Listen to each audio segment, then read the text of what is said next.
Yeah, you okay, bro? Let me see. Just be done.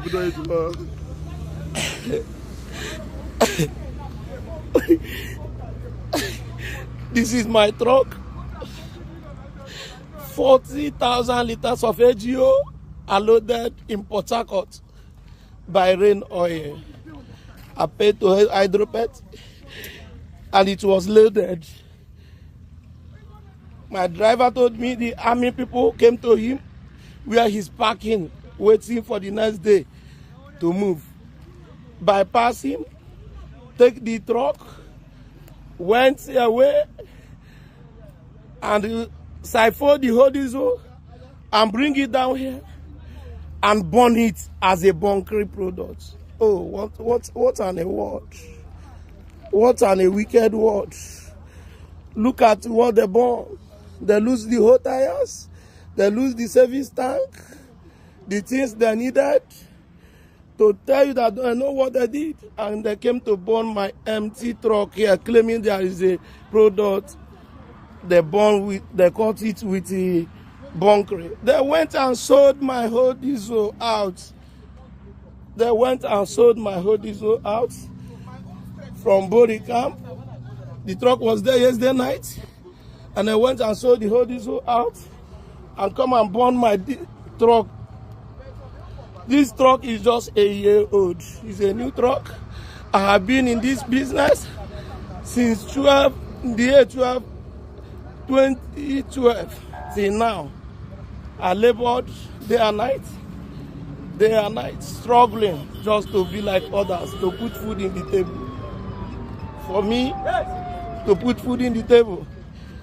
And look at what they did. Why are we like this? Why is the Nigeria so wicked like this? Why is the government so wicked like this? This is a genuine product that I bought from Rain Oil. I have the Webby that showed that I bought the product. Why is it like this? Why? Why? All the things are labored. This truck and the diesel that is costing me 150 million naira. They burn it like this. In this economy of Nigeria now, where does they want me to go? How does they want me to live? How does they want me to live? How does they want me to live? How does they want me to live? How? Look at my truck. Look at my truck. Oh my God. Heaven will speak for me. God, speak for me. God, speak for me. I can't deal this. Where am I starting from? Where am I starting from? This thing is happening today.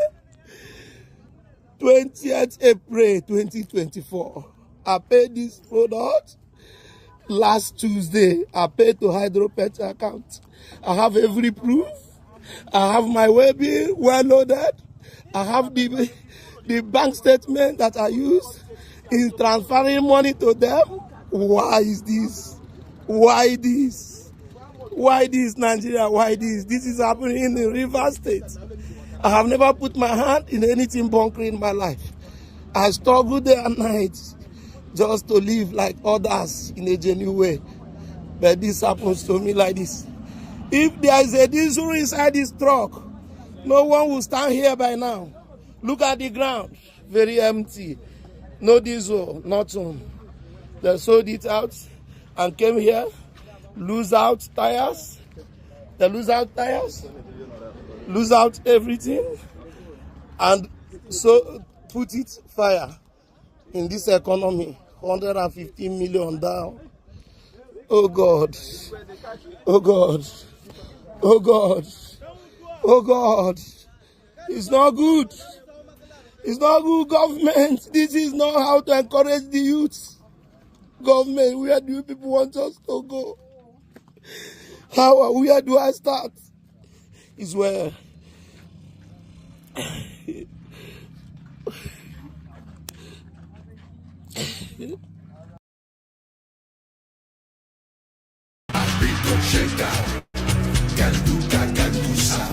Leve la mandi, palebo, se me levó, habito I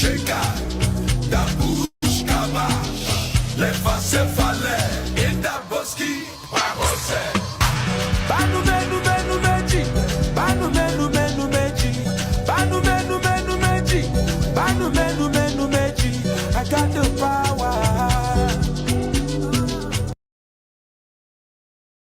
Widen the tax net. Those who are not paying now, if it is inclusive of Bola Tinubu, let the net get bigger and we take in more taxes, and that is what we must do in the If we look at the situation, Mr. Speaker, people are suffering in this country, and now we are going to the CBN now are trying to become a robbers. Definitely, prosperity won't come by inventing more and more lavish public expenditure programs. You don't grow richer by ordering another checkbook from the bank. And no nation ever grew more prosperous by taxing its citizens beyond their capacity to pay. We have a duty to make sure that every penny piece we raise in taxation is spent wisely and well.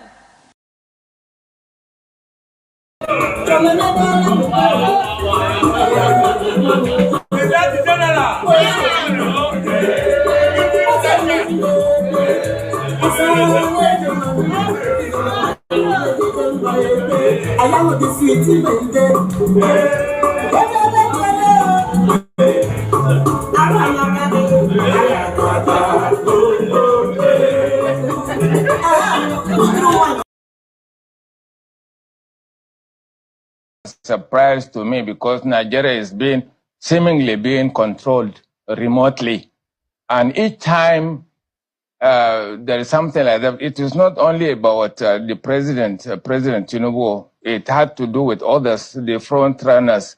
PDP and AD could have done the same, even worse. Remember, at one time, all of them went to one capital or another in order to promise something that they could have done. One of them to get rid of the refineries, to remove the subsidy. These are things that subsidies are, like I said it earlier. Each time I said the subsidies are rights. They are not privileges. They are rights of the people. Whatever we have, if it is gold that we have, this gold that we sell, we must have it. There is no way you have the mother who sells food and you to buy it exorbitantly. Your own must be at rebate. You must eat food, not impoverish you all the time. So if Nigeria has an abundant oil, yes, Nigerians should be able to benefit absolutely from it by way of subsidies. Absolutely. The white men, what are they doing? They don't have oil. They buy it, the white fuel, and they subsidize it by 80% for their own people. Why is it the opposite in Africa? They are doing it for Nigeria and Angola. Why is it that only Angola and Nigeria could not put together their refineries? All these years, even President Buhari promised 6 months, they couldn't do it because the foot soldiers are there.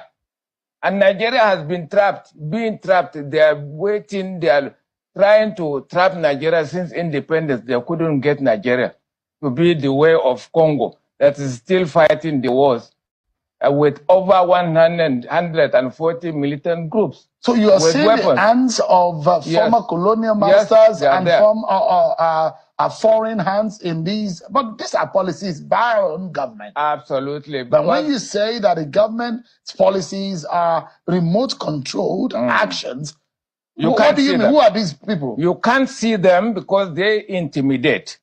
And unless a leader will say, okay, whatever I have as a secret, you can take it, but I will let me serve my country.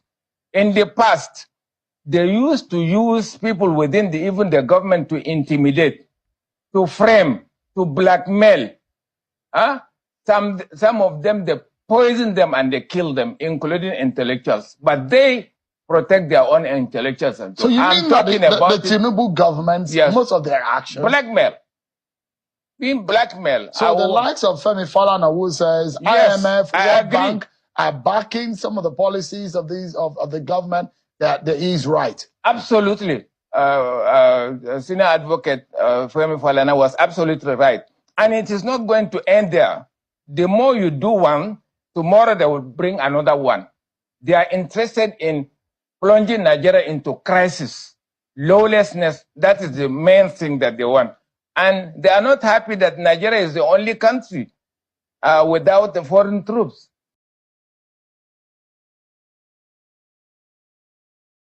Those who say this governor is a small boy, I will not serve him.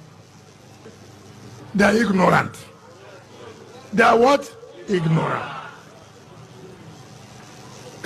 You call a governor a small boy, you pay dearly for it. Thank you. God bless you. You don't know what power is all about. If you know what power is all about, you don't say that governor is a small boy. You saw when I came down to go and receive you, is it not? Why not surprised? Because the mantle of leadership has changed. I'm no longer now. So I must God give have mercy respect upon us. to whom respect is due.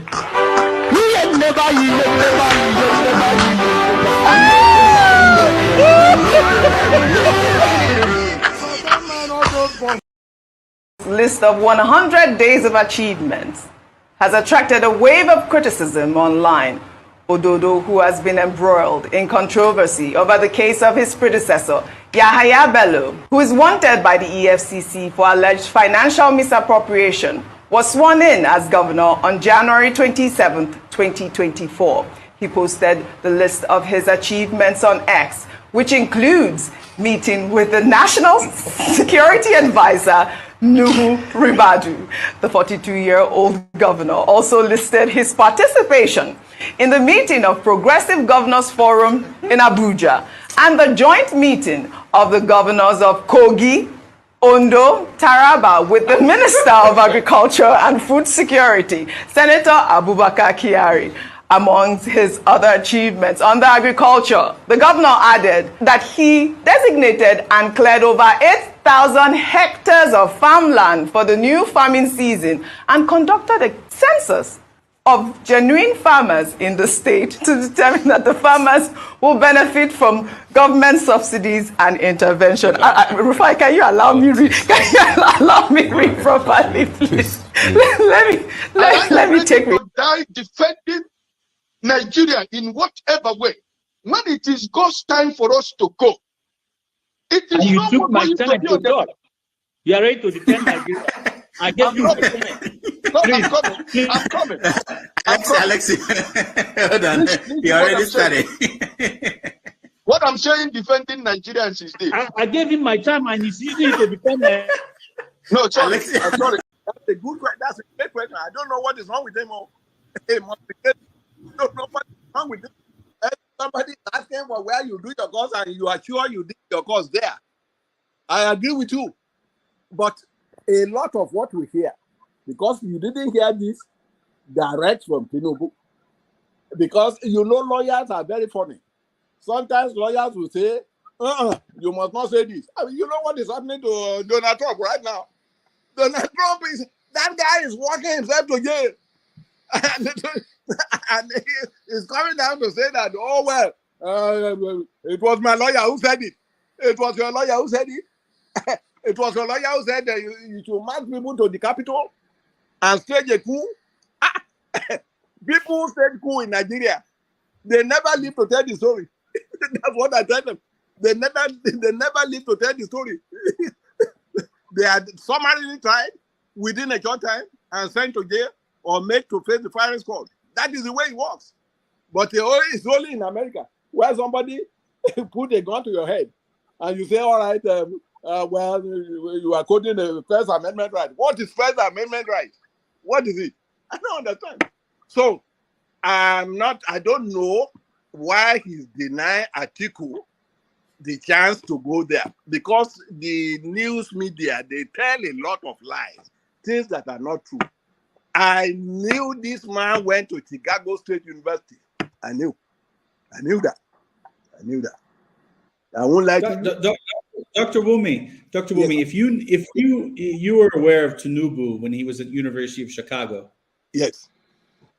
Can you elaborate on us the accusations whether he was actually distributing drugs and was a drug dealer in Chicago in those days? What do you know about this? Okay, thank you, sir. I heard about it, that he was distributing drug, and I know a lot of people who distributed drug. Oh, who was the girlfriend of? But let's be more specific. So look, we've all heard that Tinubu was a big drug tycoon. We have all heard that. What kind of specifics? I mean, when you say you heard that from people, were your friends the ones who were buying from him? Did he tell them that he was selling? Like what can you tell us as a distinguished man around that area at the time when Tinubu was there? What can you tell us that he was really up to? Well, what I tell you, I don't know whether, in fact, the first time I saw drug, I thought it was Ilubo. I hope that Nigeria wins. I'm never going to wish any president evil so that I can say I told you so. No, I won't wish them evil. I hope. You see, I'm not praying. There's no point. I can't pray for Nigeria to be fine. I only hope that Nigeria wins and Nigerians win. Because if you choose a dodgy doctor who has a dodgy record, who has, all sort of accusations leveled against him, to say this doctor, we think he's done this, or this doctor, this surgeon, yes, he's a senior surgeon, he's the most whatever surgeon, but there are a lot of accusations leveled against him. If you choose him to operate on you, and you tell me to pray for you that it doesn't kill you surgery, what's the point? I can't pray. You might make it, you might not make it. My prayer won't change anything. So I hope Nigeria and Don't forget, that state is now oil. Don't forget, that state is now oil producing state.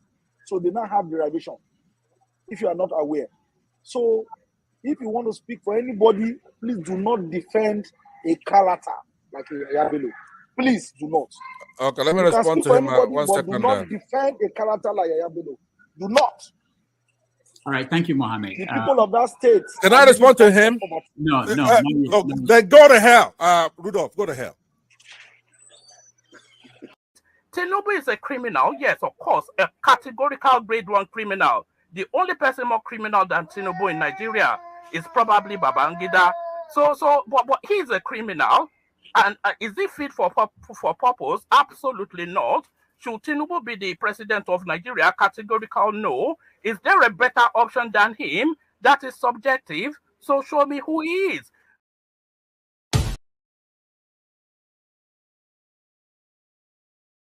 And Ododo's list of 100 days of achievements has attracted a wave of criticism online.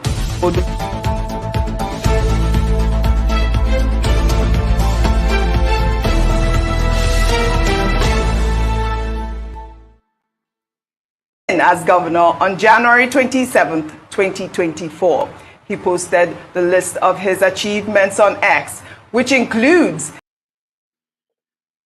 Hello, everybody. Welcome to the show. This is Rudolph Okonkwo. We appreciate all of you. Thank you for joining us. It's Saturday, May the 11th, 2024. We're coming to you live from New York City. I hope you are having a good day wherever you are in the world. And this is another wonderful week. Welcome to Have Your Say 247.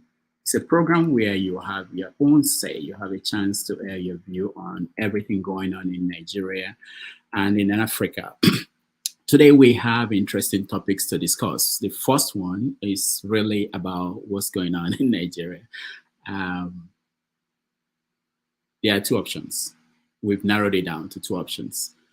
There are people who are proposing, these are people who believe there is an agenda by the West to blackmail Bola Tinubu, to impose economic policies to impoverish Nigerians.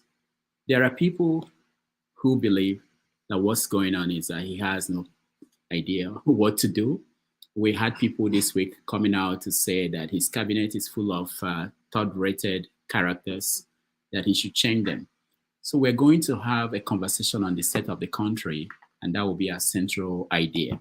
Is what's going on the intention of the president, or is it something that is being imposed by outsiders?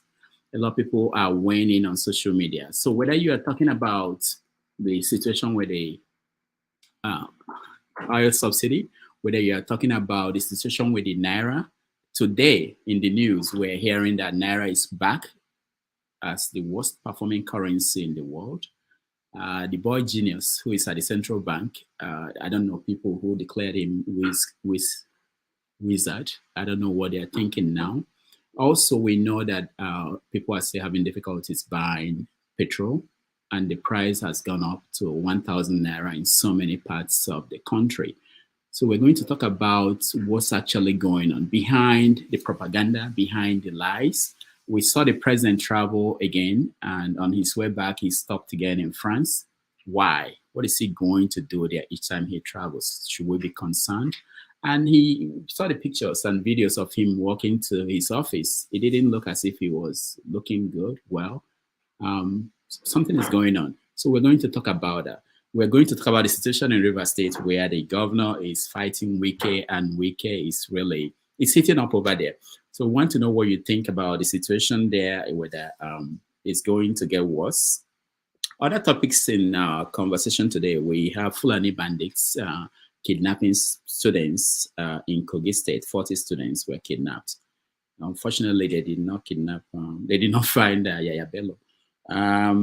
We're also going to talk about the health minister this week announced that people are rushing into Nigeria, millions of people looking for healthcare, that Nigeria is now performing wonders in the health field. So all these and so many other things. In international news, we're going to look at the situation in Gaza, America. Biden is at loggerhead with Netanyahu, who is going to blink, and the election and the trial of our man, Donald Trump, is going on. How is it going? Where are we getting to? All right, this is not my show. This is your show. We are going to bring in our people who are here at this moment to join us, and we begin the conversation. Shim, welcome to the show. I saw you last night. James, welcome to the show. Yes, I thought you were bringing somebody. Oh, yeah. I forgot the main story. At 2 p.m., which is 7 p.m. Nigerian time, we are going to bring a gubernatorial candidate, Edo State candidate for governor, on the show. So he will be here at 7 p.m. New York time, Nigerian time, 2 p.m. New York. All right. So when it comes, I come on board. Okay. All right. All right. Thank you. Okay. Take care. Olumide, welcome to the show. Man of prestige. Thank you. To the show. Thank you, Rudolph. Good day, everybody else. Good day. It's nice to have you guys. I watched you guys like everybody else last week. It was interesting not to be. Thank you, Rudolph. Thank you, everybody else. Hi. It was very interesting not to be on the panel, just to watch from away, and I had different perspective. I will let you guys know what I felt watching it and listening to it from far away from my base. But anyway, don't forget to do that though. You're interested? Yeah, I need to know. I need to know. And there were people there who were watching it with me, and what they were saying about you, especially you, Chim, they were really.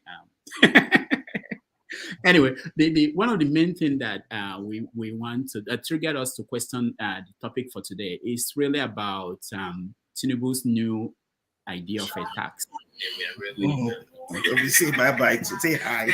Hey, what's her name? We want to trigger us to question the topic for today is really about Tinubu's new idea of a tax. Nice to see you. My name is Rudolph. That's Rudolph. Say hi to them. Your name. Tell them your name. What's her name? Rosie. Oh, Rosie. Oh, Rosie. My name is. How old are you, Rosie? Rosie and 5. Rosie, does your daddy sing that popular song, Rosie, for you? Get Rosie again. Get Rosie. Let me ask her a question. Get Rosie back. Get her back. Let me ask her a question. Are you sure Ferrara is hearing you? Can you hear me? Oh. Ferreira. They say you should bring Rosie back. Yeah, I think he has two Explorer open or something. Rosie, hi. I wanted to know, have you heard the song Rudolph the Red-Nosed Reindeer? Have you heard that song, Rosie? Sing it again, Dr. Rudolph. Rudolph the Red-Nosed Reindeer. Have you heard the song Rudolph the Red-Nosed Reindeer? On Christmas time at school. You don't remember what song you heard. Rosie, are you from Nigeria? Or where are you from? Where are you from, Rosie? Chicago. She's from Chicago. I want to make sure I'm not from the same place as that man with you. Good. Thank you so much. See how Paul is looking. They're like, something makes me laugh when she says Chicago. You know, many people, even living in that state, don't know the state name. They fondly call it Chicago, even when the name of the state is not Chicago. Yeah, it's true. But it's good. I'm happy that she's not claiming Nigerian. You know, I think she must be because we can't carry out this body. Even the small picking no saying a shy too. We can't carry out this burden we can't solve and heap it on the kids. All right, welcome guys, everybody who are on the comment section. We thank all of you. Thank you so much for joining us. Let's look at the stories. If there are things we missed, let's start with you, Chim. I think you pretty much covered. I mean, for me personally, the key buckets, what I call the bucket list, the issue of the taxation by Tinubu, and whether it is a blackmail by Western imperial monetary fund leaders, or if it is an intentional thing, or they're just being goofy, they don't know what to do and just throwing in anything, you know. So I think, yeah, for me, I don't think I really don't have any other thing to add. That's the only thing, perhaps, but I think you mentioned it, is the Wike versus Fubara. Fubara, yeah. Yeah, so that's the one that I also like us to weigh in on. Okay, yeah, we'll get to that. Paul. Doctor, I just have to say something different a little bit, which you started, but you choose to procrastinate about it. The town hall. Yeah, last week I was in Atlanta. And believe me, I have a lot of friends in Atlanta. But guess what? Somebody that I met from the YouTube, Ify, she gave me a brand new car to use for 5 days. She left over $900 and something in her car. I didn't even see her for the whole 5 days. Till I dropped the car, she didn't allow me to see her. I really, really appreciate that. Even when I have friends like crazy, they didn't turn up like I really want. Though one came just to come eat free food and quickly rush back. I'm telling you. So it's a great thing. Nigerian man also assists me. Hold on. So slow down. If he gave you a car to use? Yeah. For how many days? For 5 good days. For a brand new car. How much is that in rental? Doctor, that saved me a lot of money. If I had used rental, I would have spent nothing less than almost like 1,000. Remember, you're going to rent the car daily, then the numbers of gas that you put. I drove 302 miles. You understand? Because Ify didn't even allow me to see her. So how did you get it? How did she know you were coming? And she just drove the car, dropped the key somewhere. I said, the key is this place, take the car. I still came back again. Even with my family, everything. She refused. Immediately I left, I saw Ify on the obvious program. Started doing live program. But she told me, oh, Paul, I'm on duty, I'm working. But I saw Ify the usual way in her house doing live. She didn't even allow me. She don't want to thank you. Also hard with the type of money she left in the car for me. So well, hold on. I thought you were joking. She left money for you to use. I don't understand that kind of trust that leave all this type of money. I say, if you want to before? Did you know her before, just on this show? Just like as I know Chim on this platform. Wow. Chim will not do something. Don't hope that when you go to Canada. Wow. Well, I'm coming to Canada next month. Rudolph, don't. I might just be inspired. It blew me away, Doctor. You know the funny part of it? It's a brand new car. So I want to believe that she would have given me a small car and be using a new car. So, oh no, this is my new baby. She gave me the new baby. Wow. That blew me away. So I should Meanwhile, I'm calling friends, they tell me, you know, in America, that work. The one that I've not even seen and never that thing, she blew me away. That man did the same thing with my in-law who traveled to Europe. Nigerian man assists me tremendously. These are people that I've not seen before. No, nothing. Doctor, I think we can do much, much better when we do that town hall. Yeah, we can meet one another. That's very good. Thank you so much.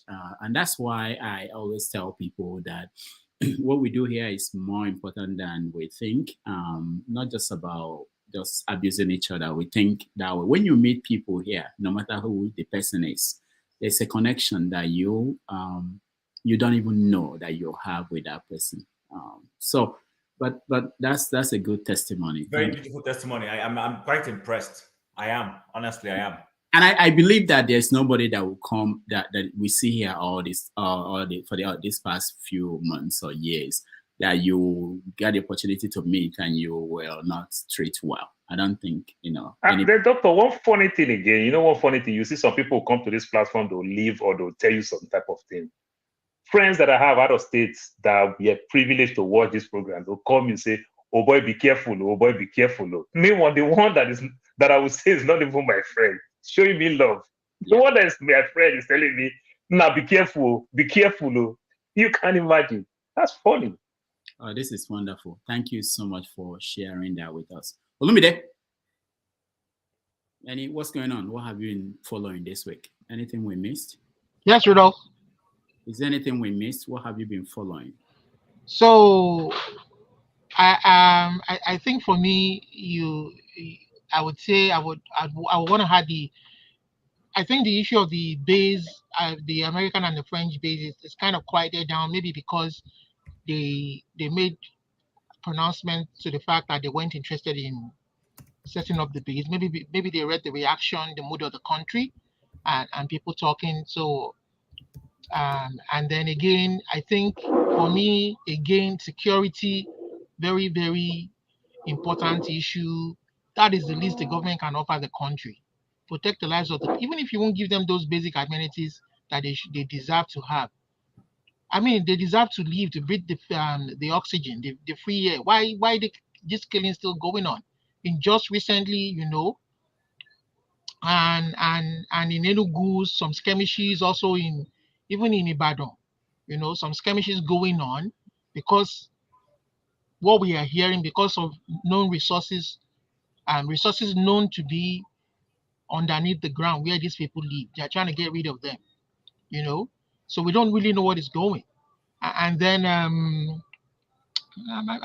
mean that's all. And then the River State issue, everything boils down to holding a free and fair election. If they do that, if you don't get the opportunity to implement your party's program that you want to implement for the people in all honesty and fairness, you get another 3-4 years to do that. You understand? But because they won't allow this, they want to rig their own proteges and continue to hide the money they're stealing, like we see with the one. We see every day. It's just everything is just a ricochet of not allowing a free and fair election. That's just it. We have to keep hammering this and stop pretending like people should stop analyzing this fake data, fake election. It's a fake analysis. There's no reason to compare Showore with Tinubu or compare if they can't give us true numbers that we can argue on, so that the person who lost can work harder the next time in building a good coalition or a good what do they call it, a body of people to help canvass and win votes the next time. But if they keep manipulating results, there's nothing to. We live in the West. They rely on data for everything. Once the data is manipulated, that's it.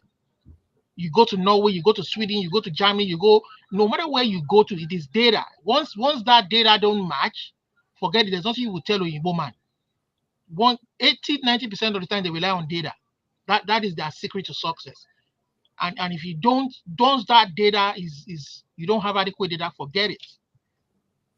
All right. Thank you, Olumide. Man of Prestige. Someone noticed on the comment section that you're the only one here who is not wearing glasses. They wanted to know how come.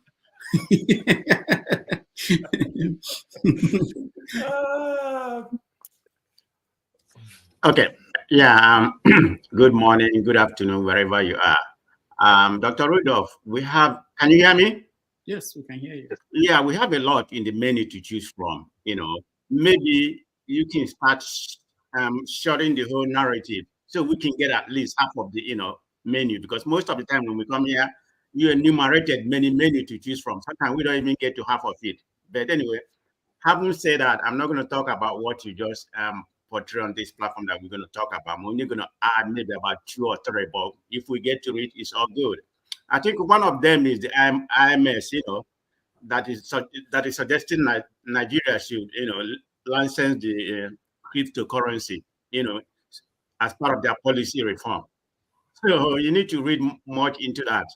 Whether it's a way or this IMS, if you don't do what they want, they won't borrow you money. And I believe, that's part of what's going on in Nigeria. I mean, we try to get away from this cryptocurrency, and you're telling us to implement it as part of the policy, for Nigeria. Not, so it will be like a hub in, for African market.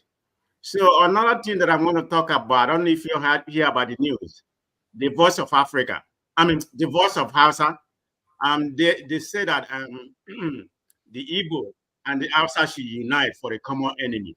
And who is this common enemy they're talking about? They say because Tinubu government has failed them. So what they are saying right now, that the Igbo and the Hausa should unite against the Yoruba. So my question to them, yeah, we are there. When Buhari was ruling for 8 years, they never say anything. Now they say the Igbo and the Hausa. But if you look at the space, a lot of people went against that, particularly the Igbos. They call that a nonsense, say that's not going to happen.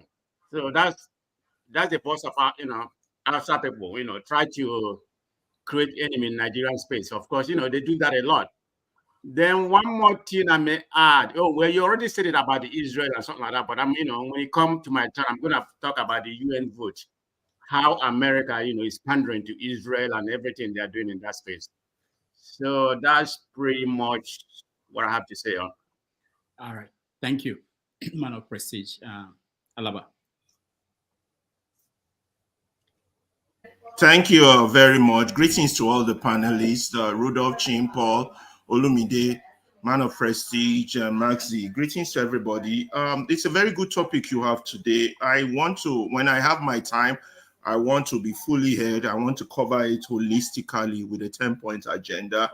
It borders on 2 topics. You shall know the truth, and the truth shall set you free, and you cannot give what you don't have. That's what it's going to border, and it will point fingers at those of us on this panel, and also those of us who are privileged enough to have some education. That's what my conclusion, because everybody likes shouting Tinubu, Tinubu, Tinubu, Tinubu. But the problems of Nigeria goes beyond just one man. Also, a few topics I think you might have mentioned or missed out. Prince Harry's visit to the defense staff. I don't know if that's relevant to us. Yes. The IMF worries over federal government reintroduction of fuel subsidy. If Kweazu transferred 10 billion to 32 accounts, I don't know if you heard about this. Then Niger speaker to marry off 100 female orphans, and then the cyber level taxes. I just thought a few things I've been watching over the week. Right, Harry's visit. Yeah, I missed that. I have the video. I will play that later. Thank you. Mazi Prince, welcome to the show. Oh, Dr. Damages, welcome back. Yes. We missed you last week. Gavin Newsom's brother. I wish. That one is on his own. Pretty much good morning. Good morning, Paul. Good morning, Olumide. Good morning, man of prestige, and good morning, Ferreira. For me, what I was watching last week is a whole lot, but they didn't impress me, Dr. Damages, you missed last week because I actually vented on the 2 people who always troll us on this platform. I watched it. I watched that part. Good. Yes, I vented because those two people that I mentioned, they always troll us on this platform. And the good thing is that the rooster is coming home to roost. It's now clear to everybody that we are in a dead crisis, a big problem going on. Alaba has mentioned most of them. For me, didn't make any meaning to me. No, not to me, not really. But I think the one that's kind of like it didn't surprise me, but it's becoming very clear that they want to tax people to a kill. You know, in Lagos State now, some of the local government they've introduced radio and television levy, not on the stores. Before, I know it used to be stores. Now residential homes are being levied. You know, I think they said it's about 4,000 or 5,000 that they have to pay to a particular private companies, you know, attached to the local government. And none of them were being informed. It just came out and they're already starting to enforce it now. Another one that also interests me is the stand with the Chim's people. Chim Canada surprised me this morning. You know, on international stage when you talk about them agreeing that Palestine should join the United Nations fully as a member. It surprised me. Yeah, it surprised me. You know, it was being orchestrated by Hungary, and now Canada bought into it. So I don't know. It's a good thing. I like that, but it's a drama that we'll see playing out. You know, and then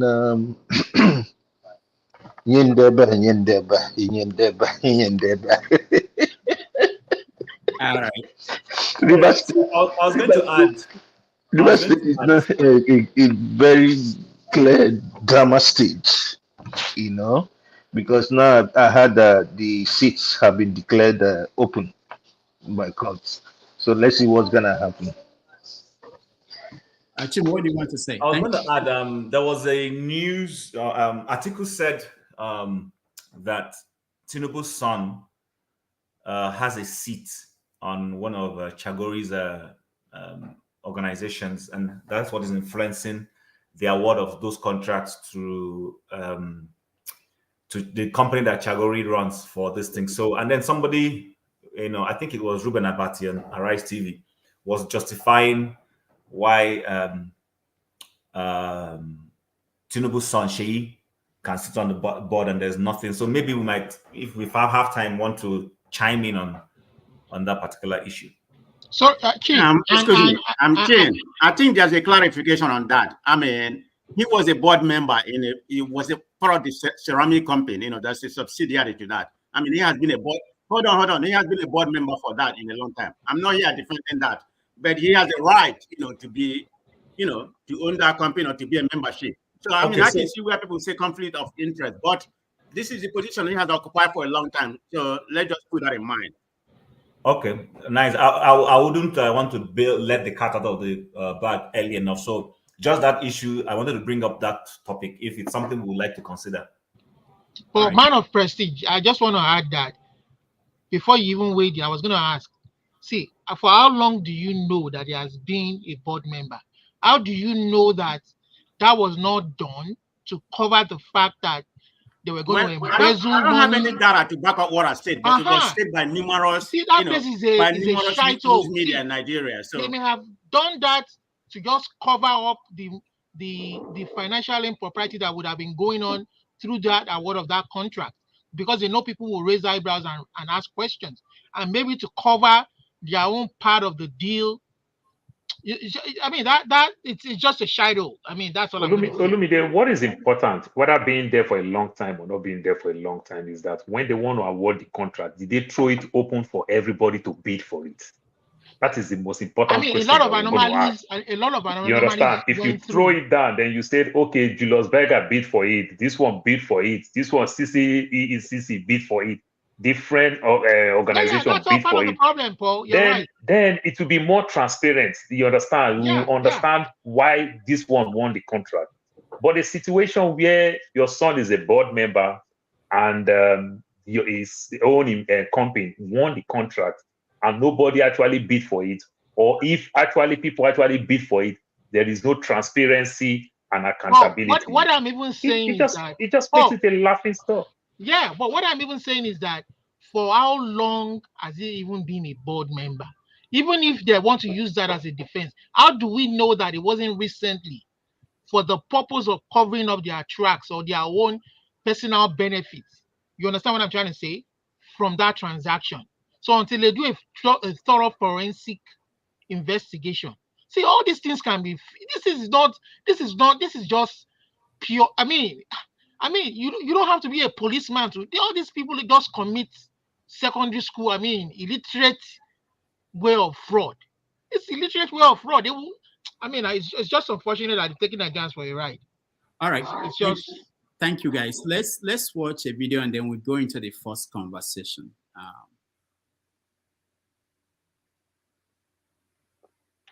I'm sorry. I was told that I have too many videos in the studio. All right.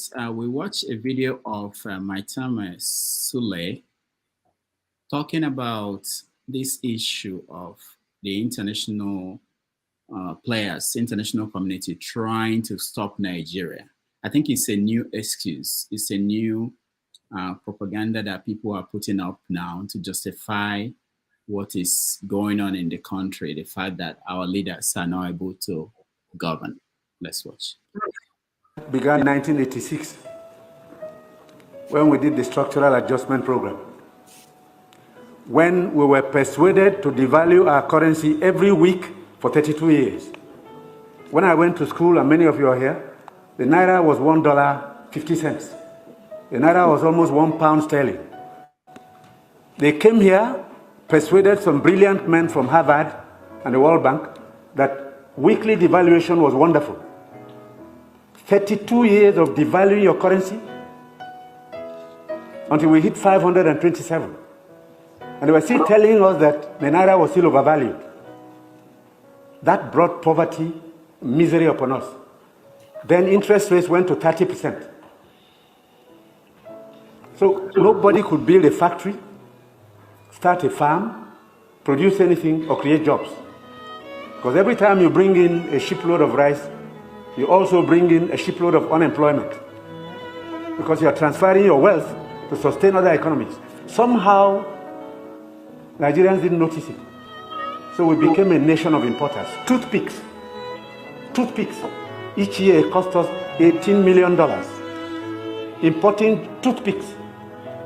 Tomato paste, $400 million. So you talked about tomatoes now. One basket in town now is less than 2,000 naira. The farmers are losing money because the processors don't have enough funds to set up factories. They are going to do tomato paste. It's food-grade stainless steel. You can't just use anything because you'll be putting poison in people's. All right, let me stop it there. I didn't know the music was part of this particular video. Okay, so this Doctor, please, just 1 second. So you made a little bit mistake. You said Maitama Sule is Audogbe. Oh, that's Audogbe. Yeah, that's true. And there was one by Maitama Sule long ago that I wanted to play. Yeah, this is Audogbe. You're right. So this is not a new idea that what is happening to us is not in our hands, in our control, that this is something that some outsiders are forcing us to do. So the question is, why are they forcing us to do it?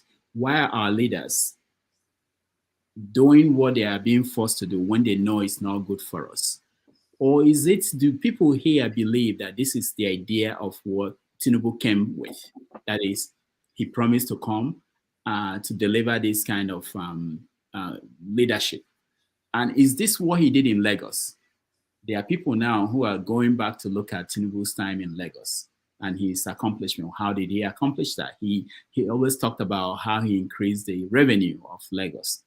basically by taxing people. And why are people surprised that he's finding new ways to tax Nigerians? So let's have that conversation in the context. Now, for those who have not looked at the news, the leading stories are that Nigeria's currency has become the worst again in the world, and that oil subsidy, the new subsidy, which they've been denying, IMF is saying that we are going to lose almost half of the revenue in oil in paying for the new subsidy that we are paying for now.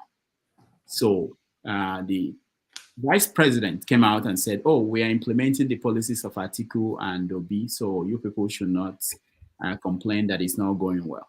All right, Chim, over to you. Okay, so once again, thank you, Rudolph, for having me, and good morning, good afternoon to all the other panelists, and greetings also to the people on the chat. So two things I will try to talk about. I'm going to separate Tinubu's time in Lagos versus his policies in national governance. They are two different things.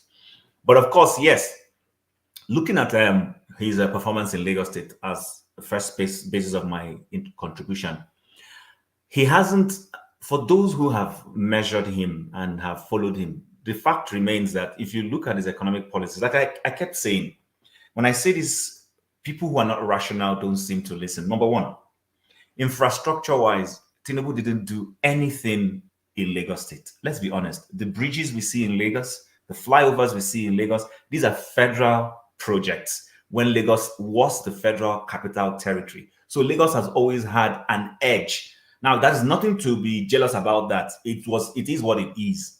Lagos used to be federal capital territory and funds were invested. The days when Gowon said it is not the money that is the issue, but how to spend the money. So Lagos was one of the beneficiaries of that spending of the money in terms of the Third Mainland Bridge under Babangida, and then, Kata Bridge and all the other bridges. And of course, what Tafawa Balewa's government did during the first era of civil rule. Now, when this man came, he increased the IGR without necessarily increasing or improving business in terms of creating industries, creating opportunities, and all that. Compare him with other governors in other places who did similar things, but do not have that advantage of being in the front burner for their state to be evaluated the way Lagos State is evaluated. The only thing he did was find out the loopholes embedded where people were not paying taxes, plug those loopholes, and then force people to pay taxes without necessarily giving people essential services. Those of us who live in the Western world, we know that no municipal government or state government will be increasing taxes without letting you know the benefits that you will derive from those taxes. For instance, it could be in terms of the fact that they're going to build more roads. Maybe they're trying to build new access roads somewhere, and that's why they will justify that these new projects they are trying to embark on is why they are increasing your taxes. Maybe, for instance, in the Calgary where I live, they want to build we have the blue line and the green line train that we follow, and they say they want to build the green line. Now, they don't have enough funds, so they are increasing property tax or increasing something to be able to fund that project. In Tinubu's own case, houses still do not have pipe-borne water. People still do not have good roads. In fact, we've forgotten that under Tinubu, he didn't tar roads in Lagos State, and the excuse was that Lagos State funds were being held by the federal government. Do you know what he did?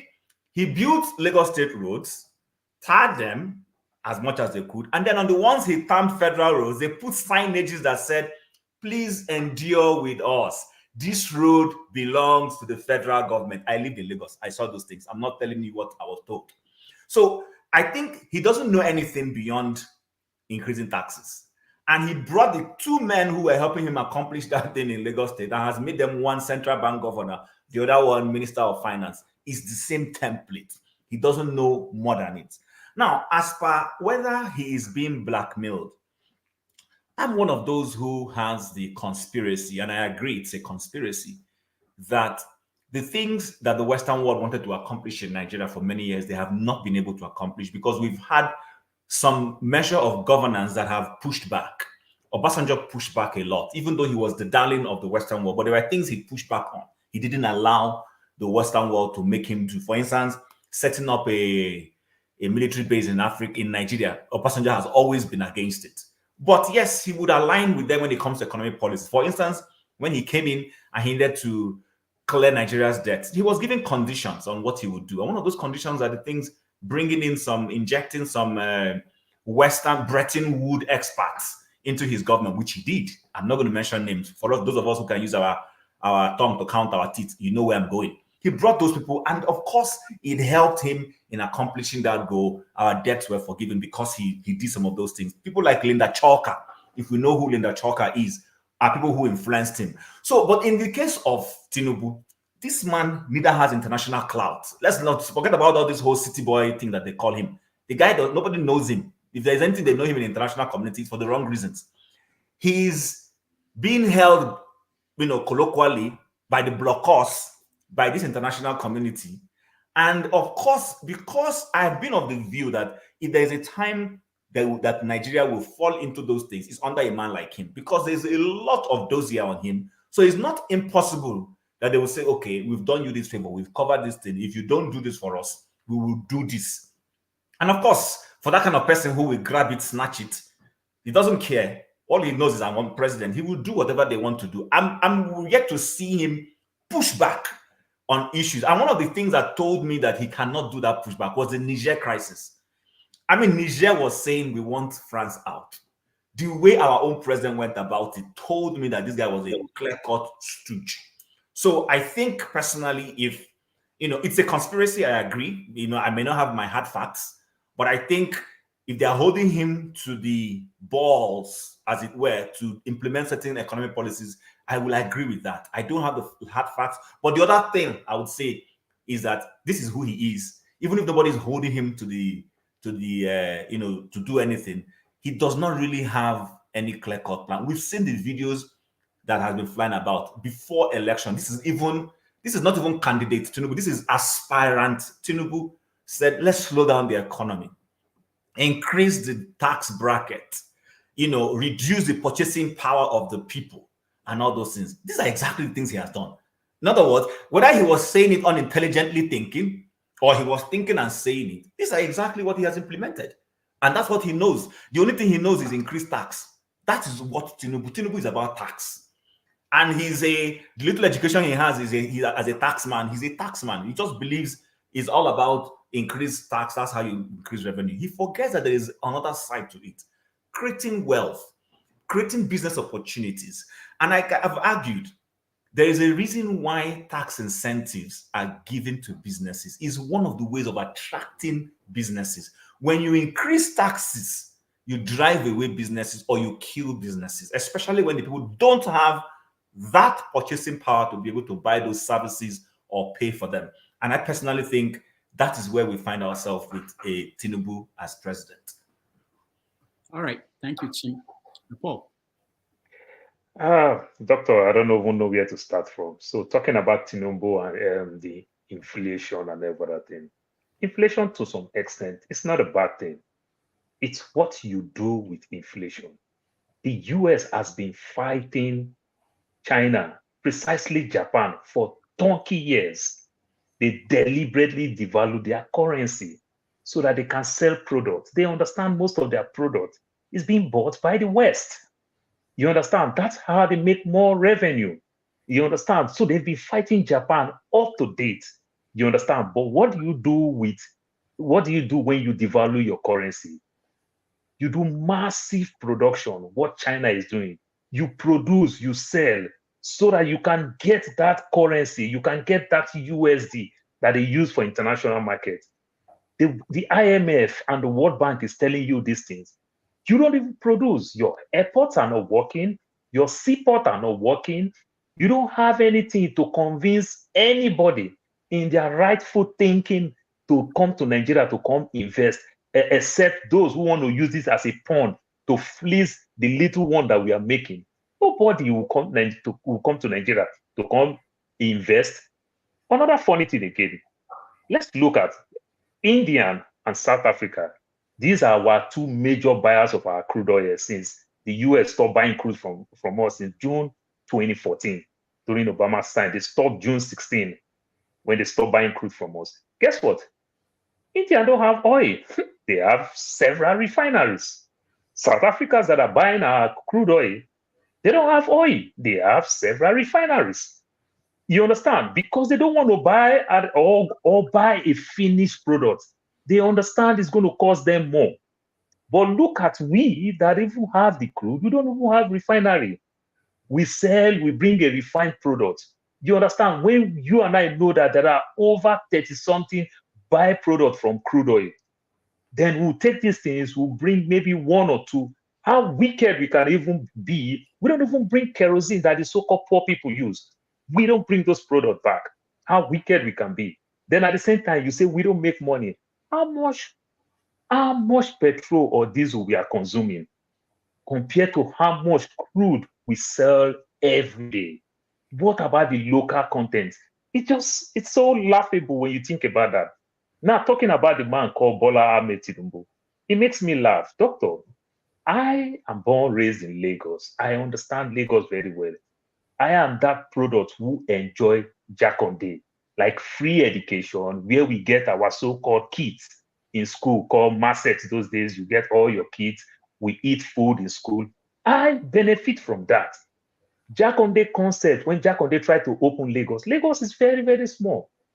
Jaconde went to the Ajah houses, opened the Jaconde estate. He went to the Egbeda houses, another aspect of border in the state, put the Jaconde estate. He went to almost central, come my two there.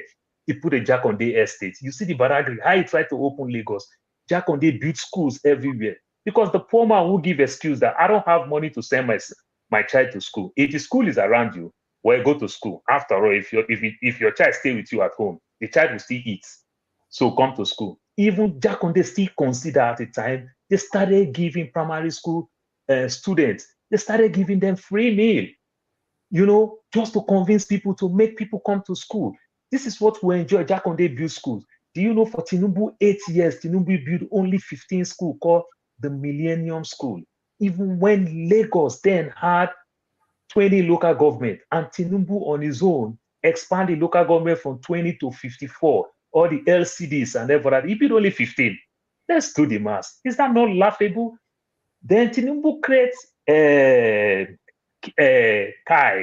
kick against indiscipline for people who cross road, the market woman and everything. It become a money spinning. You understand? They started making money. Instead of them to regulate, they arrest people, they make money. He created LASMA. They started making money. You can't park your car. You make any little mistake, they flicks you for money and the likes. This is the Tinubu we know. Doctor, as bad as Lagos can be, when you hear places like Ajegule, when you hear places like Badia, Ijora, guess what? Water still run in Ajegule.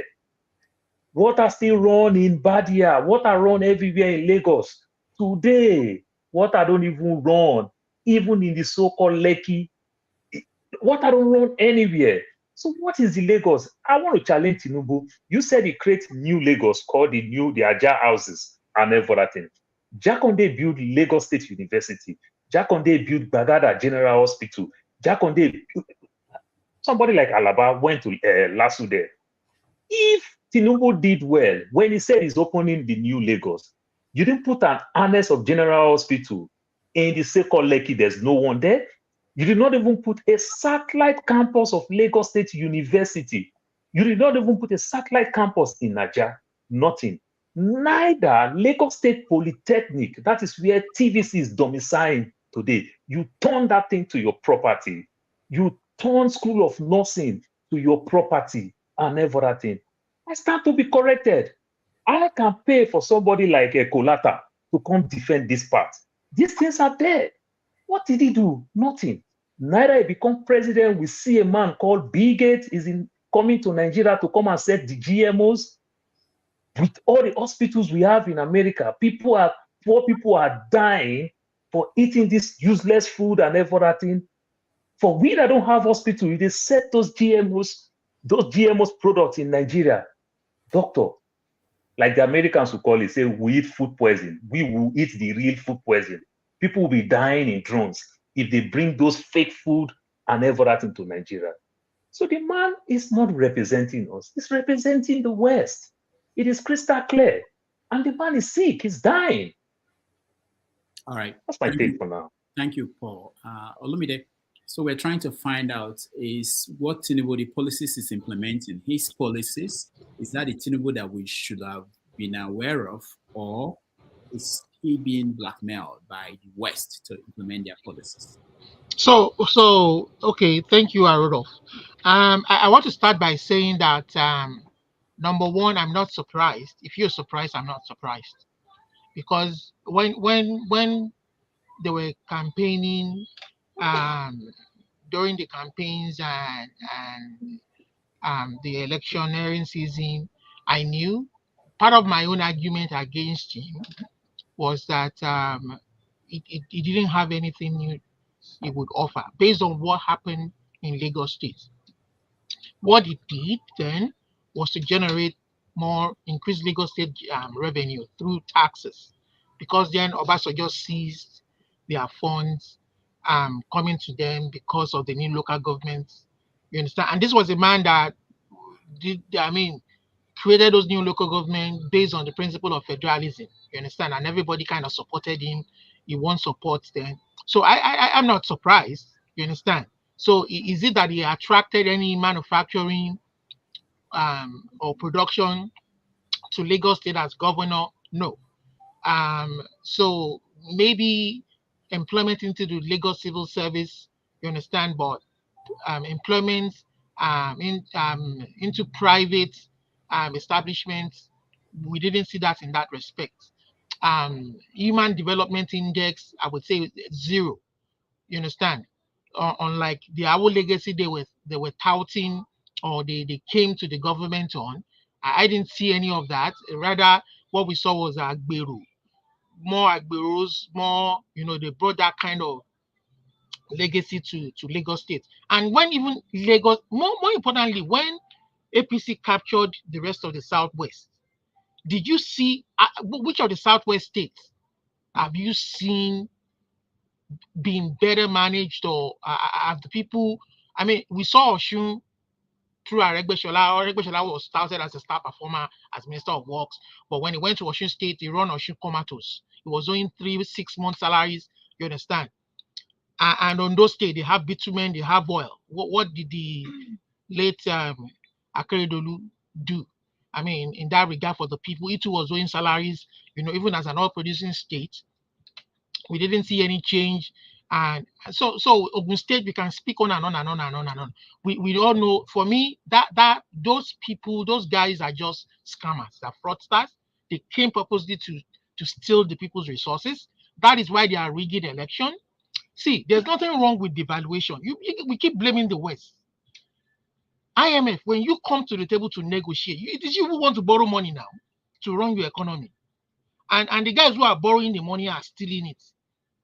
You understand? And they're offering you solutions that they think will help your economy based on what you guys are presenting to the table. You understand? Devaluation can work if you have production.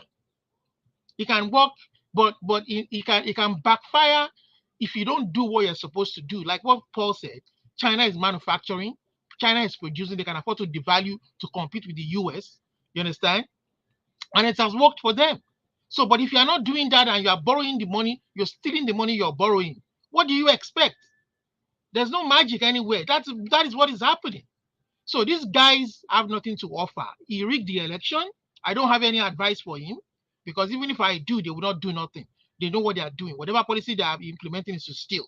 You understand? When you tax people, you tax people based on the fact that you're offering them something. You're offering them benefit. You're trying to fund a benefit to the society. So what benefit are they trying to fund? What is Nigeria? What are the populace enjoying wherever they are? Is it free electricity? Is there electricity? There's nothing. There's nothing. Is it the oil? They removed the subsidy on the oil that we can say yes. Maybe they are subsidizing and enjoying the benefit. There's nothing they are enjoying. They have to go to hospital, pay for healthcare. There's nothing they are enjoying. I am a foreigner. I mean, I am a Canadian citizen right now. My 2 kids were born here.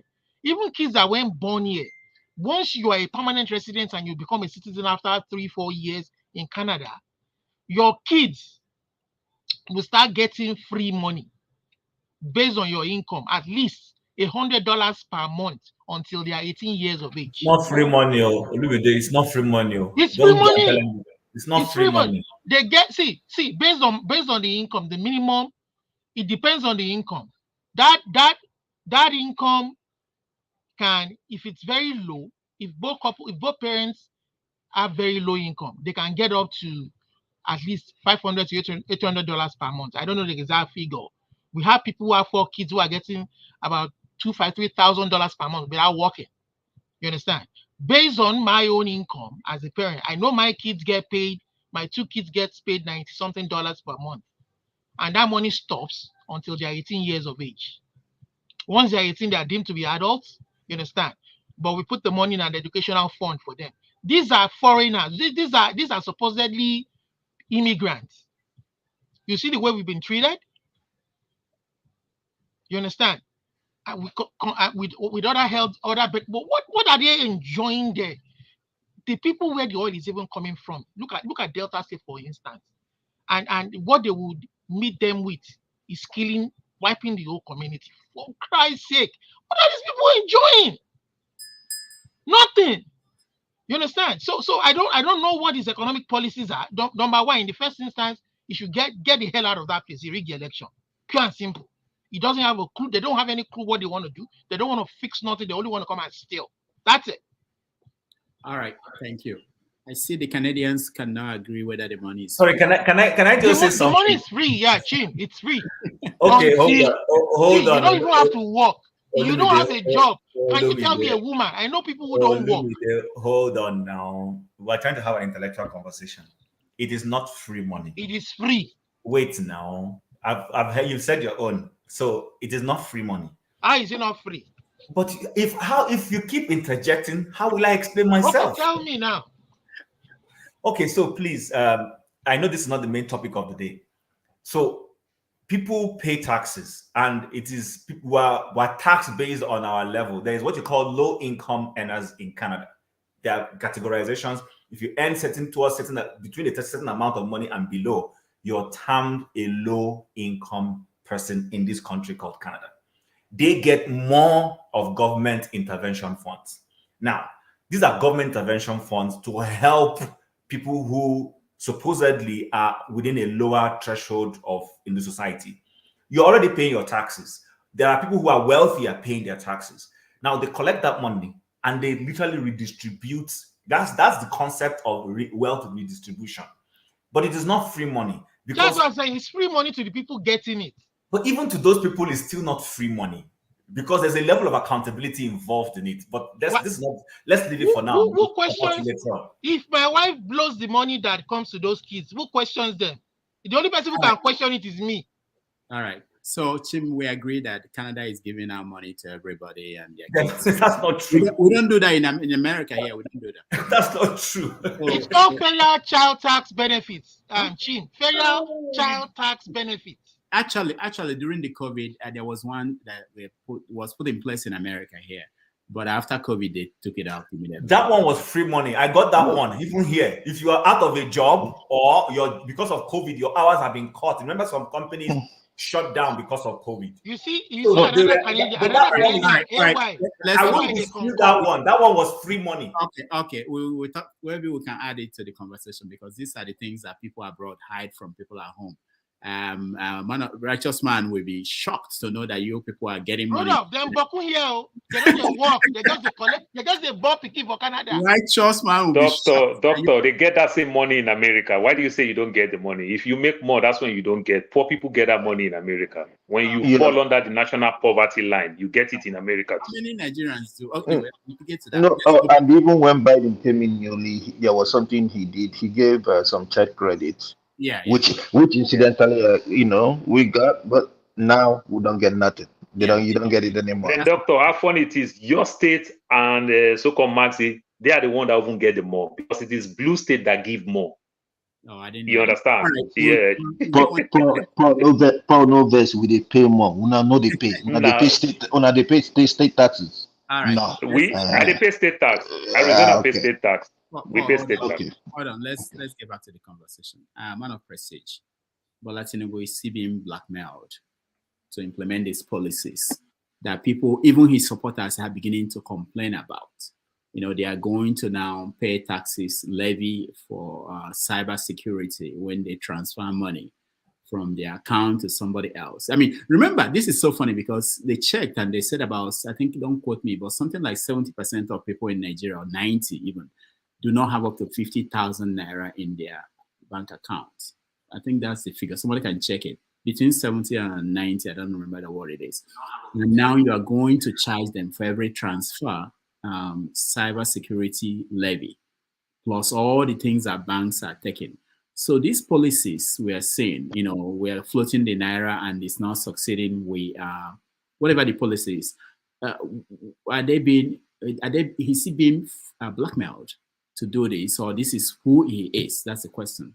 Oh, okay, go ahead. I'm being told it's 500,000. I don't think so. I read 50,000, but anyway, I'll check it now and get back to you guys. Go ahead. Okay, it was 500,000. Oh, okay. How many percent? Yeah. What percentage? I think 0.5. It was 0.5. Oh, no, no, that's not what I'm talking about. I'm talking about the number of people who have 50,000 naira in their bank accounts. That's the figure. Oh, I'm going to proceed. Go ahead. Yeah, okay. Thank you very much. Before I begin, I'm just going to mention a little bit because of Olumide said something about Osun State. The reason why I'm bringing this up is because of the myopic, you know, vision of our leaders. I mean, this guy in Osun State, Osun State is one of the poorest states. Why do I say that? Because when they receive federal allocation, they get the least of all because of their indebtedness. Most of the money they're supposed to have been getting from the government, the government had to take most of the money back because they're in debt to the federal government. And so right now, Adeleke is building, I don't know if you saw it, he's bragging that he's going to be the first governor in the Southwest. That's excluding Lagos. That's going to build a very, a flyover. So he's spending about 13 billion to build a flyover. I mean, you can't even repair the road. This is what we're talking about when I say myopic vision of our government. Flyover in Osun State, is it not Oshobo, their capital or whatever it is? And building a flyover is your priority. People are dying. People have not been able to eat. One of the poorest states.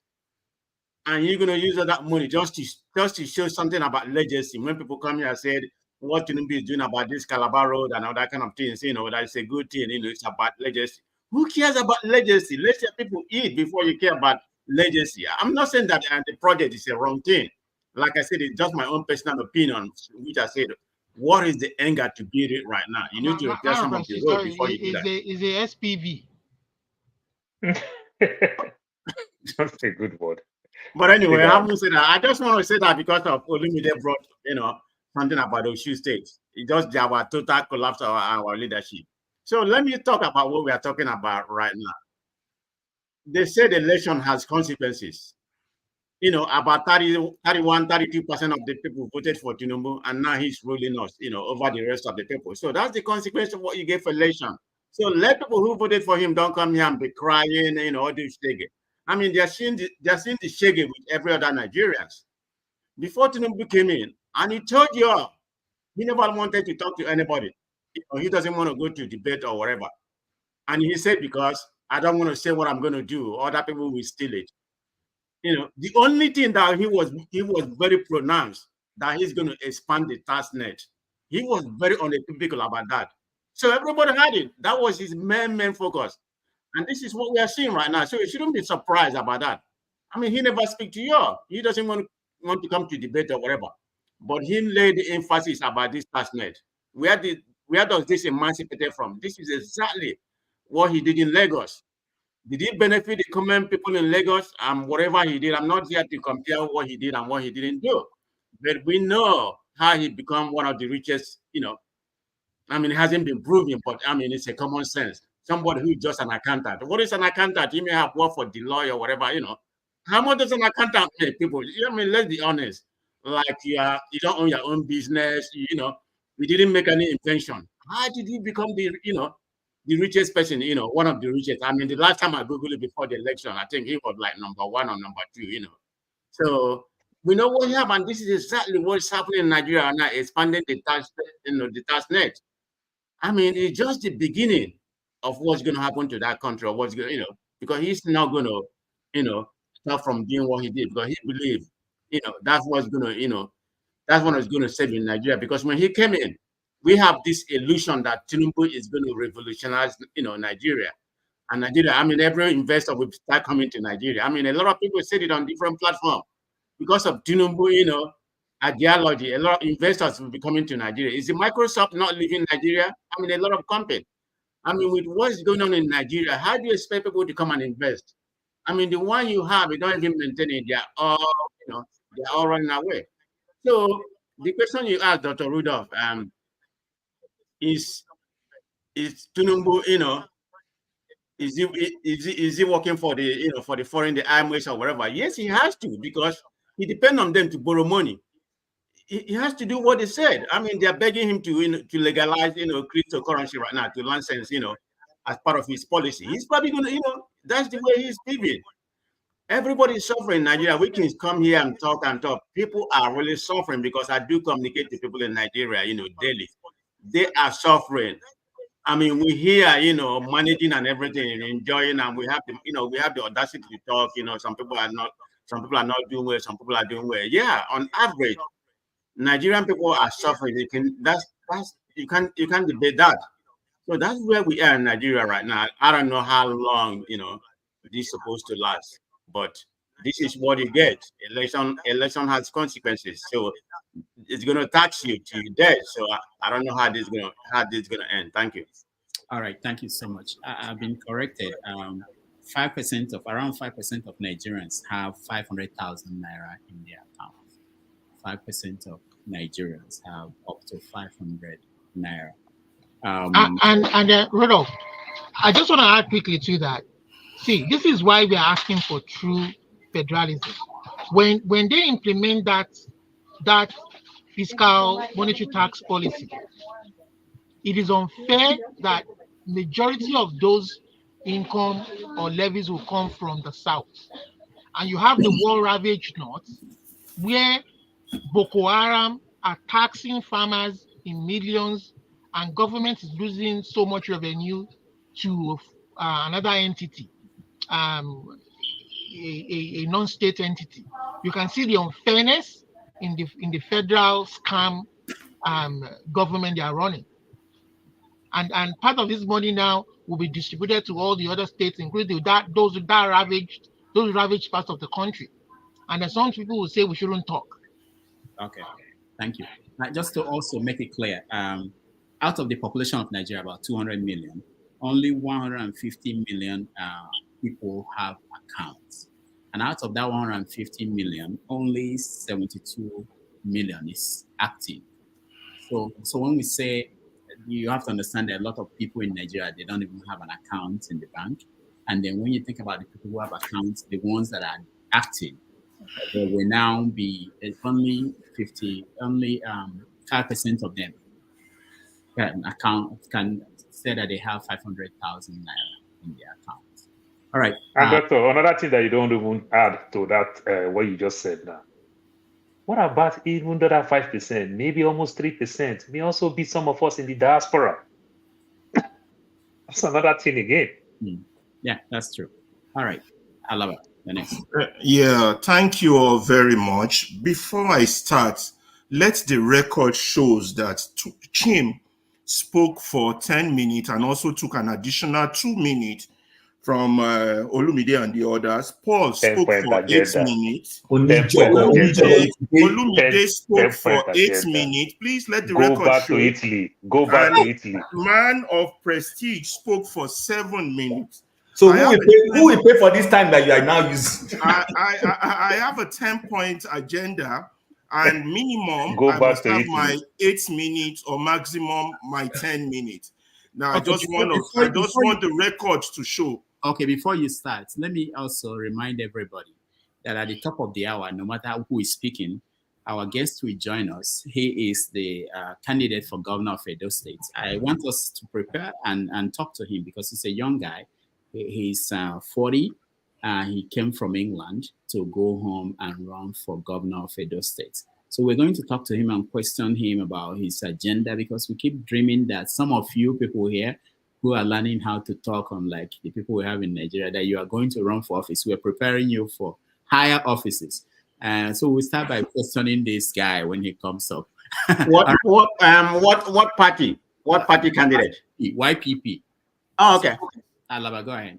I hope there's no Yahya or there's no Bello in his name. No, there's no Bello. Okay, before I start, first of all, I want to give a very big thank you and God bless you to Rudolph Okonkwo, to Mayegun, to Dele Farontimi, to Niger Watch, and all these great Nigerians that are giving us a platform to have our view and that are consistent in addressing the Nigerian issue. I want to say a very big thank you to all of you guys. You're God sent, you're all angels. God bless you all. Secondly, I see we should add to our discussion the Sheun Kuti rant. I forgot to mention that earlier. I thought that was interesting. You know, it's I just call it the Sheun Kuti rant.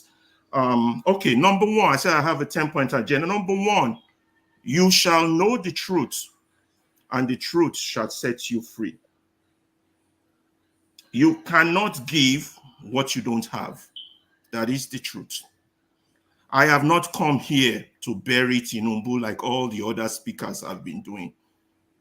I have not come here to bury him. I have come here to probably praise him. Because Tinubu told you, or from the start, you know he does not have empathy. You know he does not have vision. You know he does not have patriotism. You know all these things. So why now make a long list of what Tinubu is? That's bullshit to me. But what does Tinubu have? And those who run Nigerian political parties, all parties, I don't want to put exceptions. Some people might get upset, you know, including Obi and Chowore. I can't put them together though. That's not fair either.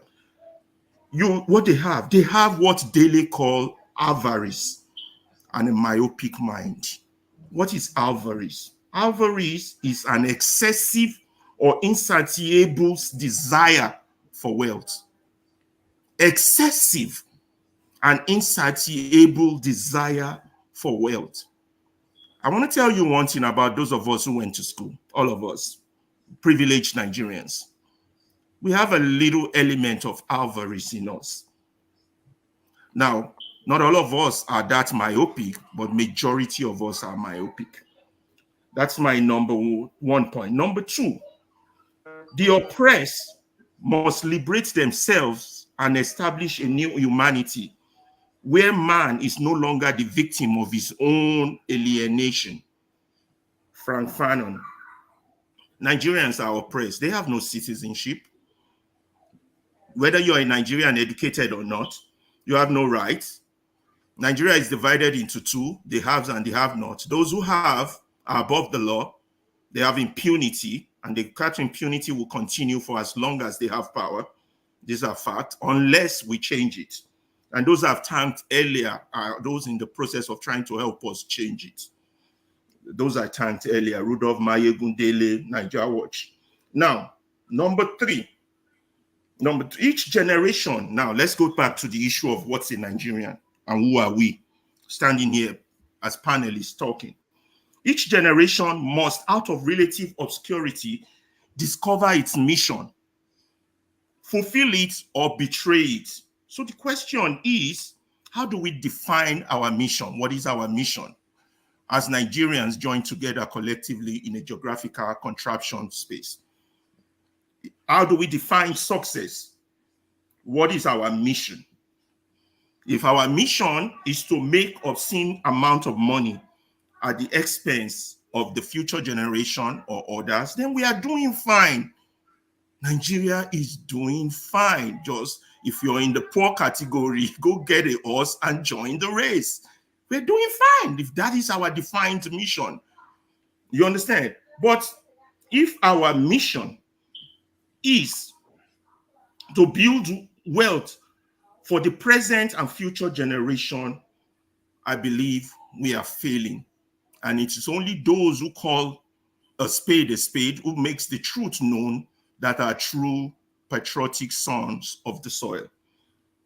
Rather, we as privileged people, we would rather form cooperations with evil and paint it and push avarice and myopic all in the name of organized party or election. It's only the educated ones that are doing this. Don't blame the poor ones if you like, but it's only the educated ones. And we see it on this panel all the time, and I will call some people out on that, and we see it in the Nigerian space also. That's why as good as Arise TV is doing, they're not doing well because they still have poisonous opinions like that of Abati, despite the hard work of people like Rufai and Fumi and all the others. Poisonous views that are further destroying that country. So that now goes to my number 4. Our problem is what the Yorubas call Iwa Oju Oriolari. It's a behavioral problem, you know. It's there's a Kayode Fashola song that I love very much. Wọ́n ti sọ fún wa tẹ́lẹ̀ pé ò dá. Pé ò dá, wọ́n ti sọ fún wa tẹ́lẹ̀ pé ò dá. A ní ẹ bá ní yọ ẹ̀yìn ẹ fẹ̀gún sọ́wọ́. A ní ẹ fẹ́ ni lójú ẹ fata sẹ́nu. Ìmàdò ìbá ṣe bí ẹlẹ́dẹ̀ abàlújẹ́.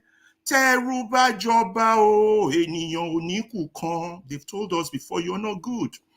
You understand? If a slave, somebody that should be a slave, a drug dealer becomes a king, there will be no person left on the land. That's the state we are in Nigeria. And those that are ruling us are confirmed criminals. A lot of us come here and deny that fact. A lot of us come here and justify their actions. A lot of us come here and say, oh, it's the West that is making them act in their avarice position. Let's continue to deceive ourselves. Yes, we have second-handed problems, right? Religion and tribalism, but those are not our real problems. Our real problem is self-destruct. We are hypocrites. We dwell in ignorance. And for those of us who do that, every onlooker is either a coward or a traitor. Why are we betraying our own very own destiny? Now, there are those who push the religion agenda, Christians or Muslims. Let it be known to them that they have bowed their knees to Ba. That's a biblical Ba from the Bible saying. And I want to personally attack electricity and what's his name? Paul Abba. They will respond to me later. My number 6 point is this. No, don't call my name, oh. John Abba. No, I didn't call your name, Paul. You John Paul Abba. Abba. John Abba. Paul and John are the same disciples. They not resemble. Not the same, yeah. John Abba. Now, our purpose should be collective power, utilizing the minds of our citizens to achieve good. I've been around the world. Luckily, I was just in Italy recently. I found they have nothing. They have nothing but mountains and water, but they build cities on a mountain. They grow trees on a mountain. They're growing trees on a stone. My people, if you throw a coin on a Nigerian soil, it will grow, literally. A coin is metal. If you throw it onto the Nigerian soil, that's how blessed God has blessed us. We are indeed the land of milk and honey. But where are we? So time is running fast. Let's move to number 7. You see, we shouldn't be here talking about Tinubu this, Tinubu that, because the key issue is those of us who are privileged. What are we doing? What have we done? You understand? We form cooperation, we call it political parties, with the likes of Tinubu so that we can get our own share. Where are the people that march against Abacha? They are all in Tinubu's government. Where are the people that march against Jonathan? They are all in Tinubu's government. Where are the people that used to lead movement? They are all part of the back system that is even worse than the movement that they march against. And when they come and talk, they say, why is it that this is happening? Because you're stealing. We don't have anything because you're stealing. Let us call the truth the truth. You understand? It is not the white man. You just stop blaming others. Stop blaming the Igbos. Stop blaming the Hausas. Stop blaming the Muslims. Stop blaming the Christians. All of them are cooperations. cooperating in stealing and destroying our future hegemony. This is the truth. But none of us wants to talk about that. A nation like that, the likes of Obasanjo were in power and they allowed someone like Tinubu to be a governor. The likes of GED were in power and they have records on Tinubu, but they never brought it out. Now he's president. You see, there's this cooperation with evil that persists in the Nigerian community that goes on and goes on and goes round and round in circle that is destroying us. And for those on this panel, those who are reluctant to recognize me, when I say me, the truth, or stand to oppose or give excuses for this insanity, you are part of the problem. Let us leave Tinubu alone and let that old man rest. Let us look at the mirror and see the real problem that Nigeria is. I'll leave for now. All right. Thank you. Thank you so much, Alaba. I hope you got your 8 minutes. It was more than that. Mazi, Prince, Revolution, and Bumi, we have to find a way to get you three to speak within the next 20 minutes. Our guest is around and he will join us exactly at 2. So please, if you can help us and be compact. All right, Mazi Prince, go ahead. Okay. Okay.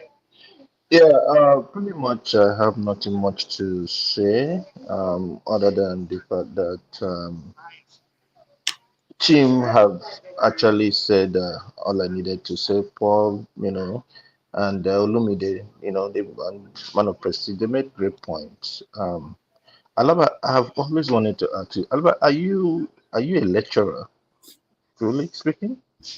I'm a teacher, not actually a lecturer. I teach high school. I teach in Illinois prison. I teach in prison for juveniles. By law, they still have to educate prisoners, those who have killed people, murdered people.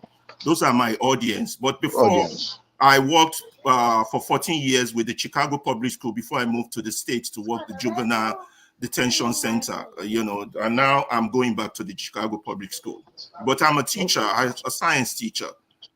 Okay. Oh, yeah. I was gonna, when you said something about why I said that was I was gonna kind of link you to your colleagues in Nigeria who helped in rigging the election, but you've clarified it, so you are exonerated. I exonerate you. If not, I would have linked you to rigging the election.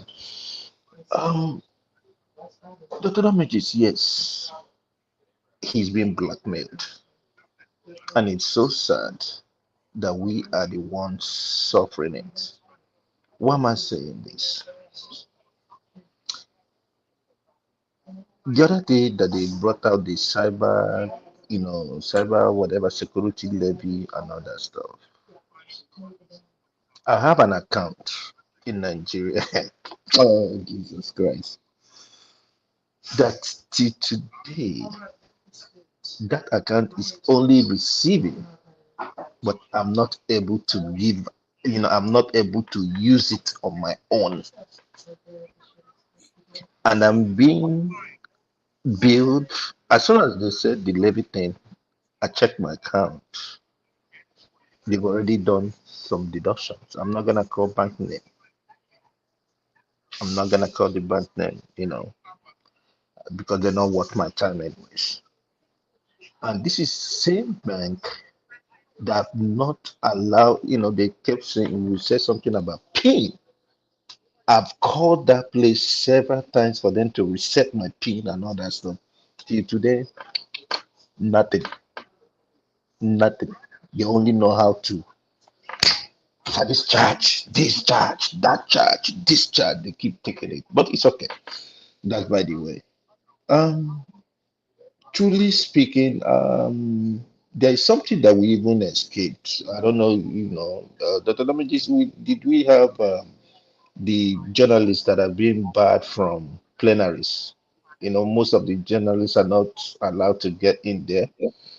To the senators, they think they are handing us a gift, and then they decided to bring out a death penalty for drug manufacturer, drug manufacturers and peddlers or whatever it is, but that is that. My question to that is that if they are gonna do that, why didn't they say that anybody aspiring to be a governor, House of Rep, Assembly, Senator should go through drug tests, and if they fail it, they should also be facing firing squad. That would have been a nice. I would have clapped for them. I would have so much, supported them. Or if they are said that anybody who is in government that embezzles money, then we will know that they are coming. But those ones they are doing is just whitewashing and all that stuff. And they going also about increasing the salaries of their judges. What a country where a judge will earn 5 point something million, and the clerk that will be working with the judge will only earn a penny, 50,000. How is that gonna work? It's not gonna work. Of course, definitely it's not gonna work because it's not the judge that is gonna be keeping the files. It's not the judge that is gonna, make sure that cases are being, in order and all that kind of a thing. We still have the same problem. Oh, Dr. Damage, okay. Well, then because of the person coming, so let me just rest my case for now. So, All right. thank you. Thank you. Revolution, thank you so much for being patient enough. I know it's frustrating to listen for hours before we get to you, but go ahead. Yeah, but before I start, my brother, I sent you that song, I don't know whether you've gotten it. No, when? Let me tell you how I sent it. Maybe it's something wrong. I sent it to Rudolph Okonkwo at AnthonyOrangeLion.com. Is that the right link? No, I don't know who that is. Anthony Orange Lion. No, I mean, it's like... okay, I know what you are trying to do. Okay. Yeah. I checked that email. I've not been there in more than a year, but I will check now that you said it. Yeah. I also sent one again to patron.com, Dr. Damages. No, I haven't gone there. Can you send it to drdamages@gmail.com? That's easy. Please, Dr. Damages. DR Damages, yeah. DR Damages. Just DR Damages. Small letter. Yeah. Yeah. DR Damages.com, Gmail. Gmail, yeah. Okay.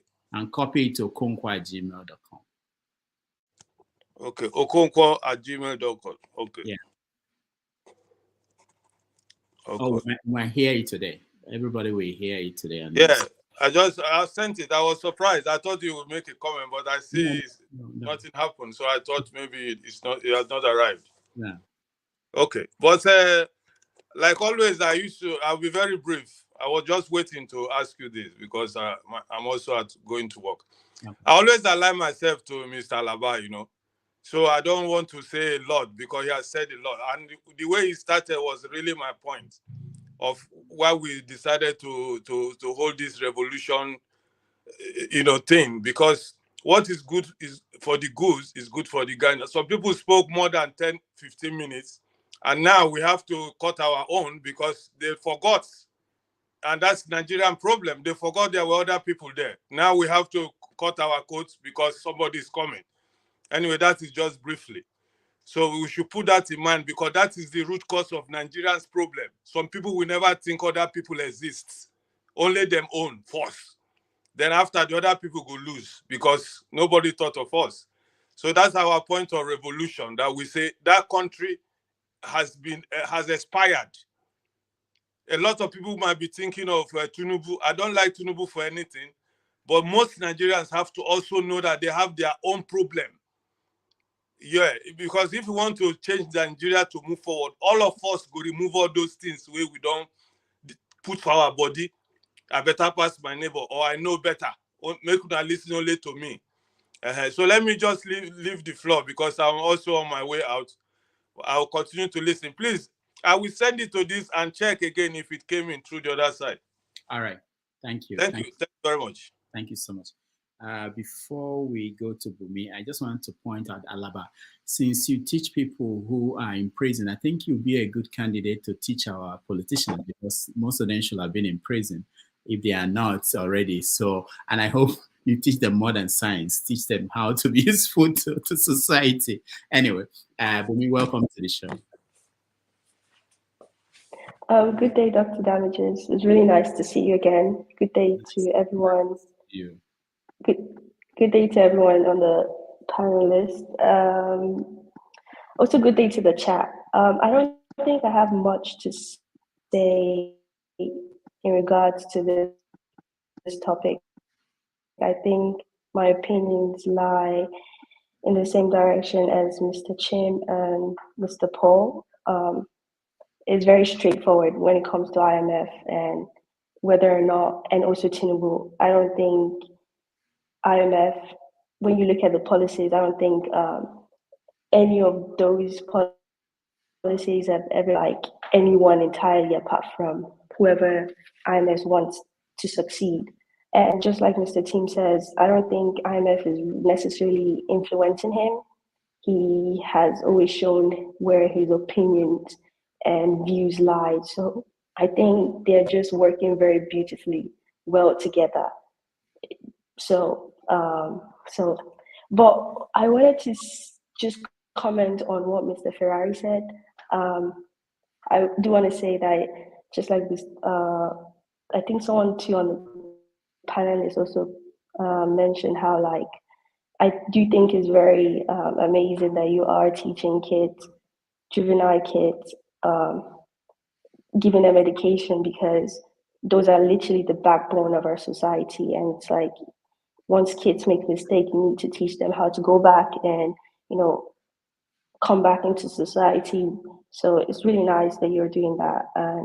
But to just comment a little bit on what you said, I do think that, yeah, some people might not want to sit down and listen to like a very long speech. But I do think at some point, if we pay close attention to certain things you're saying, it is very true about the Nigerian society in terms of like the change that we require as people. It's never going to come from the elite class. It's never, because their life is okay.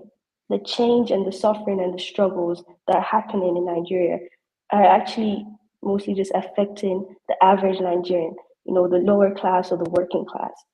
And that's where the change needs to occur. So as much as we can try and like blame the current government, the question is, what's your reaction to the bad policies? Now that we know IMF or our government are implementing bad policies, what is our reaction as people? So that's where the change occurs. We can keep on shouting Tinubu, but Tinubu is not going to change. If that's always been his mindset, the question is, how do you react to someone who has always thought about that? So I do think that at some point, we might not like long speeches, but I do think that we should pay close attention to what people are saying and just kind of break down, okay, where is this person coming from? What are they actually saying? And see how that actually reflects on our key problems. But yeah, that's all I have to say because of time. All right. Thank you. Hold on. Thanks, Bumi. It gladdens my heart whenever I see a young person like Bumi, particularly, a lady, come to this platform and talk. It's a very, it's a very gratifying thing. Thank you, Bumi. You're very welcome. Thank you. All right, Bumi, you hear that. Thank you. Let's take a little break. By the time we come back, we will introduce our guest, the Young Progressive Party's candidate for governor. Then Dr. Alexander Gomez, who is trying to tell me that am I a doctor, that I see Tinubu is dying. My father died 2 years before my father died. So I know when somebody is dying. Because the father that I know all my life, 2 years prior to his death, that's not the man I know. I see a lot of changes. So we are waiting for him, not by deceiving ourselves like what God cannot do does not exist. I see great change. And I know, and I make so many points about Tinubu.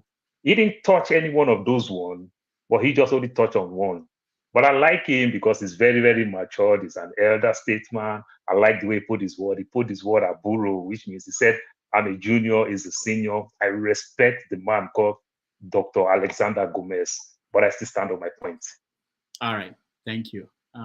Chimbo? Yeah, please. I know because if our guest comes in, then this might be lost. So there's something I've been wanting to express, and I would this would be the last time I will ever do it. I won't do that again. Please, when the floor is given to anybody by the host, go straight to the point, express your views, and move on. I expressed my views. I had a lot, but I also knew when I needed to end. So if I took much time, that's fine. Revolution comes here and is always trying to whip sentiments about some people being given it. I don't have any preferential treatment. If you speak shorter, be okay with it. There are times I have 4 minutes and I only speak for 2. There are times I pass over the opportunity to speak. I say, I have nothing to say. So this whole that some people are, are better past my neighbor, I don't really understand why he keeps coming with that perception. People should come here, express their views, and go. Bumi said she doesn't have so much. She spoke within the limits of what she needed to contribute, and she dropped the mic there. So if you have nothing else to say, like for instance, Revolution did not contribute anything. He only came to tell you his video. He could have sent you a text. Why did he have to take space to do that? For somebody who is trying to say we shouldn't waste other people's time, why did he have to take space to do that? There's something we need to stop doing. Express your views and go away. If you have nothing to say, be bold enough to say, on this matter, I have nothing to say. I let it pass. You don't always have to speak. All right. Thank you. Thank you so much, Chim. I don't have any comment. All right. So we take a break. When we come back, our guests will join us.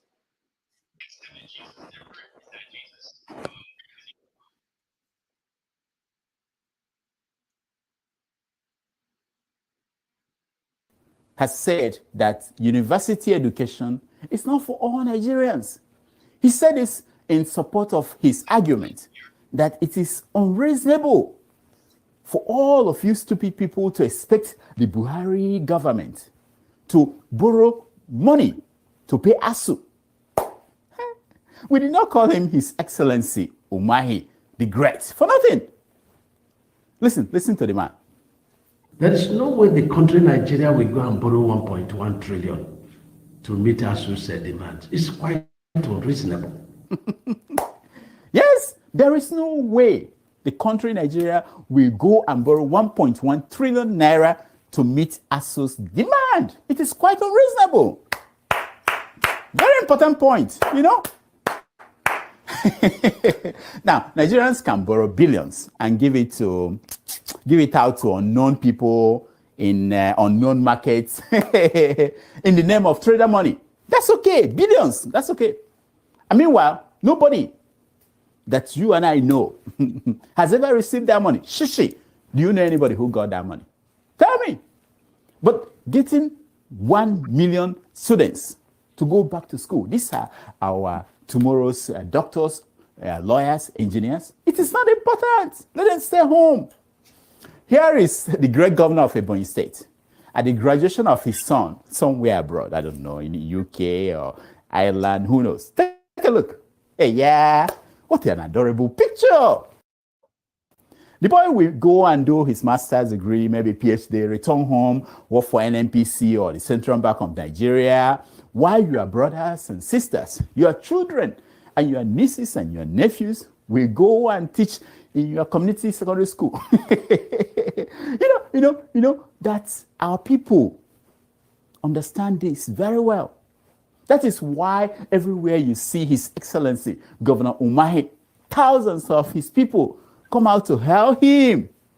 They understand that all animals are equal, but some are more equal than others. Who did this to us? Who did this to us? Who?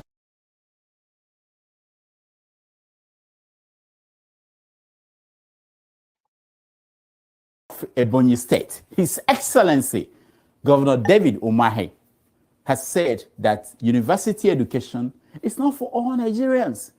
He said this in support of his argument that it is unreasonable for all of you stupid people to expect the Buhari government to borrow money to pay ASU.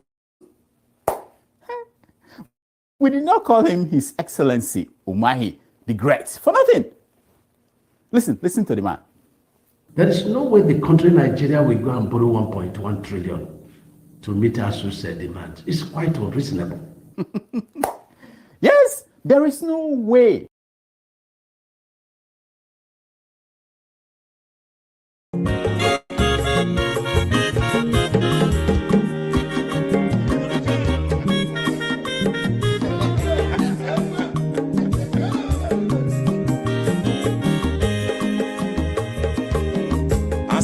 Onye ọma zoro obi o, akwa nwa zoro obi o, Max ịbịa bunye gokwanụ m n'ofube n'azụ ụlaga n'ịbịa zigo, mmanwụ ụlaga do n'ịbịa zigo, akwa nwa ilochi o, biko rapụ zoro ka ọ nabazi ya. Onye ọma zoro biko, abamba wazoro ndosari, ibia unye nigwana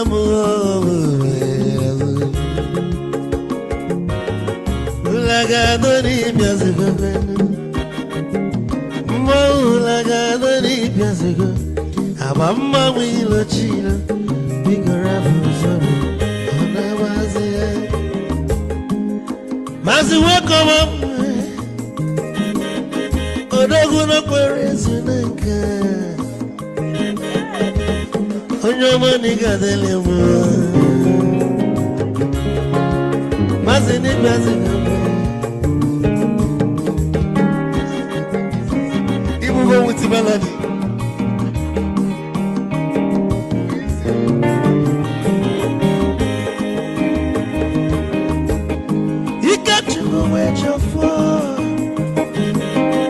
Odogu na chalanoka Ezi wande mliga delemo Olagado ni pezigo Olagado ni pezigo Amama wilo chilo Ikorabuzo Anabazi Te Onyama zoro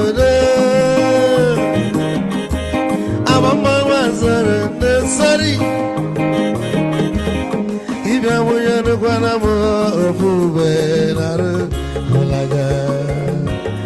Mulaga, don't Piazugo, Nazaboy, Mulaga, don't Piazugo, Amama Wilo Chilo, Biko Rapuzoro, Anabazi, Ice. A dog can never be kitchen for. Ama kwa mnika kugodia Waligwe kwelo Ikeja mabele bege Hey, you go!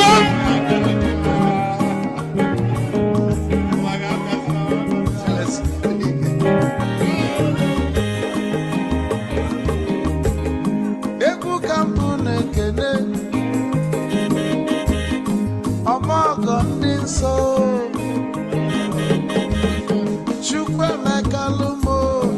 Chukwu negaji Esi nwanne m ekene ịlapụl ife niile na-eme wee bịa ka gosili na anyị na gị bụ nwanne wisdom ga-adị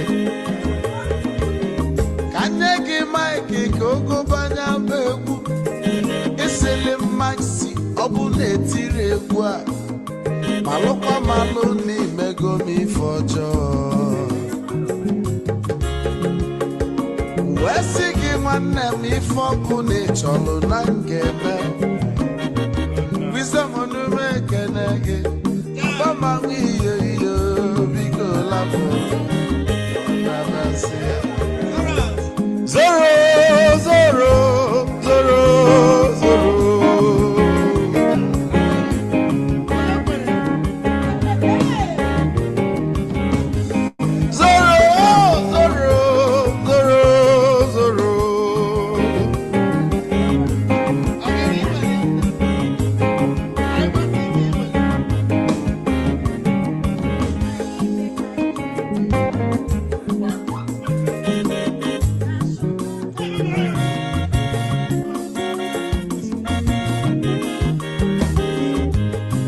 onye duru joy na bugwu Hausa Sokoto ujembe enwilo anụ solo nwe ma n'ọfịa na-ara onye nwụrụ zuru ike.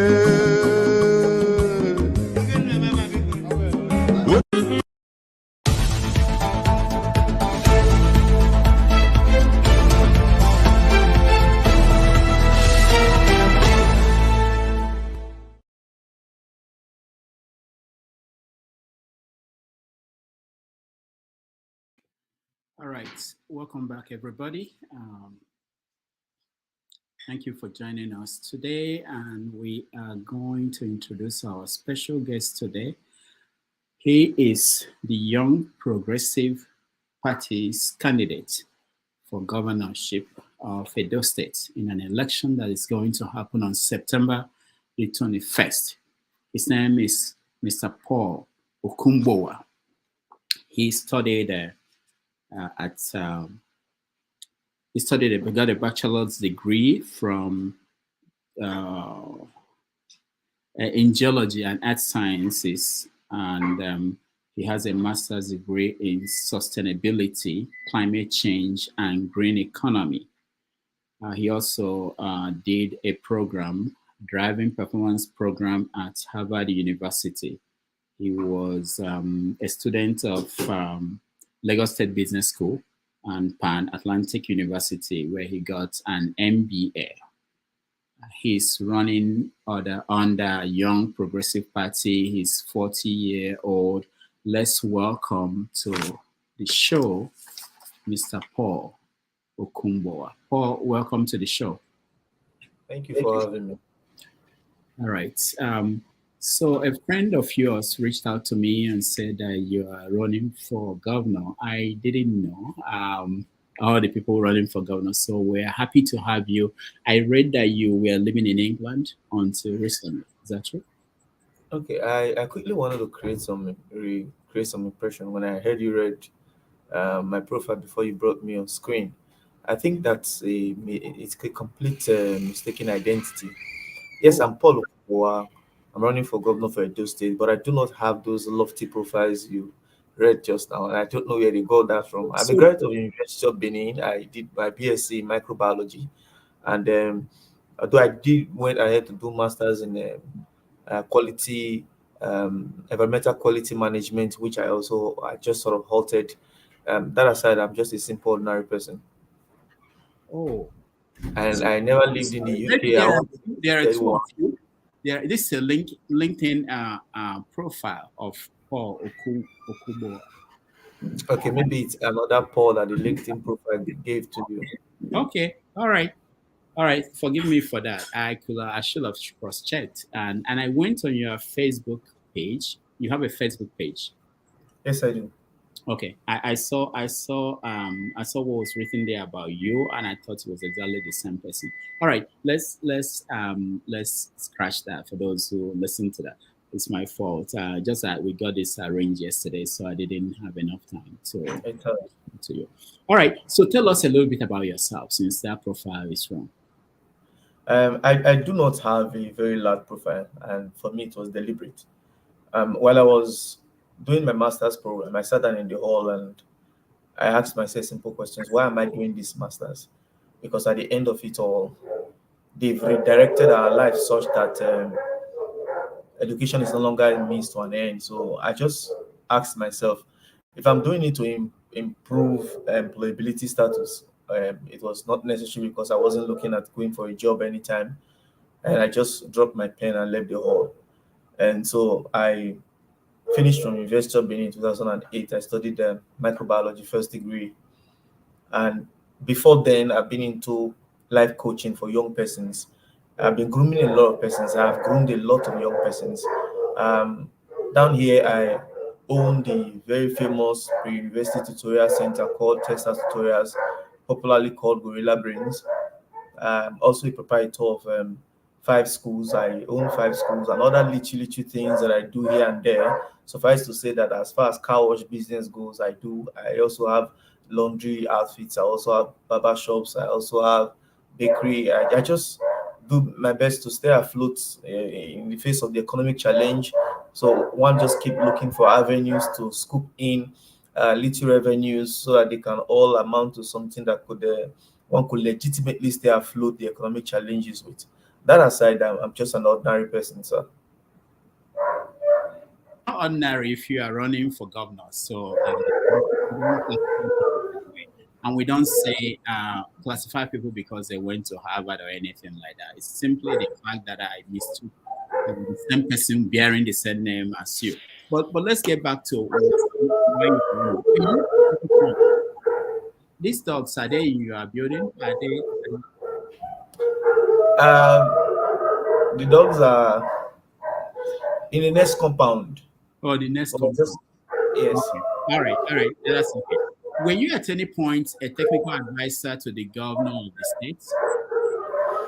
No, I wasn't at any point. Okay. There's another Paul with the same last name who was a technical advisor to Edo State from 2016 to 2020. All right.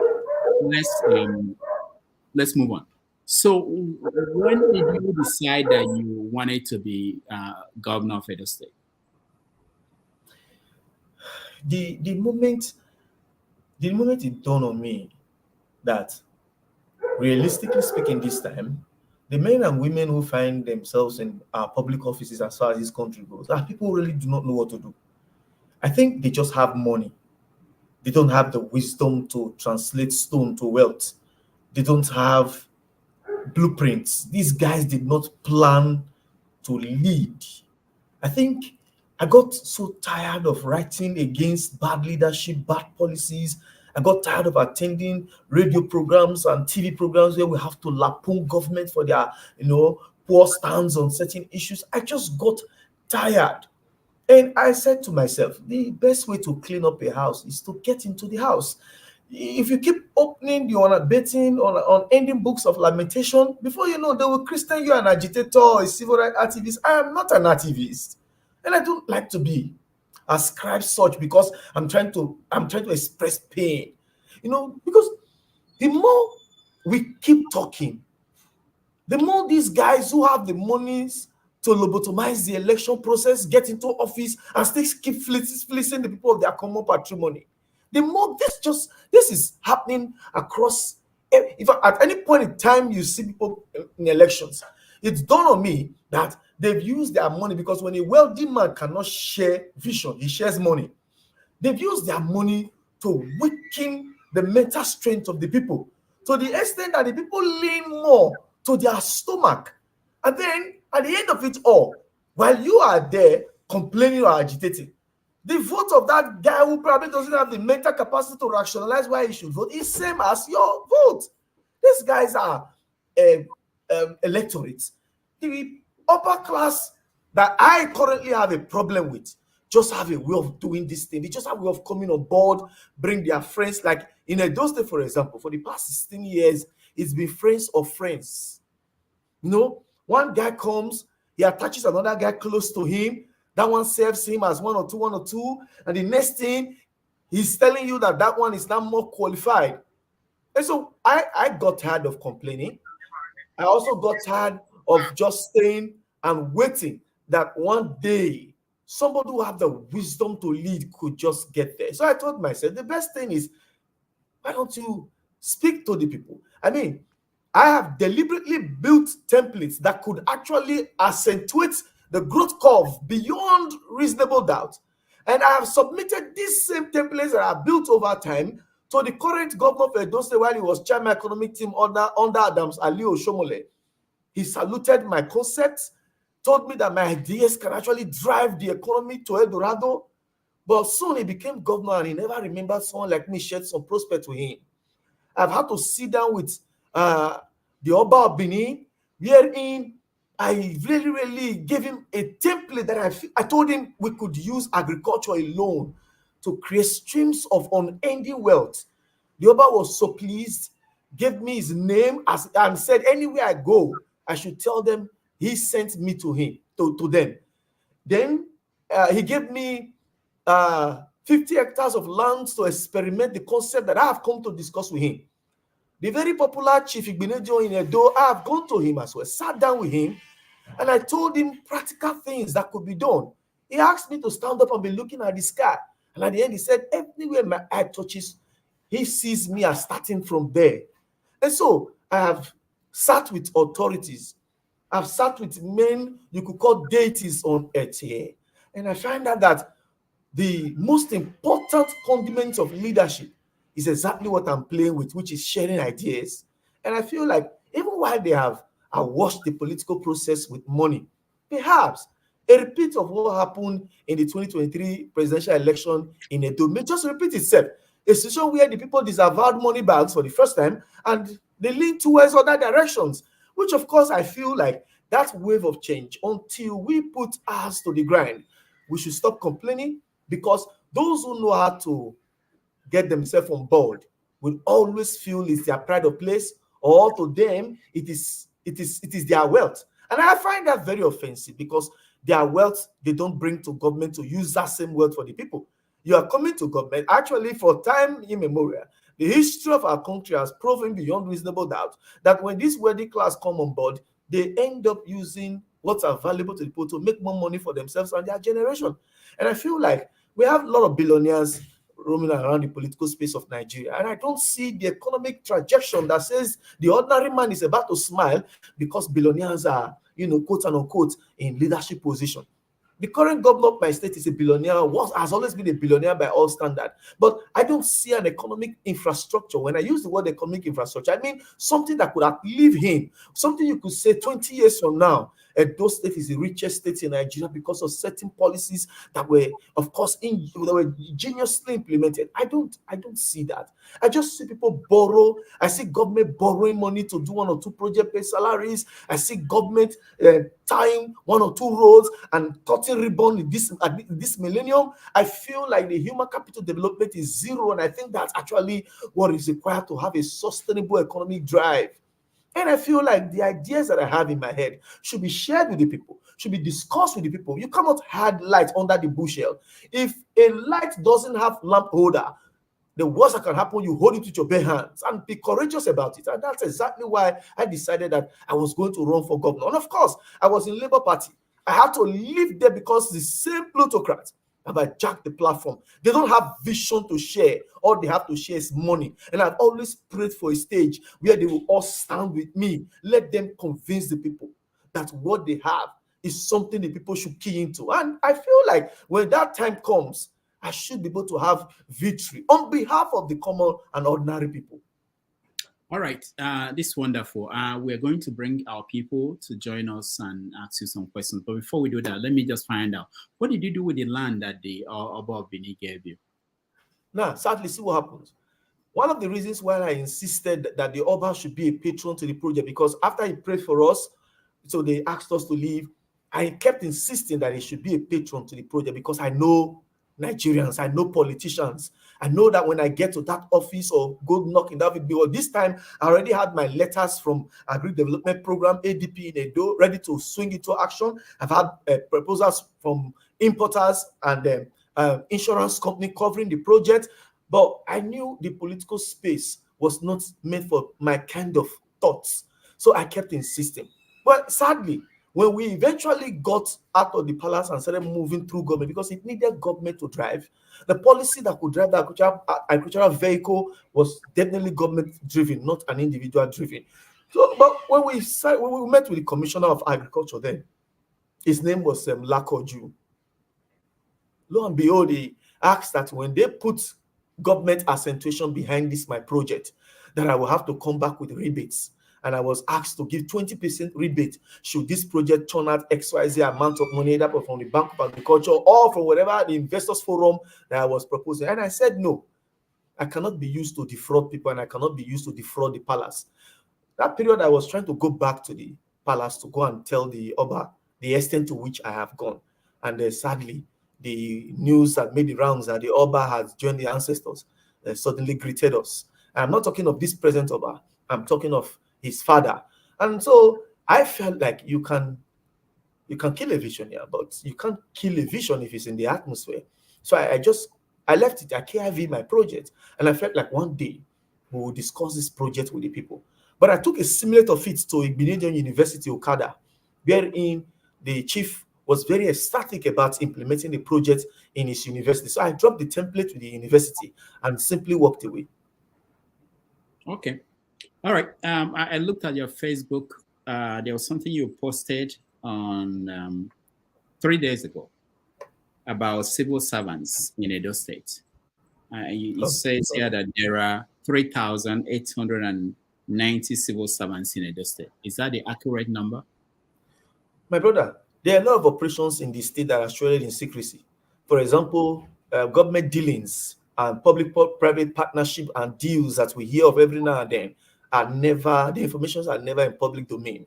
And for a very long time, some of us, including the likes of a very popular radio call-in person in Edo here, Sonny Gedusa, we have constantly asked for the number of civil servants in Edo State, and it has remained a matter of mystery.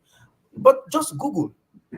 If you Google, you find out that both Wikipedia and other reported the same number that I quoted there, because I had to do that research. While some political hirelings and urchins were celebrating the 70,000 naira minimum wage as a political scorecard, and I felt like this was another attempt to fool the people again. So in that thought of mine, I went online, did the research. I called some friends in ministries of government parastatals. They will not even give you any clue as to what it is. So when I pulled those details online, I pulled another online search engine. They were all corroborating. So, and I have always known that Edo State civil service doesn't have up to 5,000 persons as part of their recruitment. So I can't remember the last time they employed. We have shortage of healthcare providers here. We have shortage of teachers. A lot of schools don't even have teachers as far as this state is concerned. And so I don't know where they did employment or how they've done employment. So that data you see there accurately may be the most correct or most available data. So also on the same post, you mentioned that the entire population of Nigeria is almost 400 million. Yes. Where did you get that? The last population census count in this country was conducted how many years ago? I like to ask for that question. And as when they conducted that population, they told us we were 220 million in population. But as when that population was done, I wasn't counted. My 4 kids were not counted. My immediate family, we are 6 in my family, and 6 of us have 3 kids. None of them were counted. And so it's suffice to say that when you keep looking at the growing population strength of Nigeria, and then again, you start comparing it with some studies. Like, I'm always trying to consume knowledge. You know, I read a lot of journals about the Nigerian thing, and these are conflicting data. And I know I use my family as a case study. I wasn't counted. My wife wasn't counted because I asked her. I married her 8 years ago, and the population census count was done before we got married, roughly about 10 years back. And I asked her, were you counted? She said, no. I asked her, were your sisters counted? He said, no. And so that puts Nigeria copiously above what is quoted in that data. I honestly really do believe so. All right. One more thing. You were the only candidate during your primary of your political party, Young Progressive Party, and you used option A4 during the primary. Is that accurate? I wasn't the only candidate. Sorry, I wasn't the only aspirant. At first, we were 3. One suddenly just joined another political party, and then we were left as 2 aspirants.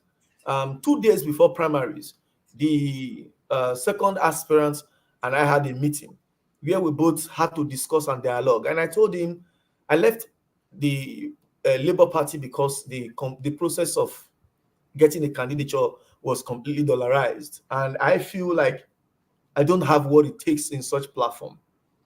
If the Labour Party wasn't listening to dreams, prospects, and visions, there was nothing I could do. So I told the man, instead of us getting into a ring, why don't we both agree that one of us should go? First of all, I was way younger than him. He was in his 60s. I just turned 40. And I said, the party in the nomenclature, as far as naming goes, naturally favors that I'm a younger person. If you were in the primaries with me, except perhaps we're looking at another primaries that is going to be financially induced. But if this is what needs to be done, I don't have the muscle for that. But if you are looking for someone who will enamor the people with his dreams and give it coloration and life. And then we can be able to see how we can create what you describe as the voter revolution. If we don't have money to buy the votes of the people, let us for the first time hope that what happened in the 2023 presidential election in Edo State will repeat itself. If we find a candidate who can resonate with these young persons who are vastly disenchanted Nigerians, and of course, they were the obedient who are not ascribed to any political parties, but dealt a deadly blow to both APC and PDP in the last election in our state. But the only person I feel in this room that can appeal to that base is somebody who is not so distant from them. And I've been in the private service that has made me met directly with nearly 500,000 young persons in the course of my first business in the past 20 years. And I felt like, I told him, there's some serious advantage in you sending me. I appealed to his conscience, and he graciously decided that he was going to abdicate the quest for it. And that was how option A4 was still the best option to conduct. And then I emerged as the only candidate. How is your party supporting your candidacy?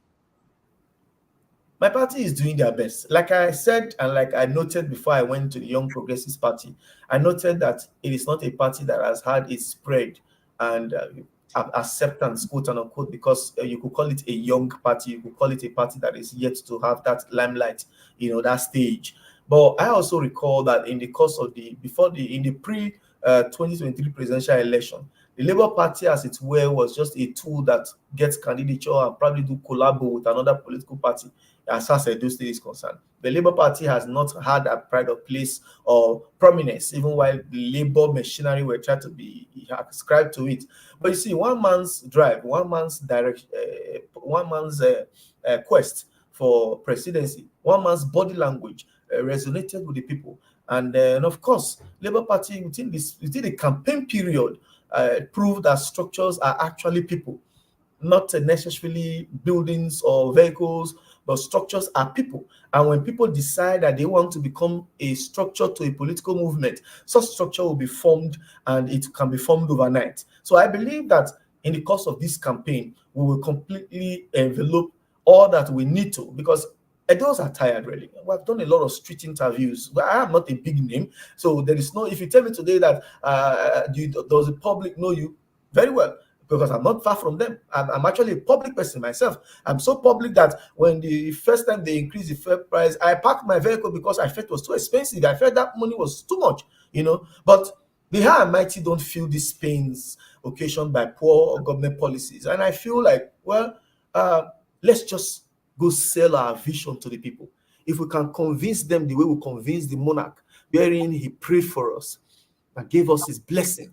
If we can convince them on what we have to offer in healthcare, in education, in security, if we can convince them that what we have can actually cause an industrial revolution in Edo, because when you keep consuming and relying on borrow or IGR or federal allocations, it's just recurring decimal. But if we can prove that we can actually have a sustainable economic drive that is independent of IGR or federal allocations or borrowing, I think the people are not so averse to reality anymore, even while hunger seems to subsist and still shred most of their common reasoning. But the people are not so averse to what they feel or what they know can work for them. And we believe that, I always tell people, if this is God's will, there is no army in the world that can stop an idea whose time has come. Young persons' lives are wasting on a daily basis, and they need somebody to remind them that they are the pawn in the game of politics, because they say politics is a game. And I've refused to see it as a game. You call it a game, that's how you play with the lives of people. I see it as an opportunity to serve. And regardless of experience, because some will say, have you occupied any government office? Do you have experience? What has the experience in the political space proven? It has proven that the more experienced they are, the more they know how to steal and fleet your wealth. That is all the experience that has been proven over time. But how about a passion to deliver? If you have an inventor kind of mindset and you have a creative mindset, your joy is always that your product is working. That's your joy. And if you are driven by that, and just put that in leadership, just put it in government, use government policies to drive them. I think that's the kind of satisfaction that I want, that the things that I thought of is going to take shape. And it's going to cause a revolution across Nigeria, where young persons are no longer sitting aloof of the political process. While I'm not advocating that they should get violent, but they should get ready for a ballot box revolution. A situation wherein even if you share money to them, they will go to the polling unit and still go there to go and mess those that they don't think can do the job. I think we must be able to use our God-given ideas to revert our political system to a situation where candidates should be able to convince the people, not spread money. They are spreading money now as we speak. But like I've always said, we don't have money to spread. We have vision and prospect to spread. And by God's grace, visions and prospects are like gem seeds. When it falls on a bedding ground just now, you will see the people begin to rally around once more what visions could mean today. I'm glad that I have some living proof of some of the things that I've done, that I'm not just saying, I'm not just talking about these things, I've done some. And I'm glad that I have living proof. It was as though I knew what was going to happen. You know, these days everybody likes some form of verification. I can point you to authorities that I have met with, that I have made suggestions to. In fact, November last year, I was on TV in a local TV in Benin here, where I was discussing copiously about security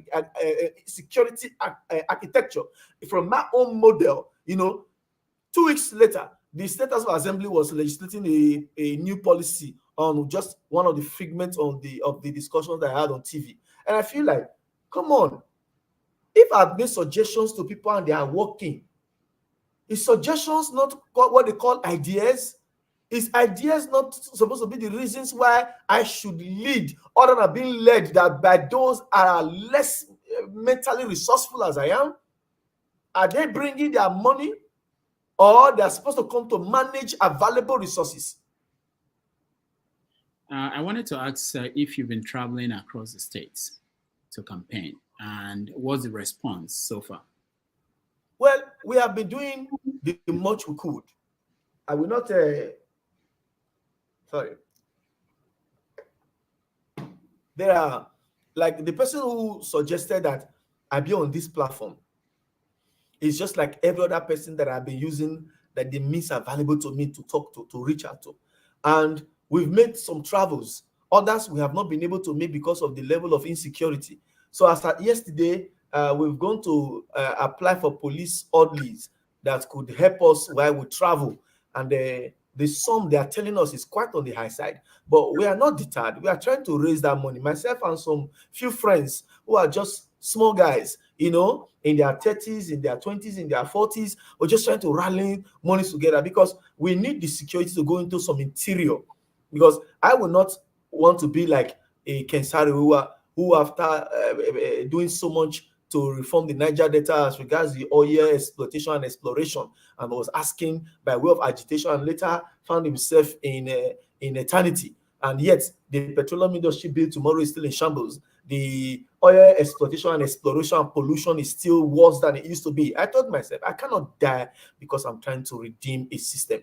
No, I will live to stay alive to see the consequence of the actions of both those who did the right and those who did the wrong. So to be cautioned in this election, to stay on the path of caution, is the reason why we have not been able to travel completely the wards, 192 wards, because some are in very remote locations that we want to get to. So we are working seriously on our security so we can travel around. But we have gone reasonably far. We have done at least 8 local government tours, and we are repeating our movement across our political parties. We have been able to also set up a political party secretariat. We raised money, rented secretariat across the 18 local governments. As of this morning, we're able to buy chairs and tables, and then we've been able to set up Akoko Edo, Onwan West, Onwan East. In Edo South, we've been able to set up, of the 7 local governments in Edo South, we've been able to set up 7.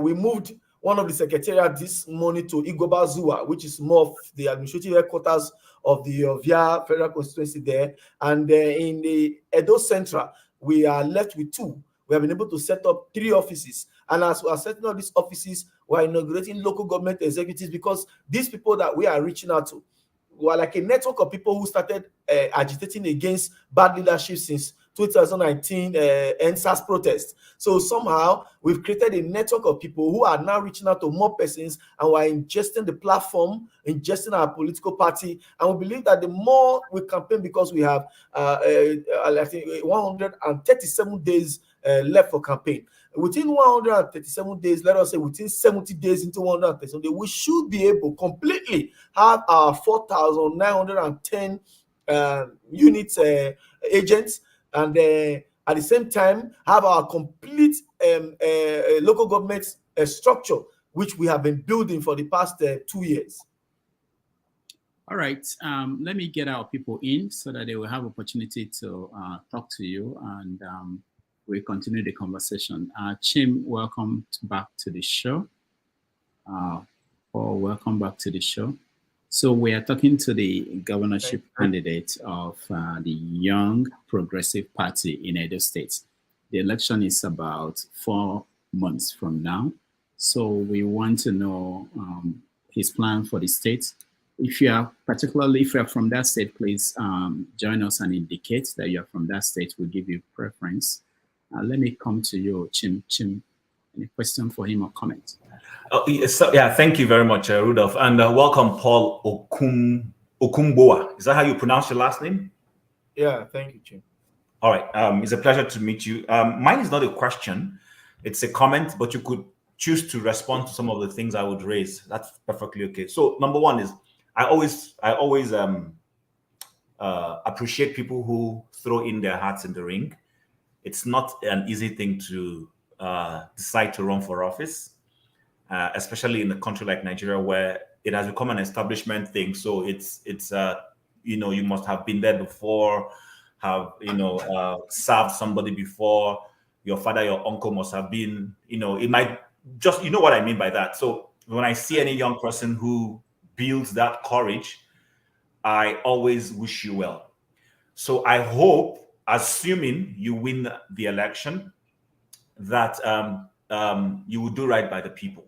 That's the only thing I want to say.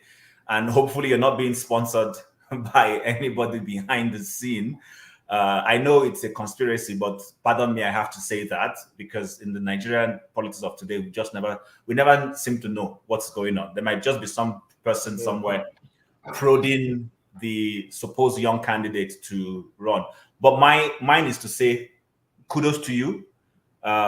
It's a good thing to throw in your hat in the ring.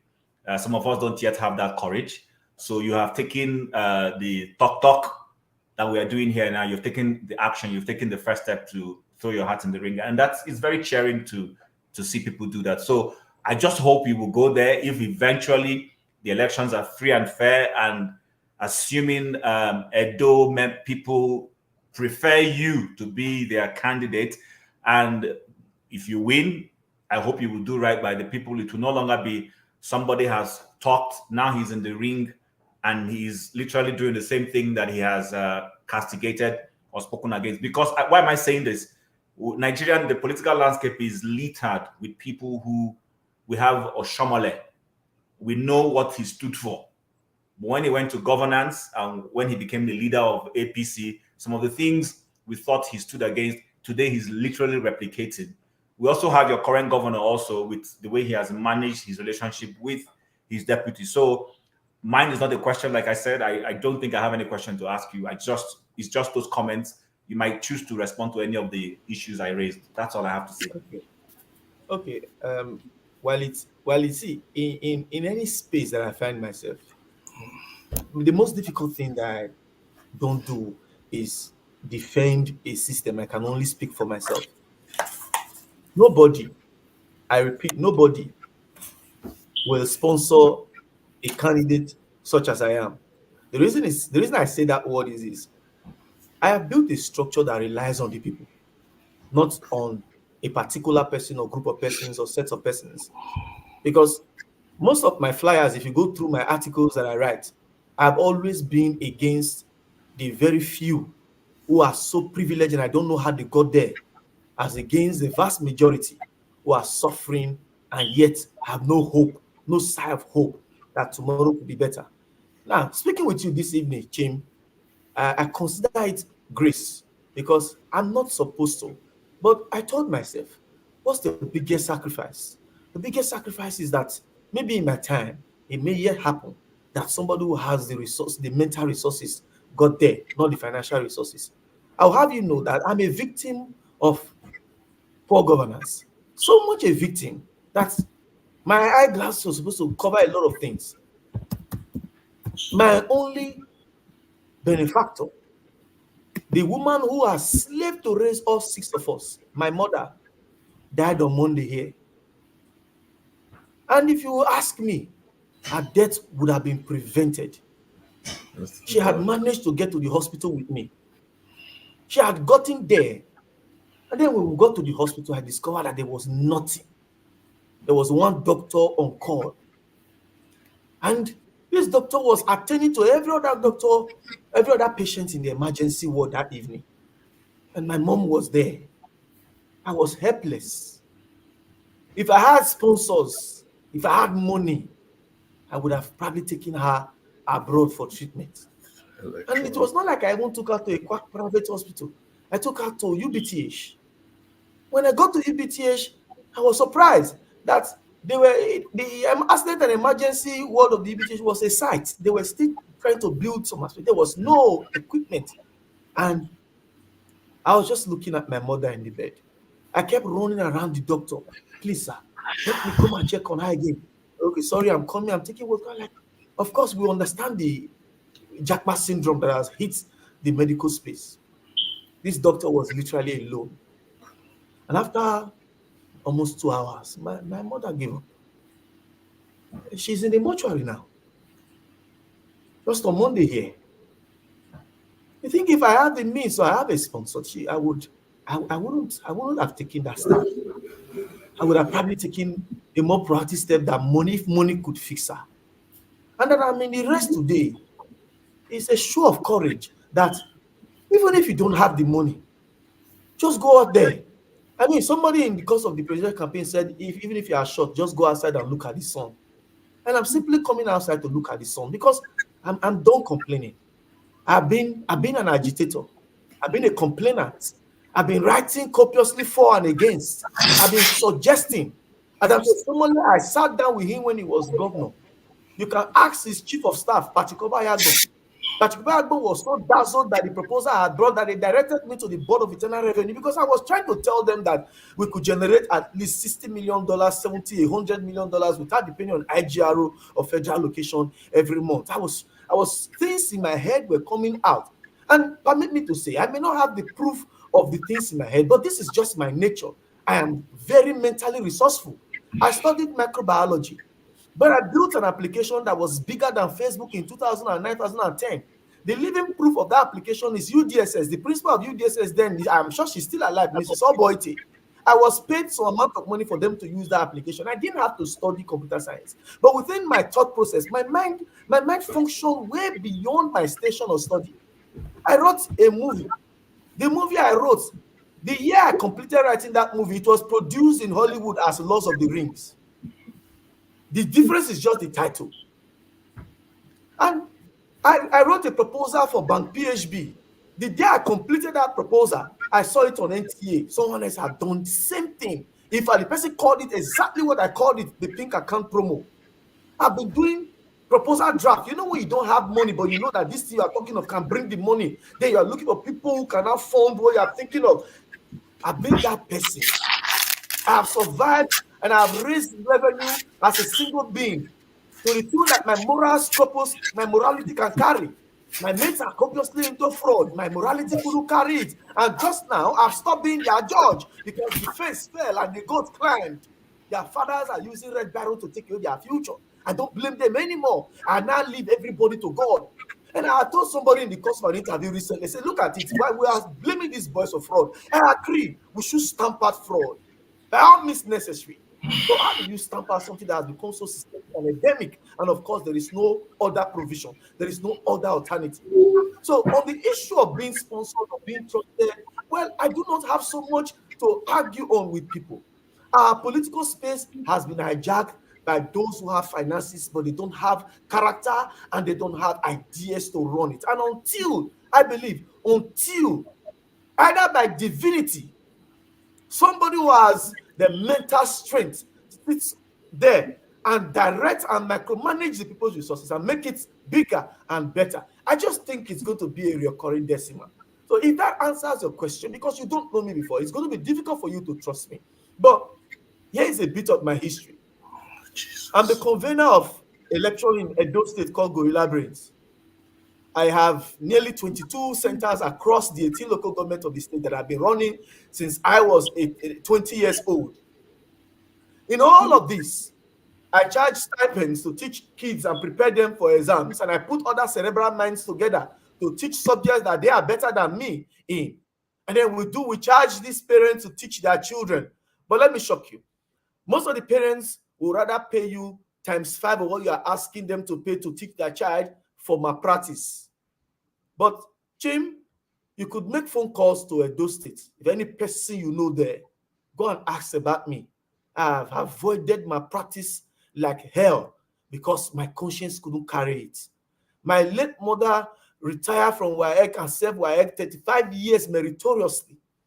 Go and ask about her in WAEC. They will tell you the character of Mrs. Florence Okungbowa.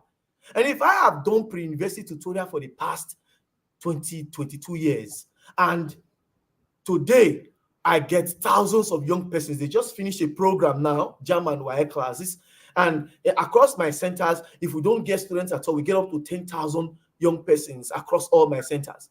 If I just do enrollment for, let's say, 1,000 of them, and of course, they charge up to like 85,000 or 80 or 70,000 to have this WAEC malpractice done. And then you will spend less than 20,000 executing same per person.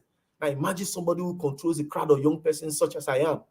Go and ask in my state. Just ask the owner of Gorilla Brains. I have had to arrest my own managers on the issue of malpractice.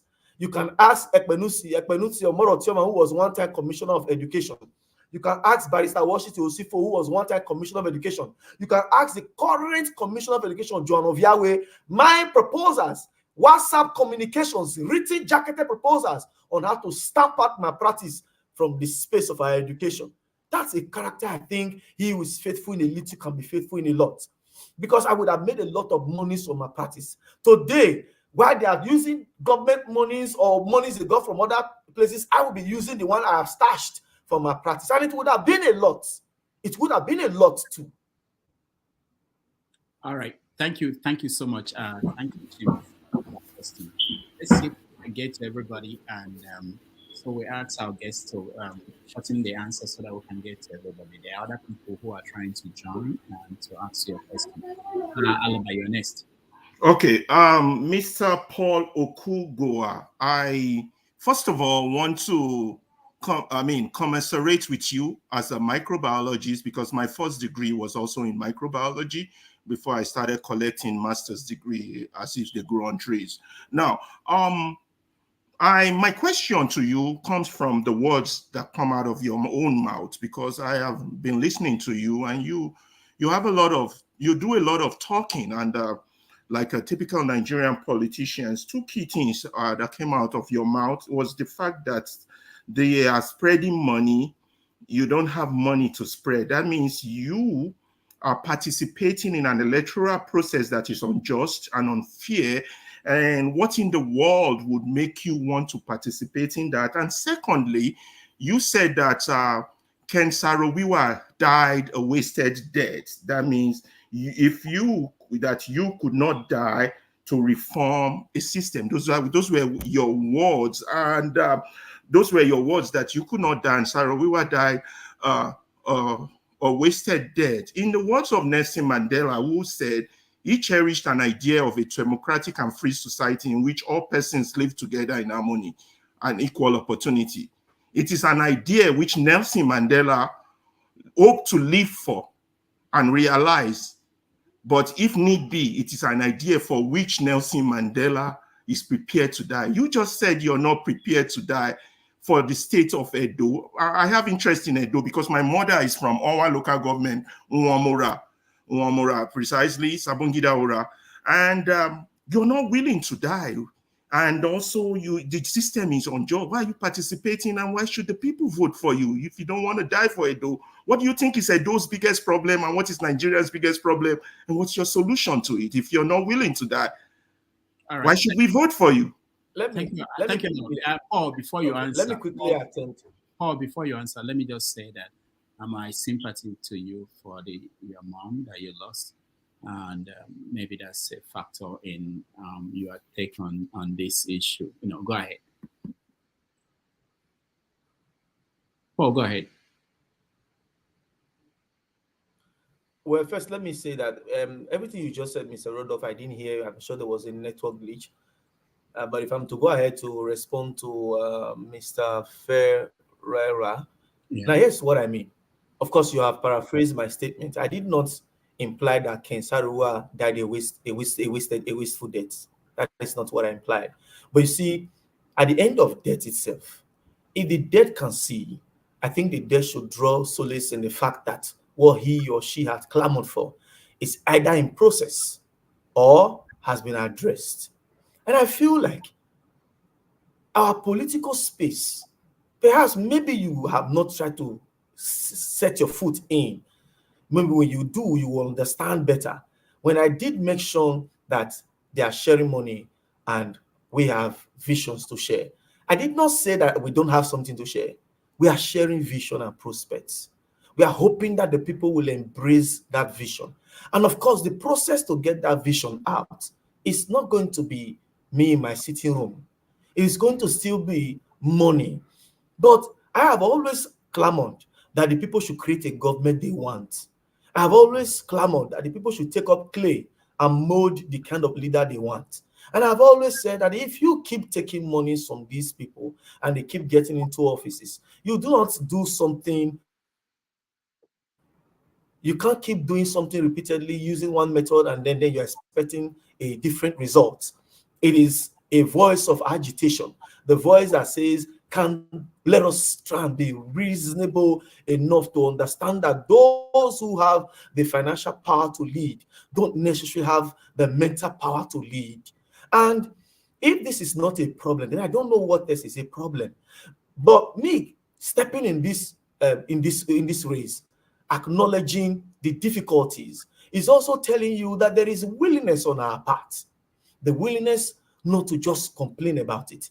There is so much willingness on her part to the extent that we know that elections are typically of a trade-off.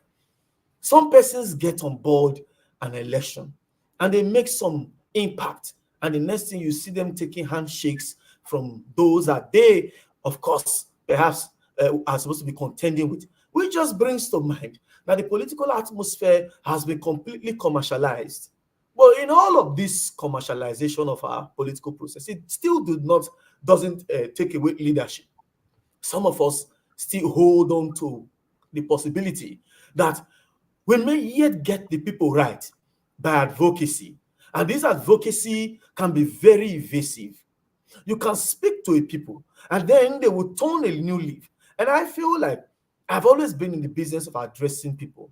I've always been in the business of telling young persons, giving them some sort of, economic compass, or giving them some sort of a political compass. And I feel like I have also created impacts in doing so. And my thoughts are simple. If you have ideas to sell to the people, in which case I do not even allow the misgivings in the political environment stay as more like a stumbling block. I believe that every stone can be rolled away if the people connect themselves to some level of political righteousness. And when I say political righteousness, the day that the ordinary man wakes up and realizes that for every day spent on earth, it is his that is actually wasting. The day he realizes that when he needs medical care, that those who live above him, that pay him to get his electoral franchise, have gone ahead of him. I believe that is the day pockets of young people or pockets of people begin to resist the money order. And if the Lord falls on me to add my voice to that consistent push, that we can actually exercise leadership, on the basis of a working, actionable, doable manifesto. I mean, we have a lot of cerebral minds lying the length and breadth of the 18 local governments. One man can ingest your thought and speak to the next man. The language of communication is not only restricted to English language. One man can understand you in English and speak in Esako to his friend, and his friend just now may just be waiting for that sort of school of thought. This in itself has become a driving force. We have not shown any form of cowardice. Neither have we in any way spit on the grave of those who have paid supreme price for the Nigerian state. But people like me are saying that I would rather stay to get it working. And that was what I meant when I said that I also have thrown myself into this den. This den is not such a peaceful den. This den is not such a civil den. Right now, we're mobilizing to travel around certain villages that we have not gone to before, and these villages are completely ravaged by herdsmen. If you tune into our radio programs here, you will know that there are some communities in Edo that are currently occupied by herdsmen. The Odionwe have relocated to the city. And then you will know that there are some cities like there's a friend of mine who from University of Benin Main Gate to Ignition University Okada was killed by herdsmen. There's another friend of mine, the Showore's younger brother, Jide Showore. We do business together. He was killed from Main Gate to same Okada by herdsmen. So I feel like there is so much danger. And naturally, any person who is not willing, perhaps may not even step into it. But we are stepping into it with caution. So I think you should probably try to understand the direction I'm coming from, that the atmosphere is not as easy or perhaps as friendly as perhaps even if you have the best working manifesto. There are a lot of dollars and money flying the length and breadth of Edo State just now. Edo State may be getting too much influx of money just now because the political actors know that this is what they need to get the process done. But I'm glad there are 3 frontline billionaires in this race. And whether if we were on the race or not, one of them was going to emerge, not the 3 of them at the same time. So we feel like, let us take this risk with the people. Let us go and talk with the people. Let us share our dreams with the people. If I had the opportunity of talking about how some of the things that we intend to do since morning, since we've been interfacing in this discussion, perhaps you will see that maybe this might just be an opportunity for an ordinary man who carries seeds of creativity and the courage and willingness to step into such an arena such as this. This may just be the time. And I don't make mockery of myself without giving cognizance to certain realities. But you see, I've always lived the life that says, for me, God never takes glory for whatever comes easy. And if the Lord falls on me to be a people redeemer just now, as far as their leadership and level and governance go, I think I'm already in the process. And it is why I have the opportunity to speak with you guys this evening. All right. Thank you, Paul. And please, let's make the questions as well as the answer brief so that we can get to as many people as possible. We don't have a lot of time. Mazi Prince, you are next. Let me see if we can get this out of your face. Dr. Rudolph, you knew you were coming to me. That's why you asked it. Anyways, I intend to ask a very short question. And pretty much my interest in this is, I'm actually from Delta State, but I schooled in Benin.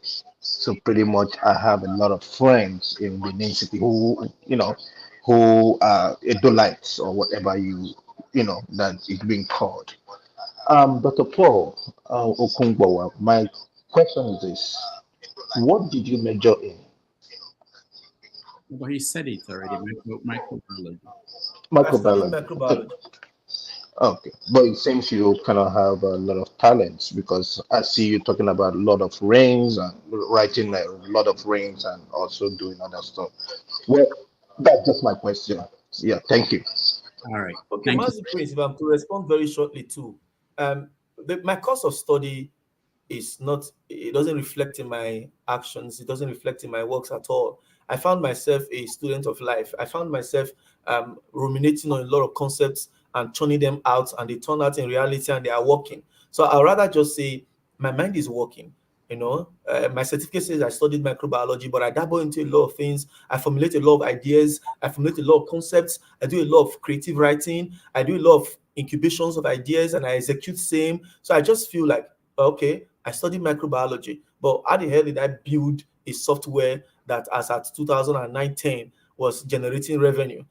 That software only suffered because of the low level of participation then. But at least I got patronage. It's just the kind of mind that I carry. All right. Thank you. Let's go to Olumide. Hello, Mr. Paul Okunboa. Nice to meet with you today. And I seem to like you a lot. You are a very young, erudite man. And I seem to like all of your ideas, and you seem to want to do a lot for the people of Edo State. But I want to ask you this question. My own question is pretty straight. So the elections, they're coming up in September, right? And so what is your own structure? What structure do you have in place, or plan do you have in place, so that your vote, if the people of Edo give you the most valid votes to be their governor, what structure do you or plan you have in place to making sure that you and your party have in place to making sure that your vote count? And also, do you know what kind of modality that election will take? Is it going to be by the IREV? Is it going to be secret ballot, open ballot? So what information do you have? Those are my two questions. Thank you very much for the question. Well, I don't think the political projections and trajections so far have so far wowed all of us. A station where INEC will tell you this is how they are going to transmit results, and eventually they tell you constitutionally they also have rights not to do as they have said before. But we are mounting necessary pressure that INEC should do the needful and let the election be as transparent as it ought to be.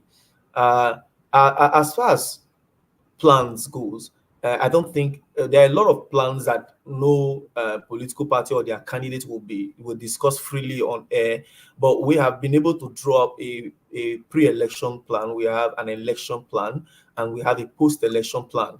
And either case, we don't want to end up, if it is by the people's mandate, and then again, let us assume that after the people gave us their vote, and these votes were by the Nigerian political style stolen. We have also prepared contingencies, and we are doing the much we can as students of life. We have seen and learned a lot from Nigeria's elections, and then we've reviewed, myself and a lot of young persons. We have reviewed election matters for the past 10 years in Nigeria, not just in Edo State, because election matters are always on precedent, just like every other judicial hearings are on precedent. And we are also doing the much we can to ensure that every unit has an agent from our party. And so we don't have people who cannot speak of what they saw, what they recorded, or the records they took as against an eventual record that might be different, or if it will be different from the original record they've taken. My team, my political party, the young men and women who have thrown in just now, we are on a daily basis making plans and planning, and we have not shut our doors against new concepts and new ideas. And a lot of persons come into the forum on a daily basis. A lot of persons hear us talk on radio, and then the next thing they call, they want to join the campaign theme. And then again, we also know that there are rooms for most to come in. We also know that there are rooms for genuine people to come in. So either case, we're taking our chances with the people, and we are understudying everything that comes our way, and we're doing the much we can to prepare. Part of the reasons why we're speaking on this forum today is preparations too. All right. Thank you. Son. Hi, can you hear me? Yeah. Can you hear me? Okay. Hi, Mr. Paul. Commiseration for your mom's passing. Okay, right. Straight to the nitty-gritty. I believe you've not held any public office in Edo State. Am I correct in saying that? Can you hear me? Yeah, you're correct. Yeah. Okay. So, Yes, I can hear you. don't you But thank think you. don't you think that going for the governorship election, that you're just punching way above your um your payroll, your pay level?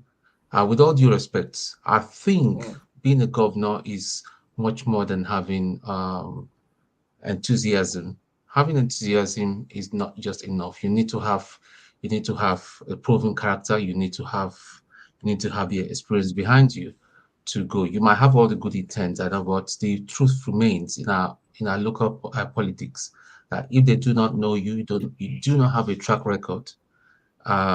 It's just not going to work, my brother. I like the fact that a young person like you you're stepping out to go, but maybe if you started with something on a local level, because I believe that the problem and the way we can sort out all this rubbish that is going on in Nigeria, not just Edo State, but across every state in Nigeria, is the grassroots level. Because the grassroots level are not, people don't reach them. They don't know what's going on. You know, so I like your enthusiasm, but I don't think anybody's going to vote for you. I might sound negative. I'm sorry, bro. Yeah, but I don't think you're ready. That's just my own observation. Thank you.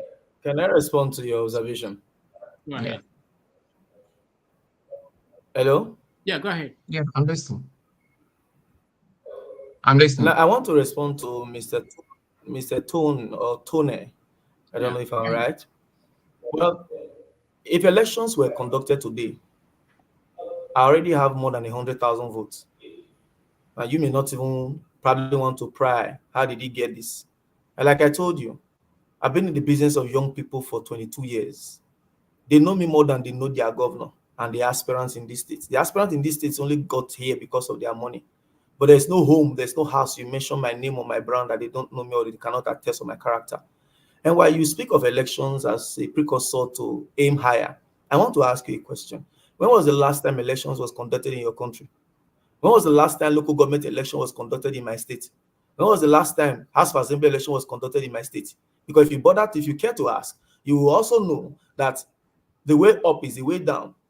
In Edo State for the past 16 years, governors are in the habit of declaring 18 over 18.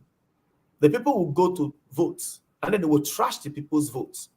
In the last House of Assembly election, I'm sure you are not aware that the local government candidates who obviously won the election before they did what they did and said they will go and they will reconduct a by-election. The returning officer was my project supervisor in University of Benin. I called the returning officer. Prof, what happened? They put a gun on Prof's head and told Prof to announce differently. And Prof said for me to announce, I would rather just say inconclusive. For a guy that was already leading with 4,000 votes, when they did the elections in 2 wards, they obtained the victory. When was the last time people dream and go to their local constituencies to go and sell their dreams? And on the base of that, they will be voted in and then they will perform. And from there, they can use that as a leverage, as political scorecard. Because when you said just now that you don't think anyone will vote for me, as offensive as that sounds, I'm not offended. Because there are a lot of pessimists too. But what we do is, as a people, we don't give up. I'm a teacher by training. I may not be by calling. I've been a teacher by training, not the formal training. I created models of teaching, and it has worked for young persons. While you may think differently, I would rather want to tell you that the hopes that an ordinary man could get there in Edo State is a lot better than in Lagos State or in Bayelsa State.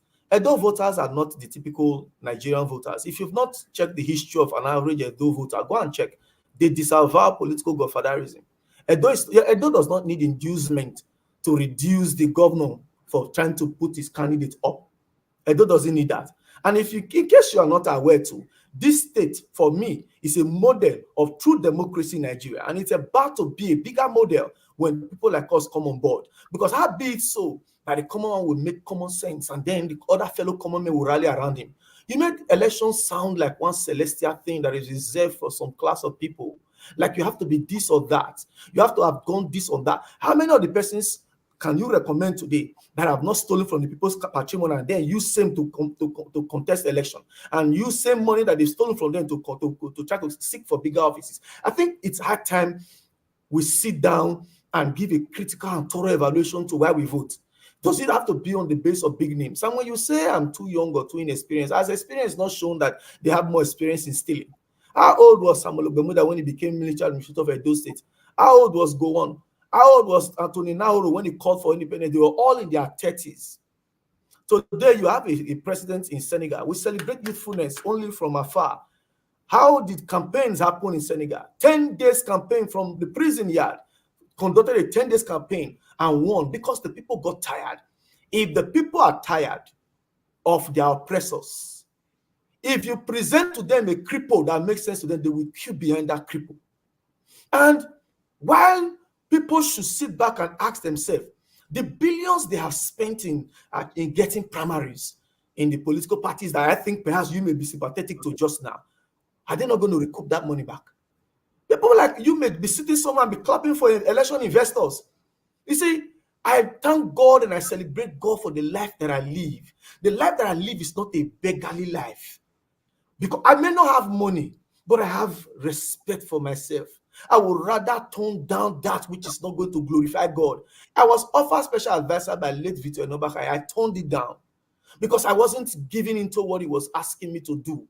Special advisor on revenue mobilization. I was to create a tax force that will be oppressing the people with taxes and go around the local government and scoop taxes for the local government. I told him I can't do this.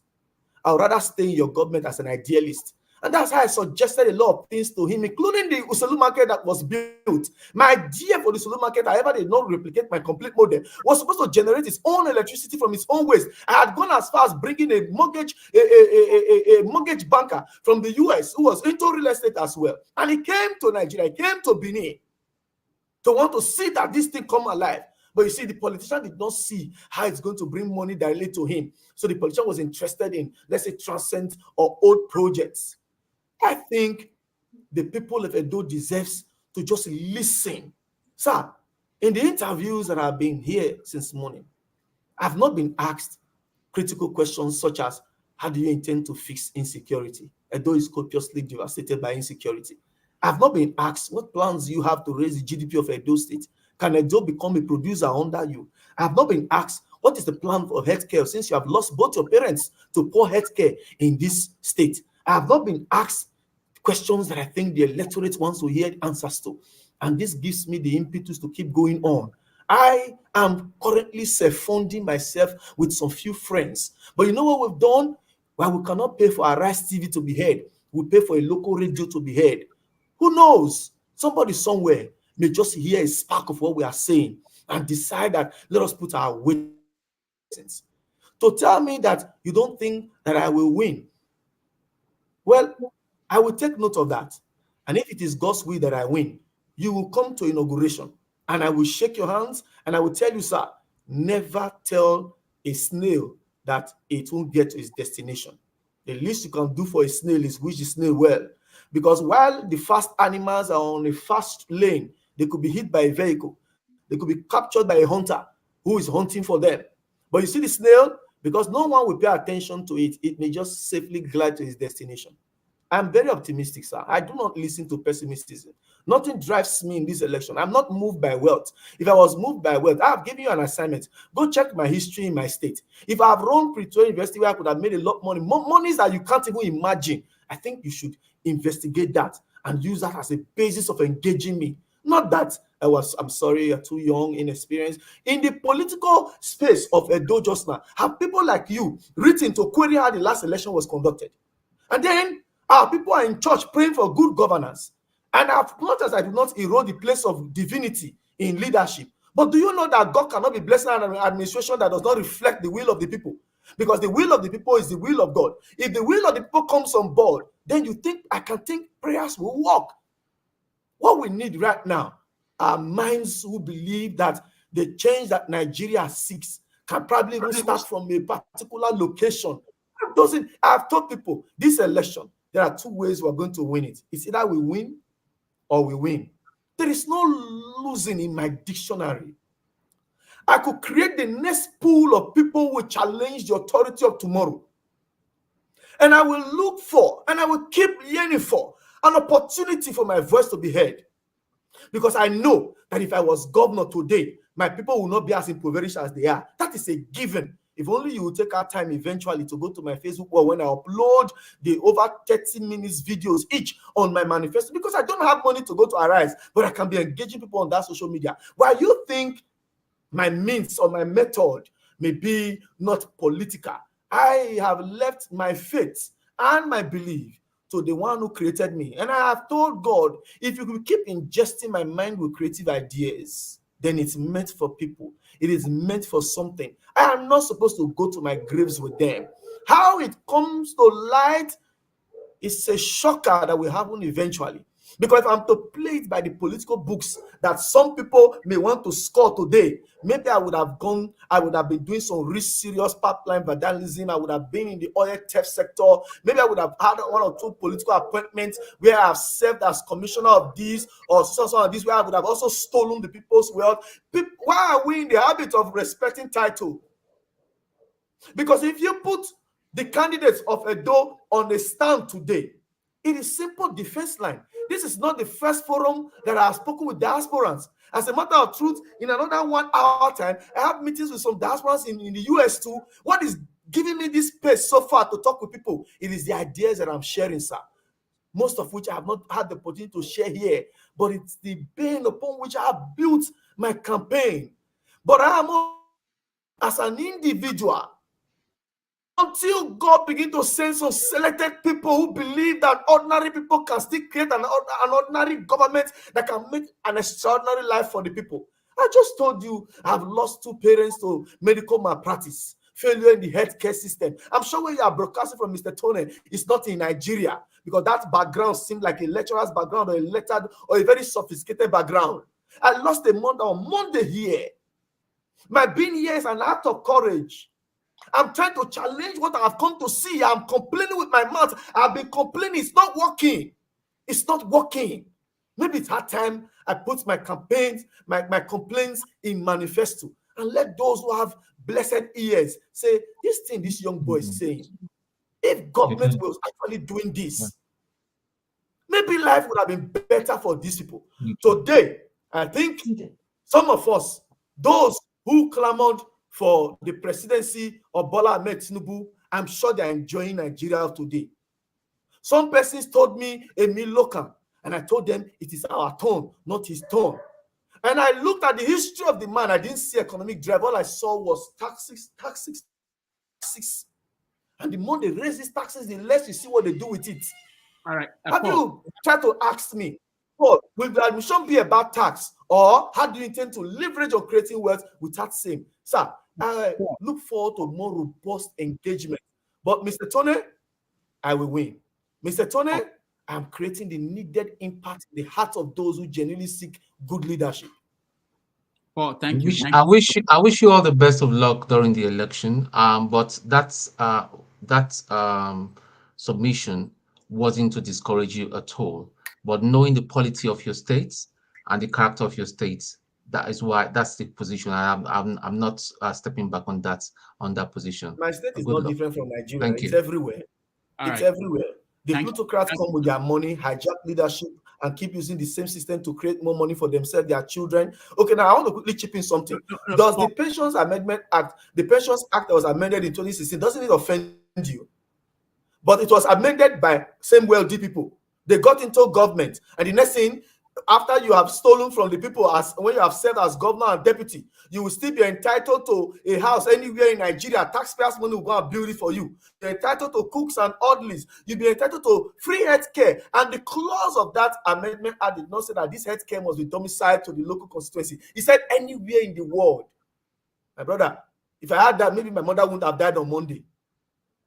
Why is it? Why are the common people not just ready or seeing it like these wealthy plutocrats have commercialized your common patrimony, and then for everything that God has blessed every single one of us with, a few class of people who will not quarrel because they will not fund tribalism when it's benefiting them. They will not use religious divide to divide and rule us when it benefits them. A few sets of guys are rotating our commonwealth, depriving us of good life. And then for every person who is growing old daily, they are dying daily, they are wasting daily. I feel responsible. If my voice could make that happen, maybe I will leave it to God. All right, Paul, thank you so much. For those who are left, let me repeat, let's make the questions shorter and then I'll get shorter answers so that we can get to everybody. There's a question on the comment section from AY for real, and it says, what are your 3 main priorities for the people of Edo State? And how do you intend to accomplish them in specific and practical terms? Mr. Rudolph, please, can you repeat the question because your line was breaking? All right, I'll put it on the screen. What are the 3 main priorities, your priorities for Edo people, and how do you intend to accomplish them in specific and practical terms? Okay. 1, insecurity. Even the state party chairman of PDP, wherein the governor's party, was kidnapped some weeks ago. Our farmers in the rural environment have abandoned their farms, and that is causing food shortage in the urban cities. So insecurity is something that we are very passionate about. My in-law was butchered in his farm 3 months ago in Odigwetel community when he just went to harvest his plantains for sales. It meant people harvesting it for their cattle and they butchered him in his farm. So insecurity is a major issue. Another major issue is healthcare. The healthcare system of Edo State is something that every single person in diaspora should be praying for. An average Edo man, don't fall sick. Because when you fall sick in Edo currently, it may just be death sentence. And very importantly, the quality of education that we are churning out. I'm an educationist. I don't feel satisfied by it. So how do you intend to solve this insecurity in Edo State? Is that what, sir? How do you intend to solve it? Practical terms and Okay, if you can hear me, on insecurity, some years ago, that was in 2015, I drew a model that can completely secure both our urban and rural environments. And in this model, I had broken it into 2. I was using tech to drive security while leveraging on boots on the ground. And on tech, I built a software that I christened Panic Button. In that software, just as you will probably want to check your Facebook or WhatsApp, you just click. If you feel there was an intruder in your environment or dogs were barking or somebody's trying to break in, let's assume night or whatever the case is, until the assailant come in to overwhelm you, instead of frightening and leaving it on being frightened only, my application can send and will send messages to 10 phone numbers, including the local vigilante, if we can set up one that is very functional and well kitted, can send a prompt message to the Nigerian police force. At the same time, can send prompt message to the firefighters or the primary healthcare center in your local constituency if you have a functional one. But that aside, I changed that program so that in my mother's house where I demonstrate, I don't know if I'm still on. Yeah, we can hear you. Go ahead. Hello, sir. We can hear you. Can you guys hear me? Maybe it's my... I'm sure. Hello, can you hear me? Yeah, we can hear you. We can hear you. Okay, so what I did was, after I built the application, so I did a network of the application to a hardware, which was a blaring system. You know when there's light changeover, when BDC shuts down or brings down light, the prompt siren, that blares in some people's homes. So the moment you tap that panic button that I built, it doesn't just transmit messages as prompts to authorities that could be responding if we build an actual response system and a fast one. It will also blare that alarm in your house. But I didn't stop there. The alarm will trigger the alarm of the next compound, the next house, the next house, the next house, and eventually every alarm in the street will start blaring. And so I took this idea to a senator who was a serving senator then. The pictures of me and this senator is still on Facebook. In case he denies it, one day I'll pull it out for him. So I demonstrated this to him. And the senator offered me 10 million naira to buy the idea from me and to have it as his private business concept. And I said to myself, this design, it is so robust and so enriched that this is just.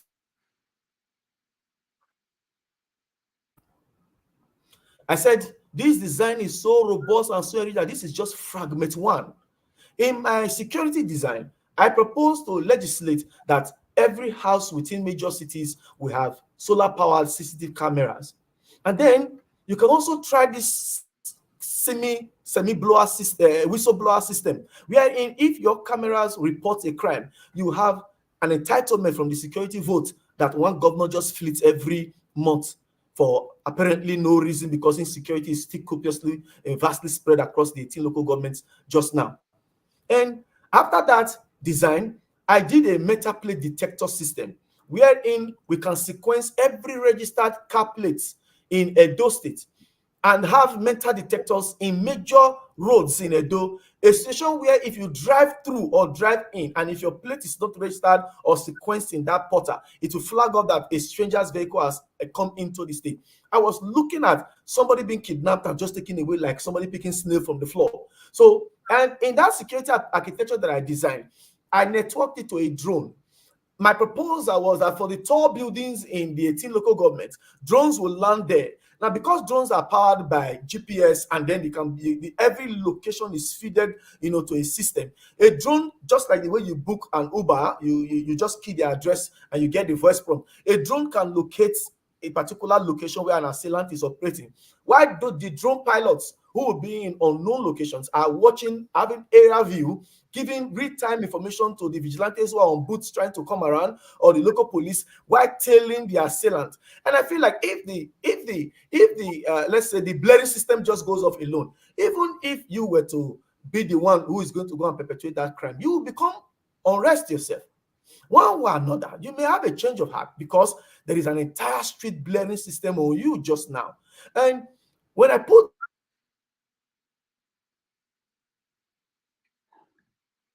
All right, Paul, can you hear me? Please. When I put these systems together, I did not only stop at it being an idea that can solve problems. I believe that for every idea that can solve problems, you should go to create wealth. So I propose that as governor, I will legislate a security bill, a situation where every house can be levied 1,000 naira for that security program, because it's very robust. You can use it to kit up the vigilantes, and they can be more armed or more kitted with bulletproofs than even the Nigerian police. Because by my calculation, if you have that project installed in homes, let's say 2 million homes across Nigeria, and they pay 1,000 naira monthly per home, in which case even the most financially disenfranchised can at least pay. Because if you have a 10-room apartment and you spread 1,000 naira, it becomes 100 naira monthly. If you have a 4-flat apartment and you spread, it becomes 250. If you have anybody who can afford a duplex or state duplex can afford 1,000 naira. So at the end of 12 months, by my calculation, if you run the application in 12 homes, we're not even talking of the wealth that can be created from the downloads of the application alone. But if you run the application in 2 million homes, which may not be limited to Edo State alone, if you run the application in 2 million homes, you'll be looking at an average of 864 billion naira generated from insecurity, trying to create answers for create security with insecurity that is available.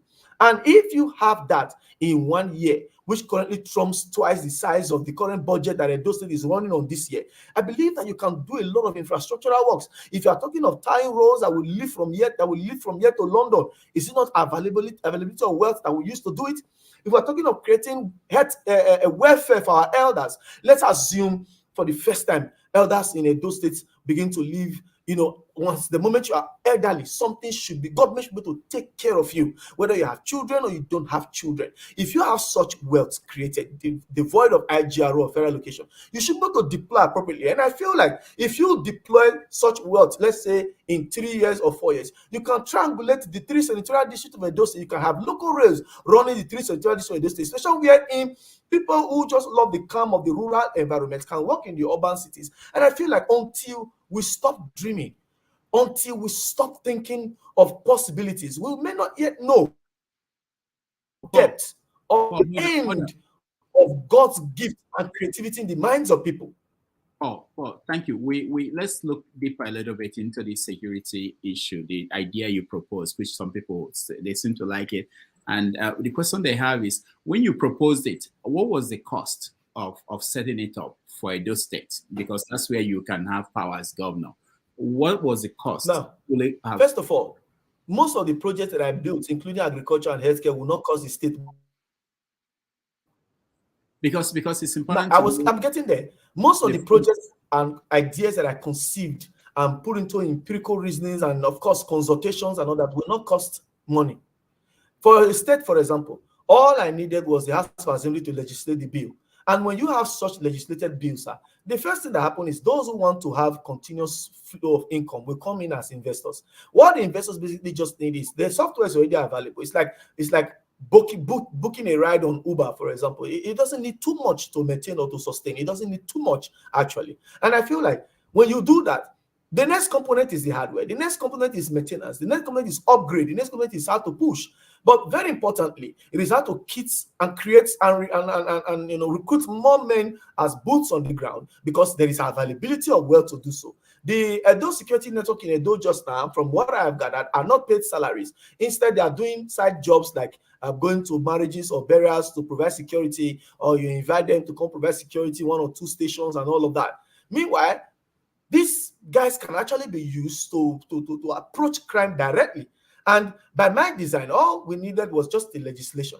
And after legislation, people will come in. And I'm very confident that there are some of you here who want to have such businesses, because it's thriving on policies, thriving on people. It's realistic, it's doable, it's working already. And that's how, for me, people will come in, own portions of this investment. Because if you don't run such ideas through a public-private partnership platform or forum, you may have continuity as a problem when government is changed. So long as it's security, I think people will always come in, especially when the security itself is going to provide wealth. As for whether it was a financial burden on the state, by my design, it wasn't a financial burden on the state. All right. We have about 30 minutes, and we have about how many people here in the studio that are here to talk? I'll go to James first. I'm skipping everybody. I know he's been here before and in and out, and he actually came for this. Just in case we don't get everybody. James, I'll give you the chance. But I'll guess, please, if you can make the answer short so that we can get everybody. James, go ahead. Thank you very much. Thank you very much. And I also thank the other panelists for giving me the chance. I owe you gratitude. Thank you all very much. Mr. Paul, thank you for coming. I've listened to you attentively, and you spoke like a reasonable young man. Your style of doing things seemed to be different from that of people of my generation.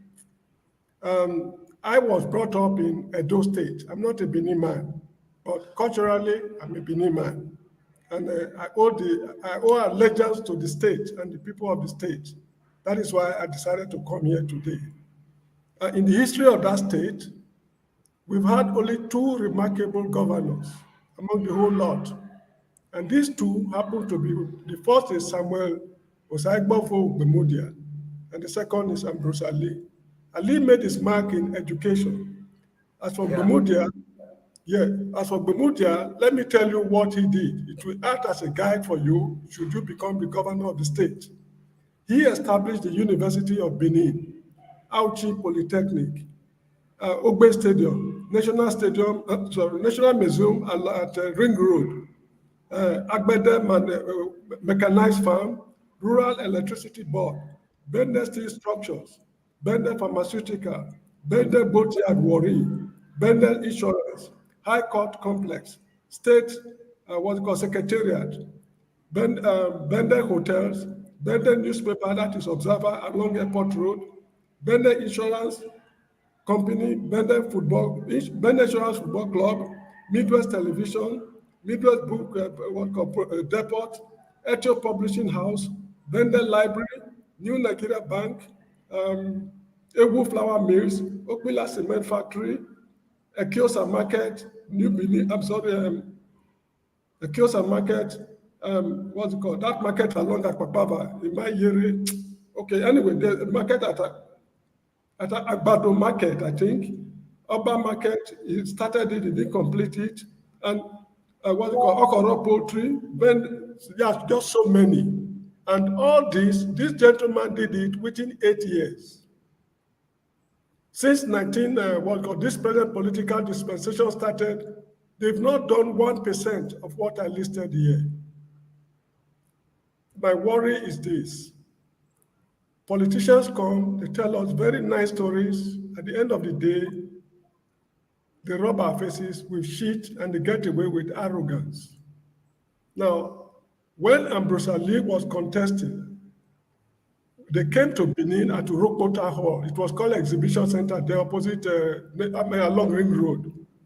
They told us the number of children we have in schools, the pencils they will use, the exercise books, the erasers, mathematical set box, desk, teachers' salary, everything was quantified in fine details. Will you be able to follow these guys' footsteps? Because it will make things easier for you. If, for example, you said you are an educationist, how many children are out of school in Edo State? How much will it cost to employ the teachers? If the teachers are not enough, will you set up colleges of education? Okay. These are fine details. All you'll be saying all along is, I will do this, I will do this. Ali did not work as an individual. They worked together under the platform of the Unity Party of Nigeria. They work, Ebenezer Babatope and others, they work out the modalities and gave him the template. Do you have such a team working with you? Because we don't want to vote you. At the end of the day, you tell us we are sorry. Anyway, that's what I've got to tell you, my friend. Can I respond, sir? Or should I still wait? All right, go ahead, Paul. Mr. James, first of all, I appreciate the insights of your question. The truth is this, my generation will always do things differently. And there are a lot of benchmarks that you have listed just now. They make quite a lot of impact. But I wanted to quickly go back to one.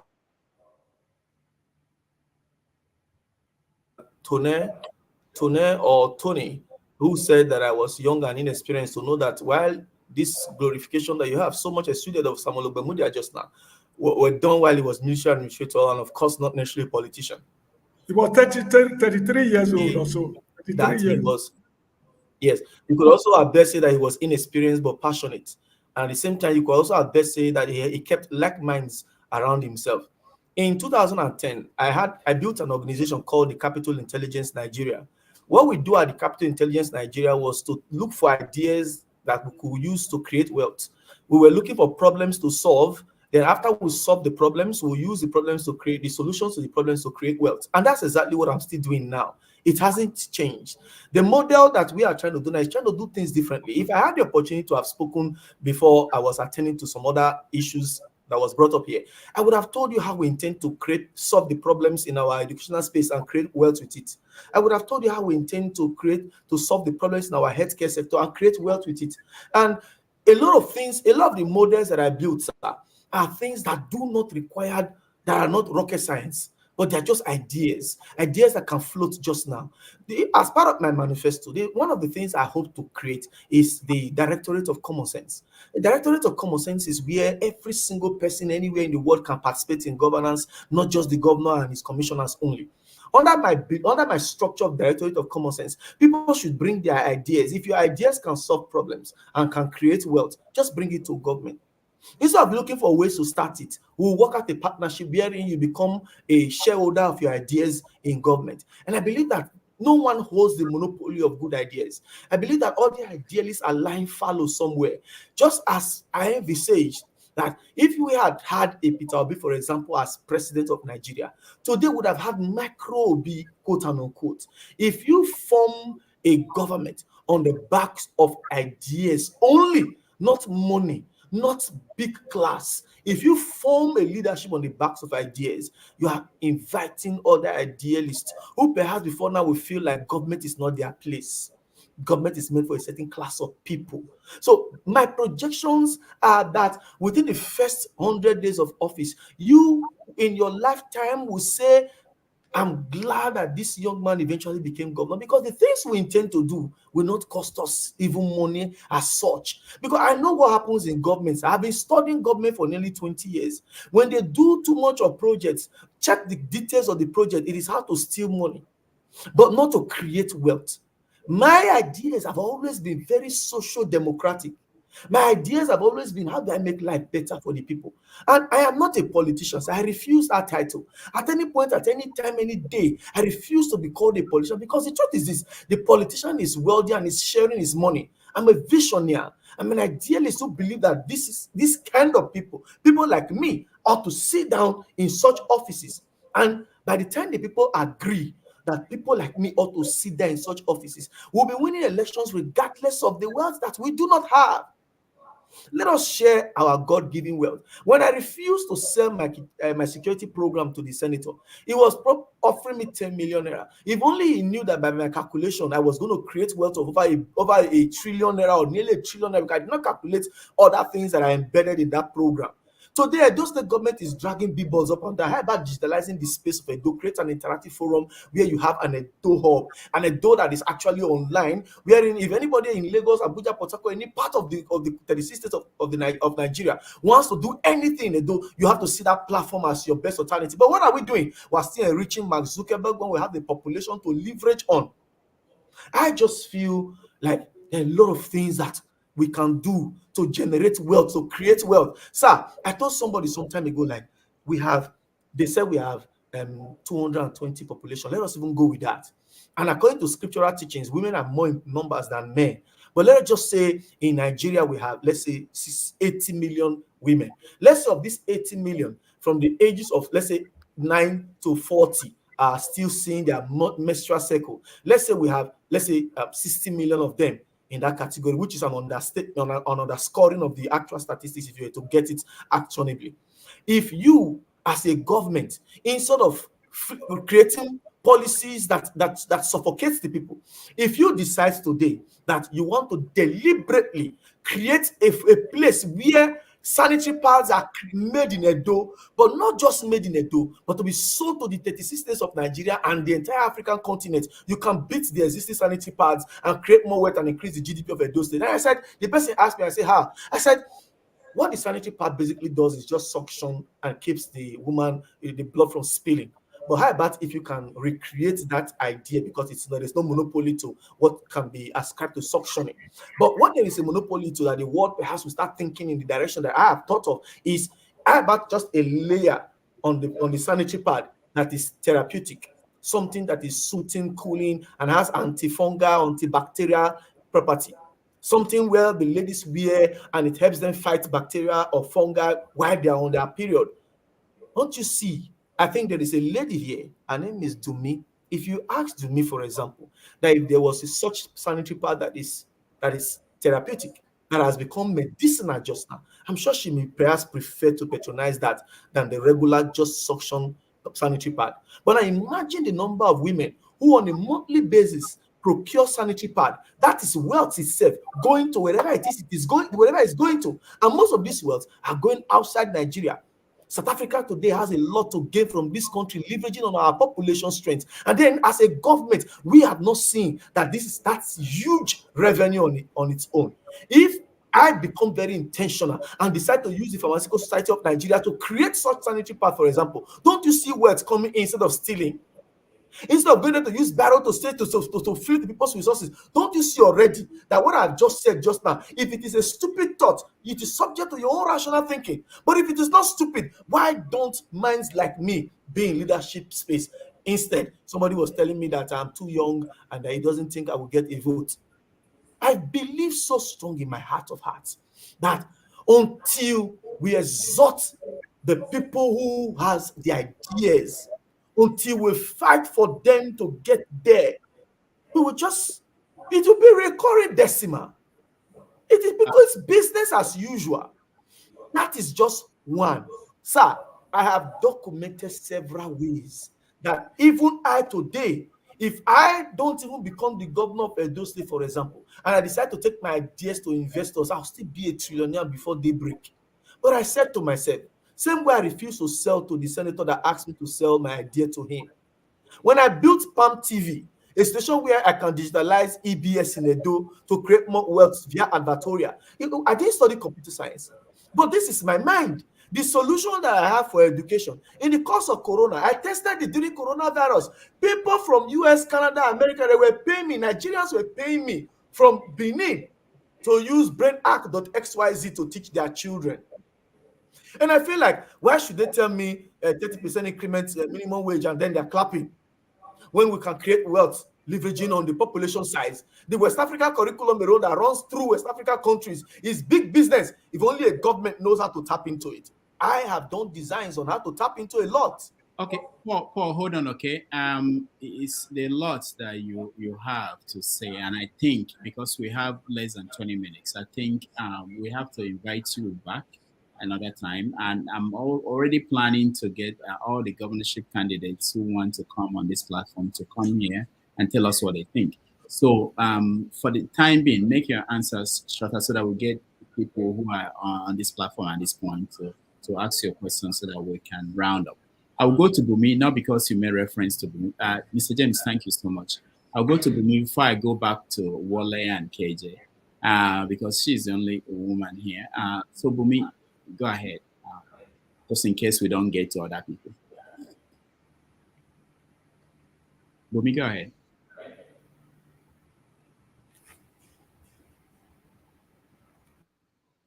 Bumi, can you hear me? Oh, girl, okay. I have to go. My boss is coming. Goodbye. Oh, okay. Is that what she said, that she has to go? Okay. All right. So let's go back to Wale. Bumi, thank you. I'm sorry that we couldn't get to you. Wale, go ahead. Yeah, thank you. Mr. Paul, first of all, let me send my sympathy to your parent loss. Please accept my condolence. And I really salute your courage, as a young person coming on board to say this.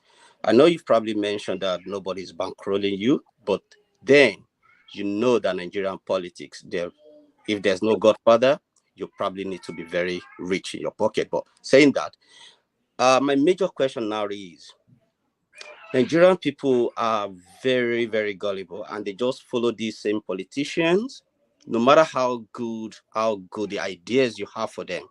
I'd kind of describe it like a zombie. And we've all seen it. How are you going to convince these people? I know you've probably mentioned it, but I know my people, and I know how difficult it could be, especially when these people you're going to fight against, the people you're going to contest with, it's going to be an uphill battle. I don't know if you are prepared for that, but I wish you all the very best, because I know you're going to be frustrated by the power to be. My advice, just for me to quickly say this, is I know there is no time, especially when you're trying to sell your ideas to people in diaspora.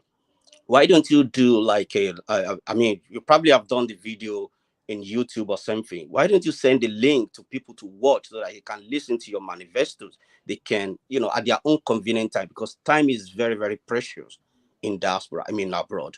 That is just my own little advice. I credit you. I really salute your courage, but be prepared that the people you're going to fight against, they are not sleeping, and they will frustrate you. They will do everything. But and at the same time, are you not going to be one of those Yahyaha Bellos? I don't know. Okay, Mr. Wale. Mr. Wale, thank you so much. The truth is, courage is not the absence of fear. It is only a coward that will see a lion and assume it's a cat because it belongs to the cat family. But you see, I have journeyed 4 decades on earth. May not be as much as you have, but in my 4 decades on earth, I have seen God in action. And I'm not saying this to sound religious. I've seen the most impossible become possible. And I feel like at some point in time, how we write history is not the fineness of our handwriting. It is a willingness that we are willing to write it in the first instance.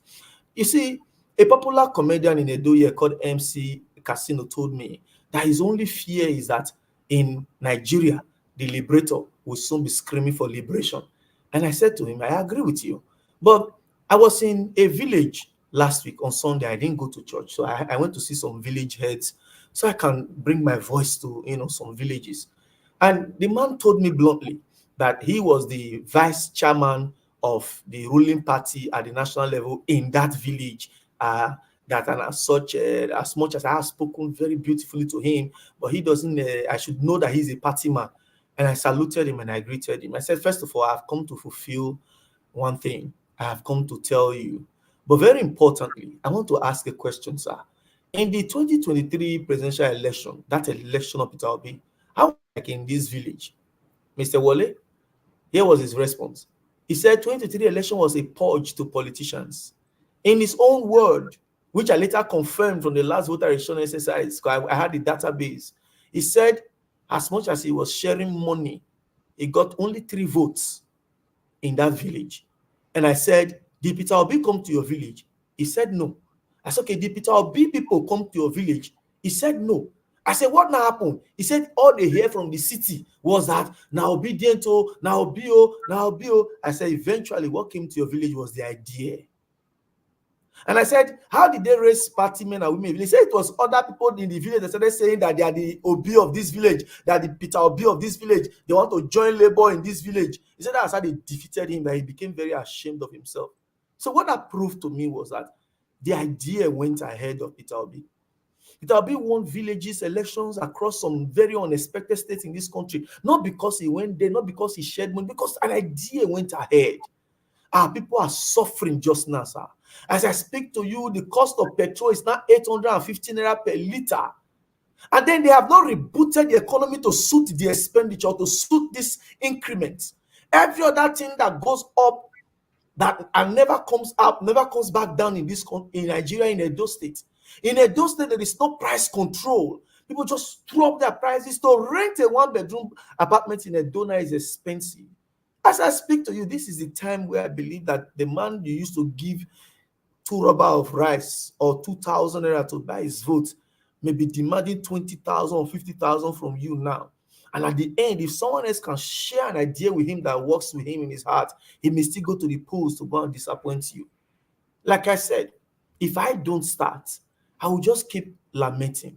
If you never put on this Zoom meeting today, you probably wouldn't have seen my face or heard me. The very first will has created an ignition in your heart. Okay, let me hear this young man. How about the possibility that a lot of persons hear me? Because what I'm fighting to do is just for them to hear me. All right. I am not being bankrolled by any person, but here's what I believe, sir. I'm spending the little money I have on radio. Sometimes I go broke. So I still call some friends. Okay, let me put you on this radio for the next 1 week. So how much will you need to be on radio for the next one? Okay, so this station, they collect this one. So they'll pay directly to the radio. They'll send the time to me. I'm still going to cover it. I'm not tired of sharing this vision, sir. I recognize the odds are there. But you see, until something happens, we'll keep pushing until something happens. All right. Thank you, Paul. Let's go back to Bumi. Bumi, your question.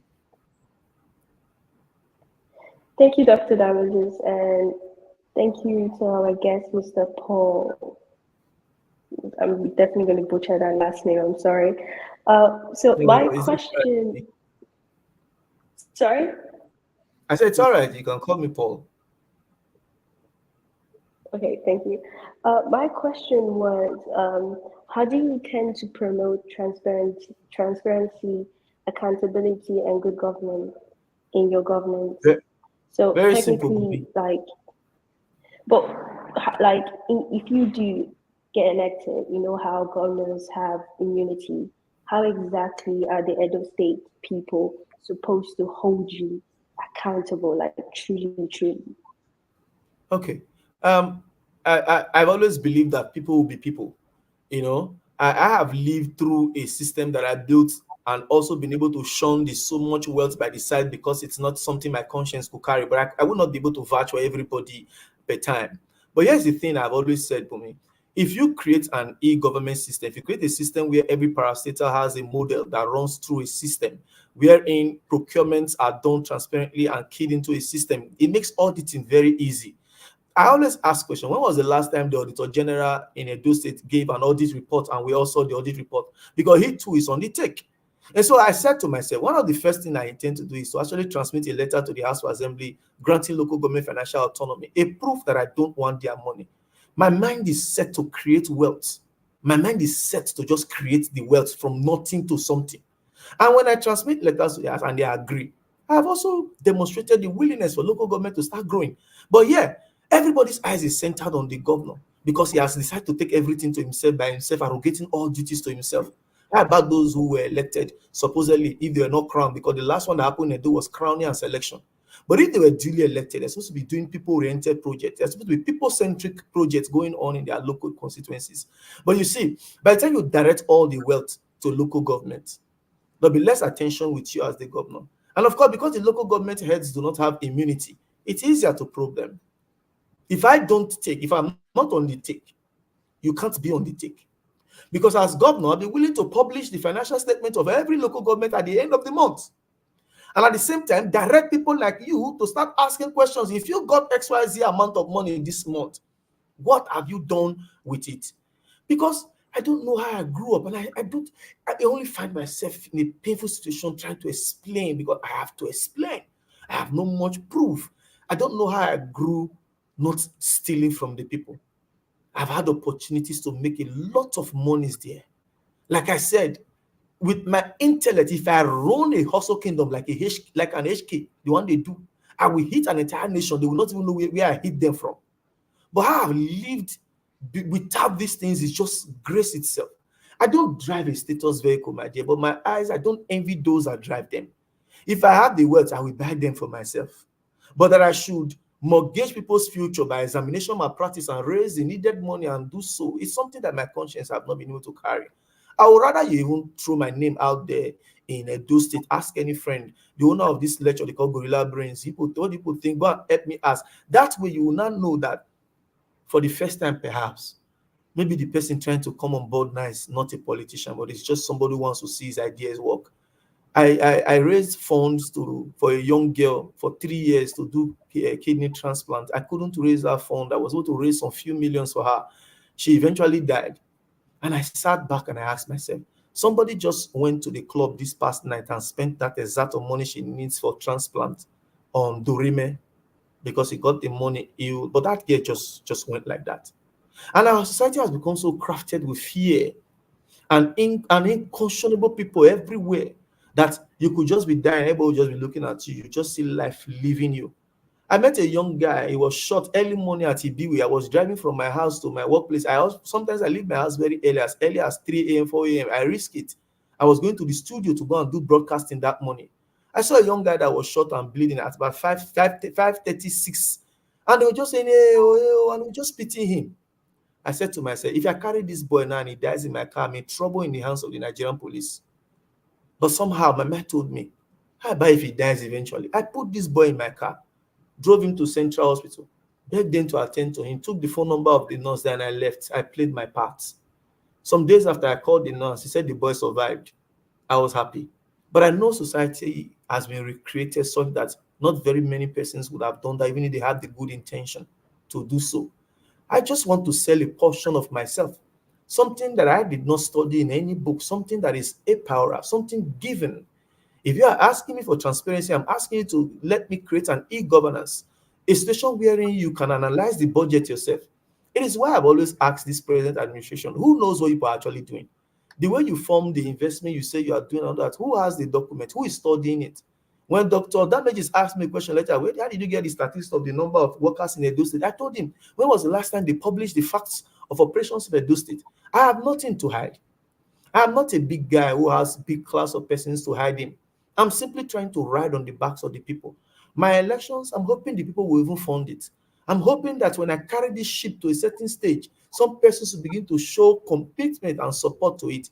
Yesterday, one Mr. Thompson in Sokban from the US, I did not force. I spoke on a forum where Dr. Damages, somebody linked me to Dr. Damages to also talk in this forum. Mr. Thompson in Sokban sent 500,000 naira to the campaign account. I saw it. I was shocked. And the campaign account is not run by me, it's run by the party. The SMS is with the party. They get the SMS of the alert. They only told me the name. But I spoke with that man online. If we don't build a government where the people will put the people they want on the base of how they want it. They will put the people there. If you allow the billionaire class put one of theirs there, his response is going to be to them. We have billionaires as president today. People are still suffering. So it's not whether or not I'm rich or powerful or whether I have a lofty political past. It is that my willingness, my manifesto, something I have actually not done here. And this is why I want to beg, if it is possible to bring me on again, because when you bring the other big guys on, please ask them questions, please. Don't look at their portfolio. I don't like their portfolio. I don't even know how they created, how they made those monies. Because if you trace their wealth, you'll be amazed how some of the compromise some of them have had to do. But I'm okay with my small cupboard. But I will challenge them with facts. If you can't prove it to me that healthcare will become something that will not be as punitive as it is now, then you don't deserve to be a governor. You don't. You're just big man. You just have big name. They're blowing siren and police is all over you. And the people are jazzed because that big man is coming. Somebody was telling me recently that a candidate came to a restaurant. I actually saw it online, was turning food. And she was just happy. She runs a Chinese restaurant in the GRA part of Edo State in Benin. After 2 days, I drove to the place. And I went to go and meet her. She's the owner. I saw her outside in a very big vehicle. I said, I've come to cook my own. She started laughing. I said, yes. If that man is trying to curry the sentiment of the ordinary people who are coming to cook, let me come and cook. And I asked her a brilliant question. I said, my dear, I just want one thing from you. What do you take? What did you take from this candidate? At the end of your encounter, I want to know if this man has something that is better than me. Because if he does have something that is better than me, I will capitulate today and support him.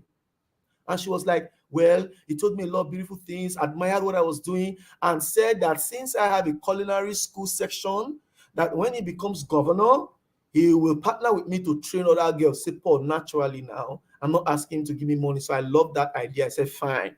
But that's a political statement, my dear. It was made to fool you and to lobotomize your thoughts. She said, how? I said, how old is your restaurant in Benin? She mentioned it. I said, how many times have I come to eat in your restaurant? I probably come with friends or my relations and family. She said she has seen me quite a number of times. I said, this candidate, how long has he been in Edo State? Because they come as businessmen to do business only when their friends or friends are in office.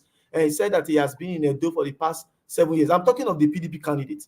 And I asked her, for the past 7 years that he has been in Edo, he said he has been chairman economic team. She said yes.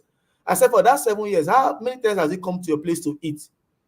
She kept quiet and was looking at me. I said, okay, no, let's not even talk about eating your place. But because he's chairman economic team, how many times has he contracted catering food for that big program they do to you or Mama Ebo Pepper Rice or other food vendors in the city? She kept quiet. I said, that's how you know a politician when they are making foolery of you. But you see me, my life is so regular. I've been with you, EG. She said, yes, Paul. And she said something, Paul, before you leave, do you have your campaign account ready? I said, not yet. He said, when it's ready, send it to me. I want to support you.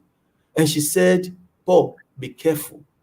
Go and work on security. They will not like people who say the truth like you. And I said, God is my shield and butler. And so, my dear, transparency is not something that I should even be afraid to share, because in my private business, which I have told everybody, go and ask questions. My managers will tell you, my process is so transparent that even you would think I'm trying to catch me in my own establishment. I just asked a question. When last did we see the auditor's report of Edo State? When last did the Auditor General of the state show us the auditing of a particular year in question?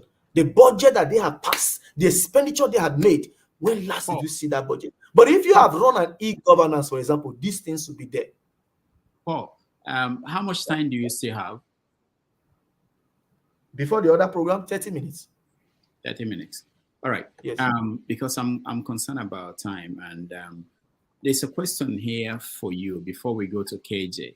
And the question is, if you have all these ideas, you could be the next Bill Gates of Nigeria. Why do you want to be governor? Why don't you build these ideas and make money out of these ideas and become the richest person? And maybe at that point, if you want to, you prove that these ideas can work. Why do you have to go into government to be able to get these ideas to actually work? Okay. First of all, let me thank whoever asked that question. that these are these kind of questions that I like to respond to. You see, my dear, it is not, we're all not built same way. There are some persons who see wealth as accomplishment. You know, I have been asked some funny questions. Paul, how do you unwind? Because I don't watch football. I'm not a fan of any football club. I only hear names of football fans in people's mouth when they are arguing. I don't smoke. I don't drink. I don't go to parties. I don't go to club.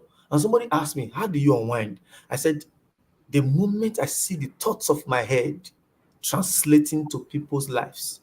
At age 39, I already have more than 500 working staff. Can you hear me, sir? Yeah, we can hear you. Go ahead. Hello, can you hear me, sir? Yeah, we can hear you. Go ahead. At age 39, I already have more than 500 working staff. I have been paying more than the minimum wage the governor recently increased for political patronage just now. I've been paying some people more than that. There are some who earn 30, 35, but this is the least I paid. And somebody asked me, the truth is this, I have every reason to downsize my budget. But my joy is always when I drive to this place, say this one is working, so it's working, okay, the manager said we'll have a new person here. It just gives me joy. I opened car washes recently everywhere because I wanted to start accommodating boys without certificates. Because there's actually money in car wash. So I started opening car washes just to engage them. My car wash manager can tell you I don't make profit from my car wash. And she will often tell me sometimes, okay, why are you doing it? I said, are you not happy that this guy came here today? My dear, it's the nature of my late mother. It's who she is. She passed that nature of herself to us. My mother had 7 persons staying with her. We don't call them house helps. We call them brothers. These 7 persons, they are attending private schools. She never took anyone to public school. One of them is in University of Benin. Some few hours before her death, she called my sister and said, if anything happens to me, people should make sure these children don't go back to the village. On my own, I find some kids on the road, like there's one particular kid somewhere around Main Gate. Every day I make sure I go and give that child, that boy food. Every day. And it's not for political thing. This is what brings happiness to me. Someone who doesn't smoke, who doesn't go to party, who doesn't watch football, you should be afraid. How does this person enjoy life? I'm just telling you, just knowing that the thoughts of my head is working and people are making, it's what makes me happy. So when you say, why haven't you done this and become the next Bill I'm glad that you have said so, because you have also captured in your thought process that the things I'm saying are not foolish thoughts. But like I said, we are all billionaire. If I become a billionaire, I can only affect the space around me, or perhaps create a philanthropy pool. But if I become a governor, I can make that trickle to almost every home. Policy that is directed to even the room and parlor apartment or the single room apartment. As you stay there, something from government has to happen. I did an artisan structure design. Just last week here, I discussed my artisan structure design with members of MATA, electricians, panel beaters, mechanics, and what have you. They have an association. I discussed it with them. And this is what they told me. We will support you without money. Other politicians are bringing money, but I told them how to make their own endeavor work better. It is just a gift, my dear. It's something I want to derive pleasure in. Like we wake up today and they said, that Edo State, there is a lot of industry springing up. Because what I just told you now about the sanitary pad project can be replicated for diapers and toilet tissue. And because we are targeting African markets, that's an industry line follow somewhere. If I tell you what I built under transportation, you'll be amazed. Why has he not just done it and be making money with it? Why did I not sell the application I built to the senator who said he was going to give me 10 million naira? My satisfaction wasn't going to come from that money, my dear. If you see me and you see the number of staff I pay salary, and if you see the vehicle I drive, and you compare it with what youthfulness should be, young person should be living ostentatiously, you'll be amazed. How is this one crafted? You'll be amazed. My nature is spread all over me. When they said, since you're coming for governor, my friend said, okay, just open a new page. I said, no, use my old page. If I've ever said any rubbish or done any rubbish in that page, let them go and judge me from there. That's somebody who wishes to be transparent. That page you see, it's not some page they just brought up for the sake of campaign. It's my old Facebook account that I converted to page because I didn't want to edit anything. I don't know, because look at the guys in the election, they all have new pages. You have no history of them. You don't know them. You don't know them. But in this state, just mention Gorilla Brains. They'll tell you, yeah, we know that guy. They will tell you my strength of advocacy for the past 22 years against examination malpractice, because that is just the only domain that I can affect, because that was my work description. If it was healthcare, you would have been amazed the things I would have done. I have not had the opportunity to serve. If you say I should become a House of Rep member today, or I should go and start a House of Assembly or local government like the other man suggested, my dear, I only go there to go and get money ahead of my generation, because governors are controlling everybody. If you are not on the side of the governor, you'll be impeached. You'll be outed. I mean, a deputy governor was asked if I was disgraced out of office because of ambition. How do you think being a House of Assembly member or House of Rep member would have been a way forward for an idea or a dream such as I carry? I'm not a legislator. People go there, they go and be the people contesting election in Edo now, the one from APC has been a senator for the past 10 years, not even a single bill. Meanwhile, the reason why they actually voted him was not to go and be buying granny stone or washing machine for his local constituency. It was policies that would have affected the entire Edo people. What are his educational policies? What were his security push in the house, in the floor of the house? What was he accentuating? But today, he's back to come and say, make me a governor. And of course, they've dollarized the primaries. He's a candidate. And then somebody is singing his praise to me. I'm like, did you even ask him where he's coming from? Are you okay? Did you query what he has done as a senator? Because that office was not meant for constituency projects only. So I feel on the strength of the things we carry, I'm not afraid. Even if the money is not there, but we're not afraid. I believe if it is God's will, I keep using God's will because I have no other backup. Some, they came with godfathers. The political parties just have their godfathers with special interests. I came with God the Father. If it is his will, and every single person here may just begin to feel that pinch inside them, how do we make this happen? Rather than question, let us leave it for those that have been doing it before. All right. Yep. Thank you. Let's go to Paul. Yeah. Thank you, Mr. Paul. I think you make the name Paul proud. You make that Mr. name Paul. stand tall today. You're doing Mr. Paul, you're doing a great job. But I want to ask you something. You talk about moving from one party to another party because they didn't meet probably your yearnings and aspirations. How about if you also move to a smaller party, then tomorrow, subsequently, people challenge you again, you will not switch party again. Then at the end of the day, you just become what Jimmy Agbaje called the same of the same. And how are you working towards your situation rooms so that you can understand and not to lose so much of your vote, even though if you didn't make it at this time, so that you can make statements? I will really, really appreciate that part. But since you're a very creative person, I will tell you the likes of Dangote, these so-called big boys that you're talking about, politicians might even steal money, do anything, find another through third party, whichever way, to invest their money through these people. If you're very, very creative and everything, I still want to push you more to invest more in your business. Don't think of only governance, that through governance, you can solve problems anywhere in the world. The likes of Warren Buffett, the way you are sounding like Warren Buffett. They are not a politics, but they are making statements. Politicians still need to campaign through them, still want their endorsement and everything. So you can do that. But when you talk about all these businesses, I would like to see your online platform where I can check you through online very well, to know you, not by you telling me, but by me seeing you independently by myself. I will really, really appreciate that part very well. That's how I feel. I want to know you. I want to know the things that you've done. Then you said you employ over 500 workers. That's commendable and everything. So if you don't mind, can you tell me for the past 3 years, how much tax have you been paying? Because if you do business, you employ people and you don't pay taxes, and which means these guys are just slaves working for you. They are not workers. Thank you. Well, I suppose naturally you should know that my registration will not put through with INEC if I had not submitted my tax returns and my tax certificates. I am not the kind of person who wants to address illegality with illegality. If I remember the question you asked, maybe towards the end of it all, well, I'm not driven by the passion to create monies for myself. I'm not. And this is just a sincere truth. I may actually just live this life and die like this. I'm not driven by that. I'm driven more by the passion that what I'm doing is making people happy. By seeing them happy, I'm just happy. It is a nature I carry. I can't fight it.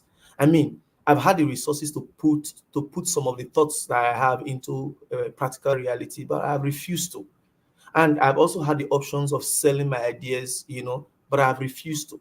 Most of the concepts I developed, I patent them because I just feel like maybe reference point, I needed to also fall back to what I said. I've gone to go and meet governors when they sat just to tell them, okay, do these things that I'm saying. If I wasn't willing to see it in the lives of people, I wouldn't have gone to them. I would have sorted an investor a long time ago. There are people who have reached out to me willing to invest in 1 or 2 projects that I had proposed because I've been doing some sort of online teachings of young persons on how to create wealth. The wealth on the cyberspace alone is innumerable to just the one that they are aware of, which is 419 or fraud that they do online. I'm a consummate person. I find it very interesting that somebody is saying, maybe it's me, and maybe it's me not changing. And I'm not a career politician. Like I said, I'm not even a politician. My political party fought through before I became their candidate. They said I was too obstinate, that I always insist on. I said, yes, I don't have the money to lobotomize this process. You carry the dreams that I carry. Let's go share it with your political platform, and let's see who can grow the political base and let young persons come in, because they can't go into the other parties that have been bought over by their fathers. I said, okay, instead of just complaining, let's go and sing our song, our Luther song, the song of redemption. Let's go sing it somewhere. Maybe somebody else will just pick the chorus and chorus along with us. Maybe somehow the Nigerian youth will just sing this song, and then we'll just see an unimaginable liberation on the side of the people. I'm not interested in wealth, sir. I am not. If this was a daytime, I would have taken this laptop outside and show you my vehicles. They are not status vehicles, but they are not scrap anyway. But compared to my earnings, I should have been driving a better one. But I put my work in the lives of people. Like I said, I've hired some people for no reason, just having compassion, just be sweeping here and be cleaning there, and I pay as much as you will not even imagine. Yeah, so I asked a direct question. The people that you employ, are they paying tax to the government? Not you, the personal investment. Yeah, are they paying tax? Yes. So they have their tax ID and everything. Yes. Now, first of all, sir, I'm a school owner. I have 5 schools in the state. They deduct our teachers' taxes before we even think. In fact, when we are paying taxes, they put our employees, you feel it, in fact, we deduct on behalf of government and put it there and send across to government. Or else they will shut down my school. Or else they will not allow me enroll my students for BDC exams or junior secondary school exams or WAEC exams. My tax is not something that is under like contest. It's just, you have to pay it. You must pay it. Then I run a tutorial center. The Ministry of Education has my record. They know all my centers. I can't hide my centers because they are all advertised. If you go to the Ministry of Education and check my file, you will see them. I run a restaurant. I pay my taxes. It's there. You will see it there. I don't hide it. And those who work for me, if in the car wash recently, they brought taxes for those boys. And they said, I only challenged the taxes because it was coming from local government. I was like, what is this one? This one will come down, will come and collect on that. Go and harmonize it and bring it. Of course, they are any money. They wash at least 2, 4, 5 cars in one day. So they earn something. I'm not the one that is averse to tax. I'm only averse to tax being stolen. When we are done paying tax, they will be enjoying free healthcare abroad. They will be taking private jets. While the people have collected their taxes and plunged to work will still remain where they are. These are just my simple issues. My issues are not so compounded. I just hate the fact that people who have money keep buying our leadership space and continue making money with the leadership space. That's my challenge, actually. If we have passionate, compassionate people, like I was watching a video very recently, a family in the US donated their entirety, everything. The man wrote his will and donated it to the College of Medicine in one of the tertiary institutions in the US, asking to pay tuition for everybody, and they were celebrating that family. But here, they make little monies that they make, they come to government and steal more. If we had rich people who have been servicing lives before now, we will not be complaining, sir. The PDP candidate is a billionaire, but there are a lot of issues all over social media that there is not even single some road or whatever in his local constituency in his village called a Woyimi. Some are saying you are chairman of so and so bank. There's not even POS of your bank in a Woyimi. Igbenede, for example, wasn't governor, but the man has put Okada in the map with his own exploits and work. How many of these guys, including the current governor of Edo State, before he became governor, where was he? What was he doing with his wealth? Can the people tell me that 18 years ago, this was what this governor has been doing for people?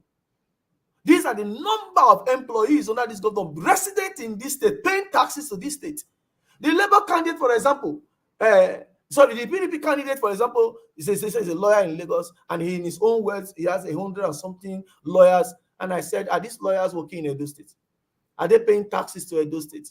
Did you put one chamber of this your law firm in Edo State for the past years that you have been? No, I just do not agree that it has to continue like this, and they just have to keep doing it because they have the money to do it. Some of us will just have to see if the ship refuses to move. Sometimes you push it by all the strength that you've got. Some of us just have to get tired and say, no, this thing cannot be going on like this. Today they have police orderlies everywhere. I can't even afford one. The bill they gave to me to attach police orderlies to me scared the living daylight out of me. The bill that was given to me. But I'm trying to raise that revenue now because I have to keep putting this voice out there. And I know that when I start radio, when I intensify my radio advocacy, it was after my mother's death, I just put a pause on some things. But I know they will not be happy when I'm trying to liberate the minds of the ordinary people. Mine is the ordinary people. The ordinary people, sir. The current governor of Edo State was part of the people, the team that attracted 30 billion naira for Waterstone project. But tomorrow, I've lost one of my vehicles to erosion in Uselu. Do you know how many persons have also lost their earnings? Now, I'm not even talking of lives. That there was a news, a baby was washed by erosion in that same Uselu because they refused to even cover the drains. And there are a lot of things that are wrong that we should not be pretending about, and we should not assume that the solutions to these myriads of problems is in the hands of the wealthy class. No, it is not in their hands. These guys are just businessmen. When a wealthy man tells you, vote me, I will attract development, my friends will come and invest, it's a lie. A state is a working machinery. If you put a cripple in the government seat, people will go to the cripple. And it's not because they love the cripple. It's not because they are coming to dash people their money. It is that they have come to make more money by showing interest to invest. All you need to do is just set the environment. So another question that you didn't answer, my first question. No, Paul, please. No, I just want to remind you. No, Paul, hold on. Let's get to other people. We're running out of time, really. If there's still more time, I'll come back to you. Where is Olumide? Okay, Olumide is not here. Pansat, you first.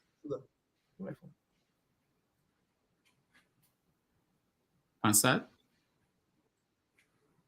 All right, Paul, go ahead. You can hear me. Oh, no, Doctor, I just want to remind him the first question. I said how things that you've put down on your situation room in terms of when the election take place, your vote, for them not to steal your vote and everything. Like I said, you may not win the election, but if you stand tall, that will encourage people to follow you in the future, because people have to. I'll tell you one funny thing. The election that's coming up in the US right now, I don't want to vote for Biden, and I equally don't want to vote for Trump.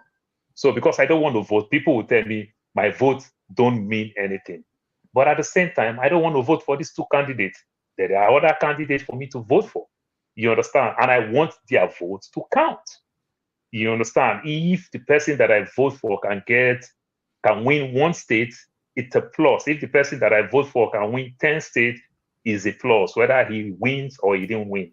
But the situation where you do all these things, you did not put your situation room on ground, you didn't know the places that you won, the place that you did well, and the place that you didn't do well in terms of in the future and everything. It might mean some nothing, and that may also discourage you. You know this funny thing they said, you only have one vote. All right. I agree with you, sir. I agree with you, Mr. Paul. The truth is we have these plans, and we are not limited to the numbers we have now, the planners we have now. There are a lot of persons coming with a lot of thoughts every day. You know, what we are trying to actually do. We are, in fact, in our campaign team right now, we said our election is the people versus INEC. We're not actually contending with any person. We feel like if our voice gets louder, we will beat them hands down. But INEC, and some of us are already walking around. Some of us are already gathering data. Some of us are already studying previous elections, the pattern of previous elections, and the role of INEC, which is supposed to be an unbiased umpire. And we have also made our contacts within the same INEC. Those who are passionate about Nigeria within INEC are also helping us with nudges on how to go around, on how to prepare. Like I said, sir, you too can be a part of trying to get us up if you believe in what we are trying to do. And if tomorrow you decide you want to make suggestions to us, we are open to it, sir. All right. Thank you. Let's try again. Pansat, can you hear me? Yes, I can. Dr. Rudolph Damages. Should I go? Yeah, go ahead. All right. Yeah. Thank you very much. Welcome to the show, Mr. Paul Okumbowa, panelists, those in the comment section, and Nigerians all over the world. So your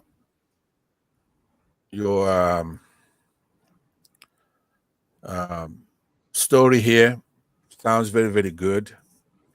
Well, first of all, I'm going to just ask you maybe about 10 snappy questions.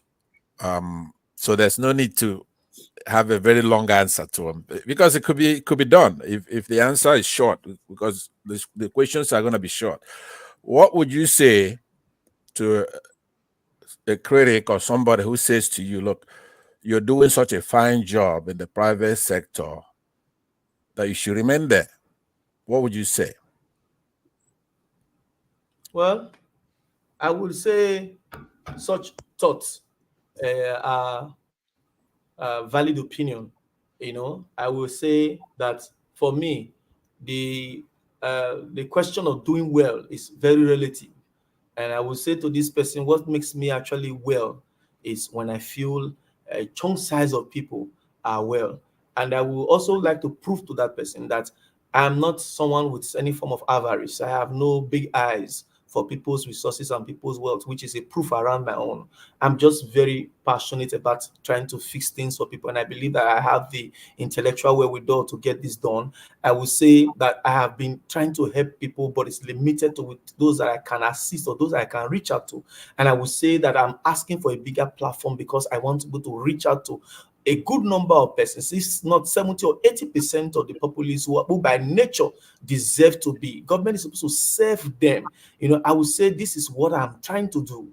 And I would say it is not because of doing well or not doing well in the private sector. My satisfaction is not derived from me making money and being okay. My satisfaction is that there are a lot of persons who are okay just now. It's just something that I draw satisfaction from. I understand, but what I mean by that critic is saying that you're doing a lot for folks. In essence, you have said that you have 5 schools, for example, and other car wash, all kinds of businesses where you are actually doing it not to make money. Your car wash doesn't make any money, but you're employing people. You've got all these things set up that you're actually doing a fantastic job in the private sector. But I will take your answer. It was a good one. So now, when it comes to the please reduce your questions to 2 more, because we have to go to a jargon, and that will be 8. We won't have time for more than that. So please. Okay, sounds good. So what I wanted to get to, in that election, you have 17 political parties, right? Vying for this stand. In my opinion, Mr. Olumide Akpata seems to be the one to get it. You in the last election and the presidential election, your party scored even less than Showere's party. So my question, first of all, in that regard is, who did you vote for in that election for the presidential election? When it came down to it, you have to reduce your choice to 1 or 2. Did you vote for the YPP, or did you vote for another political party, another candidate? Who did you vote for in the presidential election for 2023? I think Mr. Pansat came in late because I addressed this issue when I discussed earlier that I was a member of the Labour Party, and we were the frontliner obedience in Edo. We were the one who were setting protests everywhere and traveling to Lagos, Abuja to set meetings and push people.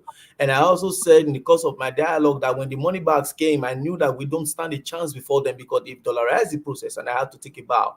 And that was after the presidential election. I did not only vote for Peter Obi. I campaigned vigorously. I set up units across the 36 states. Obi Youth Guards was my brainchild. I set up units across the 36 states just to make sure the possibility of a new Nigeria was bettered. Okay. So right now, you still support Peter Obi as far as the larger aspiration for the nation. Is that right?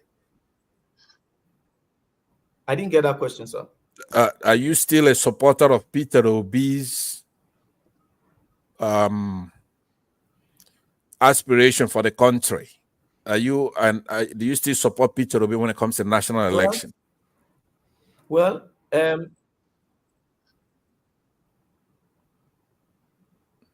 I do not know if you can hear me, sir, but your line is breaking here.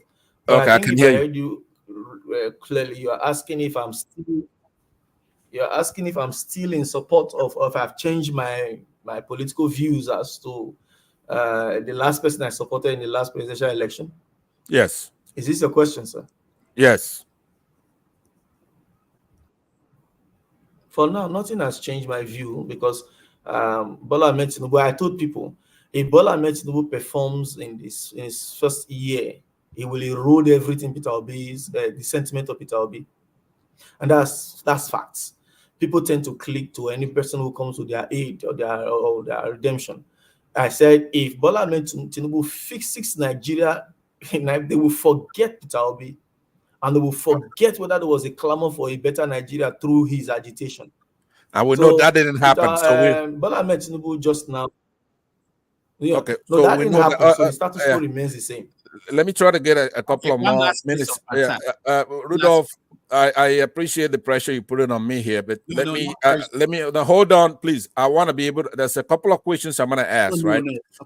You said 2 questions, right? But what I want more time to vet it out. Okay, I'm going to ask 2 questions, right?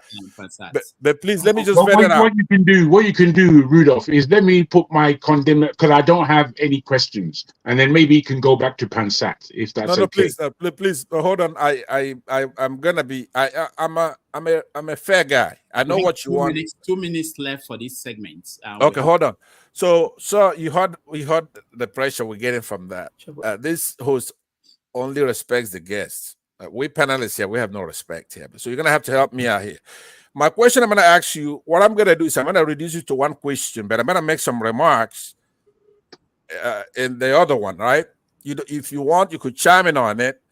We know that leadership, gubernatorial leadership, a governor has to have capacity, competency, proficiency, and all that, character, as well as temperament, psychology, and the makeup of that particular person, including, like I said, you could look at it as volume, amplitude. So you could knock people who are successful, they're billionaires, they're successful. That's a good thing.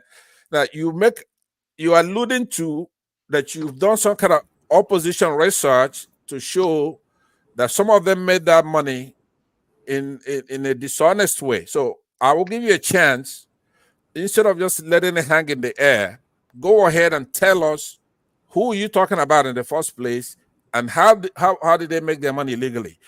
Because I'm not one of those who's going to be against somebody who's successful. Just because they're billionaires doesn't mean they don't have those things. That we notice that you do have some. You're courageous, you're spoken, and that's good. But now here's a question I have for you. It has nothing to do with this election. I'm interested in the Edo politics and Edo as far as it fits into our constitution, right? We are a democracy, secular democracy. Somebody last week was saying that Edo is like a microcosm of Nigeria, because up somewhere against the north, you have Muslims, right? And I believe one of your guy there, who's your assistant governor. What do they call that? Deputy governor. He's a Muslim. And then in the south part of it, and then you have the Edo side. I know that Mr. James here fits into one of those areas that I'm talking about. But at the same time, you have Benin and you have this enormous king, right? Who is a Oba Tekwe. You don't want to take him to court. He's above. He's more important than the regular citizen, right? So now I'm asking you, as a Democrat, how do you see this role that we have as well as a monarchy, where the monarchist is embedded in our constitution, but we cannot criticize the Edo people, we cannot talk, and they say, oh, no, you cannot abuse our king. He comes in, he talks about politics, he fights with the governor, he fights with the government itself. All right. So I want you to give me an overview. It has nothing to do with the politics, but you being an outspoken person, I really want to hear from you. How are we going to be in a secular democracy, even though we revere our traditional institutions? They must have a role to play in the traditional life. They have nothing whatsoever. Thank you. Go ahead, Paul. Mr. Rodolph, please let me check your WhatsApp while I respond to Mr. Pansat. Okay. I don't know, Mr. Rodolph, I don't know if you heard me. Yeah, I heard you. Go ahead. The place of the Oba of Benin is as sacrosanct as the word sacrosanct. If you understand how things are here, sir, you understand that the monarch cannot be undermined as far as governance goes. It's just something that shouldn't happen. It's something that can't happen. The politics of what is going on now as far as revered monarch and the political space go, it's not something that is within my purview to make comments on, because I'm not the one who is actually having such impasse. My opinion, nonetheless, is my personal opinion. But before the matter got to public domain, I believe that the information has skewed beyond any form of reasonability or repairs. And it is not my place to ascribe blame as to who is standing for the people or against the people, or who is against the government, or who is against the palace. The only thing I know is that I show an unalloyed respect to the palace of the Oba of Benin. When I say unalloyed, that language is not abridged in any form. It's unalloyed. Personally, unalloyed respect. So whatever impasse that is ongoing now, so it is something that I will allow the others who are in the shoes of what's happening to address. Mine is just concerning myself with the quality of lives of people and how I can use my ideas to make that happen. And if given the opportunity to, I will make that happen. All right. On this note, we have to end it. I'm sorry, Jagun. It's very quick. It's very quick. It will end very well. It's not even a Let me question. see you do it. Let me see how you It's not a question that needs any response. Okay. I would just like to commend you, Mr. Paul Okumbawa. I appreciate your words today. I don't normally come on to speak to the guests. I've only come on for Peter Obi and one other. And you're the third to make my graceful approach to the panel now. What you have said has fallen on my ears very well. You have spoken boldly, you have spoken confidently, you have spoken with conviction. You have been able to put down nonsense and nonsensical questions. Now, I have no questions for you. I just want to commend you, ask you to go in with clean hands and come out with hands even more blessed and clean. I would position that I have a support for voices like your own in the Nigerian polity. It springs of a refreshed mind, a resourceful position, and a plan of going forward. And I commend you for that. I will join you at the top table. Thank you, my brother. All right, Thank you, Paul, thank you so much for joining us. I know you have to run. You're already late to the next engagement. Thank you. Please, Mr. Rodolph, I wouldn't mind if you bring me up again if they are willing. If they are willing, they have I know the diasporans have their time. We'll bring you back on. And when I come on again, so I want to talk on how, not questions of who is king or who is not king or who is. I want to talk about how I intend to make life better for the people. I just want people to hear these things he's saying. can they make sense if driven by government policies? And that's all I want. Can I lastly just add this? I beg your pardon, Rudolph. My brother, you must understand that right now you are talking to a very much diasporan crowd of Nigerians. What I need you to think about is how you are going to engage us, how you are going to set the table so that we can come and join you, not in the eating, but in the making, in the creating of the dish, not in the eating. We want to help in the cooking. So please look to us outside of Nigeria in a very serious light. Thank you very much. In fact, my diaspora program, I have a diaspora agency proposal, a diaspora agency investment proposal. I wish I would discuss all of it, but Mr. Rudolph, please, I'm grateful for the opportunity. I want to beg for other times. I really want to tell you could stay now. Can you stay now for another half an hour? That is resident in someone's mind, even if the person hadn't traveled there. All right, Paul, thank you so much. We'll bring you back. Why don't you stay for another half an hour? He has another engagement, Pansats. There's another engagement with Edos in the US. They reached out to me through another forum and they want to talk. And they're already on Zoom. You don't have to explain. Thank you so much. We are going to bring you back. God bless you. Thank you.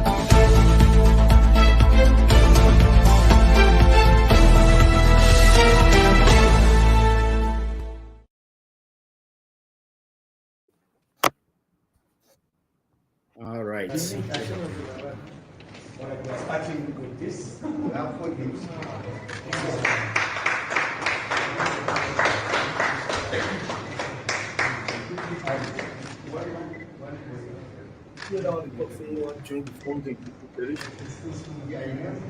So you can see this is the prince and his mother.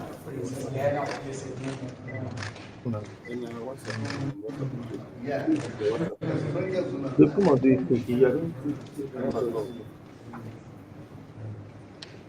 There is another one. Waiting day of the prince. Is this link? That's it. We have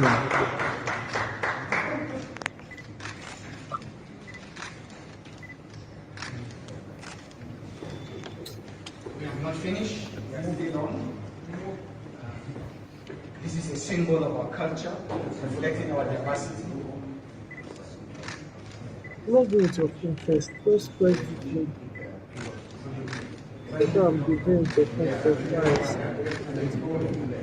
It's using a second. Then don't connect. Well, this don't say you don't send that.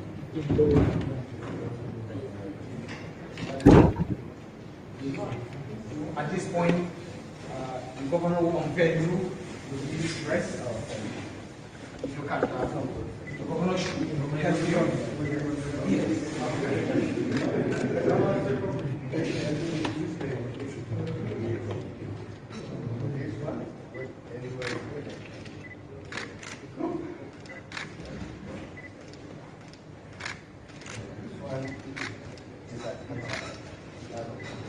So I will invite General AVM Marcos to come forward to assist the governor in wearing this on the reins. Yes, you can help. Wearing this.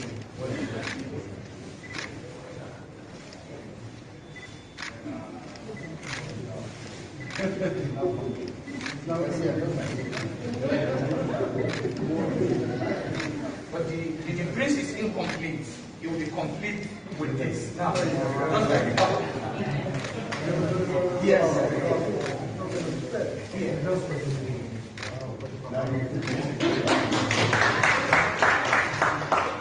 Can you?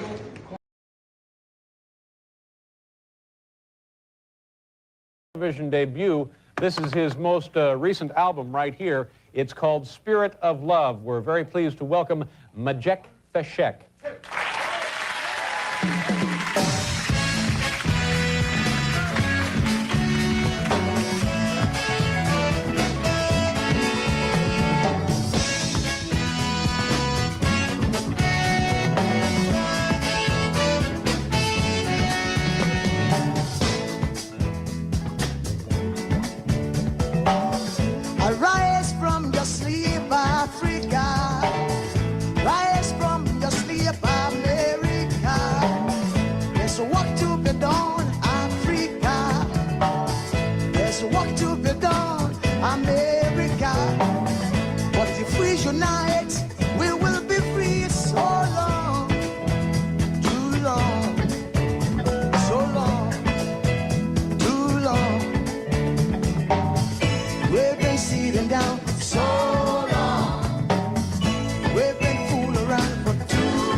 been a fool around for too long. So long.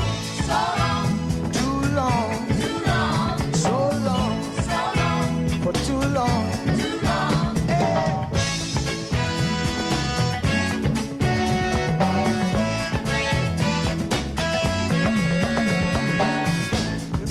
Remember, long time ago, when we used to live like prince and princess.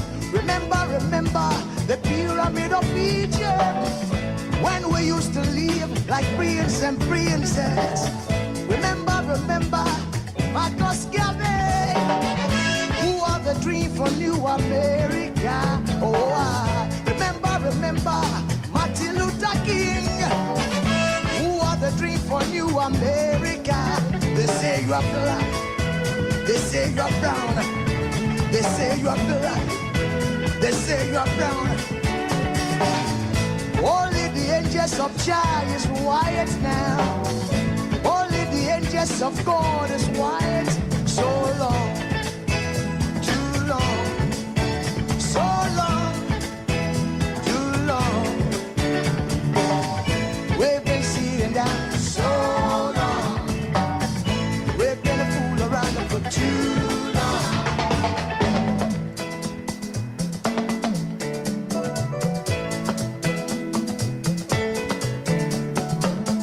Arise from your sleep, Africa. Arise from your sleep, America. There's work to be done, Africa. So much work to be done, America. But if we unite, hey, we will be free. So long, too long, so long, too long. So long.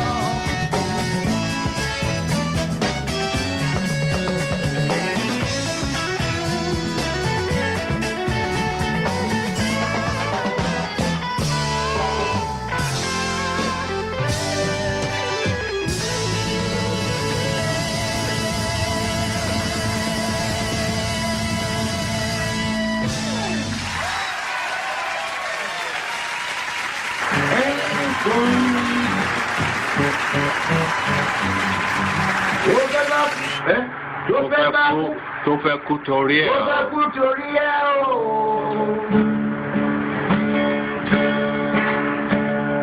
Ọwọ́ ẹni ló ti ṣàánú kọ́. Ayé la fi sílẹ̀ sí. Lọ́nà èyí yóò.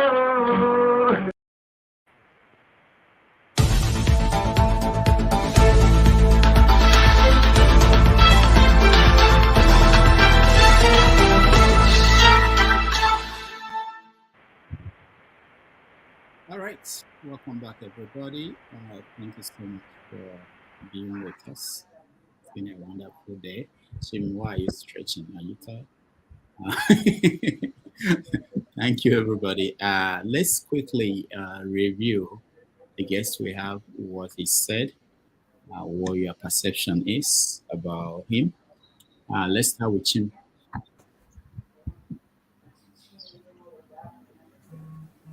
Hi. Like I said, I didn't ask a question. I only made a comment, and I still stand by that for several reasons. One is, I think it's unfair for me to be throwing questions from here in the diaspora to somebody who has boldly taken the step to go run for election. So, like I told him, I respect anybody who's able to do that. I know going into politics is not it's not a little fry. You have to have some level of gumption and courage to want to do it. I want to take him at his words. He sold himself fairly okay, if you ask me, in terms of trying to prove the fact that he's no thief, he's not one of the establishments, he doesn't have a backer. Like I said, I hope it is not like you're fronting for someone and all that. And he said no, that he's he's sponsoring himself. He wants to serve, but his responses sometimes sounded esoteric, if you ask me. For the kind of posturing he was trying to present, he sounded a bit esoteric and all that, but that's okay. And then you beat me to that question. You asked him about, he sold himself like an innovator.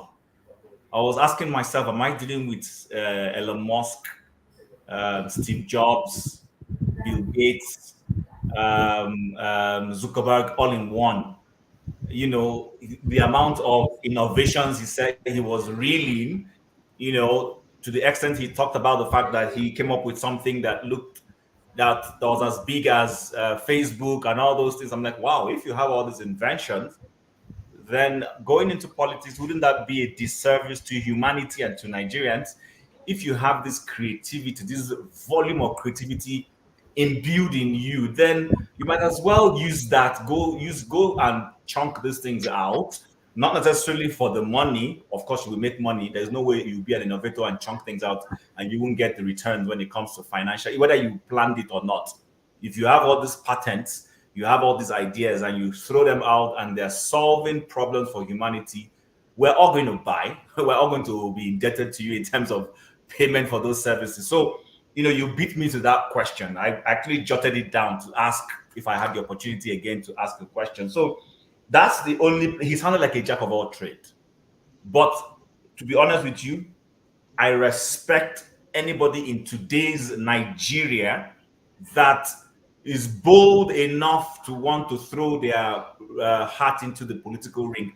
That alone, for me, I respect him. I mean, he's not too young to run. He's by all means, he should go and run if he thinks he can make a difference. I wish him well.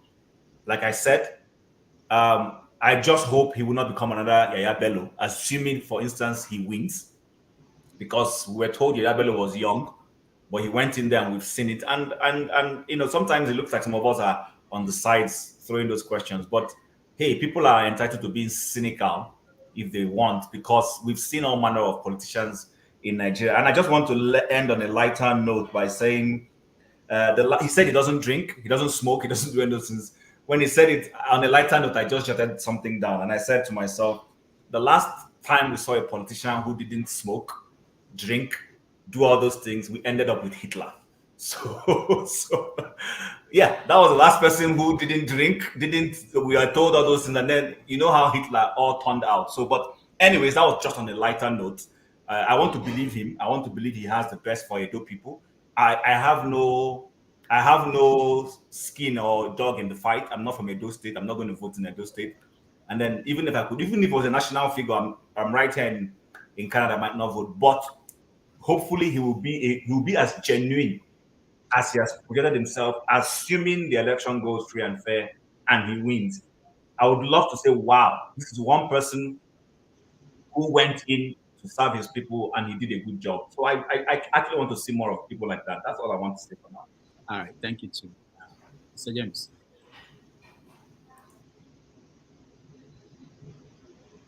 Okay. You have nothing? I can't hear you. All right, let's go to Lumide. You can send it. James? Yeah, go ahead. Oh, go ahead. Okay, go ahead. Okay, thank you so much. The young man has spoken so well, but I think it was William Shakespeare who said there's no act of find the mind's construction in the face. That state we are referring to, Edo State, is part of Bender State, of former Bender State. Their standard of assessing their governors at the end of their tenure is very, very high, because they've had two outstanding governors, as I made known to him, Samuel Ogbemudia and Ambrose Folosho Ali. The standard they have set is extremely high.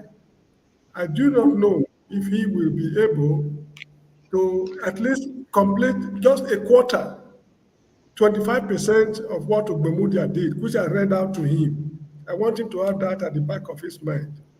And one thing I'm not too comfortable with is that I do not know his manifestos. And this is a problem all the political parties are confronting us with. They don't give us clear-cut roadmap. As I always say, Awolowo's political programs were well spelled out. The number of children in schools, the number of pencils they used, the number of erasers, mathematical set box, textbooks, teachers, desks. I mean, everything was well quantified before they approached us. But none of these people of today seem to be towing that part. So this makes me very, very uncomfortable. Like industries, for example, what kind of industry do you want to set up? Agriculture. What quantity of gari do they produce in Edo State? What's the quantity of plantain they produce? Yams and things of that nature. None can tell you anything concrete. Everything seems to be centered on one man.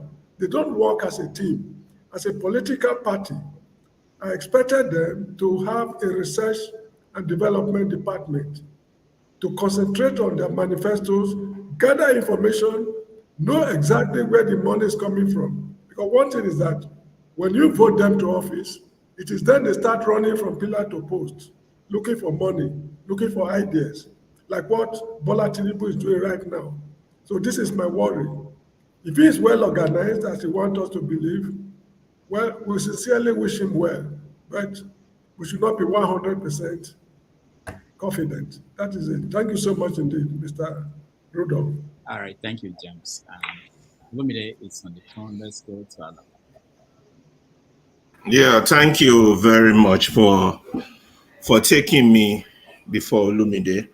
I want to say this with all sincerity that and with a lot of pain, that it pains me greatly that despite how stupid, silly, ignorant, and brainless Kulata is, I have to agree with him on this statement that no prospective leader should speak as much as this guy has been speaking. That's how painful it is for me that I'm agreeing with Kulata, that I need to stop myself on that one. Okay, now going forward, the guy is a mouthpiece. He talks a lot. But first, as somebody, full disclosure, as somebody who does not believe that an electoral process as currently set up will bring us the change we desire, and that was reflected in my question. You say they are sharing money. Why are you participating? Number one. Number two, you don't have enough courage to die for Edo State. Why should you be governor? You know, I think he brushed that with a lot of beats around the bush. If you can dazzle them with brilliance, baffle them with bullshit. I got a lot of bullshit answer on that one, but it's okay. That's what politicians do. That was 3 hours of my time that will not contribute to the betterment of the country or the betterment of Edo State. That's just my view. That was 3 hours of my time. I admire the young man, to be honest, his effort to throw his heart in the ring. But the only thing is that he's playing by the old political playbook. He has only come down here to edify himself, not edify himself. And what he has nothing to do with the people, the state, or the country. He has embellished a little bit of his record and exaggerated some of his prospective performance, in my own view. But that's my own critical view of him. Like I said, I admire him. He's there fighting, and I'm here talking. It's a big difference. He's still more of an hero than I am. The last thing I wanted to say is that I believe that people like him should be engaged in other processes that will bring the desired change we want. Not toward the same, stand in line, toward the same line. There are so many ways we can change that country considering the humongous problems we have. You don't have to be governor to change that. Same advice for Showore. You understand? There's so many things. You enlightened, educated people. He's still doing his part. He's set up schools. Those are good. But is he going there as a proprietor, a businessman?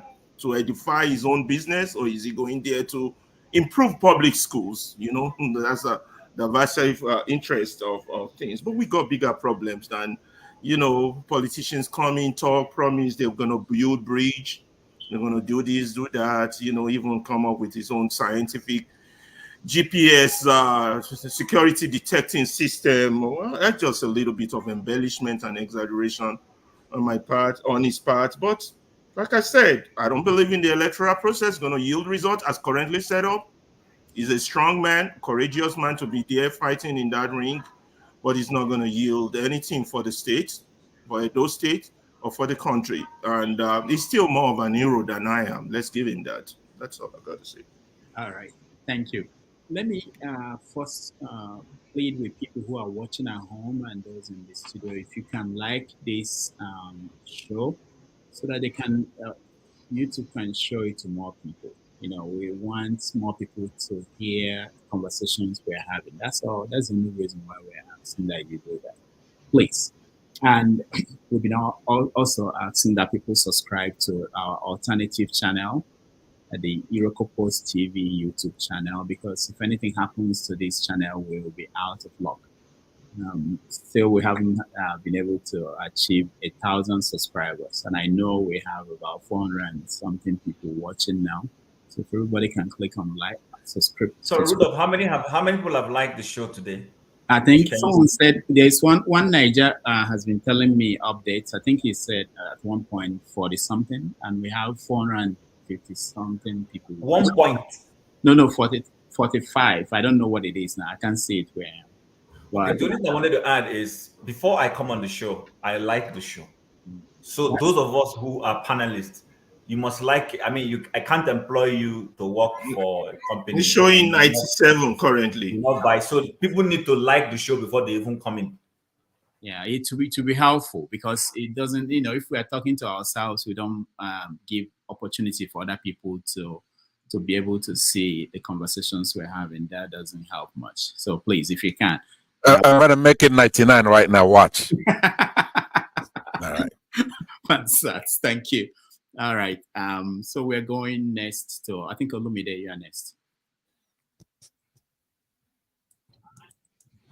Okay, good. Good to see you back again now, Rudolph. Yeah, nice. So for me, I think the young man was very natural. He was very, he spoke very well. Those are the kind of, I mean, he's a very young guy, and for me, he's one of those bright talents. Hopefully, he doesn't get corrupted in that shite old country, you know. Hopefully, he doesn't get corrupted, you know, like the rest of them. But he spoke naturally, he flowed. I didn't see him make up anything. I didn't see him speak like all the other politicians back home in that country will speak.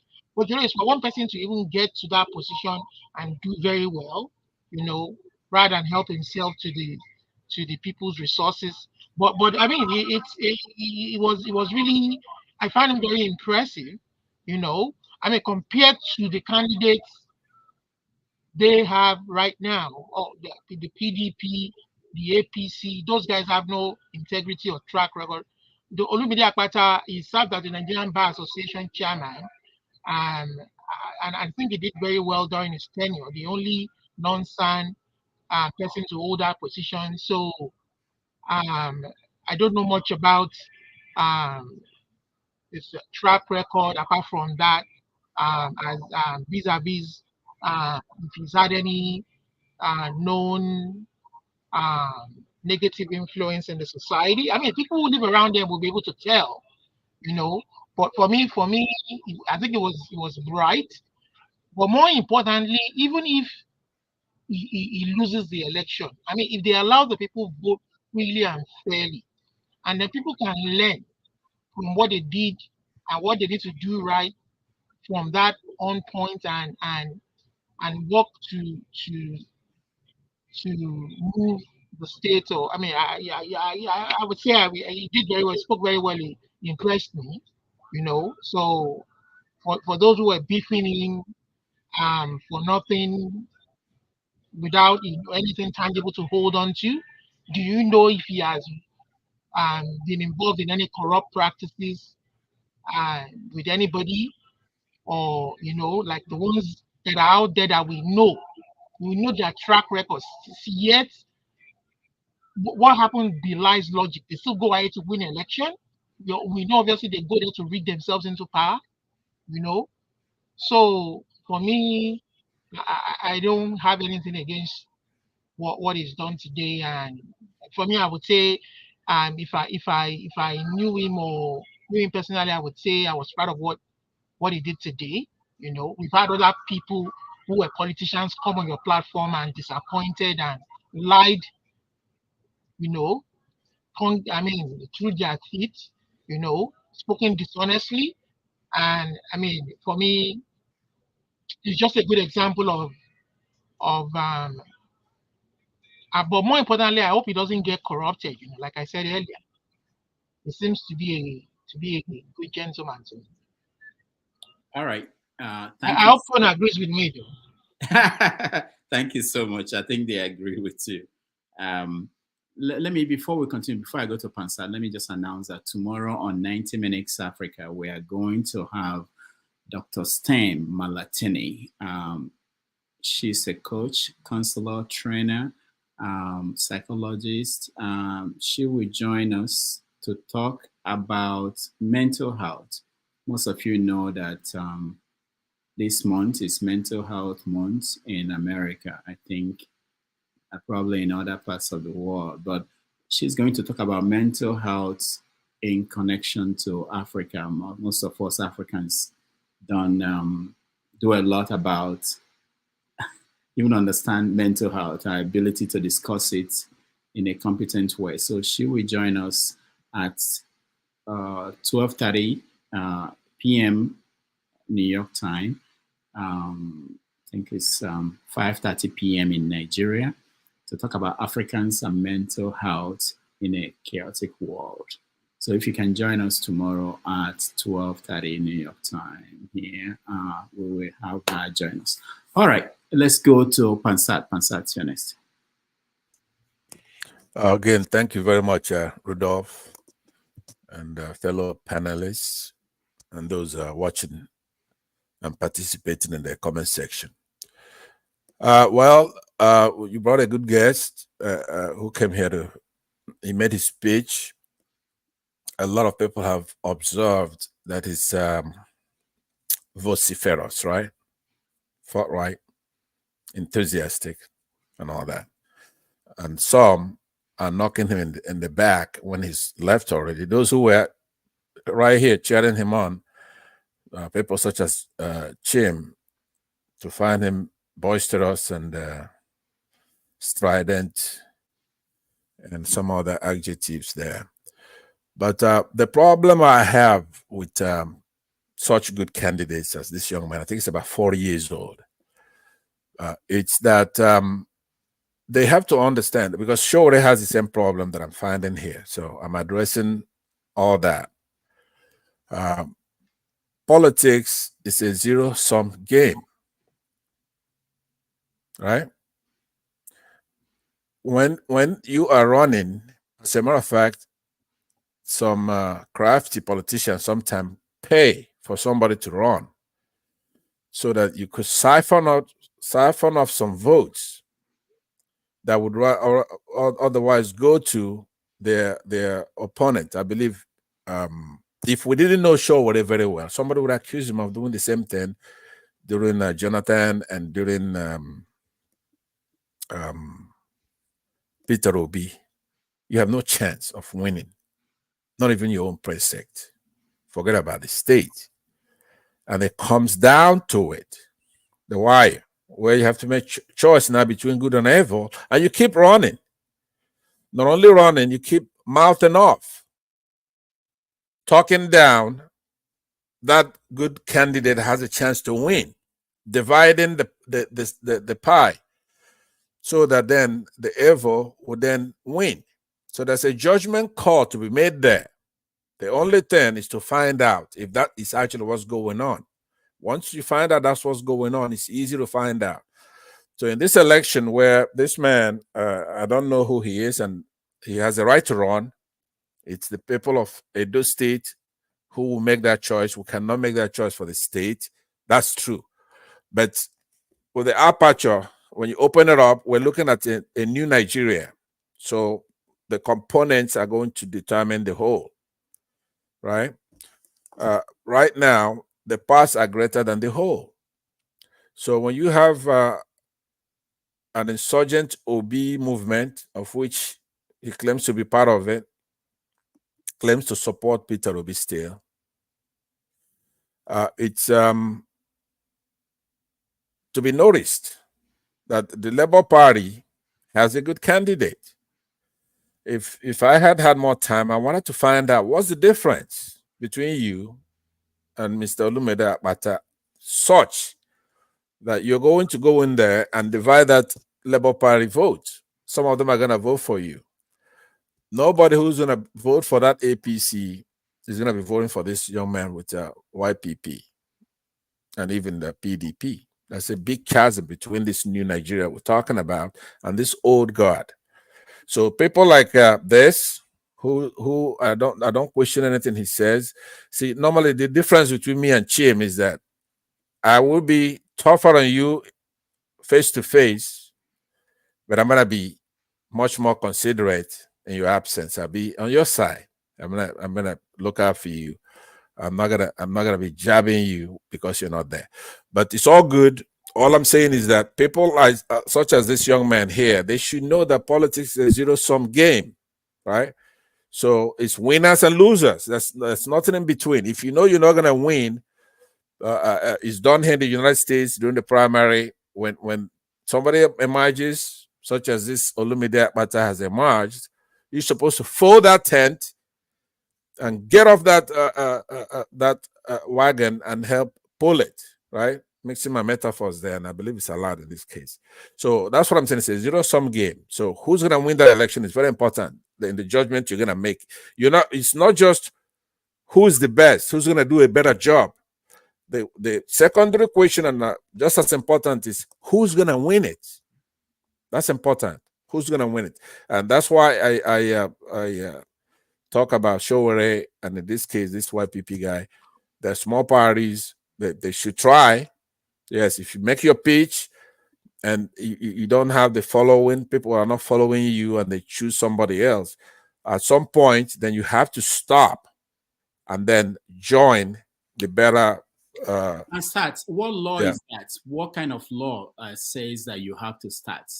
Where is that law from? How are you making this up? Who says that they can't stay on their lane and do what they are doing? And it's left for you, the candidates who could win, to get enough people to support you. That's all you need to do. Why would they stop? Because there are a lot of things that don't have a law because it's self-evident, right? For example, there's no law that says the sun is going to shine in the morning. It's just self-evident. You don't have to make a law for things that are self-evident, right? It is determined by what I said earlier. Unless you have an issue with that, you have winners and losers in an election. It's a zero-sum game. What you don't gain over here, what you gain over here, somebody lost it over there, right? So in most mature politics, somebody's paid sometime to run, somebody that looks like the other party, right, to run, so it could divide that vote. But I believe I will give him credit that they're doing it naturally, but they have to understand that, because here in the United States, where we copied our constitution, ipsissima verba, which is another way to say verbatim, which is another Latin word that's actually even too big. But what I'm saying is that when they do a primary here, the political parties will compete inside, and then they're going to try to select one. You're just not going to have those who lost from that political party start running independently. It does happen, but at some point, it then comes to a binary choice of some sort, right? In this case, it's probably going to be Biden against Trump. Yeah, but you have Kennedy running. Who is telling Kennedy to stop? Nobody. Right, but if you lose, if you are Biden and you lose, you don't blame Kennedy. Right, but it's not. You're trying to impose a different standard for. That's right. In this case, he feels that Biden is not doing the right thing. Right, basically, he's trying to make a point, and I don't blame him in that case. Now there are some situations where it is warranted, right? In certain situations, Biden has no business still running for this office. He's indistinguishable when you talk about foreign policy from Trump. Right. Let's not go there. Let's move on. Yeah. Thank you. I just want to point that out. I appreciate it. Thank you very much. Okay. Ike, go ahead. Thank you, Dr. Rudolph. Good afternoon, everybody. I'm happy to see everybody today. I was keenly listening to the young man. I do not subscribe the idea that he shouldn't run or he's too young to run. Everybody who has political ambition in Nigeria, if you think you have the muscles and the capacity to do it, why not? I think he's smart and I think he's intelligent. But like every one of us know the political terrain in Nigeria, I don't know how far it's going to go. You have to be honest. Like most of us are not from Edo State, we are not going to vote. And I think that the people of Edo State know, they know themselves more than most of us know. And I think Edo people are different in other states in Nigerian politics when it comes to making decisions in election and voting. So I think he has a chance. But I think also I look at it in another form. I saw a kind of that little mentality of I lost the primary. He's not happy. He was thinking it's going to be him. I saw that in him. I saw that emotion in him, which is not, which is a very big flaw for me. In Labour Party, you have more than 29 or 28 people running for the governorship in Labour Party. One person is going to win that nomination. And all the whole people who lost is everything is dollarized. It's about dollarization, including Mr. Rice, who is also a multi-billionaire, who runs he has a school, he's a school proprietor and he's a businessman. He too is saying the primary was dollarized. Which people dollarize the primary? I mean, somebody has to win the primary. That's what it is. About 28 people, one person has to become the candidate. So I think this idea, we know what goes on in Nigeria, that sometimes money plays a part, but it's not, like a primary situation. I mean, a political party should be able to come home after the primary. If somebody wins, they should be able to come home and resolve their differences and find a way to work together. But where are you going? The same APBDC is where some of them are going now. The same PDP, the same APC, right? So I give the young man a chance to do it. I am my advice to my Edo people is that all the whole governorship candidate outside PDP and APC, consider the rest, right? If any of them you find them worthy, vote for them. But I'm talking about APC, PDP. I don't want to hear whosoever they present to me. I'm not interested.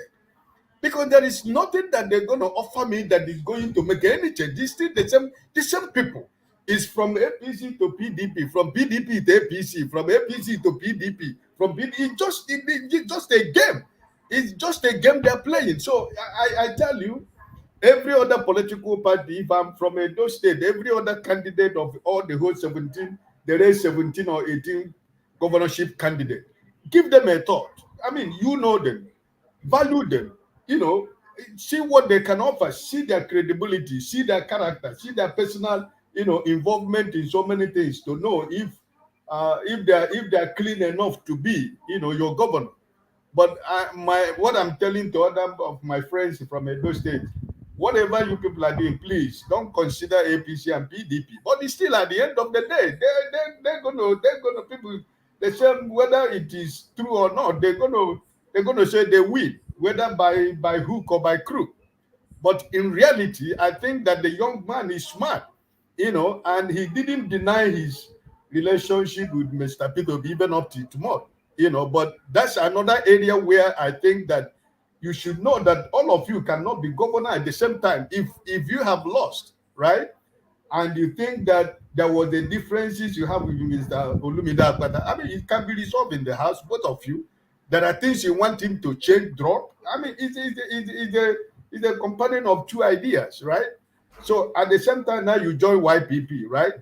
You know actually that in reality, if you really want to talk about the election, you know that all of us here, if we are honest ourselves, all of us here know that he's not going to win. You know, so, but I don't deny him that right. It's like every other person said here. It is Chim said it. I doff my cap for any Nigerian who want to run political office in Nigeria. It's a very costly venture for anybody, any credible and sincere Nigerian who want to run for office in Nigeria. You know, which election are we going to run? The same thing that happens in Edo State, where the whole chairmanship is the PDP. The same thing Governor Makin did in Oyo State. Everybody, the whole 28 or how many local government chairman PDP won. What kind of an election is that? So the same people you think that there can be, you know, a new phase of Nigerian politics, they have gone back to the old order by trying to stifle the local government because they want to control the local government administration. They want to eat the money that belongs to the local government. That's why their governors, they are running the affairs of the local government, making sure that they are controlling everything. So, listen, the young man is intelligent. I doff my cap for him, but you know, I think that Edo people, my sincere opinion is that if you're making any consideration, please, PDP and APC is out of order, but it's the right of every Nigerian to vote for whomsoever they want to vote. But if all of you in Edo State, like as I'm crying from Imo State, I'm from Imo State, you know, there is nothing anybody can tell me about my state. The same way I'm crying in Imo State is the same way majority of Edo people are crying with PDP right now. And the same people that are crying with BDP, they are the same people who are telling you, Ashe Guadola, they are the same people who is even campaigning for the same PDP candidate. So you never know where Nigerians stand, you know. So I listen. I've seen myself as a top people because I am my state is in a wrong hand for almost it's going to be 8 years. I mean, since Okorocha, Imo State has never seen anything good. So I see myself as people from Edo State right now. So I think they should make the right choice. And the young man, I really encourage him. Let him keep doing what he's doing. People can, at the end of the day, you know, stop their campaign at the 10 minute, at the tail end of it. They can decide to join people. Like somebody asked him here, if I think it was Chim, if he was not campaigning to cut somebody's vote. Chim didn't say that, but I understand that's where he's coming from. If it's not sponsored by somebody or, you know, but he said it before us, yeah, that is his own man. So let's take him by his word, that is his own man. Thank you, Dr. Rido. All right, thank you so much. Austin, welcome. Yeah. Thank you, Doc. Doc, I just want to ask you one question because I started listening when the guy started answering questions. Did you have one-on-one with him? Yes, I did. How many minutes? Probably an hour or more. I'm not sure. I totally forgot. It wasn't up to an hour. I'm not sure. It wasn't up to an hour, but it was lengthy, but not up to an hour. Okay, I didn't time it. Yeah. Okay. I love the guy. And when we speak in public, we should actually be very careful because this guy told me something I heard today. He is averse with corruption, and he said he's consistent in that. So if he was, let me start with that, what Oga Ike ended with. If he was in Labour Party, and in actuality, Olumide Apata used dollar to get his position, and he walked away before primaries, we should give him a slack. And I saw some sort of consistency in his presentation.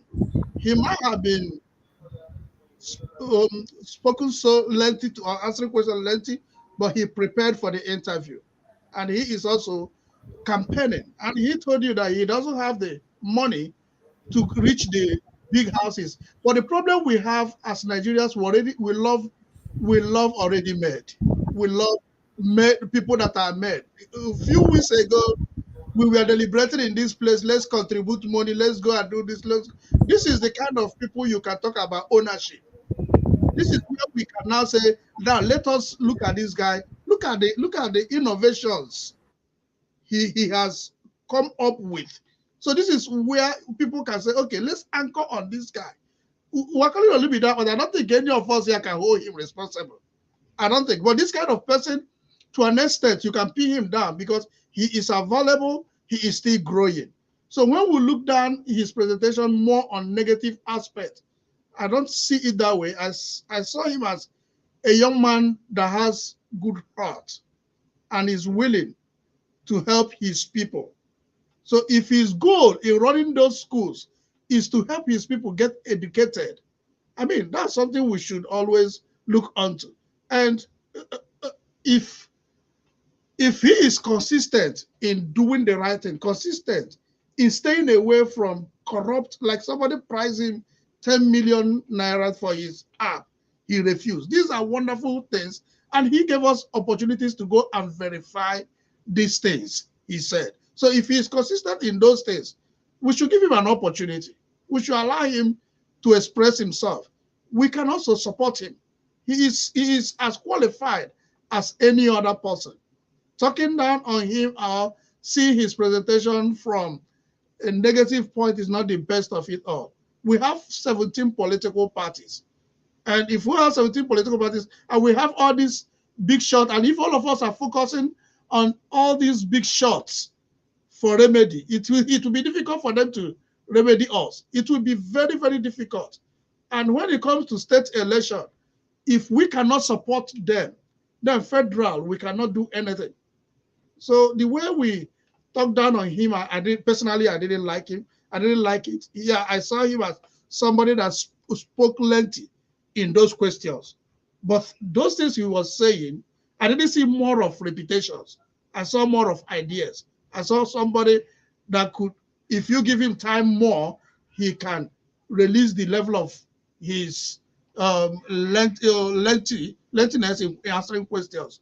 So please, let him keep trying. Let him keep working so hard. Whoever that can support him can support him. If we have people from Edo State, this is the opportunity they have to come and tell us more about him. Personally, I would love to support a guy like that than Olumide. Thank you. Thank you so much, Austin. Let's go to Tone. Let me just dive in right in. Augustine, nobody's bashing him.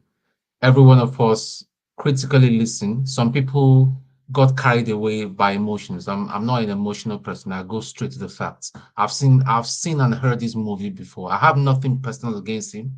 He's got a big heart. All the very brilliant claims that he made, I know that there's no, he cannot substantiate it. So it's all in the realm of talk.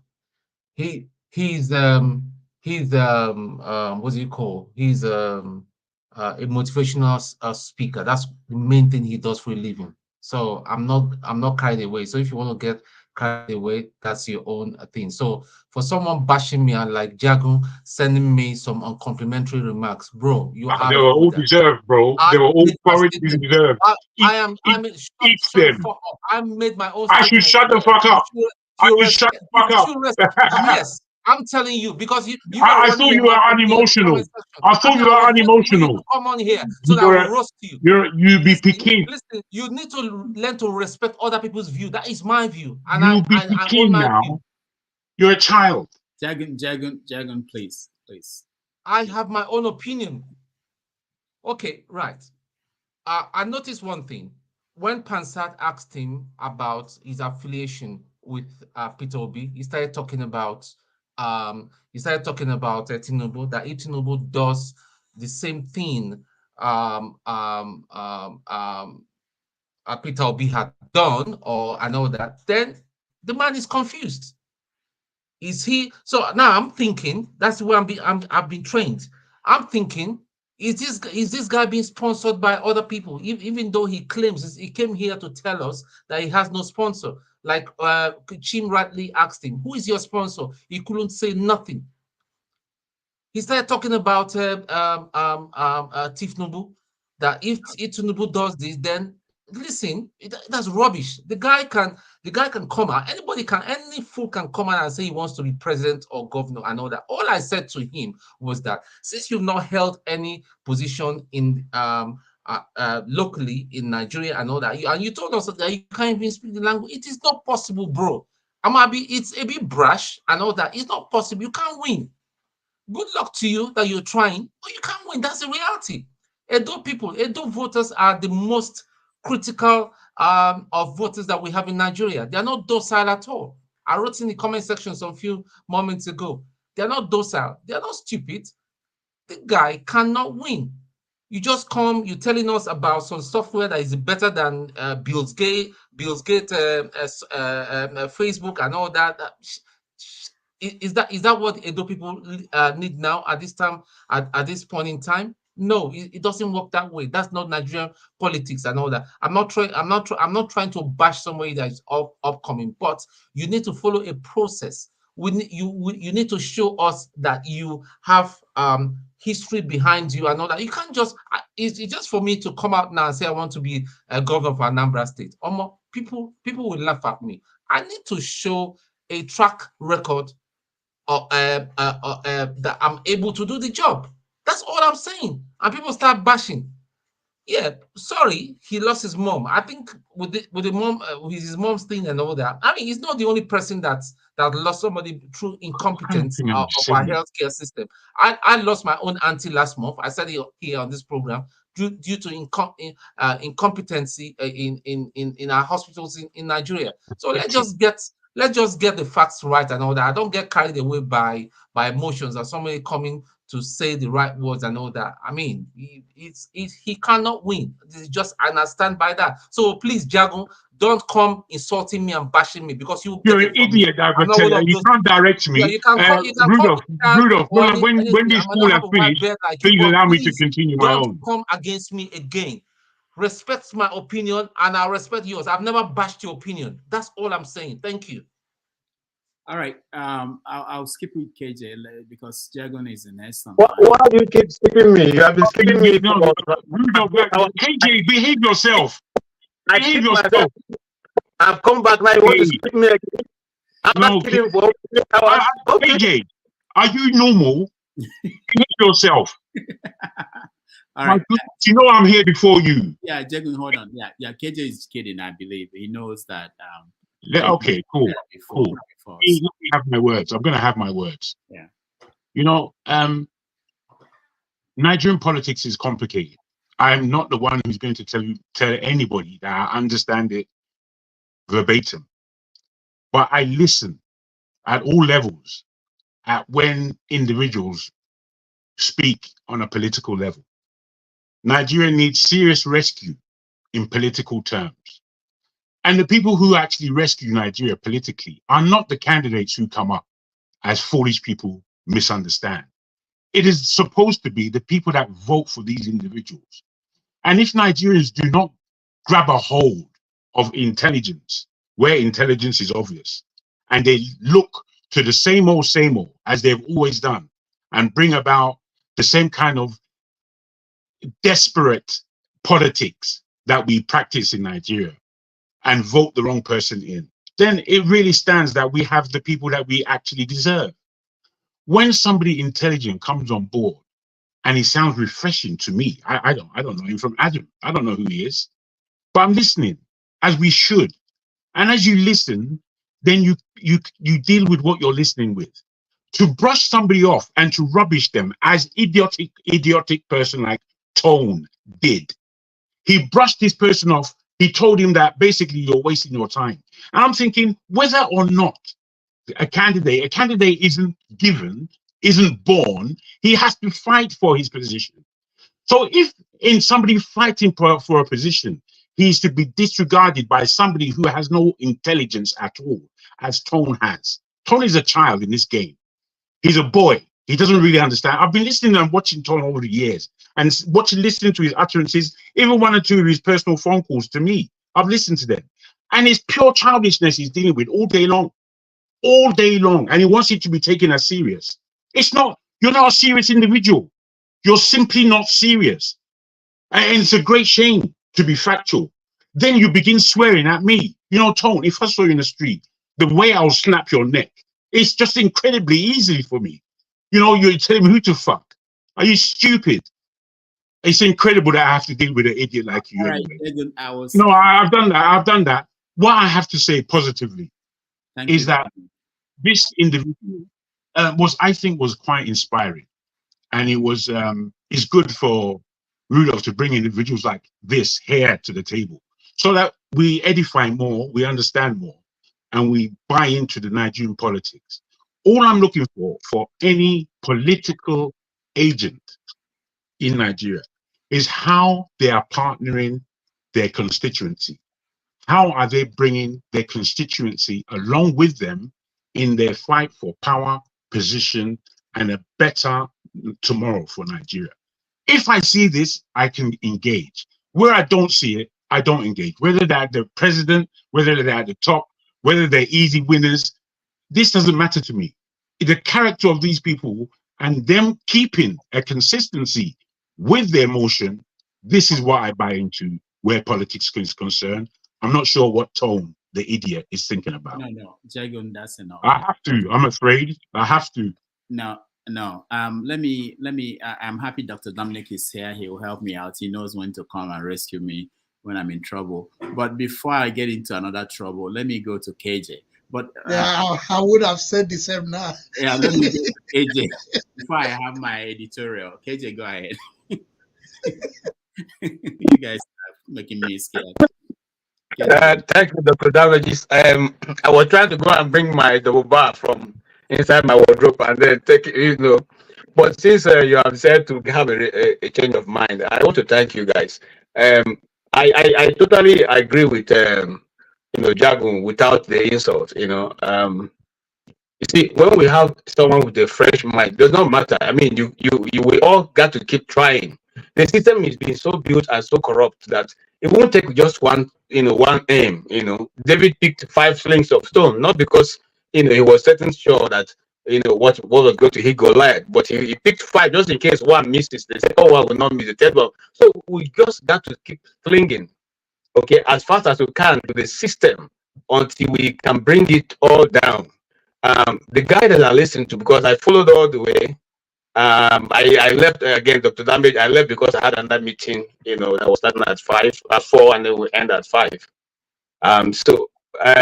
What I wanted to ask him was, the way he plans to, revive that furniture industry that was booming in Benin, in the 80s and 90s.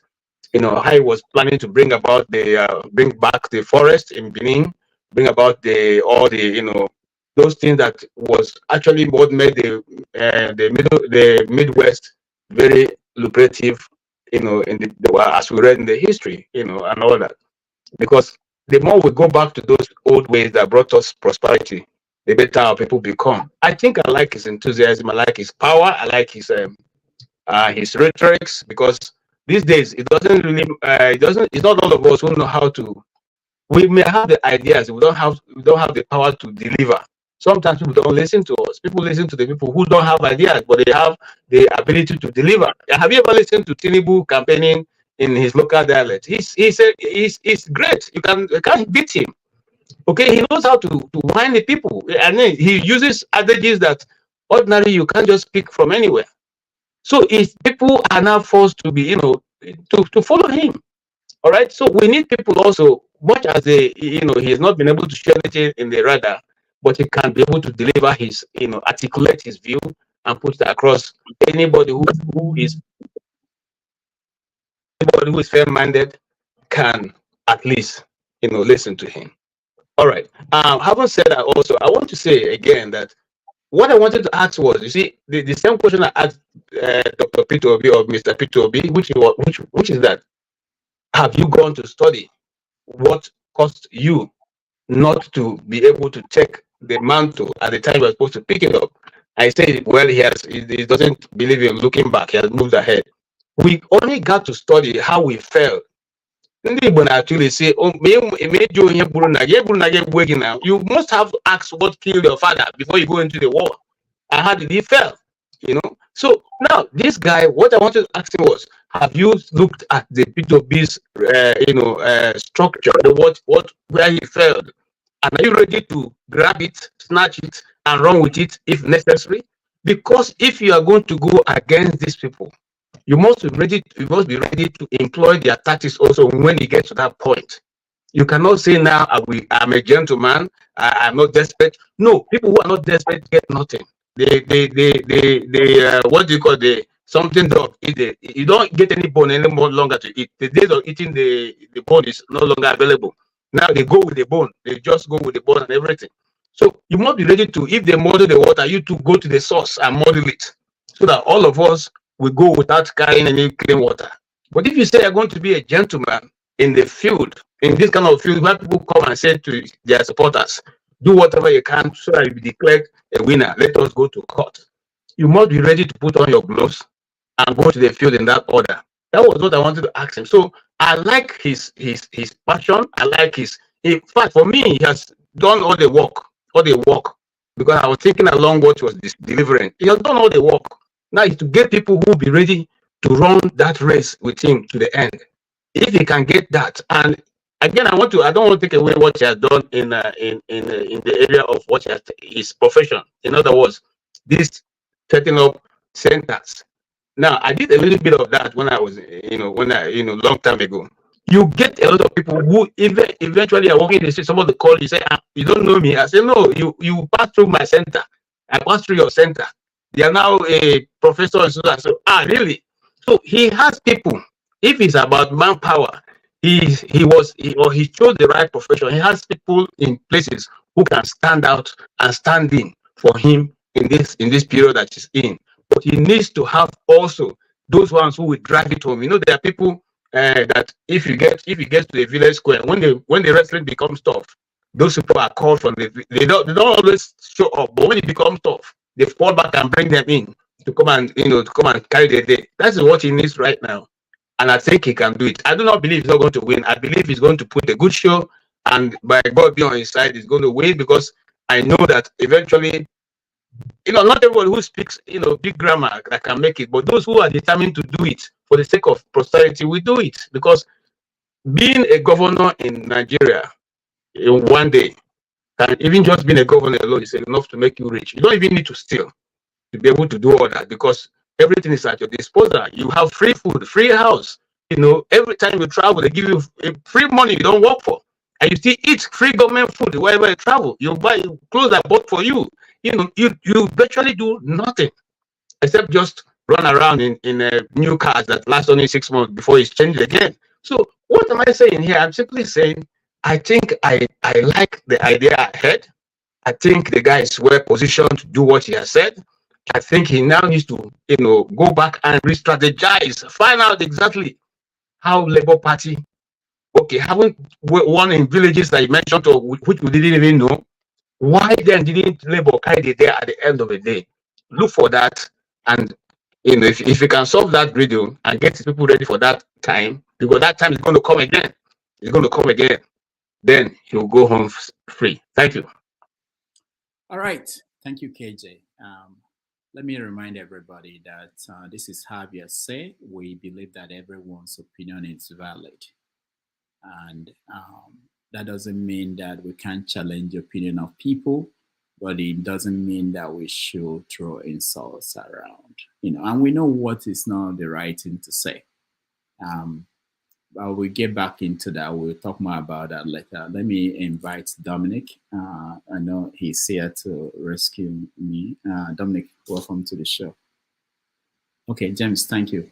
Take care. Thank you, Rudolph. I wouldn't take much time. I just wanted to come on the show and greet everyone. As I was about to come on the show, I saw what was going on. I said, okay, let me just jump in quickly.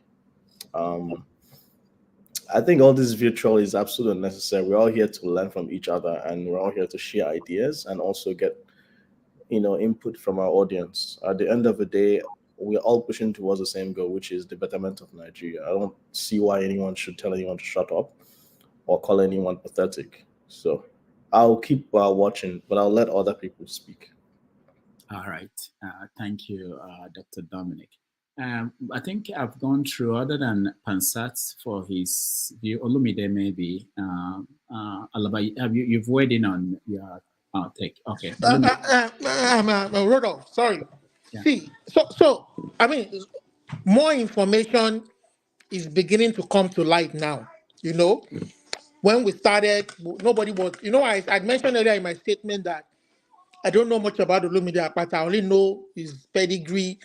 The only pedigree I know about him is the fact that he was NBA chairman, first non-san to be NBA chairman, and you know. But now information, and then Ike was mentioning something about Mr. Ike was mentioning something about him maybe being disgruntled. You understand? Which I would agree with him if that was the real matter of the fact. You understand? You know that we should learn to be good losers. You know, if it would engender good fair play and good politics. You understand? And go run around your man and help your party win. And then if you win, perhaps he nominates you to be a commissioner or something. But more importantly, Austin now puts something to light. See, when we make analysis, we need to be objective. You need to be fair.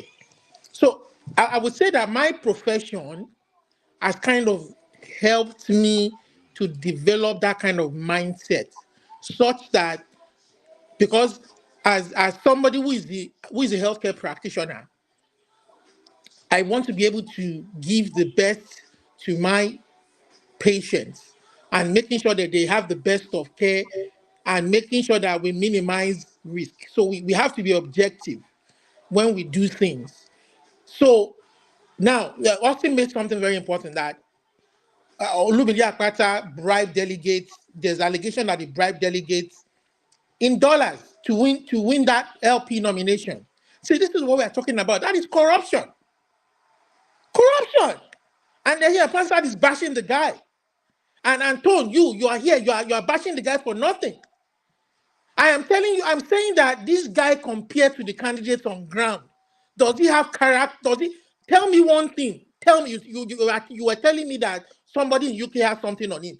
Bring it out to the world. Let the other people see it. Let them see it and make a good choice. Let's encourage this guy. This guy walked away because of what he saw there, knowing that if this guy will bribe the delegates in dollars, this guy just wants to help himself to people money. I mean, I wish the people all the best in electing their candidates. If Namumu never do, elect rogues to lead you.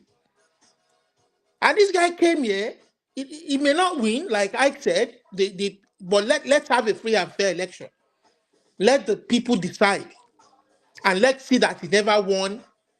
That he got a certain number of votes that didn't take him to that governorship seat. Let's see it so that maybe next time he can try. All right. I mean, there's no way I'm going to support whether Akpata is obese man or not. Or the fact that he bribed delegates to win that thing, for me, he is a man of no character. He's a crook. He's going there to help himself to the state resources to get his money back. I have a question for you, Olumide. Yes. Is your proof that he bribed the delegates? No, I'm saying it's alleged. Things are coming to light. That's why we are talking. Things are coming to light. Austin said it is alleged that he bribed delegates. That was why he walked away, even before the primaries. It takes guts to do that. If that allegation is true, is what I'm saying, then it's corrupt. He has every right to do that. All right. Mr. Olumide, sorry, Rudolph, listen. In as much as I want to, your language, you are convinced that he bribed the delegates. That's why Dominic. I'm still using the word alleged. If that is the case, the man has every right. Yeah, you were not speaking from the angle of alleged. You were speaking it with confidence that he bribed the delegates. I am still going to look into it. I'm going to investigate. I'm going to look through the Nigerian dailies. But I find Austin from my own listening to people on this panel regularly. I find Austin to be credible. But also, it's he's a fellow panelist. There are some fellow panelists that I find credible. There are some that I won't even take their word. One pinch of what they say, I won't take it. My brother, whatever you are not sure, just continue to use alleged, please. Because Yeah, that's what I'm saying. Yeah, but Nigeria, nothing surprises us. For the good of everybody here, we are not saying that it's a saint. Nobody is claiming anybody is a saint, but when you Mr. don't Ike, have I know you're a Labour Party member and a fan. No, That's okay. Rudolph, you don't like gentlemen. I noticed that. All right. No. I want them to You don't like gentlemen. You don't like gentlemen. You're the one when I go and grab it now, you could blame me. Now I'm being nice and patient. Sorry, my brother Olumide, you have known me for a very long time in this platform. Mr. Mike, I find you credible, and I'll be honest, I like your analysis, but it's just that reality things that. But there are times when we cannot all agree on all this. Right. All right, guys. Let's move on. Thank you, guys. Let me say before you, Chim, I want to say that it's me next. It's me next. Every time I'll come to you before you speak. I have an editorial. I want to say that we're making an effort to bring Olumide here. I mean, the Labour Party candidate to come here and talk to us. Wow, I was almost getting excited there. You are here always. Okay. I will miss the day you bring this Olumide as a guest. I will run away. So, Chim, 1 minute before we go to concert. Okay, so pretty much Dominic has echoed my view. I was going to say Olumide was sounding certain that the allegation was accurate. I'm not holding brief for anybody. In fact, it would be a thing of joy if our last guest, if he turns out and he wins that election, it will give me a lot. In fact, if he wins, I will reach out to ask him how he went into politics and go and learn from him. I'm being honest. I'm not even joking about it. I will, because right now I don't believe in that our political system is designed to let very good, honest people emerge. So I am thrilled that he has the gumption to want to try this thing. I'm honest, and I'm because of him now, because I think it was AY that was selling him to us. AY always kept talking about my candidate, the YYP person, and I kept wondering who this person is. And then I saw him today. I would like to see how it pans out. I would love to hear he won the election. I'm not kidding. Chim is not him. It's not him. Okay, don't worry. Whoever, I know somebody kept selling him in this forum that there's a Osita Demma. Oh, Osita Demma. Thank you very much. Yes, it was Osita Demma. Yes, thanks for correcting me. Osita Demma kept emphasizing this is my YPP candidate, this is my YPP candidate until we met him today. Like I said, I like the fact that he's fresh blood. But nevertheless, we shouldn't, personally, I believe that even if somebody is my person, we should critique them, and it shouldn't be seen as a critique to fail, but as a critique to help him build on whatever the loopholes he may have going into this battle. And when I asked him, I didn't ask him for a fact that I know that he may be a spoiler. No. What I asked him, I said, so long as my words were clear, I said, I love your candidacy so long as it is not that one you will go there and you will now become a Yahyaha Bello, or that you get there and it is that somebody you're fronting for someone. Because, for instance, people have said that, what is his name? The current Senator, Adams Oshomole, is quietly breeding somebody behind. I've heard those rumors that he's not necessarily with his APC gubernatorial candidate, nor is he supporting the PDP person, so he's quietly doing his own machinery at the bottom. So long as what he is projecting is true, I am thrilled with his candidacy. We want people who believe in themselves, and fine, if assuming he had germane issues with the way the candidate of LP emerged and he walked away from it, that's beautiful. I want to see people, that's what P2B did actually with PDP. P2B walked away from PDP. So I'm not holding him. I have no grudge with him when he walks away from a party. If he's germane, if the reasons are germane that, oh, this was corrupt, I don't want to be part of this, and he walks away, that's beautiful for me. But like I keep emphasizing, my point remains, so long as all this beautiful thing he has put out here for us is not just a hula bola. That's my point. Other than that, it's beautiful. I want to see new candidates. I'm actually tired of hearing household names in Nigerian politics. I am tired. So this is a breath of fresh air for me personally, assuming he checks all those boxes, that this is not just a, how do you guys put that in English, a something in the pan. You know, pardon me, I'm not a literary expert. So other than that, I have no issues, but we must be careful with the angle Olumide was coming, making an allegation that Akpata bribed delegates. This is the first time I'm hearing it. Okay, let me make it clear that I'm not accusing that. I'm not setting for sure that he bribed. Okay. But I'm saying that if from the angle that Austin came in to say that there were allegations that he bribed delegates, and the guy walked away before knowing that fact, knowing that it was going to be rigged, he walked away. Then he has every right that's to walk all away. I have to contribute. And then I'm saying that if those allegations are true about Akpata, I didn't know any. I don't have much about his antecedents, you know, or any corrupt allegation against him. But if that truly happened, then that is corrupt. All right, thank you. That's what I'm saying. So, Pansat, let me go to Pansat. But before you speak, Pansat, I want you to explain to us so that we understand why you think that if we are giving everyone one question to ask one question when they come on, that you need 9 or 10, and this proper, it's okay for us to suspend everything and listen to you. I just want to understand, because to make sure that we don't have a situation where every time I'm stopping you from, because this is the standard now. When you come on, you ask one question. You know, you don't go about interrogating the guest, because it might not be Paul, this guy that came today. It might be somebody else tomorrow. And I don't want you to put me in that situation to stop the show, essentially, to tell you that you don't do this, you shouldn't do this. It's not how we operate here. So start from there, and then let's hear your view on how he did. All right, let me say that it's obvious. My 1 minute is 60 seconds. Chim's 1 minute is like 10 minutes. I don't know, 7 to 10 minutes, right? So you just have to do the math. On a serious note, Rudolph, when we're here assembled, we're pursuing the truth. And you've said, in most cases, you're not doing it by time or by sequence, that you're in pursuit of the truth. And sometimes you may mix it up, right? It's not sacrosanct, the rules here. Somebody such as myself, my 1 minute is worth a lot of money.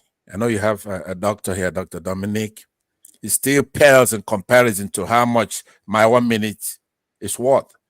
So when we come out here, besides, as an African, you have to have some respect for your elders. When's the last? I know you went home in December.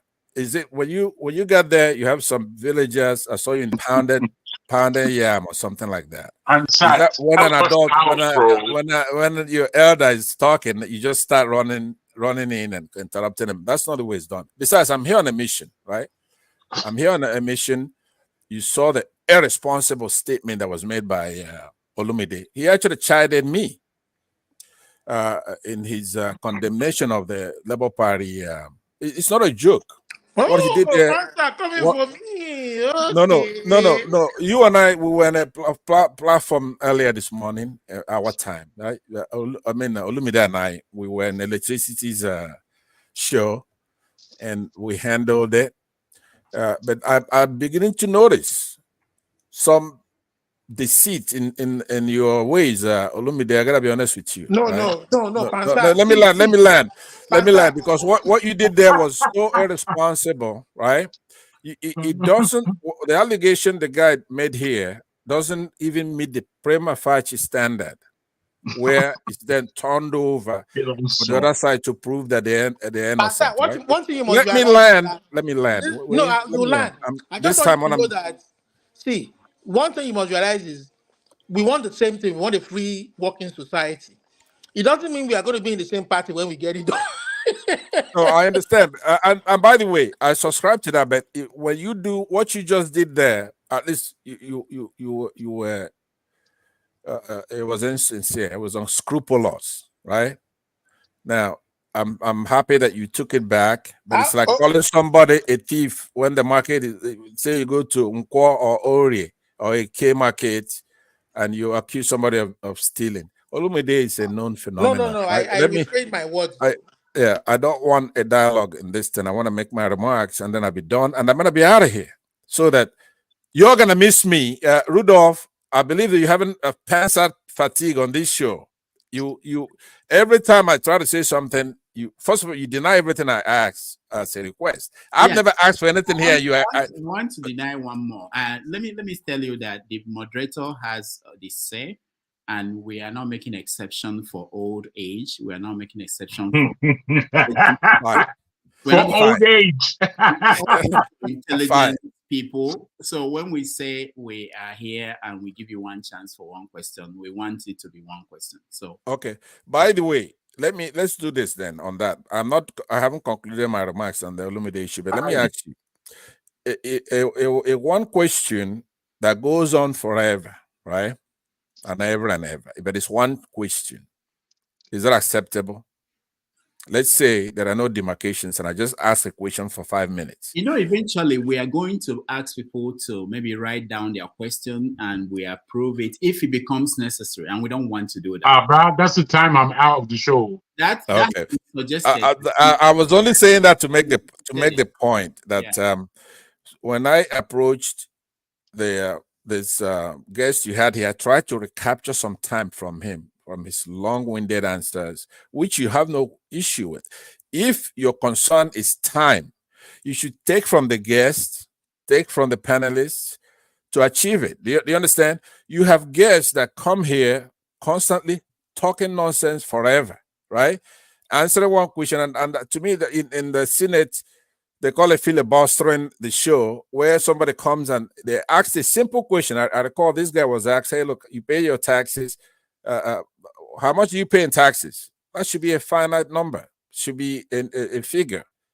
I pay $1 million in taxes, so I pay 10 million.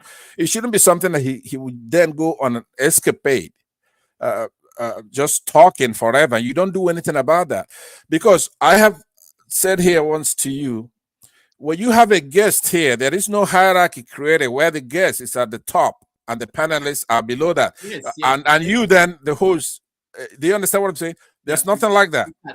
I don't accept it. On this show, no, you can't say you can accept it. Rudolph, you want me to address this for you? Yeah, please, Dominic. Okay.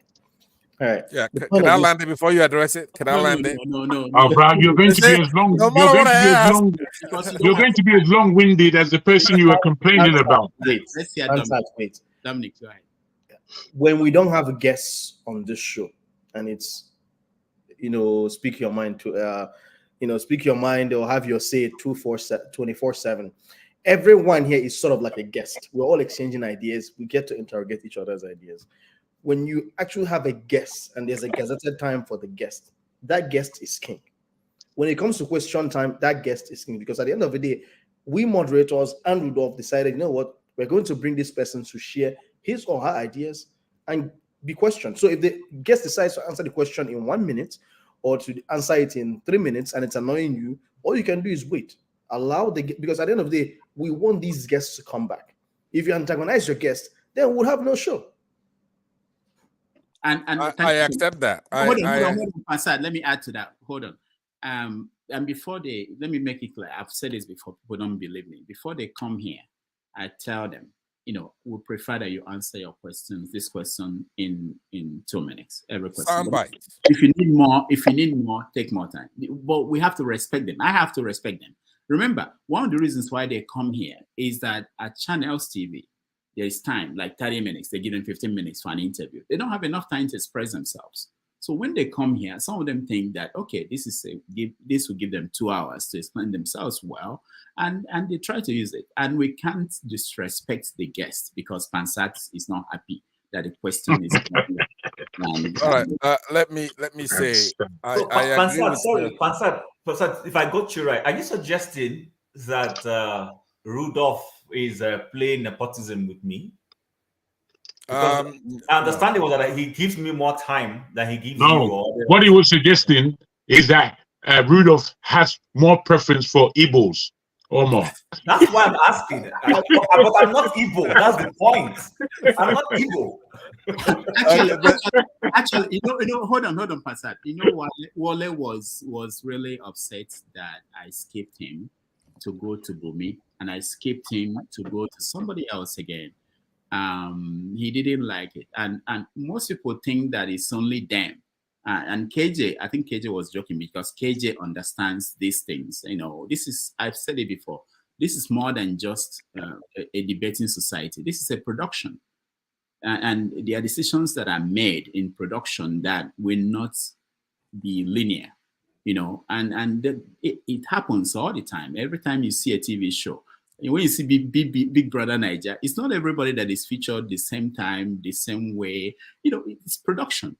But people have the chance to talk and you speak. But I don't want people to think that because you're Pansat, I have to give you more time than anybody else, because you're old or because you have intelligence that others do not have. All right, we have to move. And one more thing, Rudolph. I do have to say something after all that, right? I mean, that's where you're a journalist, right? We'll get back to you. We'll get back to you 2 minutes. No, I have to leave in a minute, but I'm saying that let me just make it snappy. 1 minute. I won't go even the 2 minutes.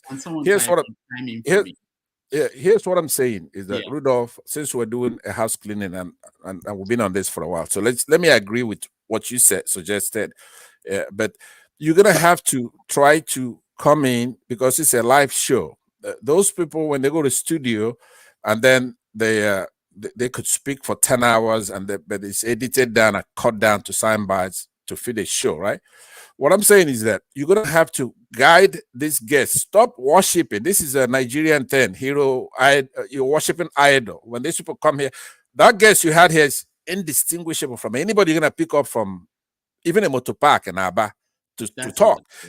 Don't cut Nigerians short. Wait a minute. Nigerians are very smart people, right? Any Nigerian you pull and make a guest is going to sound just like the guy that came here, as far as I'm concerned. But here's what I'm saying to you. I'm giving you advice. You don't want to listen. Stop idol worshiping politicians or anybody. Anybody who comes here, right, is here to be interrogated, to be questioned, right? You have the right to cut them down, guide them to the answer. You have the right to say to them. Thank you so much. Stop responding to Pansat. I will end with this. Pansat, with all due respect, you are my elder. No disrespect here. I don't like interfacing with people, but every once in a while I do have to point out something major. Don't you think it's a bit hypocritical to want us to police our guests who took their time on a Sunday, on a Saturday to come and share their ideas, but you don't want to be policed in terms of the amount of time you give yourself? Doesn't that sound hypocritical? And I'm not saying it to rile you up. I'm just telling you. No. Can I answer then? No, don't answer. It was rhetorical. It was rhetorical. It's a rhetorical question. Food for thought. Rudolph, continue. All right, that's it. We are moving on. Thank you, Pansat. I will see you next time. I'm gonna deal with somebody over this, by the way. Thank you. I'll see you guys. See you later, man. Rudolph, before you leave, in case I'm not leaving yet. I'm not leaving. Okay. All right. Okay. I'm not leaving. There's something else I want to hear your view. Pansat, maybe if you watch and you're interested, you can join us. There are other stories that we want to talk about. Fubara, but I'm not really so interested in that. You guys can talk about it when I'm gone. But there's something I think the American situation in Gaza is very important that we always pay attention to what's going on there, because we can learn something from there about what will happen to us in the countries where we are. So let me play these two videos and then we will discuss where things are in Gaza and in America. Number that you just gave, more than 14,000 are terrorists that we took out. There's more than 25,000 Hamas and Islamic Jihad terrorists taken off the back. How many civilians do you believe you've killed? We don't have exact figures, as you know, it's the fog of war. But you've got exact numbers for Hamas terrorists you've killed. Why wouldn't you know how many civilians you've killed? because obviously our focus is to go after the Hamas terrorists. Simple matter of hang on, I mean, that does imply that you're putting a bigger premium on killing Hamas terrorists in terms of numbers and accountability than you are on innocent civilians. That can't be right, surely. If you know exactly how many Hamas terrorists you've killed, you must know how many civilians you've killed.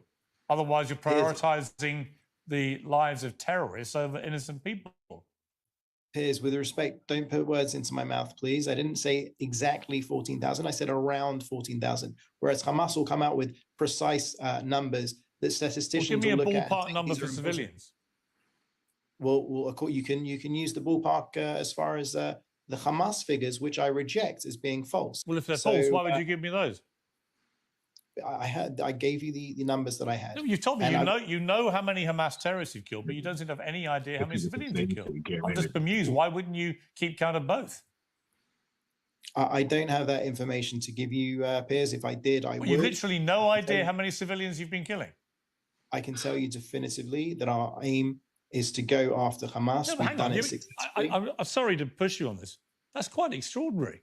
You're an official spokesman for the Israeli government, and you have no idea how many civilians you've killed. I thought you just told me that you were particularly careful about not killing civilians. But if you don't know how many you've killed, how can you say that with any certainty? Because even if you were to go by a ratio of the Hamas figures, we would still be far ahead of any Western army. That wasn't my question. You know it wasn't my question. I don't have the information. Well, you literally have no idea how many civilians you've killed. It's not that I don't know. I'm not authorized to give the information. I don't have the information. That's complete nonsense. Why are you authorized to give me the number of terrorists you've killed, but not the number of civilians? I don't understand.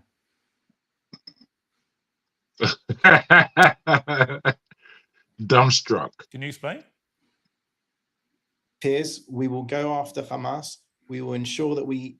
But you want me to believe you're being incredibly careful about how many civilians you're killing, and you have an amazing exemplary record, but you don't know how many civilians you're killing. So how do I know you've been careful? Piers, when the dust settles, we will come out with the proper numbers. Now, I've seen a lot of Israeli spokespeople be, unpersuasive. I mean, to often seem a bit sociopathic or psychopathic. Entitled Admission of New Members to the United Nations. Will all delegations confirm that their votes are accurately reflected on the screen? The voting has been completed. Please lock the machine.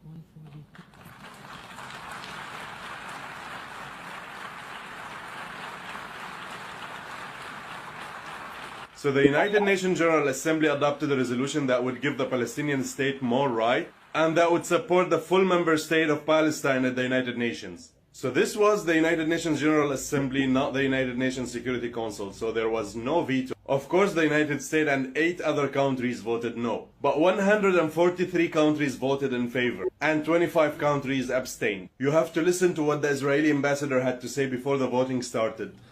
So today, I will hold up a mirror for you. This is your mirror. So that you can see exactly what you are inflicting upon the UN Charter with this destructive vote. This is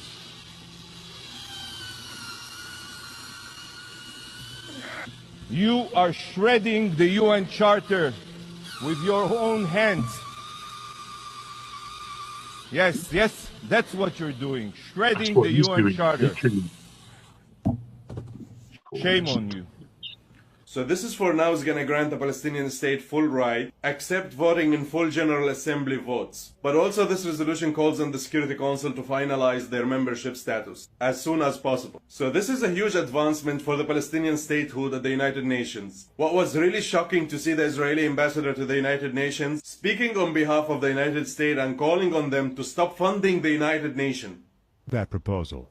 Here is Israel's ambassador, Gilad Erdan. The UN General Assembly will be voting to grant the Palestinian Authority de facto statehood, the status and the rights of a country. And I expect the United States, in accordance with US law, to defund the UN and its bodies. I have never... All right. So that is what happened during this week. The United Nations voted And we also know that our own president here, Biden, is in a bind.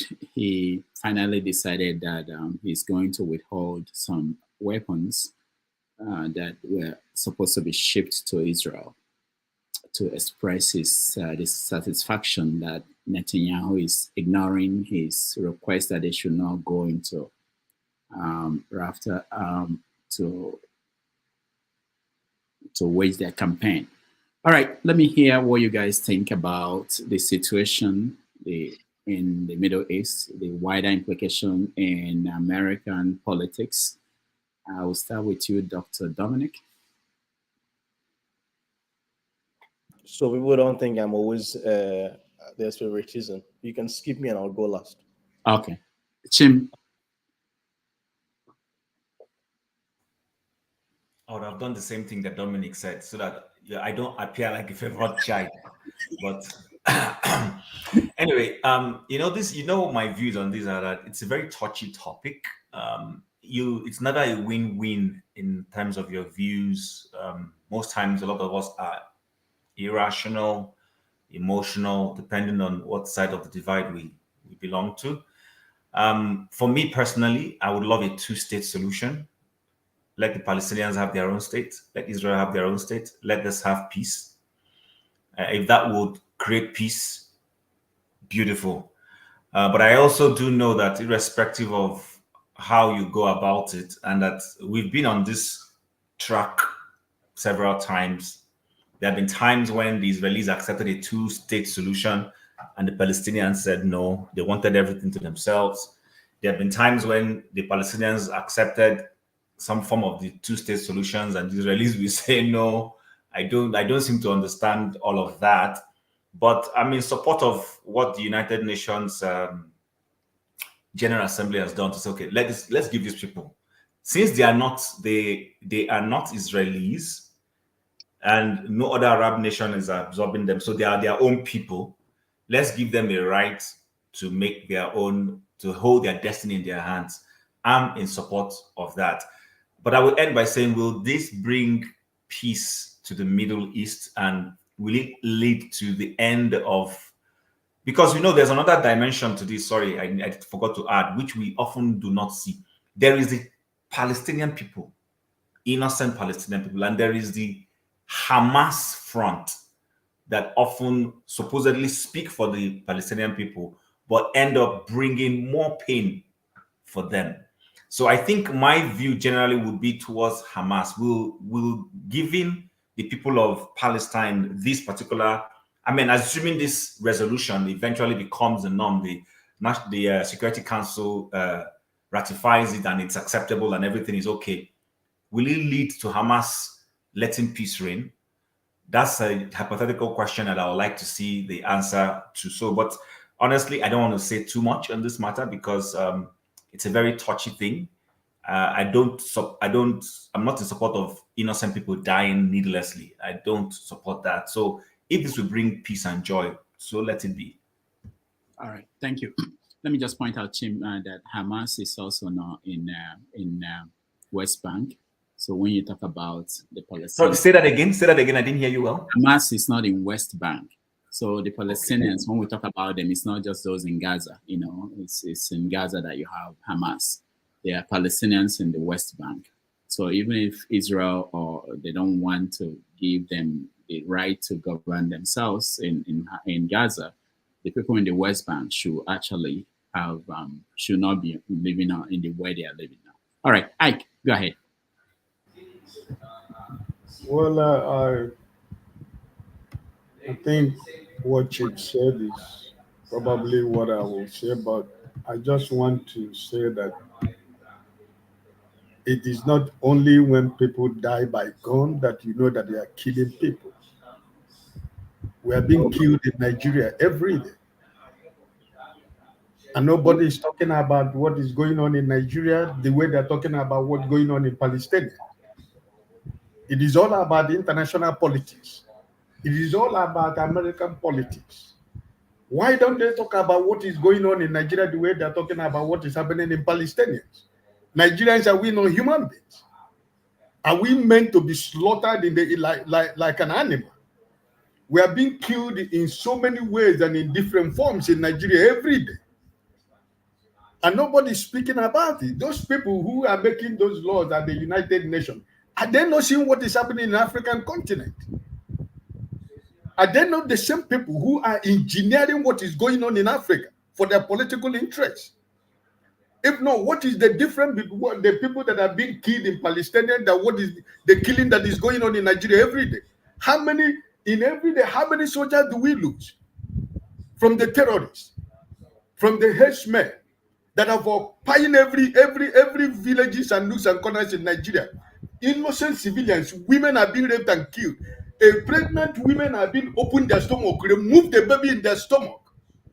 And you are here talking about what is happening in Palestine. What is happening over there? Is it greater than what is happening in my own country?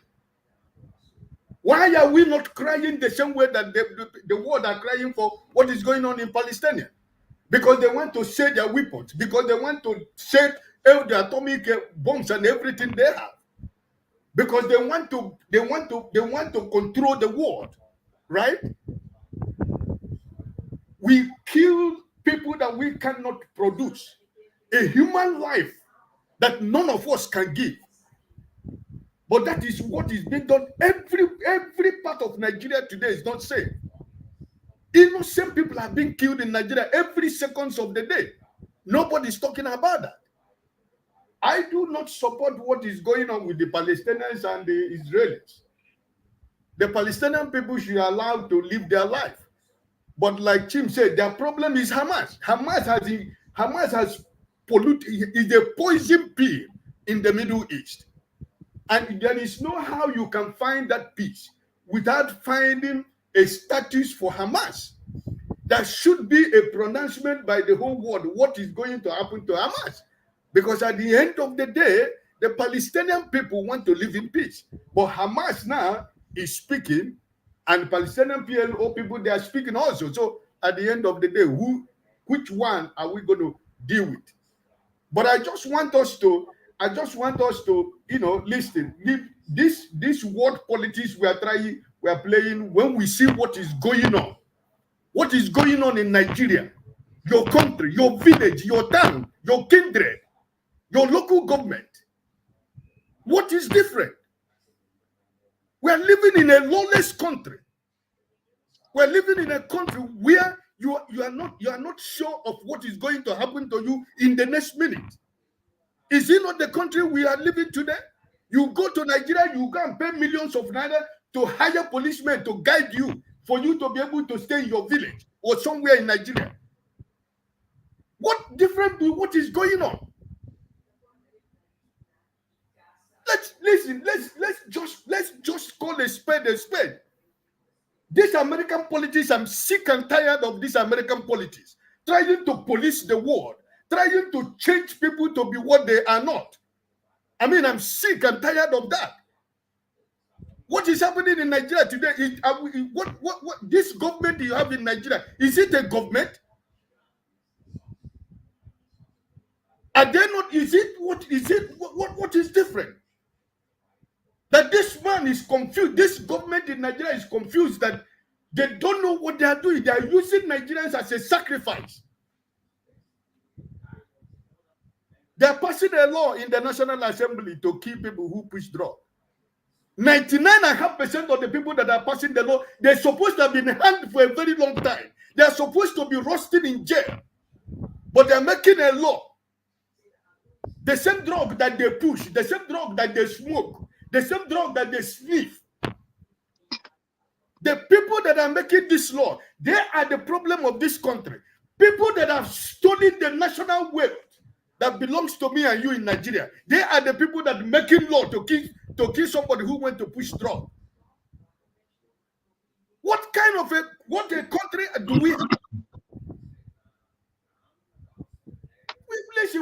We need to face this fact. This young man who came here is telling you that the henchmen has taken over so many villages in Edo State. And the governor of Edo State still do nothing because of politics. Which state is safe in Nigeria? Which state is that safe in Nigeria? Okay, let me ask you all of us here. The innocent civilians that are being killed in Palestine, are they different from the women in Plateau State, in Nasarawa, in Benue State, in Kaduna State? That they rip their stomach and remove the babies that have not reached up to nine months. What is the difference? Don't we have a government, a failed country called Nigeria? Is your country not a failed state? Is Palestine not better than Nigeria, even in the present circumstances? Is Palestine not better than Nigeria? Even in the midst of the war, they have a better life. Where is the better life in your country? Who is living a better life? You have your money, you have no security. You have your money, you have no electricity. You have your fan, you have your television, you have your fridge. You don't have anything in your fridge. Your fridge is empty because there is no electricity to keep your food warm. What kind of life is that? Are you not dying? Are you not dead already? Are you not buried already?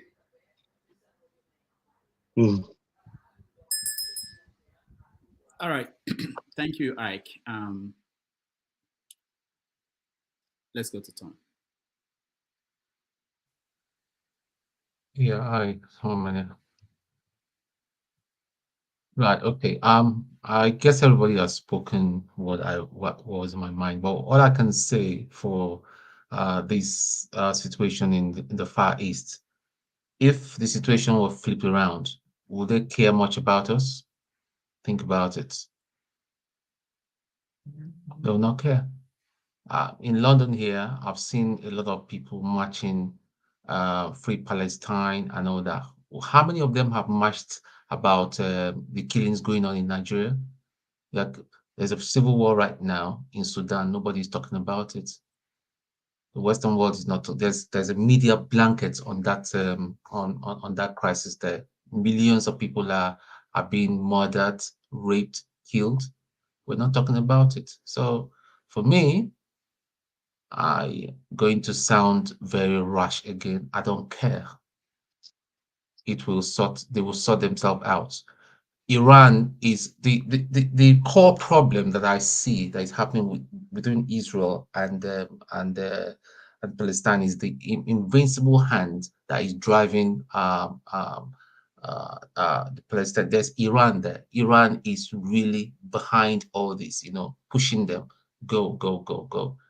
So there's a bigger problem. So they'll sort out themselves in due time and all that. It's a very, very complicated issue. There's no black or white solution to this, but somehow it will get itself sorted out. Thank you. All right, thank you, Jagan. Thank you very much. I would just like to say, Brother Ike, you make the whole thing extremely sobering in many ways. But I want to direct my attention to what was shown and my thoughts upon it in terms of the Middle East and not complicate it with the Niger or Africa issue. We can't pretend, any of us, that the issue going on in the Middle East, what they call the Middle East, the issue going on with the Palestinians and the Israeli position and the Western position and the general geopolitics of this situation. We could have been talking here in 1975 and possibly we'll be making the same similar comments.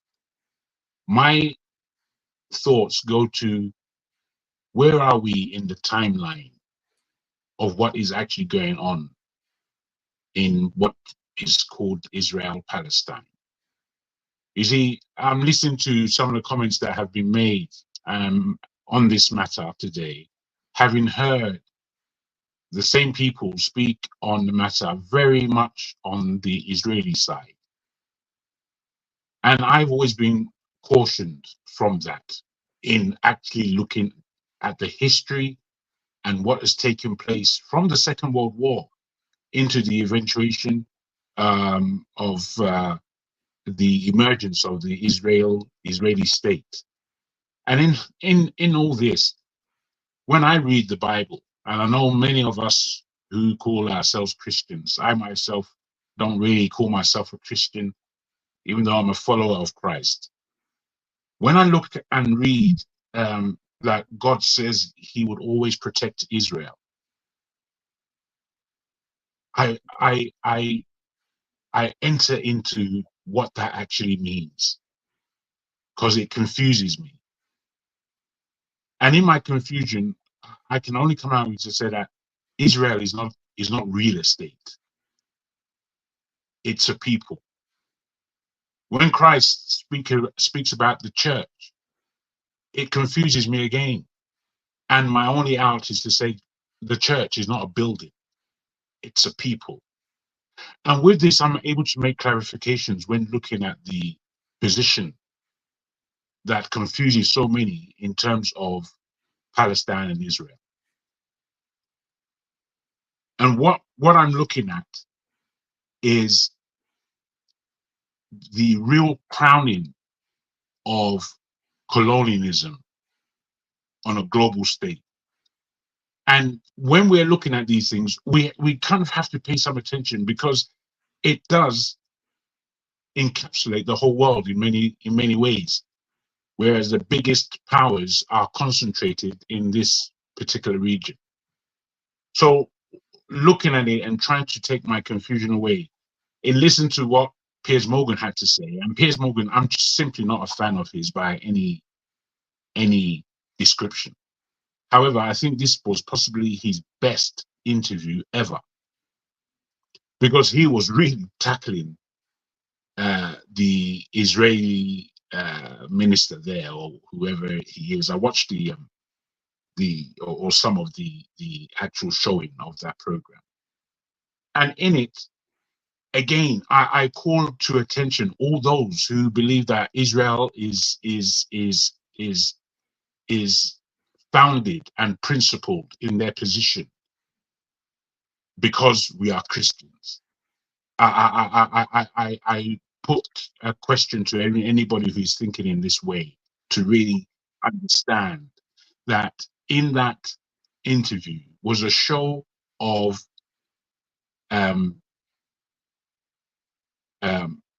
punitive action in terms of impunity in action, in terms of how the Israelis and the West speaks.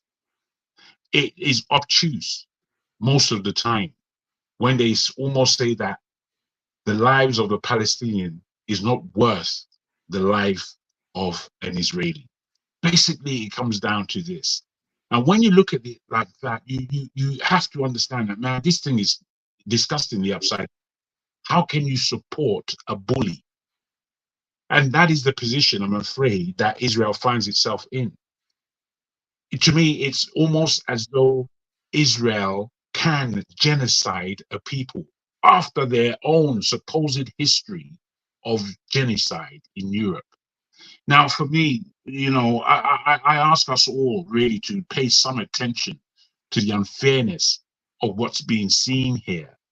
Because owing again back to what Ike was saying, this is the unfairness generally that we see in the planet Earth. And we might, just as South Africa, if those people weren't black, we'll be looking at it like Palestine.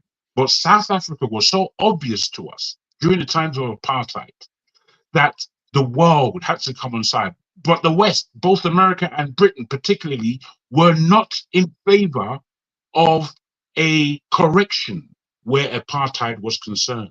They thought everything was okay.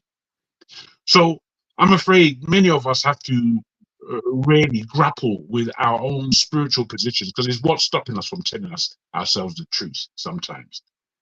We have to grapple with it and come to an understanding that real, belligerent, unscrupulous, murderous unfairness is going on before our very eyes at this time.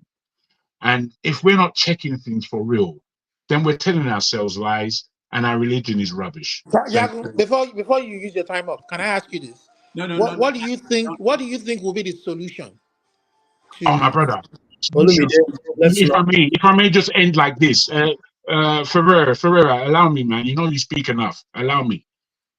I think is a good question in that when I, again, look at the book, Olumide, I know that you're not a hardcore follow the book. I understand that, but hear me out. When I look at the book, it suggests that this thing is not coming to an end anytime soon. It tells me the actions and the geopolitics that are going on, I read them in the book. And the book tells me that, oh boy, we're going through a long haul. The question for Africa is, do they save themselves? Because Africa could be the only haven, especially if we push out the big players in the world out of our territory. And that's all. When I say push them out politically and in terms of military, if they're acting in a political or military terms on the continent of Africa, they need to go so that we can create that safe haven. Because time is running out. For me, this is my subject. I understand what Ike is saying, my brother Ike. Believe me, these things that are happening in the Middle East is going to affect every individual on the planet. It's going to affect every individual on the planet. We are concerned. What we must do is make sure our house is a safe haven for us to run to when the time comes. Because this thing has no solution. Like anyone speaking mamby-pamby, oh, it's going to all come together. Oh, two-state solution. Oh, but all that is rubbish. They are going to go to war if it's today or tomorrow. And I mean that in as urgent as I'm putting it. It's going to happen. All right. Thank you so much, Jagan. But hold on, let me just say this. Someone was wanting to know, why is this special? Why are we not talking about Sudan? Why, So if you live in America, I don't know about other parts of the world. The United States just sent, I think, 18 billion or something. I don't know the amount of money they sent to Israel. And other parts of the world are sending weapons to Israel. And time and resources of the world, United Nations, are being spent on this issue. And the question we should ask is really, why are they not paying attention to us? And we know they are not paying attention to us the way Ike said that. What have we done? If you're not being paid attention to, people don't care about what's happening in your own territory. What are you doing about that? It's not enough to complain. It's not today that it started. During the Nigerian Civil War, most of the world didn't care that people were being killed. We knew that. Sudan, Congo is endless. Congo has civil war going on for the past 30 years. And you don't read about it. What are we doing about that? So that's why we need to discuss this. See how the attention of the world is first there. The resources of the world is being spent there. Then we ask ourselves, what can we do to change it? All right. Alaba, you're next. Yes, all of you have spoken well. Rudolph, Hike in particularly, and Jagun. I would make an attempt to connect everybody's very vital point in my own precise understanding of where things stand. But let me start by saying or answering those that says the issue is complicated. There's nothing complicated about the issue. The issue is human. The issue is humanitarian. The issue is what Bob Marley calls until the philosophy that one race or is superior than another is totally and absolutely destroyed, there will always be war. And there will be war. Bob Marley. So, and to quote another musician on the subject of superpowers and the United Nations, we have to quote Fela in his great mind. We were said, who and who unite for United Nation? No be dear Thatcher and Reagan. The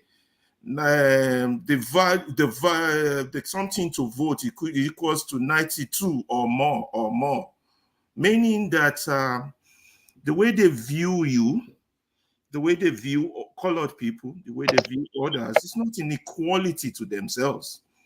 You're still that inferior little being.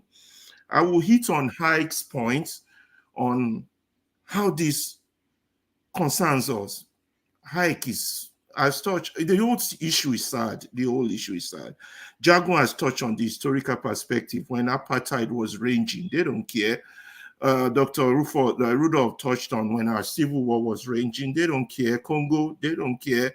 You know, whatever you guys do, genocide in Rwanda, they don't care. They were aware. People were calling Washington that there was going to be a genocide. They don't care. What is the value of your life to their life? What is the value of your skin color to theirs? And you are the ones giving them that answer. As sadly as their perverse mind is, we also give them that answer. So let me answer the questions that is based upon this topic. I want to thank, I'm not a fan of Piers Morgan, but I want to thank Piers Morgan for that excellent journalistic job he did. Yeah, that's a brilliant one. You see, I wish all Nigerian journalists could be like this. This is important. Stand firm on your job. Ask the right question, irrespective of who is standing firm in front of you.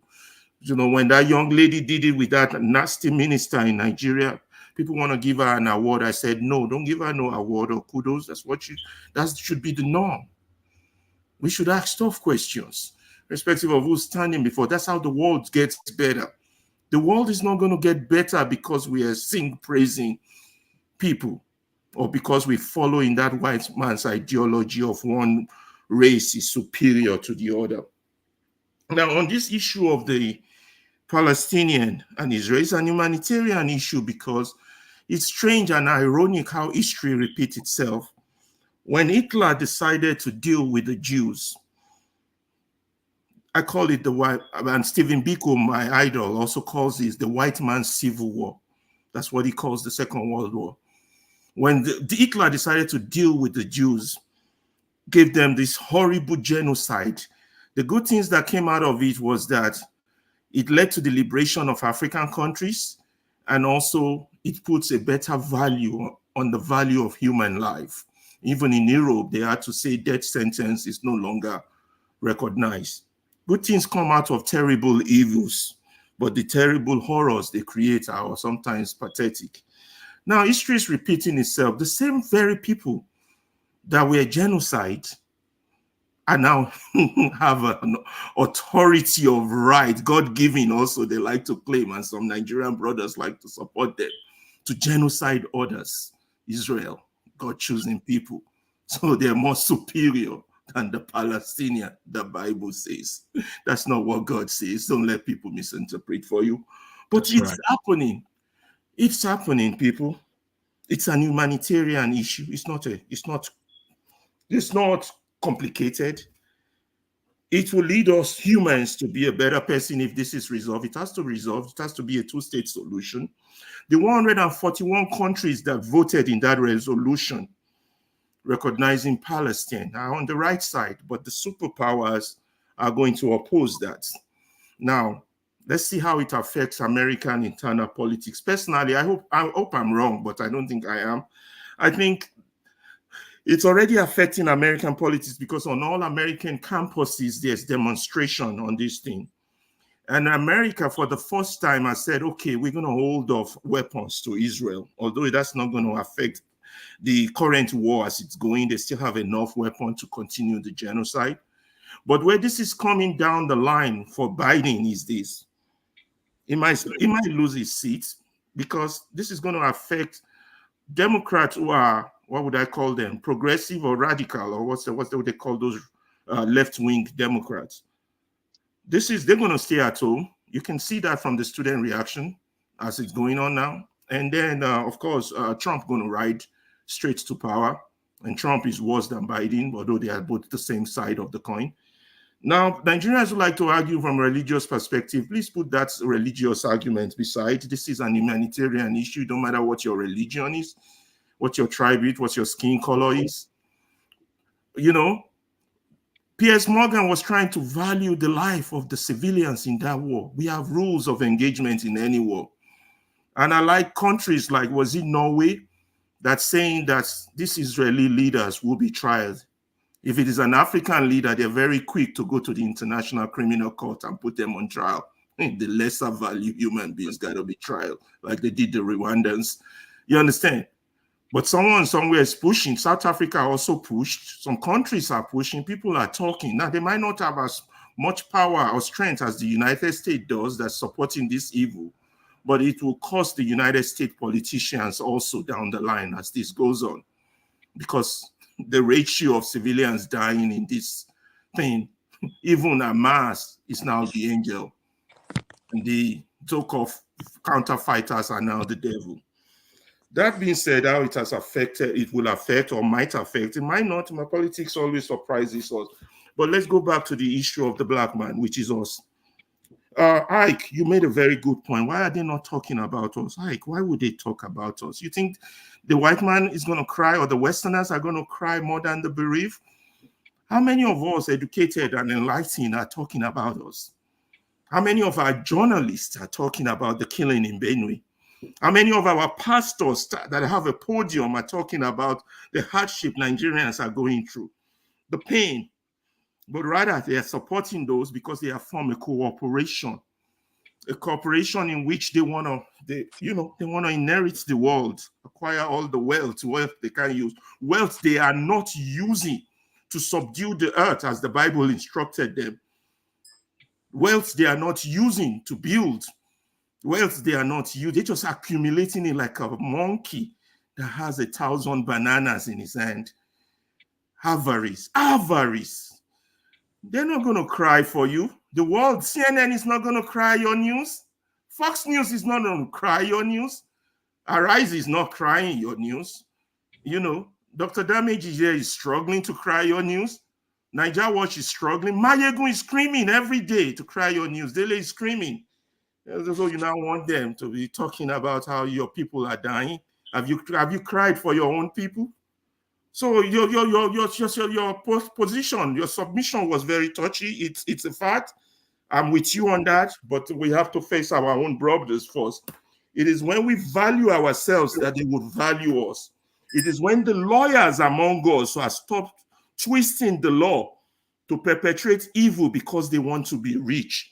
It is when the engineers among us are giving money to construct a bridge, they just don't pour tires on the road and say they've constructed the bridge. It is when teachers start to teach our children the value of being black, the value of being Nigerians, the value of being an African, of being a man that has value, until we start doing that among us, until our doctors start treating patients without demanding money, until those that stand at our airport stop demanding bribes, until our preachers stand on the pulpit and speak on behalf of God instead of the devil that they speak for. They say they drink tea with God. Liars and motherfuckers, excuse my language.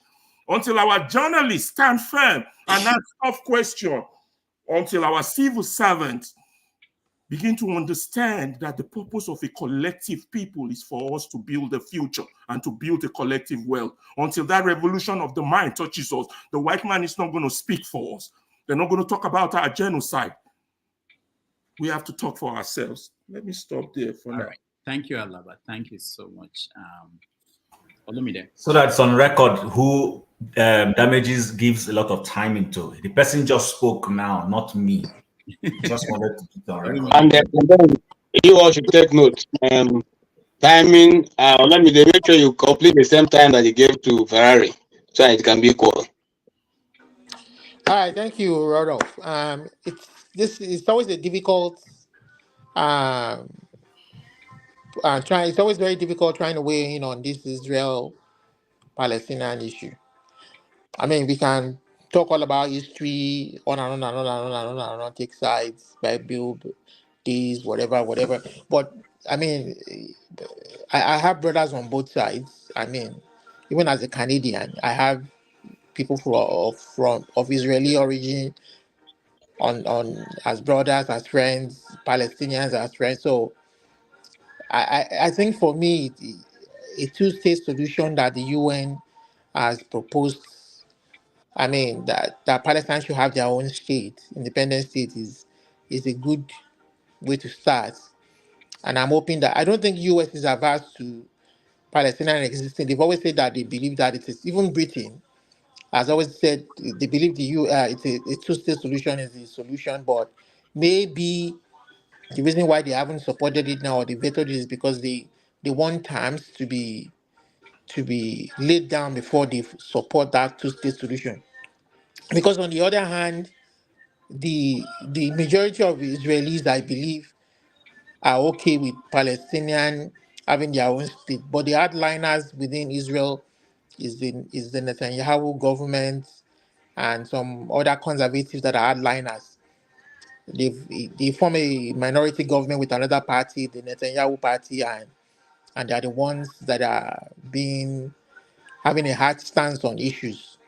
And I do support peers trying to hold the Israeli government accountable for innocent lives that have nothing to do with this war, holding them into account for those lives. And Israel should be tried to be fair as much as possible, even as they've declared war on Hamas and are going after them. Leave the innocent people out and try to be as fair as possible. But I think in all of this too, what we should be asking is, as we ask that the Israelis do this with a bit of measure, you should be asking the Hamas people to release the hostages too.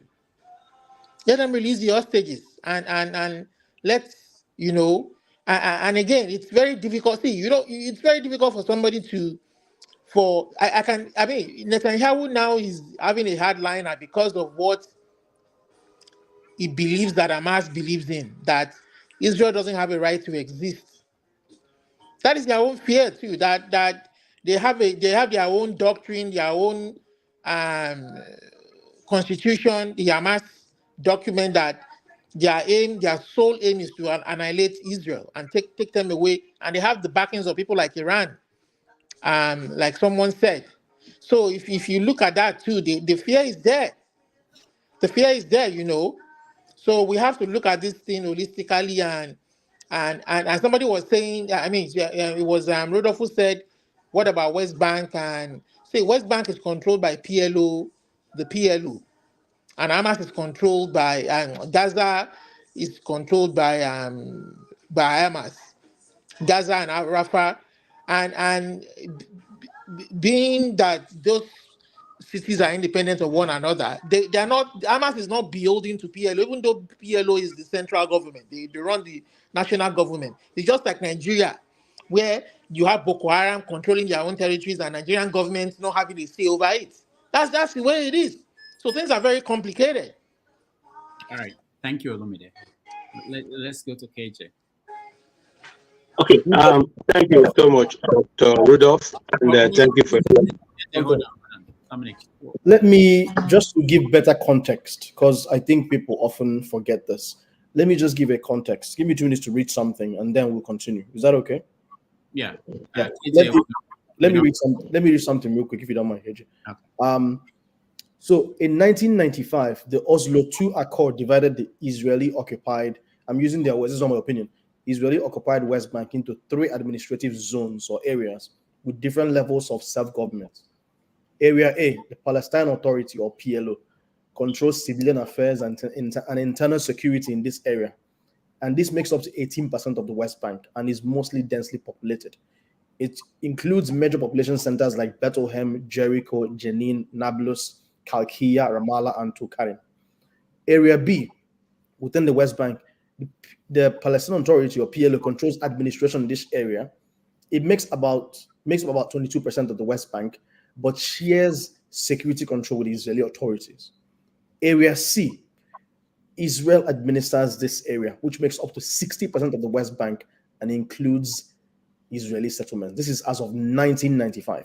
If you look at the current map of the West Bank, it is like what we call an archipelago. An archipelago is a group of islands that make a nation. You can have, like Japan has up to 10, 15 islands, right? So imagine the West Bank. When you see on the map, it's like one big blob, right? But imagine pieces of districts or neighborhoods that are scattered, and they're all Palestinians living in it. And in between, there are a bunch of Israeli settlements in between it. So when you think about the two-state solution, think about how practical it is. In 1995, where they had to do this accord, and how fragmented that West Bank is in 2024. continue the discussion. Thank you. KJ. Okay, thank you for bringing that in. Some of us sometimes believe that, and then when we speak, they kind of, call us, the people who come with a religious mind. On this program, I've said that I work with a producer, Odell. Sorry, KJ, your production is a bit bad, though. Your voice is quaking. My voice, you can't see my voice. Can you see my voice now? We can see your voice, but there is a kind of echo at the bottom. I'm not sure what to call that. Audio is bad today. Oh, is it clearer now?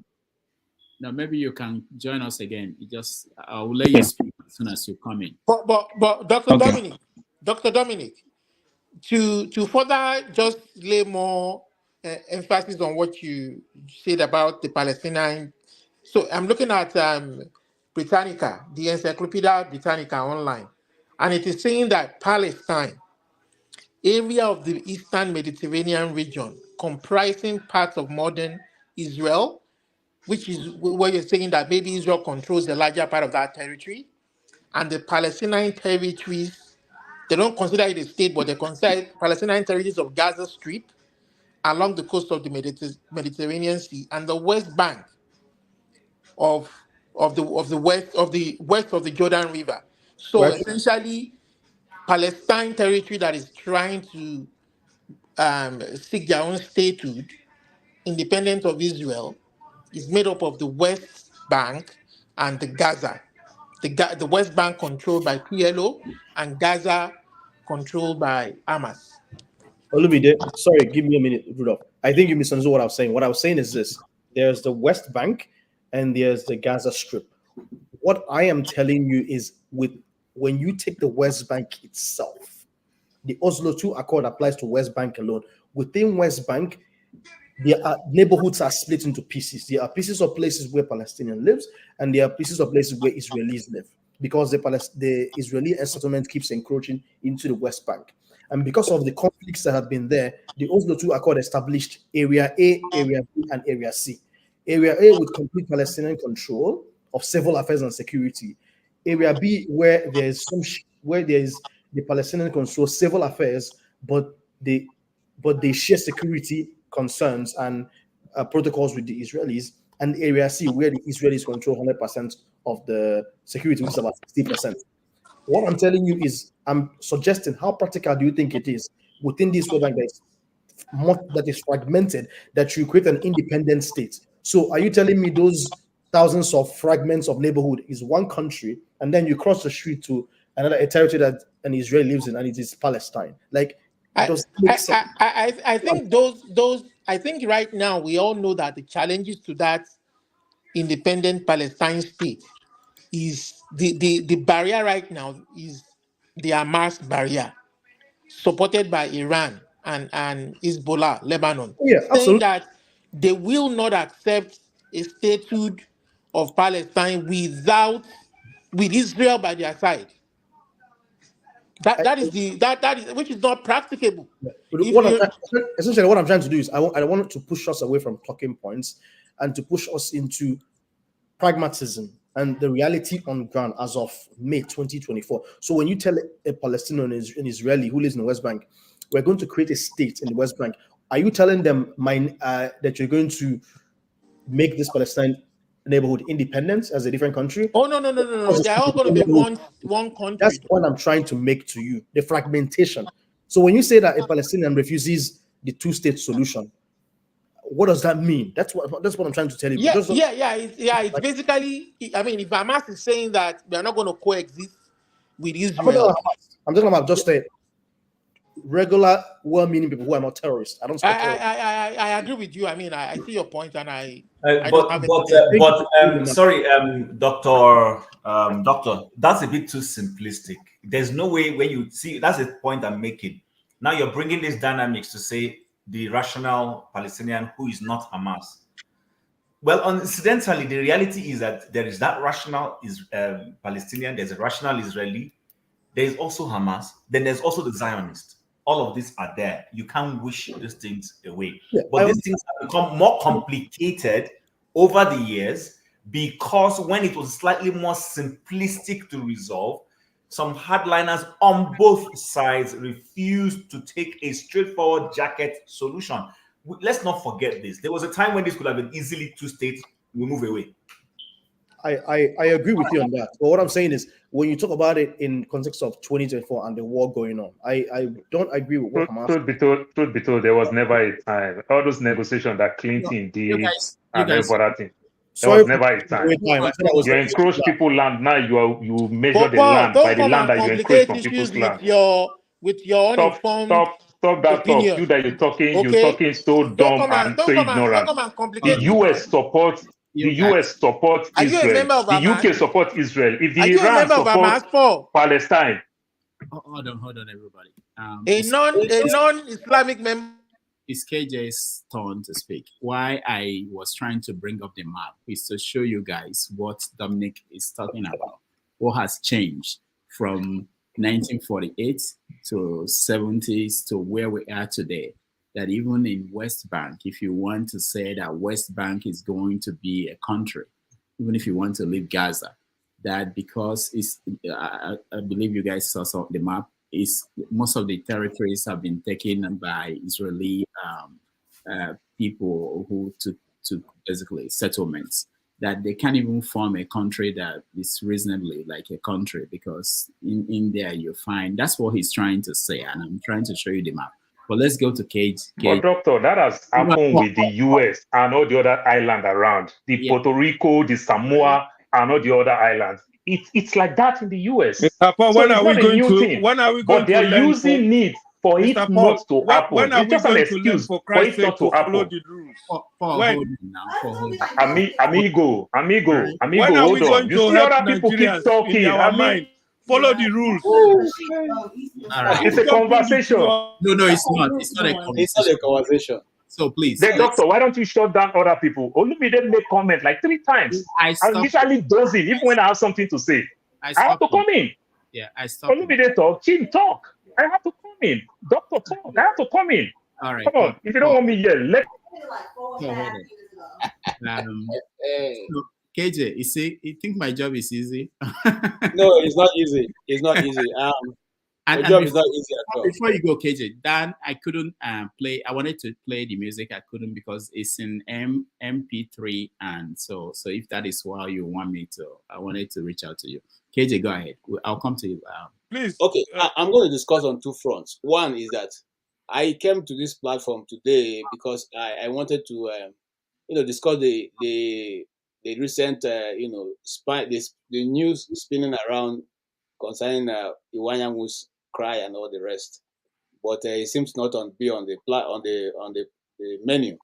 However, let me go straight to the Palestinian, and I agree with Dr. Dominic. You see, those of us, or if you have cared to follow the development in Israel, you find out that there was also, which we are forgetting, there was a 6 days war that led Israel to capture the Golan Heights. The Golan Heights was not originally on their side.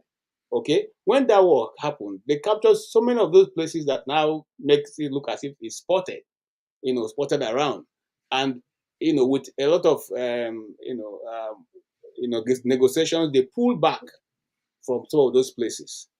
Okay, and that gave this scattered arrangement. But what I was trying to say earlier was that when we are discussing this issue, we're not mindful of the fact that some of the people in Golan Heights, some of those people in Gaza, some of those people in the area controlled by Hamas are not all Muslims. Some are Christians. I've worked with somebody who is a Christian, who have all our family members are Christians. They live in the Hamas area. They tell you they're not in control of what happened, but that is where they are. That's where their ancestors are. That's where their grandparents and all that. That's where their home is, and they're not going to leave it. Now, what am I saying in this case? I'm simply saying that, you see, I for one do not, and I'm being careful because Dr. Damage's show now is being watched by both those who work in the daytime, those who work at night. So I don't want anybody to come and look for me. So I'm being very careful. So I'm going to try and be as mild as possible. Now, they are one of the things we forget is that, one, when you go and look for trouble, you shouldn't tell me how I want to respond. I reserve the right to go as much as my heart will allow me to go. Don't tell me that I've gone too far.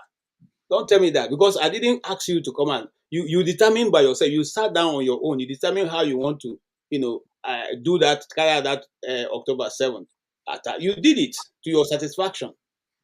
Okay? And now the whole world should come together and determine that, no, this is enough. Secondly, those who are saying that Israel is being a bit hard. Israel have put something on the table last week. Release the hostages you have, whether dead or alive. Release them to us. Let us start from that point of negotiation. Why are some Americans angry? Because also some American citizens are also in that, also being held in Gaza.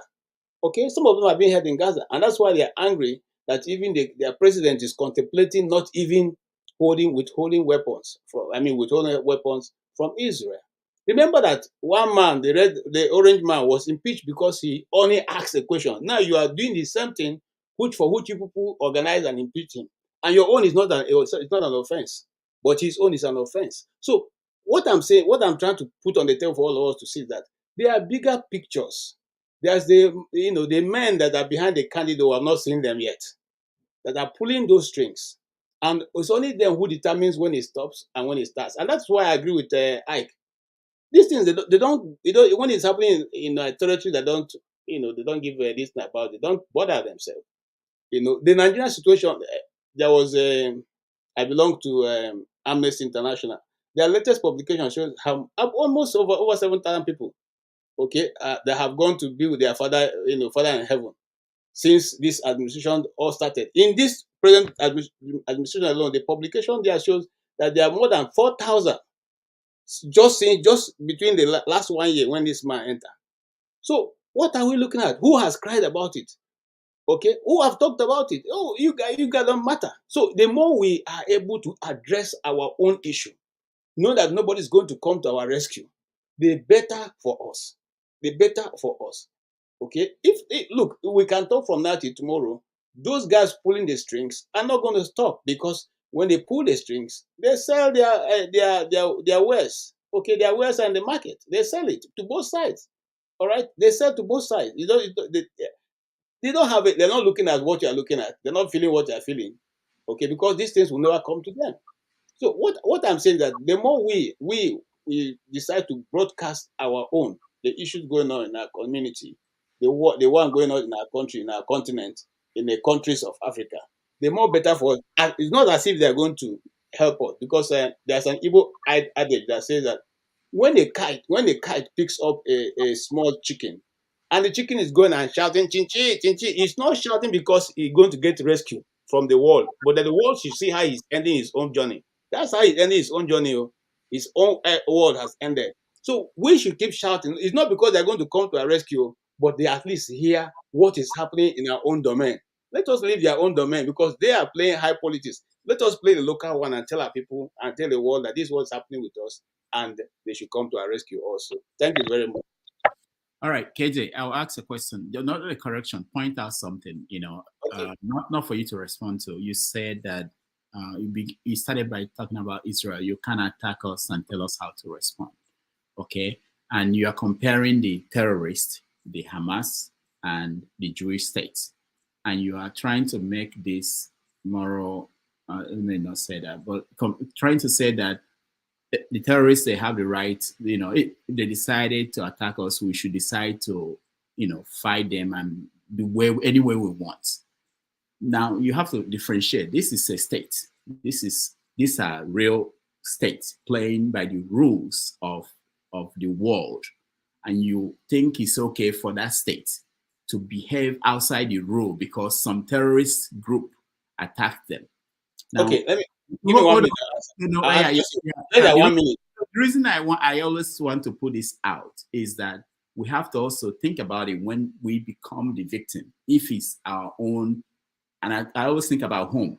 If the Nigerian state starts doing something now, because they said, oh, we condemned Obasanjo for what he did in Odi. We condemned whoever did in the one in Benue. We condemned the one that happened. This is a Nigerian state. If we are saying that it's okay for Israel to go outside the norm, the international norm, because you were hot, because some people did something to you, then we should be saying that Obasanjo was right by sending troops to go and destroy Odi. We should say that. Why are we complaining that Benue, whoever was head of state, I forgot, that it was okay? Yeah. Okay. So, but I think Dr. Damages, if you allow me to to interject, I think you are comparing oranges with apple in this case. No. Okay. Because, Can I before you? Come on, bro. Now, one is a state. Okay. One is another state or a group in another state. In our own case, we are all Nigerian citizens. In our own case, we are all Nigerian citizens. Unless you are saying that some people are not citizens and others are citizens. No, we're not talking about citizens. We're talking about actors. Now, that's one. You're not getting it. Hold on. KJ, you don't understand. Hold on. You're not getting it, man. KJ, hold on. The people that Obasanjo attacked in Odi were not the people of Odi. No. He said he came there to attack the people that killed his soldiers. But who were killed? People in Odi. That's why I said you're not the two comparisons. It's not about it's about actors. When you have actors, whether they are state or they are outside the state, these are actors, and the government in this case, Israel is the government. In the case of Nigeria, the government is Obasanjo's government. Decided that some, like the one that happened recently in Delta State, some elements. Can I quickly interject? It's very important. I just put this to you, KJ. Please, Jagun, please. Please. Jagun, we have spoken many times. Let me just. But just please. I want to go. You just go. Fool. No, Jagun. My friend. Jagun, no. I want to go. I want to leave. I want to leave.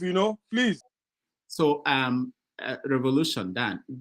Because you want to leave, it's not an excuse to be screaming. It's not an excuse for me to bring you in. It doesn't matter who. If you can't wait, you come back another day. We continue to have this conversation. It's not going to end. And for Jagun, we don't. Let's please. I mean, I know this is emotional. We don't need to be calling people fools and idiots. It's not. It doesn't enhance the conversation.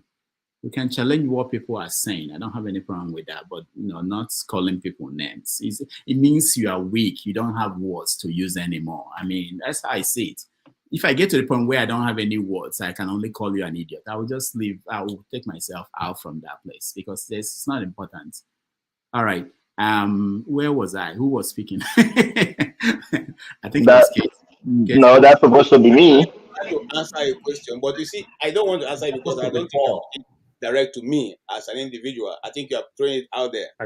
So all I'm going to say is this: from my own view, and as I understand this little, I don't understand everything, but the little I understand is that, you see, what is going on, yes, is condemnable, but you see, when we did chemistry the other day, some time ago in secondary school, they said, for every action, there is an opposite and equal reaction. So you cannot take an action and expect that you determine how the other person will respond to whatever action you have taken. That's what I'm simply saying. You look, even with the Nigerian state as a people, let us take example of what's going on in the southeast right now. Okay, we cannot determine how the government will respond, but we can say because it is a government of our own people, we are the citizens of the nation. You should know how to deal with these things. Okay, you cannot go all out and bring the Air Force and they are bombing the whole of Imo State, and you say you are doing that because there are some few elements in that society, your own society, that have gone against the law. It doesn't justify it. Nobody points. You see, as a Christian, one of these I'm taught in the first place that when I decide the sword that I hold is not for my fellow Christian. The moment I turn that sword to my fellow Christian, I have totally derailed from what I'm supposed to be doing. So that's the same thing I'm simply saying here. Let us be careful to look at everything and say, look, we had a peaceful world. And I said on this platform that I was listening to General Flint one day, and he said that there are 7 levels of security in that area for which he has mandate and commanded. So why did all of them fell at the same time? Who was responsible for making all the 7 levels of security to fail? And that's why I stopped it, because like I said to you, Dr. Damages, this platform now has become something else. You see, I am still a small boy. and I want to train my children. Thank you very much. KJ, last thing I was saying in trying to expand this conversation. I'm a teacher, okay? I'm a teacher in a class and I have students. If a student should stand up and slap me, I'm not going to make any excuse that, oh, you can't tell me. I'm not going to slap the student back. You can say you have the right to do that because you're a human being. But there is this responsibility that you have as a teacher.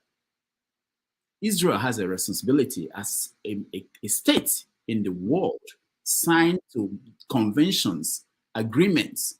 Hamas did not sign anything. Hamas is not a state. So you're not going to say that. And that's why 148 countries in the world voting, saying this is wrong. And some people are still justifying that, you know.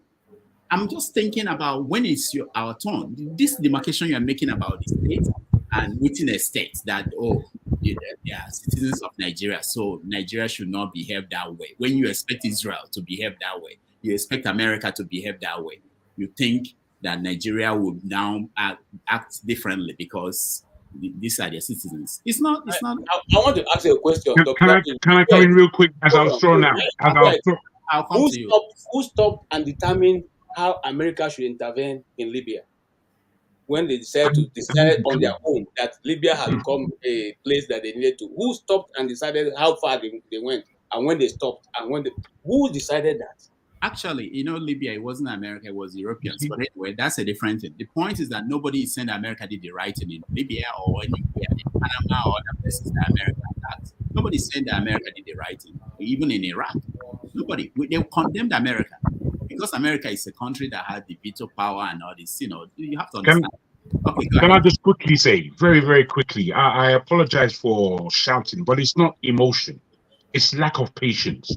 You know, I broke in because I had something to say that supported your position, Rudolph, in bringing that up, because it's what came to my ears when KJ was speaking. You see, what you said, KJ, with all due respect, is something that I've heard from other mouths many times. It's almost rhetoric. I don't believe that's your idea. I don't believe it, but you mentioned it, and it's alarming. It's alarming to think that a underlined as a terrorist being given equality to a state and is suggesting that terrorist group is actually fighting for the peace of Palestine. With their actions, you can see that, you know, for us that's standing on the outside, they are not.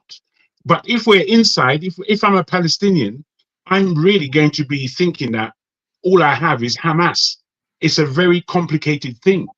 But the killing of, 3,000 people, to the murder of 30,000, bros, you're speaking not from a serious point of view.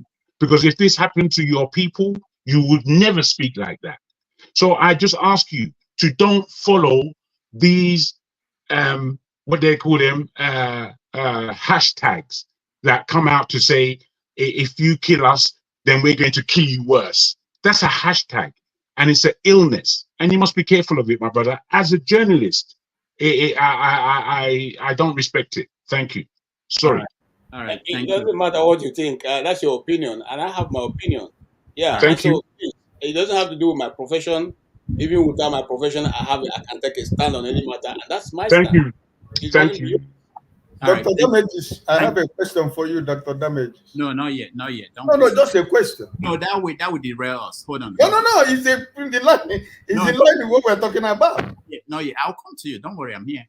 Mazi Prince. After Mazi Prince and John, Paul, sorry, I'll go to Dominic. You know, he's been. No, I said for you to skip me because I. No, forget about that. You are a moderator. You have the right.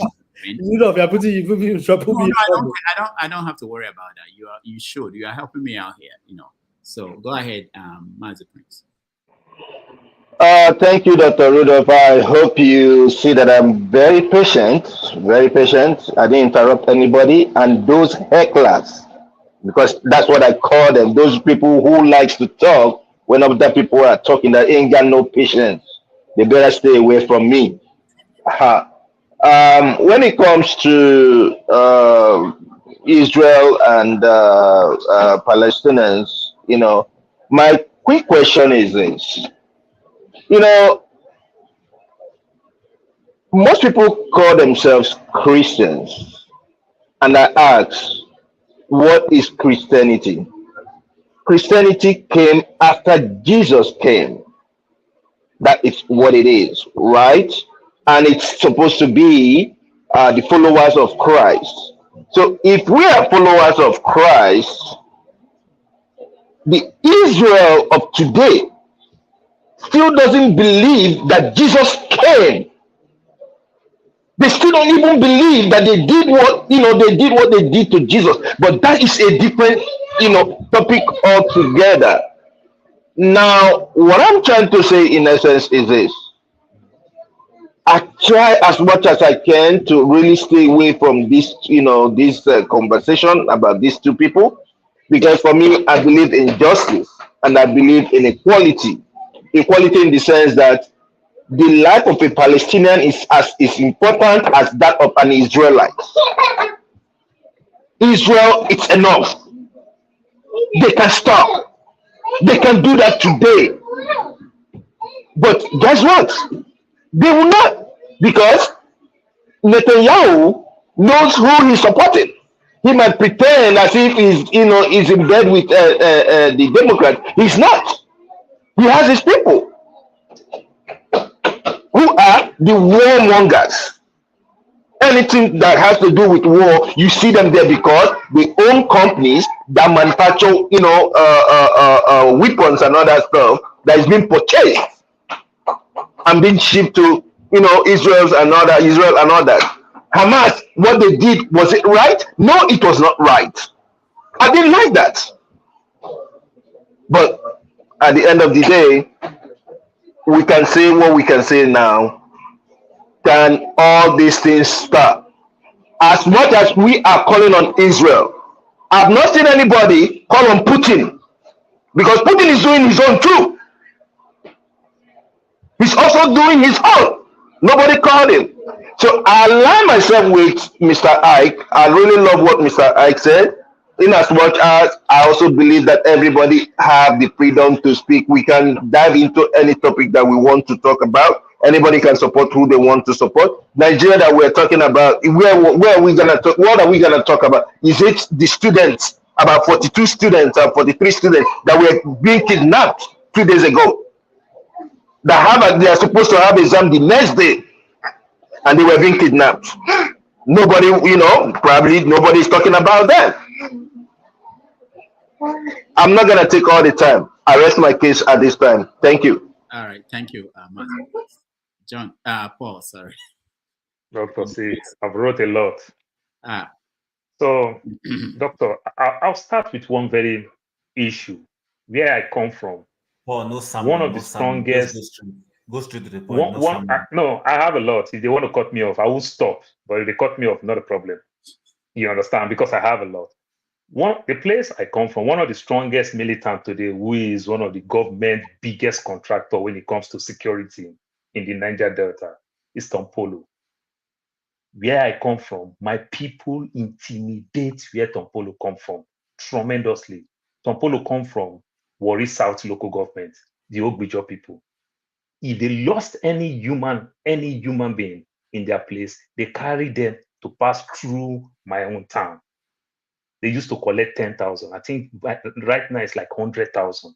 Just imagine you lost your loved one, you pay to carry that human remain. This is how these people fight and fight and fight. That is what brought that man called Tompolo.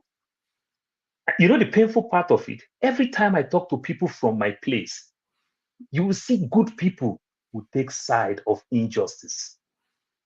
This is where I see some people say, I don't want to talk about it because they have conscience. You understand? But it favors them today. So they'll pretend to some extent, I don't want to talk about it. Or they'll say, why did the other person did like this? Why did Tompolo boys go temper our people? Because every time the Ogbijo people fight one person from my town, we're going to take 50 of them down because we are bigger than them.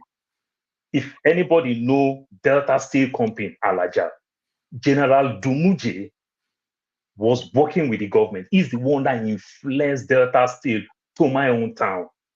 Secretary to the government of the Federation during Shagari's time was from my village, is my uncle.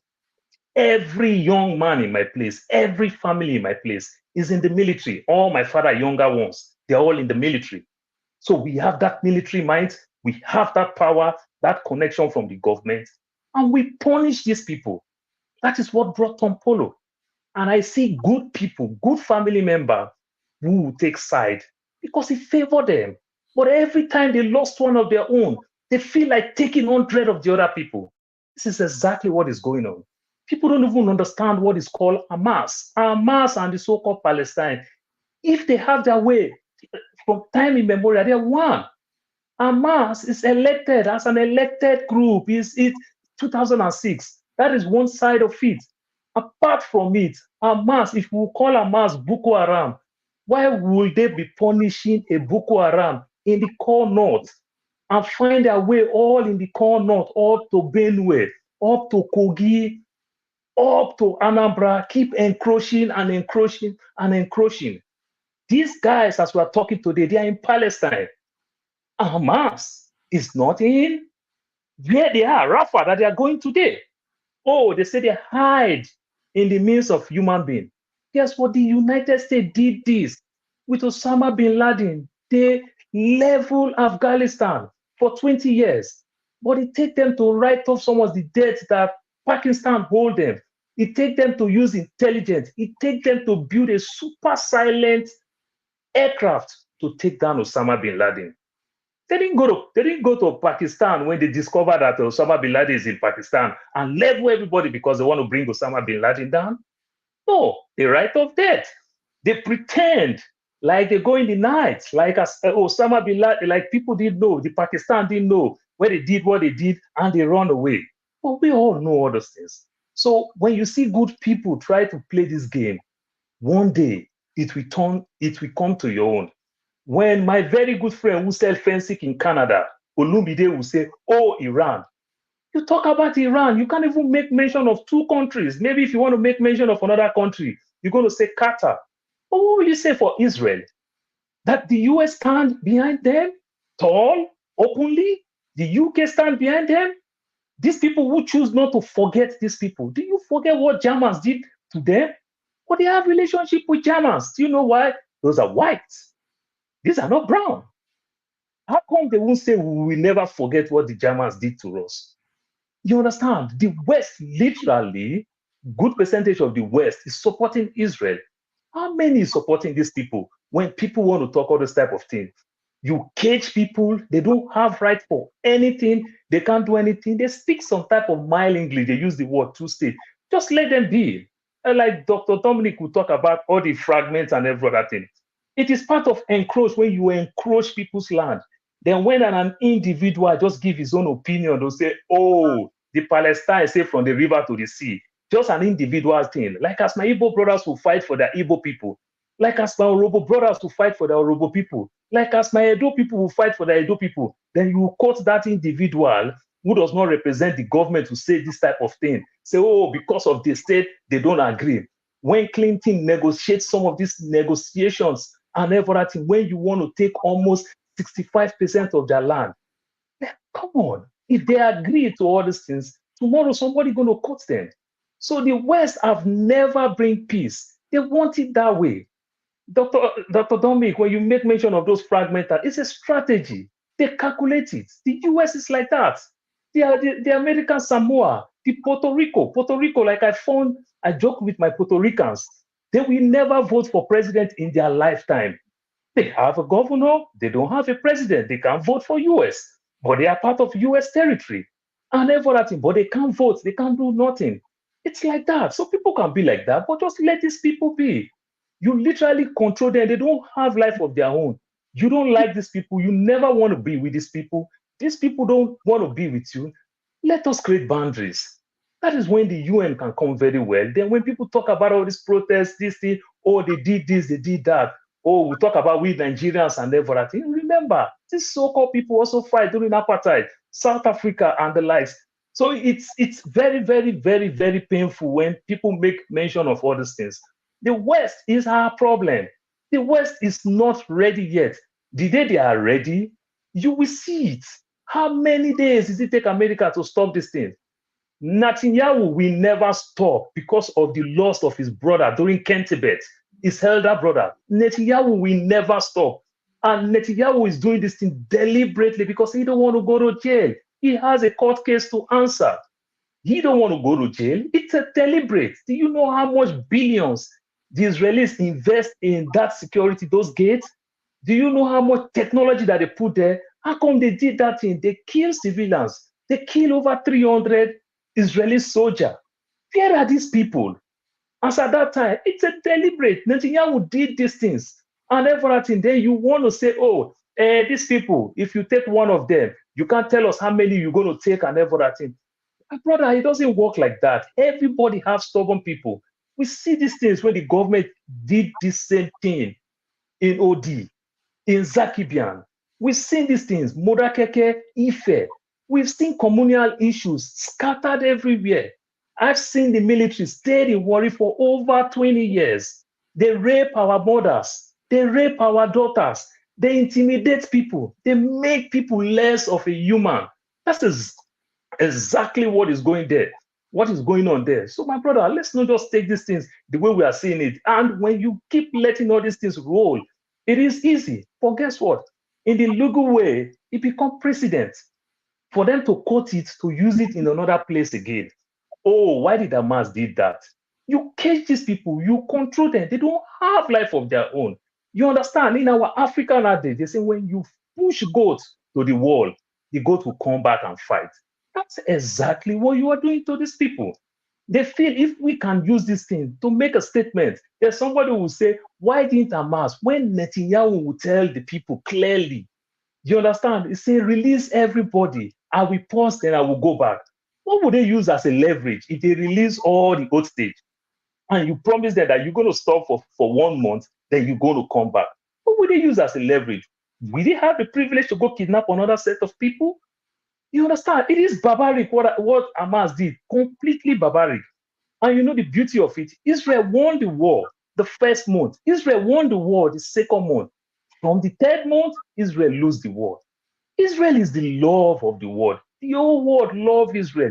The whole world empathize, not sympathize, empathize with Israel. But thank God, if there's one thing social media have done for us, if there's one thing technology have done for us, it's what Israel is doing today. Because we've never seen all these things that is going on. The things that Israel is doing today, we've never seen those things. So Israel come, tell us how it is. It's like when a white cop kill a black man and tell the whole world, I fear for my life. You understand? Even when gun did not pass through his ear, gun did not pass through anything, but he fear for his life, then he's going to kill. Never train how to bring this person down, but only train to kill this person because Abacha said, dead dog, don't bark. My brother, we have to stop these things. Today, look the General Assembly. If 148 countries will support what is going on, will support the Palestine over Israel. It has never happened. Everybody used to support Israel. Where did it go wrong? That's why I said Israel won this war the first month, the second month, the third month. But the way Israel is going, this is genocide. Did Israel have selective amnesia? Did they forget what Germans did to them? Why did they go back? Because these people are brown, because the West is using them. I feel for them. But what Joe Biden is doing, I said it clearly, he doesn't earn my vote. Thank you. All right. Thank you, Paul. Let's hear from Dominic now. I'll take your question, Ike, I remember, but I want to make sure we don't get it. Yeah. I mean, to be honest with you, like, this is a very fatiguing topic. I remember, I'm being honest. As a child, I remember with the vivid eyes of a child, you know, Yasser Arafat with his famous, you know, black and white scarf and the talks, you know, on and on. And, the two-state solution. Honestly, I think this is a one conflict where I'm starting to flirt with the idea of being a pacifist, because if you just look at what is going on and you just go down to the nitty-gritty, the basics of life, everyone just wants to live in peace, practice their religion, have kids, go to school, do the basic things of life, become doctors, lawyers, you name it, live a fulfilled life and die. It is that simple. And so for me, when I think about all these fights about states, territories, it's just, and I step back, I it sort of begs the question: what is this fight really about? Think about 200-300 years ago, some of these territories didn't exist. Think about even 500 years ago, some of these territories didn't exist. Think about maybe 700-800 years, some of these territories didn't exist. Imagine the amount of wars that has been going on for 2,000 years. The Greeks, the Italians, the Romans, all these wars, people fight it because they want to secure territory. How are we to say in 100 years or 200 years to come that the state called Israel or Palestine or Jordan or even Nigeria will exist? So what are we really fighting for here? That's why I don't understand man's inhumanity to man. It doesn't make sense to me. For me, the two-state solution would have been something that would have been solved a very long time ago. But for some reason, the powers that be do not want to do what is expedient. For some reason, and I don't want to be pulled into conspiracy theory, it's almost like some people just revel in the fact that this conflict is going on, and they're just talks here and there. The UN has been crippled. They're totally useless as far as I'm concerned. And I hate to be pessimistic, but I don't really see a solution in mind. I mean, after I looked at the fragmentation of the West Bank, I'm like, what are we talking about? Like, are you going to move the thousands and scores of Israelis out of that fragment, and then are you going to move people from the West, from the Gaza Strip into, like, what are you going to do? Like, it's not, you can't mix and match people here and there. Like, it's not a puzzle. These are humans with families, establishments, farms, universities.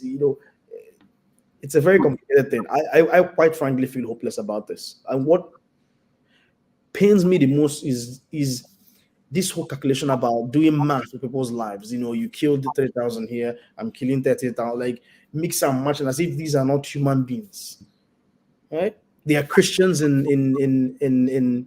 the Gaza Strip. They are Christians in the Palestine. They are Christians in Israel too. So when I hear the Christianity perspective, I just shake my head. I'm like, what kind of Christian are you if you're espousing, and supporting such, violence, right? But there's also the other angle of, like, these are terrorists. They're still holding people hostages. They're still holding people hostage. That we cannot condone too. But I think at the end of the day, it all whittles down to this: why did Hamas come into existence in the first place? Why is Hamas attractive to the Palestinian boy who is 15, 16 years old, 20 years old, who all they know about their life is Hamas? All they know is violence. All they know is protests. How is the psyche of the Palestinian boy or Palestinian girl, when they think and they say, you know what, the easiest thing to do, or the only thing left for me to do to come out of this psychological oppression or physical oppression is to join Hamas? It's like there's only one option for them. They're not thinking outside the box, because it's easy for you on the outside to say they have 2 options. They have 3 options. They can choose to be a doctor, a lawyer, whatever. But when you actually grew up in a system where everything has been pounded in your head, war, every now and then there's a war, there's destruction, people are dying, there's bomb. Literally, you're traumatized. All you're thinking about is, how do I get out of this space? And someone offers you a gun and says, this is how you get out. And it seems like the only viable option. What do you do? That's how you have to think about the psyche. So I don't know what's going to end up happening with this, but we've had 70, 75 years of this conflict, and it, quite frankly, is not coming to an end. What pains me is that people have very strong opinions about this. and they're extremists in different quarters who would never yield to tangible solutions. And then there are people who are very doctrinal in the way they think about things. Instead of thinking about 2024 and what the situation is, there's people who are very doctrinal of like, you have the US, you know, they are destined to support Israel. You have Iran, they are destined to support Hamas. Like, every once in a while, let's step outside the box and think about the people who are actually being affected, the Palestinian people, right? The innocent Israeli who's killed. Think about these people. What is this conflict really about? I don't quite get it. In 100 years' time, would these two states exist? What are we really fighting for? All right. I think at this point, Rudolph, if you hear that I'm a pacifist tomorrow, don't be surprised. I'm tired of this. Thank you, Dr. Dominic. I'll go to forefather as well. Before then, let me just point out a few things. Did you watch Biden when he painfully acknowledged that U.S. bombs are being used to kill people, children in... Dr. Collingwood, 2,000 pound bomb. 2,000 pound bomb. He painfully acknowledged that. This is something that the reason why America did not sell weapons to Jonathan was that Nigerian soldiers were using it to kill civilians. June 16, 2014, Obama.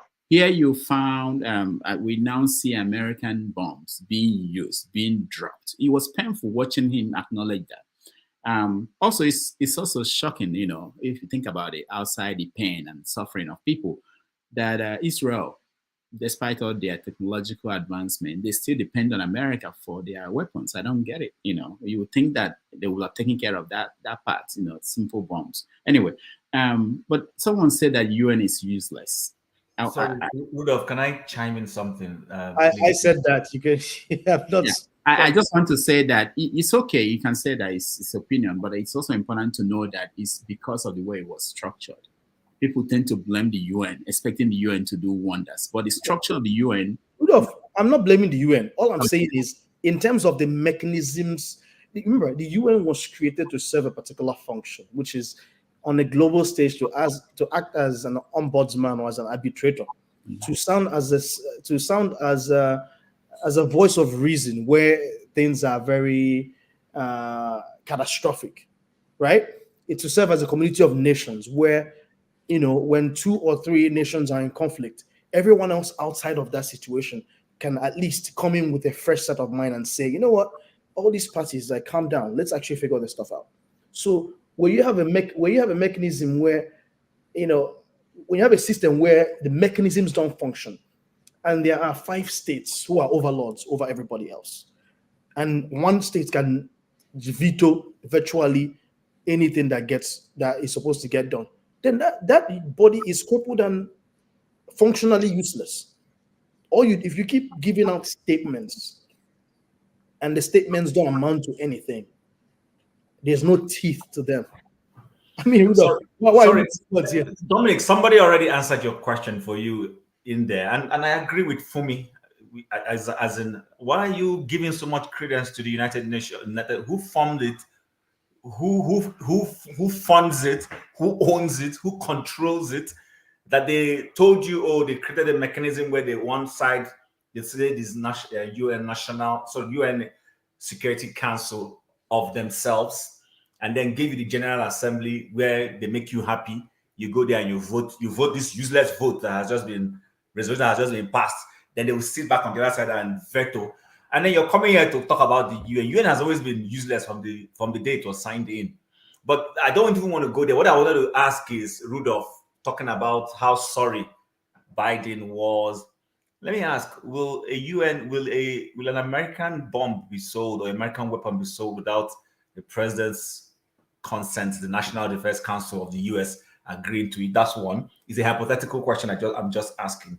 And then, you know, that he feels sorry because now he's noticing that the angle of the voters who might be to his support are getting angry with him and protesting students and everything. So he's now suddenly showing some remorse. Someone said something, I think it was Mazi Prince. And my understanding of what Mazi said is that he didn't say it that way, but this is my understanding, that the Republicans are the warmongers, and the Democrats are not. That's yes, totally. Yes. Okay, no. I'm happy you concord that that's what you meant, because you didn't say it that way, but I read into it. I'm not here to play Democratic or Republican dynamics of politics, but the truth about the matter is that the American military-industrial complex has nothing to do with Republican and Democrat. It's you have people across both parties who are the ones who benefit. There are Democrats who are selling weapons. There are Republicans who are selling weapons. When Trump was having a conflict with Iran that led to that unfortunate Ukrainian aircraft being shot down by the Iranians. Remember that Trump wanted to go and hit Iran, and they gave him the figures of the colossal impact we have there, and he withdrew. Who got angry with him? A John Bolton, who incidentally today the Democrats suddenly found solace in when he started doing things. So the point I'm just trying to make is this: sometimes we need to be very honest with ourselves in some of these games that we keep playing. I want a two-state solution. Let these people have peace. Let other people have peace. But I am from the Bible angle, and I know there will be no peace. But I can't come and say it here, because if I say it here, people say I'm one religious person. There will be no peace in that place. The Bible has said it, there will be no peace. But some of you don't believe the Bible, so it's okay. Let's judge you and discuss. So, but because we have to judge you and discuss it, we'll judge you and discuss it. But if you ask me, there is no peace coming in that place. Israel will not agree. Tim, I take an offense. I take an offense with you. When we speak about religion, that doesn't mean we don't believe in Bible. No, hold on. I'm not. No. I take an offense on that. Mazi, I'm not accusing you of being an atheist. I didn't say that you are a traditional worshiper. I didn't accuse you of that. All right. But the point I'm making, sorry, and I end here, is that we are judging, and it's good to see us come up with. And to be honest with you, I've listened to what Jagu said. Everybody has made rational sense. But the truth about the matter is that there are people who are benefiting from these things. They sell their weapons. If Israel suddenly makes peace and Hamas says, Israel, come on, no, one love, no more war, which means they won't sell weapons anymore. They won't sell to Ukraine. They won't sell to Russia. Everybody is peace. You kill their businesses. Guys, let's really see it from that perspective also. If I was, imagine the guy who sells coffin. How do you think the man who sells coffin will feel the day suddenly the God or earth says no more debt? All right. You have killed his business. Thank you. Let me get a question from Ike. And there was one more thing I wanted to mention, that when there was a small period this week when Hamas appeared to have accepted the deal on the table, and people were celebrating in Gaza. They were happy that there will be peace, there will be ceasefire. And then Netanyahu went into Rafah and everything went back. But I just wanted to point it out for people who are saying that Hamas, that the people in Gaza, they're all part of Hamas and they want this conflict. And people want to be alive. People want to live normal life. And sometimes even when it appears as if they support a terrorist group in their midst, it may be out of fear. They won't say anything. We've seen that in Nigeria, where we thought that people in the northeast were all supporting Boko Haram. They were afraid. And it happened in the east too, when there were this issue with IPOB and Eastern Security and all the things going on there. Sit at home. Sit at home. Sit at home. People were afraid to say anything. All right, let's go to, I think I'm going to forefathers now. Oh, Ike first. Ike, you have a question for me, then forefathers. Yeah, the question I wanted to ask you was when you were giving excuse, when you were making comparison. You say, if you're a student, you're a teacher, and if your student slaps you, do you think I'm going to slap back? You said, no, you're not going to slap back. So my question was, Mr. Rudolph, if you have never lived in America and you are a teacher in Nigeria and the students slap you, what will be your reaction? Well, the first thing is my nature is not to fight or slap back. I'm not going to do that, even if I don't know the rules. But I don't think the rules in Nigeria allows a teacher to slap back. I don't think the rules. I've never been a teacher in Nigeria. I mean, I was, but nobody taught me. There was no situation like that. But if that should happen, I don't think the rules or that the authorities should look at it as favorable for teachers to be fighting their students. That's what I think. So it's the same thing with this situation, the way I say it. All right, Okay.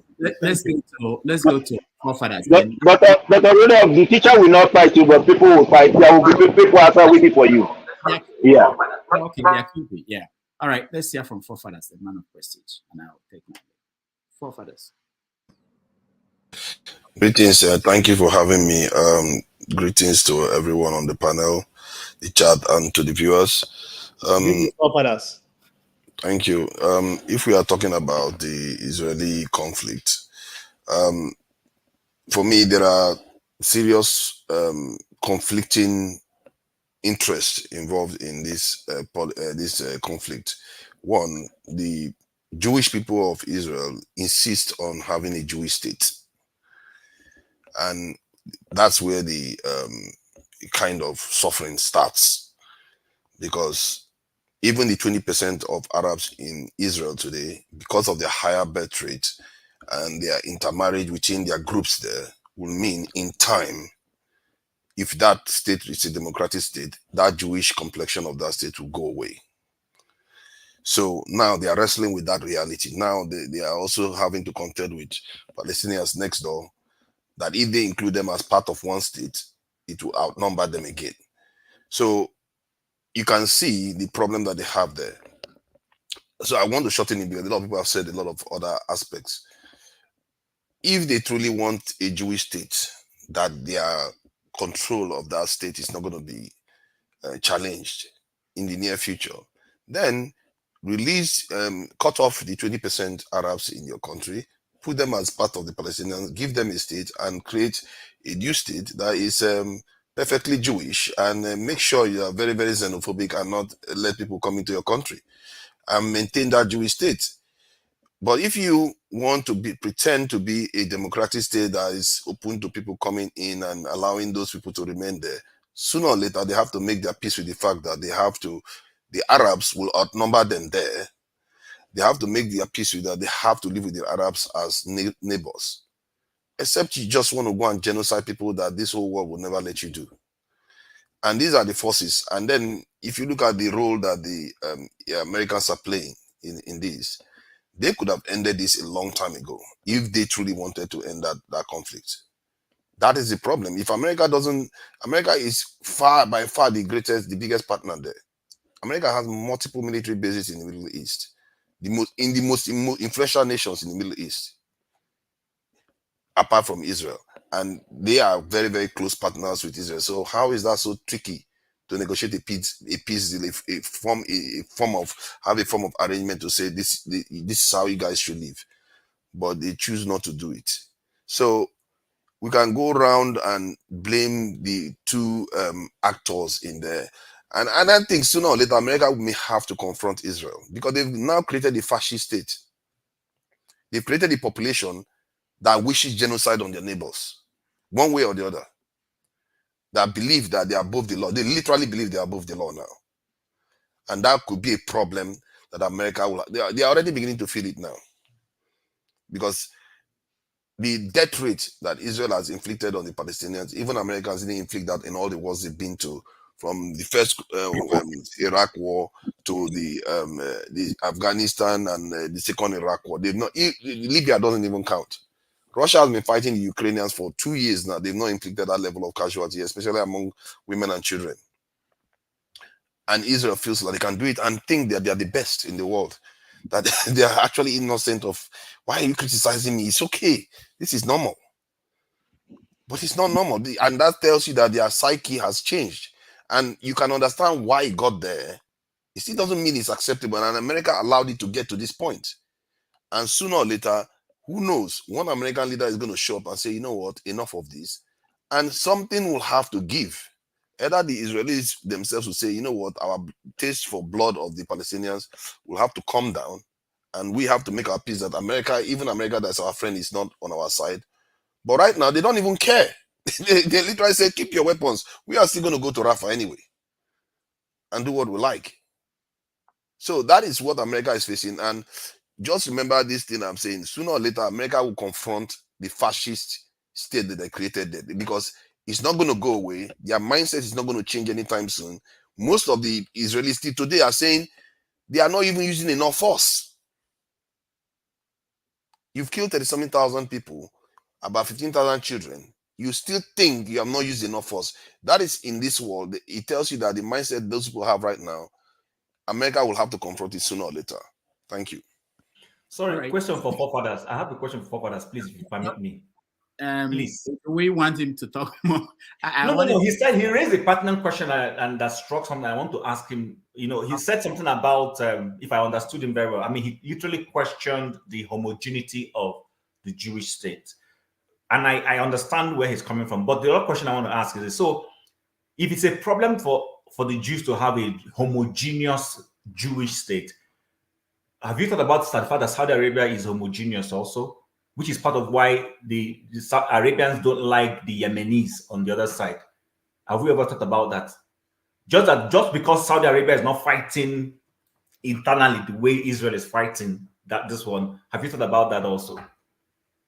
I've not thought about from the point of view of the Saudi Arabians. They are not fighting; they are at peace with their environment. But the Jews, the Jewish state itself, is not at peace with itself. The fact that 20% of the population has a different heritage, you shouldn't call that state a Jewish state anymore. But they do, and they get away with it. And they insist it has to be a Jewish state, and they want to maintain a vast majority Jewish state. And if they want to do that, they have to be honest with themselves. Either they let the Palestinians go on one side and create a 90-something% Jewish state, because right now it's 70% or 80% Jewish population, and the Arab population is growing faster. So they have to make their peace one way or the other, because this idea that you can eat your cake and have it, where you maintain your Jewish majority and discriminate against the increasingly larger minority, because right now they are discriminating against the Arab population of that country. There are so many laws that they pass to discriminate against the Arabs of their own country in a democracy. And this, plus the Christians too, plus the Christians too, including the Christians. You can't have it both ways. You have to decide that, okay, if I want a Jewish state, then find a way. So, you know what? This is the truth of my existence. This is what I want. Let these guys go on their own, and I will create a Jewish state. And I'm not going to give anybody citizenship to come into my country. And I would restrict access to the Israel that is going to be created, so that you enjoy that. But to just have these contradictory positions constantly, and that leads to conflict, it can't hold. Sooner or later, they have to choose one side. All right. Thank you, forefathers. Man of prestige.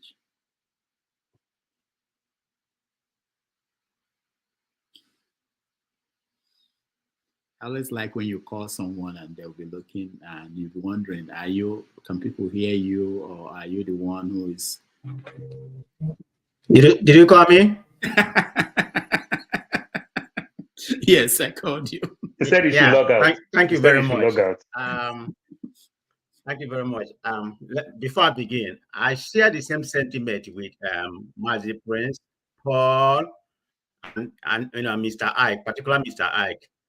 But before I proceed, it's not anything, it's just a different opinion.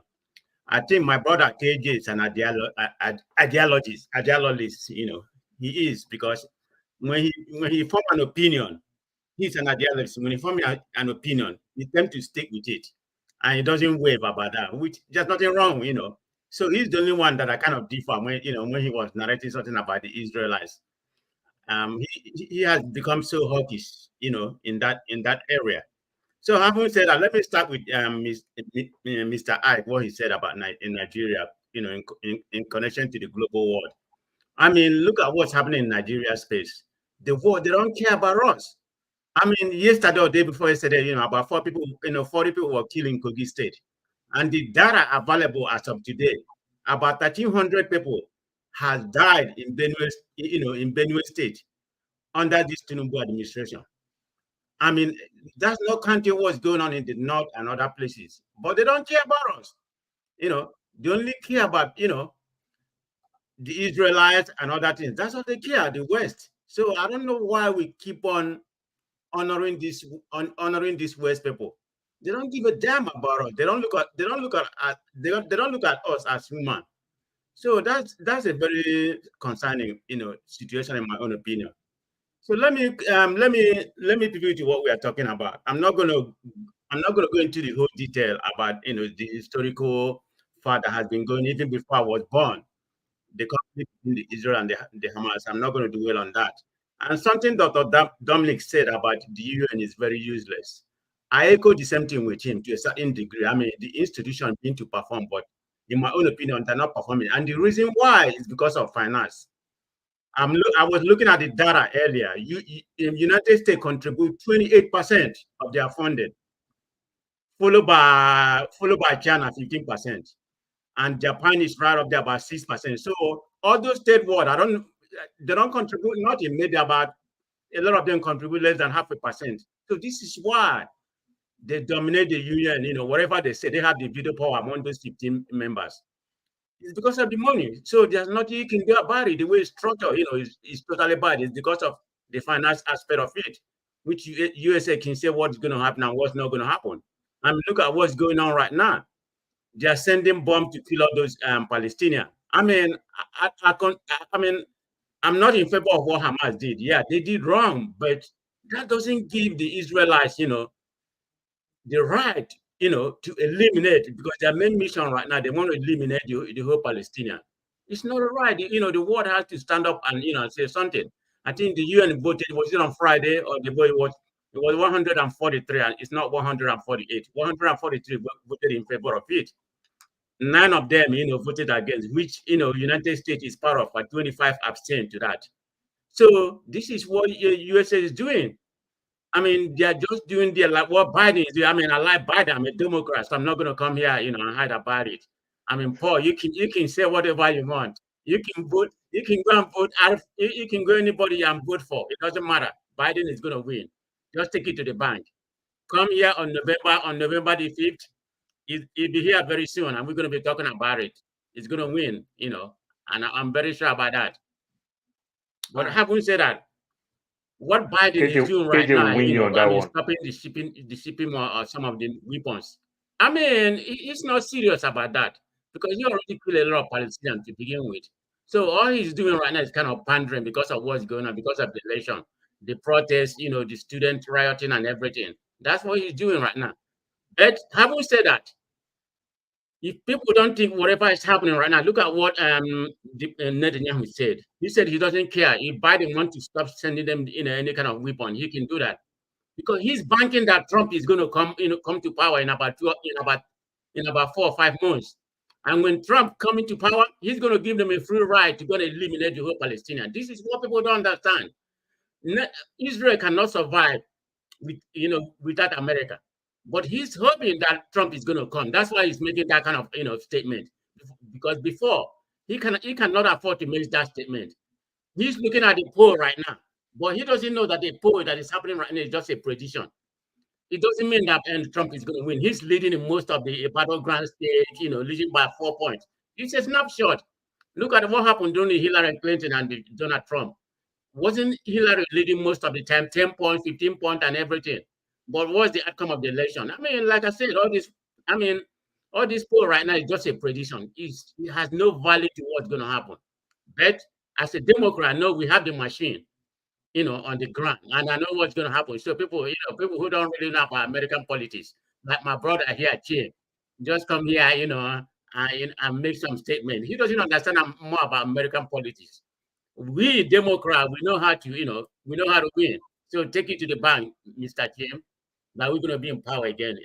Whether you like Republican or not, it doesn't really matter. This is a What's my business with that? Okay, because you see a business, because you always tell me about USA politics. I don't know how that relates to what we're discussing. How did I mention about that? What we are discussing. It's part of the politics. I'm just coming to you because you always speak like you don't like Biden. So I don't like Biden. I don't like Biden. Why is that a problem? of prestige. Man of prestige. Reagan stopped that war 1982 under 12 minutes. Order 1982. Reagan stopped it. Biden can stop and what that is war. and who is and what party is and what party is Reagan? What party is Reagan? Republican. Okay. Subject don't change, oh. Subject have changed. All right. Exactly. Subject has changed. Let me get it back to where we are and round up and leave. So someone on the comment section, I think it's Nwachuku, has been saying that we should discuss African conflicts one day instead of talking about these Palestinians and their issues. So I wanted to ask people here, who can tell me the capital of Somalia? Mogadishu. Yeah. Apart from Kinshasa, what other city can you name in Congo? All right. Kinshasa. You know there won't be any. Limpopo. What about Limpopo? Yeah, that's true. Even Katanga is a city. Apart from Khartoum, what other city can you name in Sudan? Juba. Okay. Okay. Why I did it is just to say that if we have a subject matter about conflicts in Africa, I don't know how many, most of us, how well we are informed. We've had that conversation many times. We are very well versed. The people, they don't even know anything about Africa. Sorry, bros. The people that speak, the people that speak everything about America, but they don't care about Africa here. They don't study about Africa. All right, that's true. Thank you. What I would say, Rudolph, we do speak many occasions about the African issue. Forefather is here to underline that. However, anytime we veer to a small subject, everybody's up in arms. Why are we talking about something else? It's ridiculous. Those people should be just ignored. Right. Sorry, but Rudolph, on this matter, do not also forget that the awareness that many of us get about other issues is a function of how those issues are brought to the front burner internationally. So if, for instance, international media was discussing a lot of Congo and Sudan and Somalia, people will also know a lot about those things. So that is not a function, is a function of a deliberate starving of people of those informations and pushing. Why does everybody care about Ukraine suddenly? And we all know the places in Ukraine because the Western media made it so. So that's just what it is. All right. Tim, you rightly said it. Tim, just look Nigeria today. We only have 2 TV stations that talk about Nigeria in the globe. Channels arise. So if we can't even sell our own story outside, how do you want people to talk about it? All right. Thank you. Let me wrap up. Oh, Paul, you said something about Arise News. I think Arise News is located almost about 50 countries in the world. Because recently they have added their station in South Africa.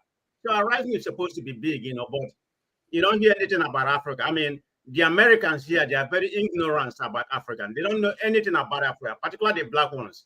So the only concern about America, everything is Europe, America, China. So that's the problem. The West doesn't care about Africa. So it's about time that start changing. I don't know why. I don't know what we did to them. So it's something to be concerned about. I mean, they always want to use their imperialism to, to use our resources for their own enrichment. You should think about that before you talk about all this America. Blame Biden for that, man of prestige. What has Biden got to do that? Wait till your Trump come in. All right. See how it's going to make you a shit hole. Man of prestige, thank you. Let me just round. Jim, stay away from American politics. Jim, stay away. Stay in your Canada. All right. Hold on, guys. One more thing. So about structures, when we talk about structure in Nigeria, the importance of restructuring the country, most people don't understand that. But we all understand why the UN is not working. Is because of the structure of the United Nations. So I just want to point it out that sometimes, no matter what you do, no matter your intention, no matter who is the Secretary General of the United Nations, as long as the structure of the United Nations is what it is today, it's not going to serve majority of mankind. Dr. Dame, why do you think the structure is like that? Is it not about the finance that I just mentioned? No, it's not that. It's the people that won the war. How are you going to say it's not? Hold on. Why are you going to say it's not? America contributes 28%. China 15%, Japan 16%. I mean, it's not about money. Tell me how much your country contribute. The people that won the Second World War structured the United Nations, and it has remained the same. The reason why it hasn't changed is that they don't want to change it. So the structure to have that have veto power among the, the 15 member controlling. Man of prestige. Stop saying this thing. Why will I invest money in a thing that I have no control over? What are you talking about? Why will Nigeria be paying? So if you have decided to make yourself the chief security officer of a place, fund the thing by yourself then. It's the same thing with the way the Nigeria is structured. Your point is taken, Jim. The people that won the war structured Nigeria the way they wanted it. And the fact that it's not working, it's not. All right. One last thing. While we discuss all these things about the Jewish state and the Palestinians, it's also important. I hope we do listen to Jews who oppose what is going on. It's a very important perspective. I don't fail to listen because I cannot. It's like when you're talking about Trump. I'm not a Republican. I want to listen to Republicans who are seeing things differently. They have a better perspective than I do. The same thing with the Jews who are seeing things that Thomas Friedman is one example. He's a columnist for the New York Times. Read his column. He will tell you, and this is a award-winning journalist, not like if he's seeing it differently and you still think that your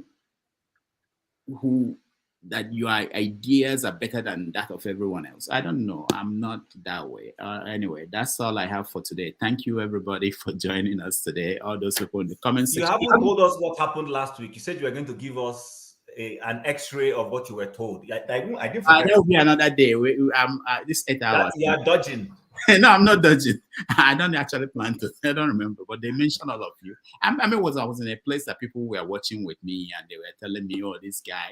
You don't want me to say those things they said, but you don't want to tell Jago what they think about him, right? You guys saw. You know me, I don't give a rat's ass, man. People don't believe he has fans. All of you, there are people who believe in John Abba. He's the perfect guy. So that's what the height is. So, and that's also good. All opinion, every opinion is valid, and it's. Doctor, you can take us offline. Then tell us. Yeah, when you call me Paul. And all right. See you guys. Thank you, everybody. I thank everybody who supported us. Those on the comment section, I appreciate all of you. See you tomorrow with Dr. Dr. Damaji, please, before you leave, I hope you tell one man when to go to always remember his medicine. Sometimes he failed to, he shouldn't be calling people for that. That's all right. All right. That's all right. Thank you, guys. I will see you tomorrow. Thanks. Thank you. Oh, by the way, hold on. Am I off? I just want to thank all fathers for a wonderful job. You got a lot of recommendations last week. You did a wonderful job. Thank you for staying in. Thank you. Yeah, that's true. And that's what I should acknowledge in public. Yeah. A lot of people recommended that they said that you behaved. They were surprised at how you. I didn't bring it up. You don't have praised him now. You see. Yeah. No. I got calls from people that said, that guy, he's changing. All right. See you guys. That's good. That's good because Papa is not always good in the morning. He's only good in the evening. Where's he going? Where's he going? Dude, I'm the moderator now, so everybody, off your mic. They went to the other room. They were discussing in the other room. Gavin Newsom brother, never. That's another Joe Biden in the making. So where is forefathers now? I think he left. So, Chim, you can continue. The ball is in your court.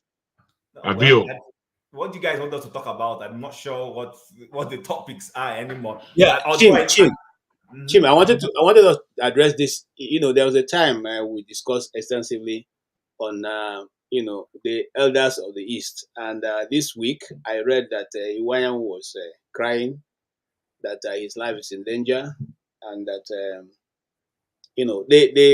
the happenings in the East this week has been a bit a lot of concern for me, not because it's new, but because the push has come to shore. People are now realizing that really, just like we say, the elders of the East, a majority of them are not for the development of the East. There's a secret. They secretly passed a law in Enugu State, where the government is going to use Enugu State money to build a public ranch, as they call it. In other words, they gave the Ruga name a different name, and that has been suddenly become a very big issue, in the East. And the question now be, that's just like we have said, majority of us who have observed the politics in the East, that which I've always said, that the governors in the East are handpicked and are not there to do the bidding of the people of the East. So imagine a governor of Enugu State saying he's going to use the state money to build, ranch. Okay, so KJ, even though I don't have, and for that is back, but before he continues, even though I don't have the full details, I did see that ranch thing, but it wasn't in a ranch. It was talking about Ruga. But that's what I'm saying. That being said, if genuinely the Enugu State government wants to set up a ranch, I'm actually in support of a ranch, because the ranch does not belong to anybody. What they will simply do is set up a ranch. What that also does is, instead of having to have people carry cattle around the whole place, it brings it to a certain location. Everybody has a stake in the ranch. You bring in your cattle to be slaughtered or killed in the proper way, and from there is taken out. And then also becomes a place where you can rear cattle appropriately without having to carry it around the state, defacing the entire state. And I actually believe in the ranch concept. If I had money, as I'm talking to you now, one thing I will invest in is actually a ranch. It's one area of business I've thought about. I just don't have the resources. I would like to go build a ranch, put it up, and let people see how this whole carrying cattle around is antiquated and should not be the order of the day. So if it is a ranch, I'm actually in support of that. Okay, because you say you didn't have the information, the devil you would order this thing, but it's not a ranch. In that, I use the ranch word because I don't want anybody to think I'm trying to put a division, a peg on it. I'm simply saying that the government of Anambra State, through the House of Assembly, Enugu State has passed a law which is allowing them to give a portion of Nobi. I think the village is Nobi or something like that, to the Fulanis to do. But they're going to use the one that is rubbing it in is that government will now develop it and hand over to them. And there's another Igbo businessman, I don't want to call his name, who also has taking part of the land to also hand over. And the question now is, will this be done? Is this right? And why would they pass such a state law without having any public hearing and nobody knows about it? And you come from behind and you are, look, the East has the smallest size of land in Nigeria. So which person's land are you going to give to take over? And are you going to drive people from that community away? Or what is the, that's what we should be talking about. And that's what I felt that was going to be discussed on this platform today. But anyway, that's my own idea. Thank you. Yeah, but it's not benign. Chim, that's the thing. Pansat, let me respond to Chim. Hold on, Pansat. Yeah. Hold on, Pansat. We are not discussing the Southeast now. There was a topic that was on, and if we start discussing that one, it's just going to take us away from that. What other major topic have we not covered on this? This thing? Have we covered the cyber attacks? So, we didn't. What we're going to discuss, the other things were going to be Rivers State and the cyber security thing. But I want to beg you to please just let Pansat say what he wants to say. Then we'll go back to that, if you don't mind, please. No, we can. I think, Jim, we can touch this ranch issue because it's very, very sensitive and it's so stupid with the way the government is going in Enugu. We can touch it. I think I like that topic. Paul is not only in Enugu. It's not only in Enugu. In Delta State, currently they are moving them too close to my village. So it's crazy. No, to even legislate over it just don't even make any sense. That's why I won't take, first of all. Because when you legislate, it becomes law. So Okay. can Pansat say what he wanted to say, if possible? Then we'll continue from there. It's just going to snowball, but if you say we should give him a chance to express it, please go ahead, Pansat. Thank you very much. And Chim, I appreciate you fighting for my right to speak, because I'm going to obviously disagree with you, but it's not just disagreement. You know, this pattern of you talking about things that have severe consequences, right? If a group of people tried through the front door to confiscate our land and use it, if you look at it historically and anthropologically, it's nothing but a way of conquest. They've done it over the millennia. So everybody rejected Roga. It's an analogy. You can say, why don't they in Kaduna? Let's do trade by barter, right? Give traders land. Let the government build trading stations for Southeasterners while we build ranch for them. It's a private thing. If you want to do ranch, you're free as a Nigerian to establish land anywhere you want to. You just have to buy the land, and there has to be somebody to sell you that land. The government has nothing to do with that. But if you're talking nonsense that over the years you're free to carry your cattle anywhere around, therefore that gives you impetus to put land somewhere. Do you know what comes after that? You have to go and look at the history. Now, other Nigerians who are in proximity to them, for example, in Benue Plateau and all that, and they're taking their lands and killing them over there. And nobody's saying anything about that. You're not saying anything about that. You go to Benue Plateau. This is not trying to be a Mr. Nice Guy. It's something that, first of all, government has no business in private business. So please, when you come here to do academic debates, and we offer that, you have to look at the consequences of what is it that you're actually saying. Because there's something I want you to know today, and your ilk, everybody like you, we can defeat these people in a war. So if you cause a war, you have to own it. These people believe with hubris that they could take people's lands and then do whatever they want. Look at what they're doing to our country. I was in another platform yesterday, and I just wanted to talk about this because those of us who are trying to say, you know, let's do the right thing, doesn't mean that we hate anybody. We don't. We're trying to prevent wars, prevent this killing, right? So that's what it is. It's not about being politically correct. Okay, so Pansat, I think you misunderstood me, you know, but I wanted you to speak because I don't want to leave this forum and go with the notion that I am sure of what I don't have the power of clairvoyance to know what is in your mind. So I'm happy you've expressed it. Now, if you were observant when KJ introduced this topic, I said to him, I am not in support of a Ruga. I said that clearly. I have never been in support of Ruga. I've never been in support of taking land and giving to Fulani people and say, go there and go and set up your center for your cattle. You carry it around and you come back. I've never been in support of that. Nevertheless, I've also been of the opinion that just the way the man from Nnewi will go to Kaura Namuda, buy a parcel of land from the owner of the place in Kaura Namuda, set up shop, pay taxes to the government, and sell his wares, make his profit in peace. The same way, if anybody, because the land doesn't belong to him, it is given to you, say maybe over 40 years, whatever, with the tenement rates and everything, applicable laws.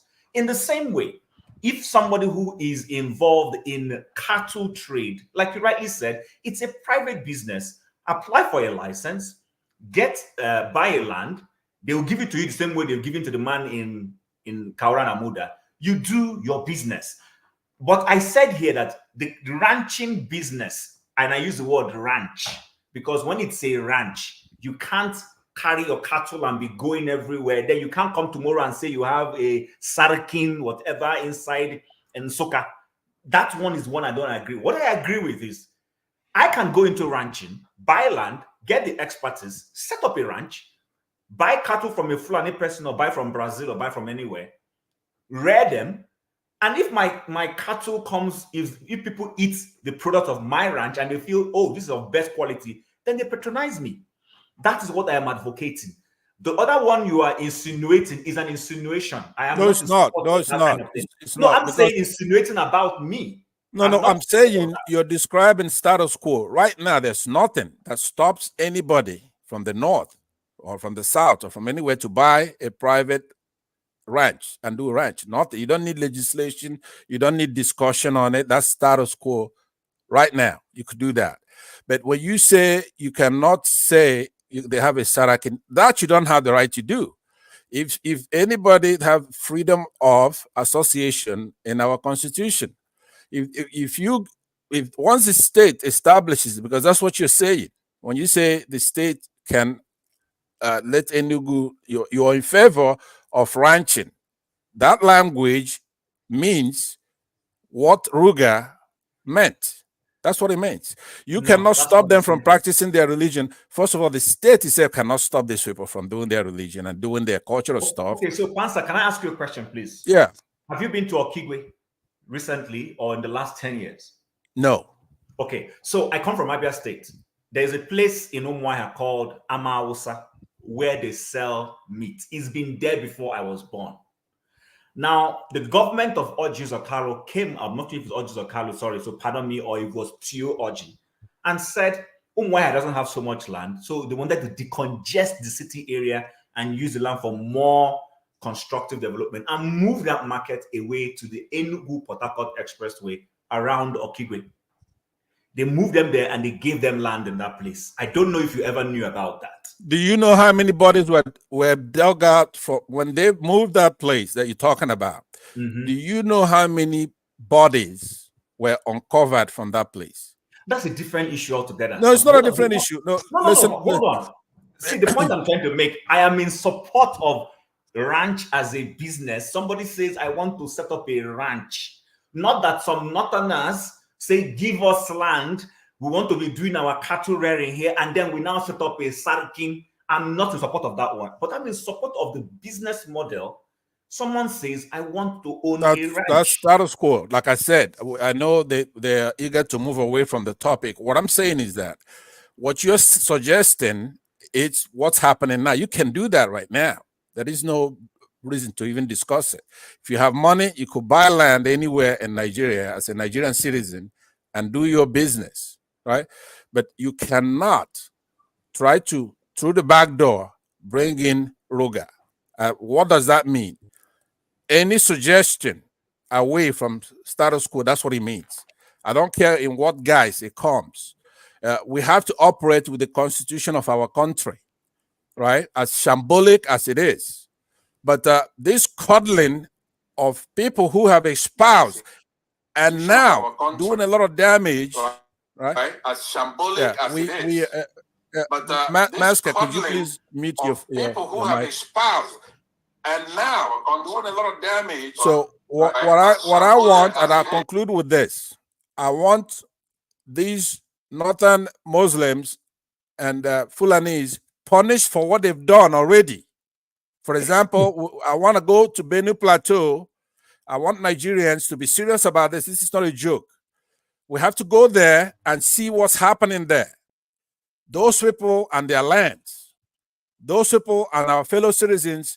Now, I know during the war, they were part of the conspiracy and the cabal that committed genocide in our place. It's not in our nature to say, I told you so to them, which is what most people are saying. It's like, let them have it. Gowon is from that area. But I'm not like that. I'm a good guy. I'm fair. I want us to go and see what's happening in all these enclaves. Okay? You go to, for example, what happened in Zaria. I want that investigated and punished.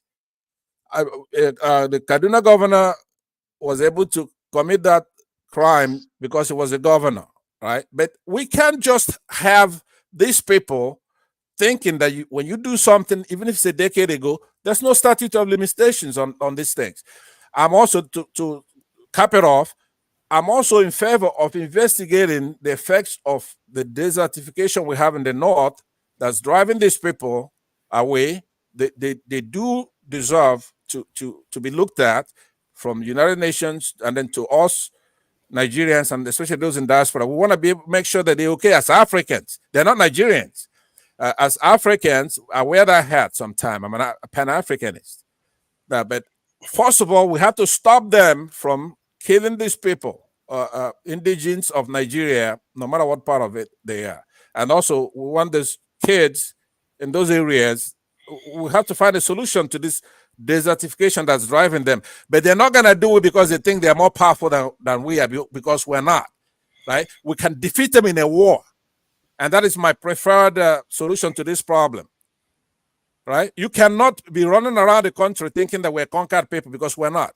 We're free Nigerians. We come in many forms, indigenous of many tribes. But one tribe that will not put up with it is ours.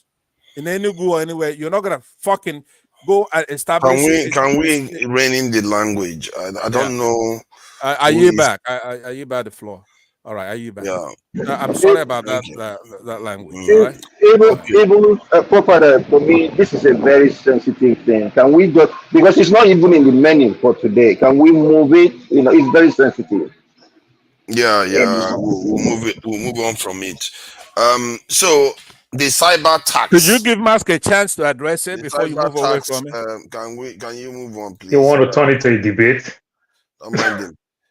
He thinks we have to be debating the same thing. Nigerians have to move on from this. There are so many other things to worry about that is actually more productive than, basically tackling and fighting amongst ourselves over this type of issues.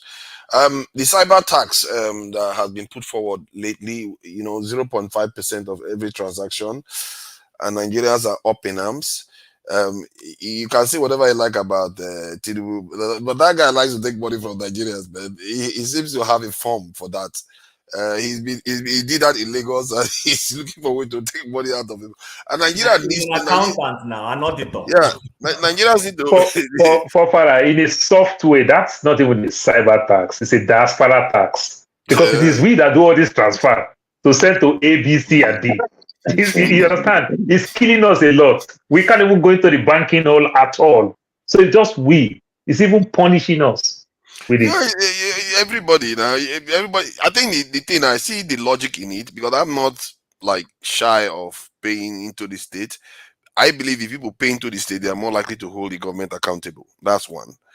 And the idea of Nigerians paying more into the state is a powerful thing, because the state can leverage it to even get more funding for whatever they do, because we don't have a good internally generated revenue.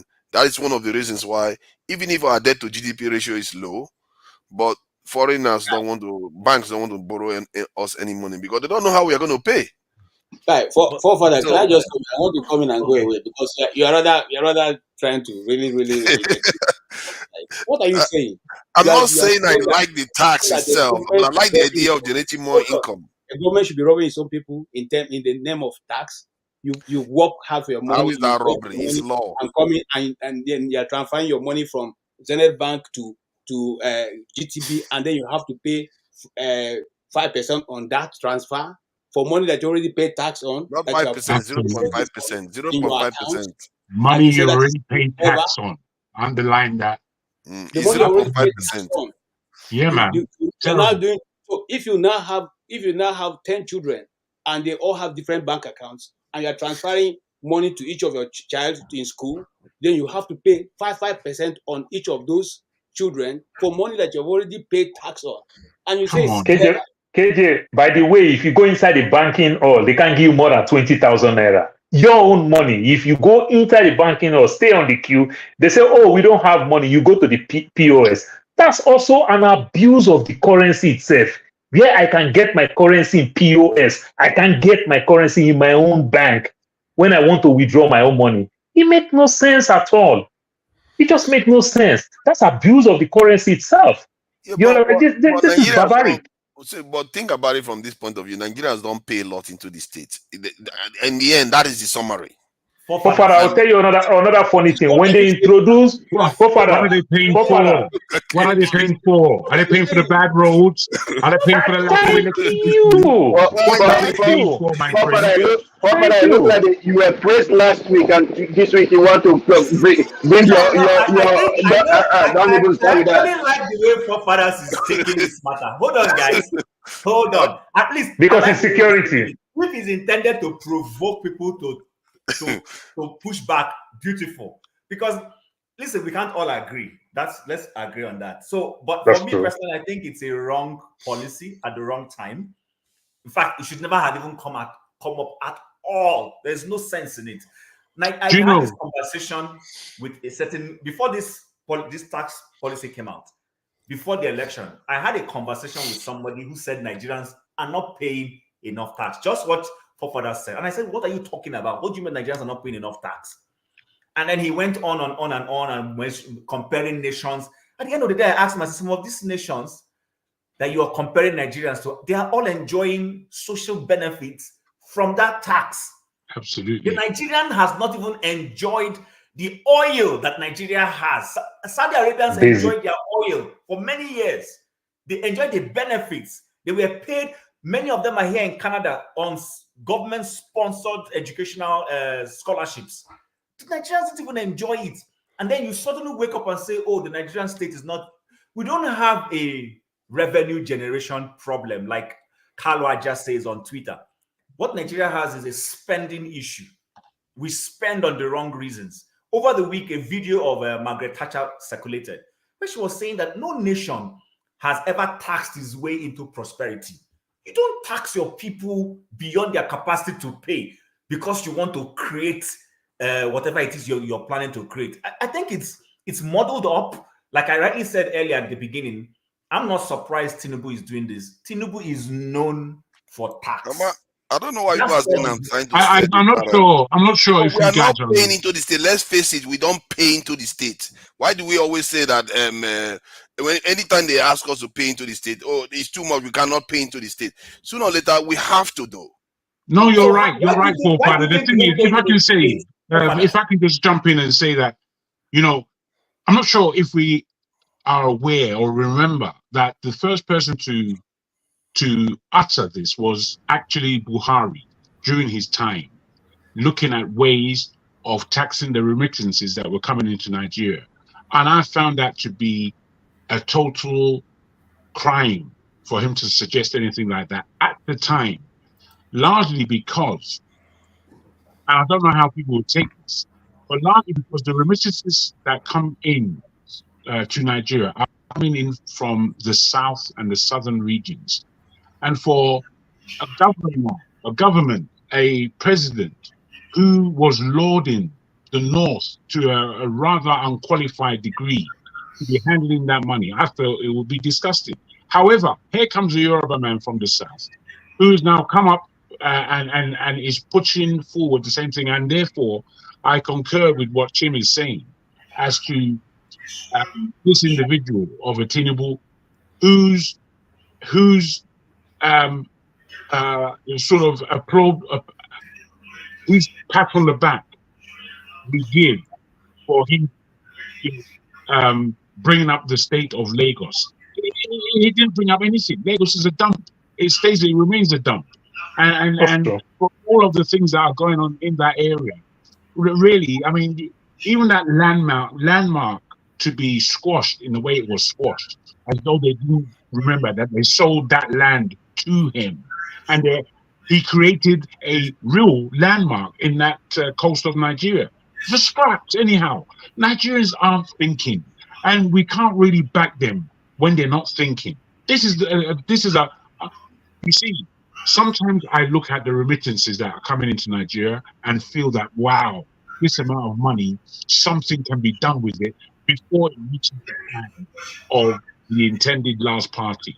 Now, that has to be something that is organized seriously well, because that amount of money on a regular basis becomes useless in that it's used for school fees, it's used to eat, it's used to get to the next day, it's used for somebody's wedding, funeral, or baptism. These are the way these monies are being used generally, and it just dissipates. So it's an ongoing thing whereby X amount of billions can be used somehow more purposefully, but that should never be controlled by the government. Okay. Forefather, before you talk tax, first of all, when you go check the statistics very well, Nigeria is grossly underpaid. The people that are very, very underpaid, you still want to tax them. Look, and when you're so underpaid, you understand, your spending will be so low. And that is not stimulating the economy for you to do what you want to do because the people don't even have leftover. Look, I'll tell you how bad it could be. Just imagine that Yahoo is not working right now in Nigeria. It is the Yahoo fund that is stimulating our economy right now in Nigeria. That's how bad. If people don't steal in the place of work, where is the money coming from? No business, nothing. It's so bad. You can't say all these things that, oh, they need to tax. How do you want to tax the people? You understand? But all these same people go to church and put money willingly. Forefather, these people did not go to church and put money. They go to church to go make magic, believing when I put 5 naira, I'm going to get 100-fold of it. That is the mindset. To this conversation, I just have to jump that in. Is the mindset. I am pleased to say too. Then, Forefather, another funny thing when you talk all these things that the people need to pay more. No, they don't need to pay more. And even though the people need to pay more, when government see things like this, the few money government make when they say fuel subsidy is gone, government is supposed to start showing things that they can commit the people. The state of Arizona is border to Mexico. They do a lot of drugs. When they try to pass to legalize marijuana in Arizona, do you know what they did? They promised $3 billion. They said we're going to make $3 billion every year, and they're going to put that money to build schools and to help people who are addicts with these drugs and everything. And guess what? They draw the map. They started building the schools. They started doing everything. So when they legalize that thing, you understand where the money is going. But in our own case, government only tell us how they will take money from us, but they don't tell us where the money is going. And even if they tell us where the money is going, we don't actually see the money that the money lands to where they said it's going. See, let me share some. Let me share this so we see what we are talking about. And I'm being ignored. Sorry, hold on, Ferrari. I will let you go ahead. See, let me share this so you see what we are talking about. Nigerian debt to revenue ratio. Some people have it at 10%, while some others are talking about 5 point something to 6 point something percent. While I think it started increasing, maybe that's why it got up to, because this one is more recent, isn't it? But if you look at where it was before, just 2 years ago, it was 5. As you see, this government is already taking more money. And then look at what the UK does. Debt to revenue ratio, almost 40% of their GDP is from tax that they generate from. They generate tax from there. And America is 20. These are people that are already rich that can afford to let their people have more money, but they are taking more money from their people even. And if we keep saying that the state should not have that, personally, I don't think, yes, things are hard, but things are meant to be hard. Is there any other way we're going to get out of this? An easy way? I don't understand it. If the government does the right thing, maybe we should ask. Forefathers, please, can we go by the way? You know, it looks like everybody's just talking. You know what? Can we go? And then when they talk, we lose their time. Let's make it orderly. Let's make it orderly. We have an order to this process. Okay, let's try to make it orderly so that it rotates from the top. Yeah, okay. Let me reorder it according to the people that have not said anything so that they can have chance to say something. Yeah, the way it is right now. And Paul has said something about tax. No, I don't think he has. Now. Yeah, I'm moving Masca. Okay, so now let's start from the top and rotate down. Let's try to keep it brief. It's 3 minutes. Is that okay, or 2 minutes? So that make you start from Masca now. Make you start from Masca because he may go out. Masca has got a great broadband now. It's not like before anymore. Don't worry, we'll come to you, Masca. Masca, you the UK, I be the US. I'm in Abuja. Okay. And Augustine, I see you backstage. I will bring you on. I think Paul has gone to have some tea. You can bring him on. Take me out, please. He's an FTT man. Make you go tell that your make you go tell that your Tinubu what's going on. Master. Priority. Go to Master. Jagun, I can't hear you. Let's allow Mazi Prince to speak so that we can just rotate three this in. Do you want us to let Maska speak first since he's in Nigeria? Yeah, let Maska I think so. I think so. Okay, great. Who's saying yes? Are you my spokesperson? No, we're gonna start from the beginning. Let Maska he's in Nigeria. Majority Maska, go ahead. Maska, go ahead. We let Pansa speak now, didn't we? Yeah, please, Maska, go All ahead. right. Good evening, everybody. Actually, I just came in to say hi to you guys. But I don't know why forefathers, you always say things that angers me. What did I say? Because you are talking about this levy. Do you know how many taxes you pay when you do an electronic transfer? Yeah, I see it. It's not... No. So no, I'm asking you now, how many taxes do you pay as a Nigerian? I think I see two pop-ups when you pay that tax. Whenever you pay as it is now, a Nigerian will pay 5 separate taxes. Isn't that ridiculous? Wow. See, wow. Okay, let's no, forefathers. It's not a rhetorical question. Is that not ridiculous that on a single transaction as a citizen you pay 5 separate taxes? It's ridiculous. And let me tell you, so that we cannot go and you pay, there is VAT on a transaction, so I go and eat. Government will charge me VAT on that. I don't want to even start thinking about the rate because it's ridiculous, given the poverty of our people. But let's say you eat, they take VAT on it, or somebody will say, okay, maybe not food. Let's say what would be? Okay, I want to buy electricity, for instance. Okay, I'll pay VAT on that. That the bank will send me SMS, they will take 4 naira on that, flat. Even if it is 4 naira electricity I buy, they would charge 4 naira. There's a stamp duty levy. There's a electronic transfer levy. And now they are coming with this cybersecurity levy. This is ridiculous. No, there's no way, there's no language you can rationalize this. And Maska, to add for him quickly, some telecom companies are very, very smart. They will send you SMS you don't need intentionally so that they can take it. But let me ask Maska now. But I hear what you are saying. You know, they do not necessarily have 5 taxes. They can just take one and split it. No, it's 5. No, it's 5 taxes. There are 5 separate taxes. Yeah, I agree with you. They shouldn't have to do that. That's inefficient. However, you have to look at the overall outcome. The money the state gets from the people compared to other well-performing nation is too low. And it doesn't allow us to develop our economy as we need to do. So what do you think we should do about that? I'm going to ask I'm tired of is that a question? Are you asking me a question? I'm asking, yeah. What should we do to increase our internally generated revenue through tax? You stop corruption. Simple answer. Stop wasting time on bullshit. You know, nobody has time for this. Oh my God. There's no corruption in the West, and they still take tax. There's less corruption in the West, and they take tax anyway. What kind of excuse is that? Oh my goodness. Can I speak? I need to speak. Oh no. Let's go with the rules now. Let's go with the rules.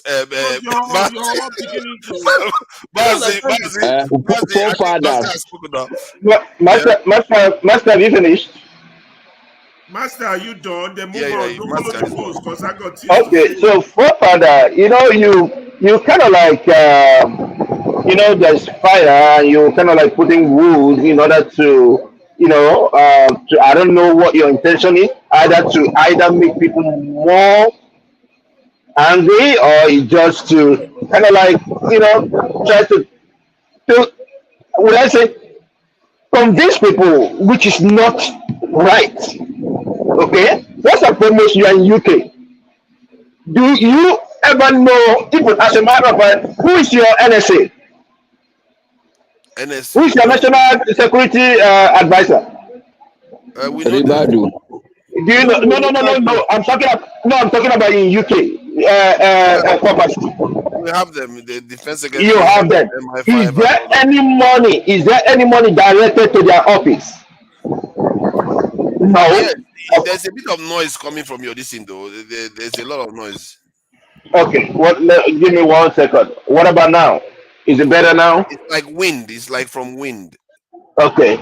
Now, what I'm trying to say in essence is, I think my kids are doing something about this. Okay. Currently, can you hear me now?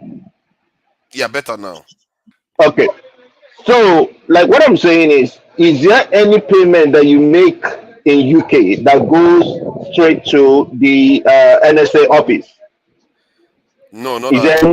Okay. Not Do you know that this particular one, this cyber one that they are talking about, is gonna be remitted direct to the NSA instead of the central bank? It goes through the central bank, but it's going to their office. And one other thing I need to understand is this: the NSA is in the budget, so why do they have to collect the taxes again from the people? Okay. You talk about UK, you talk about more taxes. Listen, I don't care what America will tax me.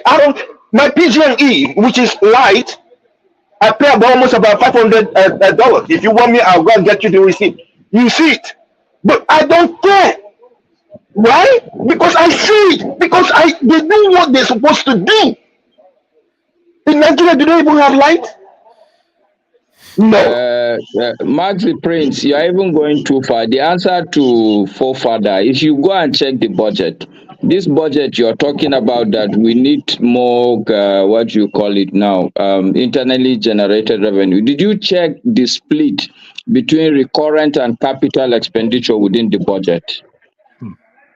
Because this is the basis. That's where you start.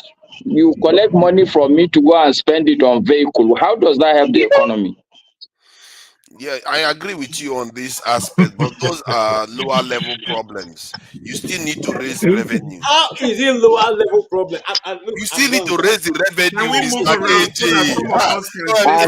And these vehicles we are talking about, they are not manufactured, not even assembled in Nigeria. Can we move around so that some of us can share some opinion on this? Because I'm tired of I'm really surprised how strongly people feel about this. So, you guys don't want to pay anything to Nigeria at all. That's not the point. You're missing the point, and you're trivializing the point. Please go ahead, man of prestige. Please go ahead. Hold on. Thank you very much. So before I start, my first question is going to be to forefather. You're a military hawk, right? You've always been advocating for Nigerian military hawk. Now you have become a hawk, in internal generated revenue towards taxing Nigeria to the head. That's what you're talking right now. You want them to tax Nigeria until they die. That's what you're doing. No, you used to be a military hawk. You need to stay on the military hawk that you are. Stop talking about this taxing something. That's exactly what you're doing. Nigeria has been taxed a lot compared to the income they're making. Okay, let me tell you. In California, where Maxi Prince live, we pay state tax and we pay federal tax. But I'm not in California right now. I'm in Florida. Florida doesn't pay state tax, so it depends on how much the weight of your state. I mean, California is the sixth largest economy in the world. I mean, we make a lot of money in California. We make a lot of money. That's why we pay a lot of taxes here. Everything is expensive here. But on average, let me just use an example of somebody like a professor in California making about 200,000. Somebody in Florida, where I'm right now, can make only about 80,000 or 100,000. They are living better than somebody in California. So you have to compare that. Sometimes it's not about My man of prestige. That's the Republican state you went to enjoy. God is watching you. God is watching you. You ran away from a Democrat state and went to go and enjoy a Republican resource. No. Don't go there. Don't go there. I have residency. I have partial residency. I have partial residence in Florida, and I do business in Florida. So that's why I'm here. It's not what I'm enjoying. I like my state. I like my state where I come from. It is. Florida is good, but it's business. So I can go to either one. It's not about. Oh boy, your state na Anambra. Your state's na Anambra, my friend. whatever. So we can understand the difference, but it's mainly to forefather, about what he's saying about tax. I mean, look at what Master said. How much we are being taxed. But even at all you are taxed, what is the country benefiting from that? They are using the whole money for their own benefit. Didn't they just increase the legislator money recently? Yeah. But they can't even give people minimum wage. I mean, look at what's happening. I mean, we are generating the money, but they are useless in it. And you want to tax people to death. That's exactly that was my first submission when I came into this platform this morning. I said election has consequences. About 30% or 32 or whatever percent voted for Tinubu. And what was the statement he made? He said he is going to increase the tax rate. He never spoke to anybody. He doesn't want to debate or whatever. The word that he keep on saying, emphasizing, I'm going to increase the tax net. You see, this is a shaggy of tax net Nigeria is benefiting from right now. Call it whatever it may be. We are seeing, what Tinubu, and he's not going to stop there. This is MO, and this is exactly what he did in Lagos. Not necessarily, not necessarily for the benefit of Lagos. I mean, everything he did may be Lagos. That's why he's one of the richest politicians. I think the last time I Googled, he was the second richest politician in Nigeria. I mean, whatever way he made his money in Lagos, I mean, you can't figure it out, and you can't prosecute him for that. He used that, and this is exactly what he's trying to do, in Nigeria right now. He's going to tax Nigeria, to dead. I mean, but the problem is that they're not going to see the money. I just feel sorry for that country, okay, but I don't know what's going to happen. But anyway, let Mr. Ike, speak. Thank you. Okay. Thank you, man of prestige. Oga Ike, please go ahead. It is forefathers is trying to be, disingenuous to himself, because probably he wants us to talk about this, but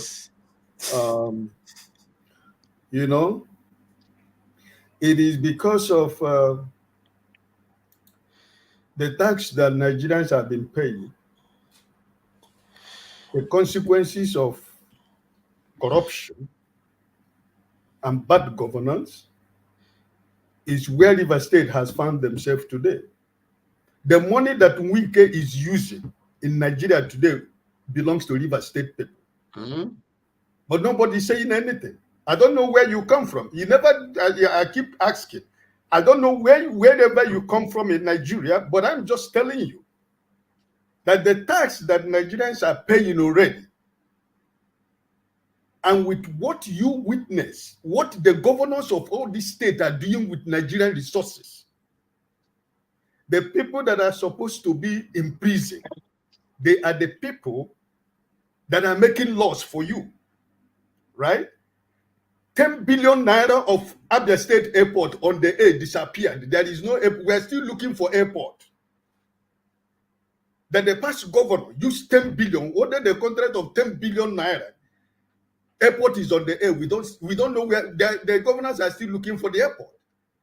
So, for a genuine Nigerian, for a sincere Nigerian, if not because we have time to come here to talk about what is going on in this country, and we think it's funny. If you have family, all of us has family back home, and we know what everybody is going through. Wherever you live, you pay tax. Like they say, you live in the United Kingdom, you pay tax. But at least you enjoy the tax that you pay. Where I am living, I pay tax. I enjoy the amenities of the tax that I pay. Therefore, I don't complain about the tax. But Maska is here. He is in Nigeria, at least among all of us now. He is the person that is in Nigeria. He's speaking, and I was listening. And you're making fun of it as if it is funny, right? Somebody just talked about the National Assembly, who just awarded themselves millions and billions of naira on the expenses of Nigerians. You're not saying anything. But the same common people you're talking about, you're trying to protect, are the same people you are using as your stepping stone to amass wealth to yourself and your cronies, right? And at the end of the day, it is the consequences of grab it, wrong with it. This is the consequences of it, right? And I think that Nigerians themselves has not even suffered enough, because all those people who were saying Emiloko, and all those people who believe that it was because he was a Muslim that he was the best candidate for Nigeria, right? I am not complaining. To be honest with you, whatever that is happening in your country, I am not complaining. Because those people who are the people that are suffering it right now, that are not doing anything, and they are hoping for you or me to do it for them, they are the people that I am shamelessly looking at, right? Because how can you continue to tax Nigerians? Like somebody said here, there are people in Nigeria today, when the electricity come back, people are rejoicing like that something special happened. And you're paying NEPA bills. But you can stay 3 months, 6 months, you don't have electricity. The day that there is electricity, people are rejoicing in that neighborhood. And you're paying. What kind of a country is that? There is no good drinking water in Nigeria. You have fridge in your house. You have air conditioning in your house. You cannot use them if you don't have money to buy the big generator to power your house. What kind of life is that? And these people that are making this law, these people that are telling you to do all this, the money that they are stealing in your present with their cronies and their children are studying abroad. They live the best life. They fly the best flight. They live in the best country. And they're telling you, like my brother Maska, who is in Nigeria, that if you cough, you have to pay. So if it is good for you because you are being ingenious, you are pretending as if what is going on, it is, I don't know how much tax you pay for Nigeria, even while you are living in the UK. I don't know how much transaction you make to think that it is right that Nigerians that are suffering, that are receiving a salary below salary, that they continue to pay tax for you and you are happy. The same people you are giving the money, they are using the money to buy private jet for themselves and their cronies. God help. But I think you are too hard on forefathers for Mr. I, because he's not the one that put the tax. I think he was just expressing his opinion. I am reacting what he was saying. Because I think it's fine for him to react that way. Fun. Because I am so angry with what is going on in that country. But my anger is on the population of the 75% of Nigerians who didn't vote this man and his cronies. That they're sitting back doing nothing. And they're expecting me that is living outside Nigeria to come and fight for them, right? That's also not correct, Mr. Ike. I think the diasporans are you guys are too full of yourself. And sometimes it's not, it's okay. Maybe I do not come to join issues with anybody, but this is something that was said last year, that he was on his way to generate Don't more change topic. Can you move on to each person? Can we, Ferrari, can you let me talk, please? I've been waiting for almost an hour to speak. Can you, for 1 hour, it's 3 minutes. Can you move on so that I can get to say what I want to say? Can you hold on now? Let me just say what I want to say. He has been looking for ways to try to generate revenue in Nigeria. Nigeria has stubbornly been impossible to generate revenue in. And we forget that this revenue, if you're able to generate it, it allows you to get more money. That is why other countries are able to borrow, like small, the Singapore can borrow 1.4. Can you let me finish? Can you let me finish? Stop being rude. Can we move on so everybody can speak? We can. So this is important. A small country like Singapore is able to generate 1.4 trillion. That is like stealing, really, when you think about it. They are able to get all that money to spend on their economy. And we have to starve. No, but forefathers, do you know about the concept of disposable income? Yeah, I know about it. So when you finish the money in people's hand, how will the economy move? What are we talking about? You are stripping people of disposable income, and you are talking about growth of economy. The two are not; they can't coexist in the same sentence. Okay. And also to add to that, Mascaf, the tax is also coming from corporate means. It's not just coming from people. It's coming from corporate means and the deals that they do. The company taxes that come through in Singapore are very, very good for the economy of Singapore. All these things are missing in Nigeria. You see, sometimes, forefather, you can't. If I may, I don't know why you have to jump me. Just hold on, please. No, I'm speaking on the issue that is. You see, even though we are down to 3 minutes, even though we're down to 3 minutes, we're still having a conversation. You shouldn't break me up like that. Why are you breaking me like that? I was going to make my statement and step back. I was adding to what somebody was saying, nothing more. Just let me man, you guys, you don't get consciousness. You only want to say what you got to say. I'm not cultured. Not a problem. It's okay. Please, let's just be patient with each other. Ridiculous, man. Ridiculous. I wasn't taking my turn. I wasn't taking your turn. It's going to be your turn. You're just jumping in. Why is my number moved back? Your own opinion. After Jagun, you can speak. Let me make my comment. Let me make my contribution, and I'll leave. Now, here is what we are saying, and this is where I find it offensive. You are constantly taxing a people whose income has not increased. That's one. Two, you are constantly putting burden on the little that you are giving them that they have even managed to keep in their banks. And I give an example here. If you have 5 children in the different schools, and each time you have to send money to them, you will be taxed over that money that you already have paid tax before.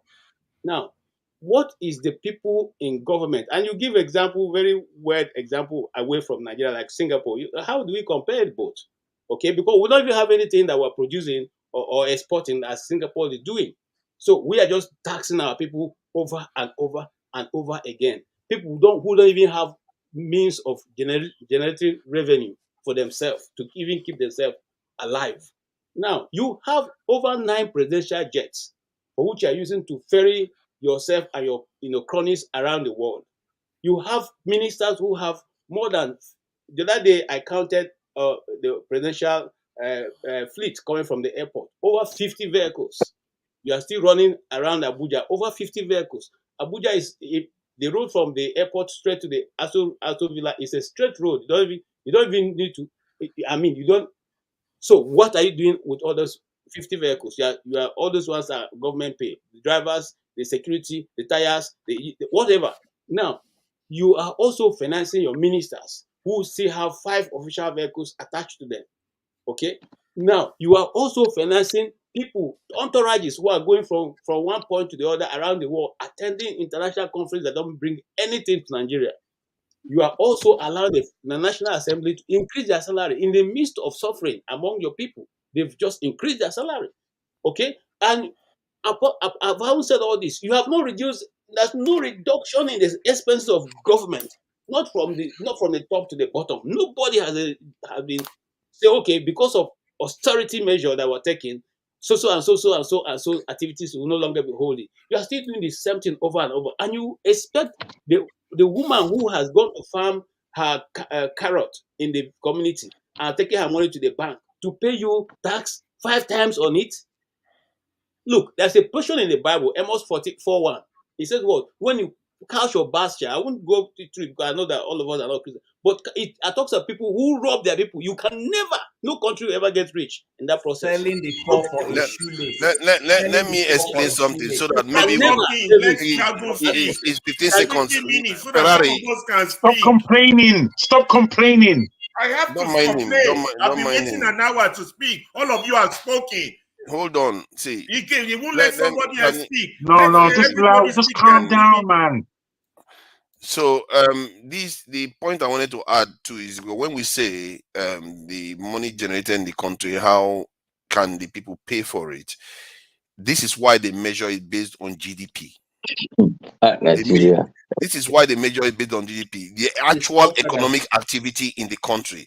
If you have other economies that they are exchanging a lot of value in the country, and there are other people are being charged 30%, but in your own country, money is being exchanged in another country, and the rates that they are charging the people is a lot less, you still have to ask that question. I understand the idea that disposable income is not as wide in Nigeria, but we have to start somewhere. No, forefather, the place to start. How much did CBN spend on salary last year? Ask yourself. One CBN, only CBN, how much was the salary? 1.2 trillion. What are we talking about? How much the National Assembly spend on vehicles? Well, what kind of people are we?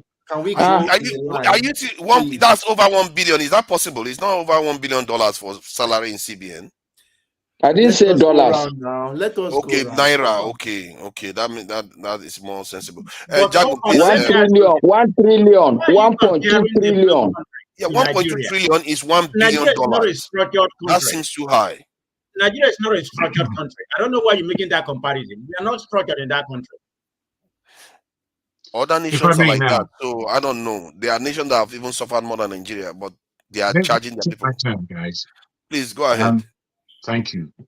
You know, the more we get into the nitty-gritty of how Nigeria works or is supposed to work or structured or ill-structured, the more I'm pained by that country.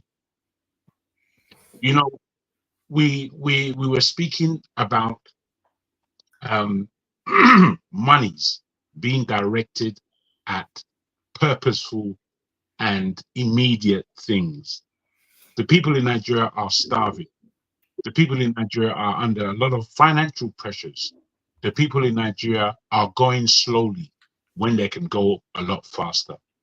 The things that we need to put in place in order for these things to happen are so far from being structured in a deliverable way where we see progress and prosperity. Seems to me to be so far from the reality when we get to the nitty-gritty. The taxes that you're speaking about, for me, they're shocking. In a country that is largely unbuilt, and where it is built, it's built on private or foreign monies. The government has no hold or structure within the nation in terms of the infrastructure that it feels is necessary for Nigeria to move forward. When I look at Nigeria as a whole and see the amount of projects that are going on, some seriously fantastic projects, and I begin to research into these projects and the ownership of these projects. Largely, they're not government. They're foreign or private. And I'm saying that the muscle that the government doesn't have to be squashing the general public in the way it's doing. And when we're talking about the general public, we must understand what we're talking about. Let's say 5% of the country are the elite. Then it's another 5% that are the middle class. The rest is the fodder that they're treading on. So we got to get these things kind of accurate. What are we paying for in that country? What benefit is that country giving us? This is why I keep saying that.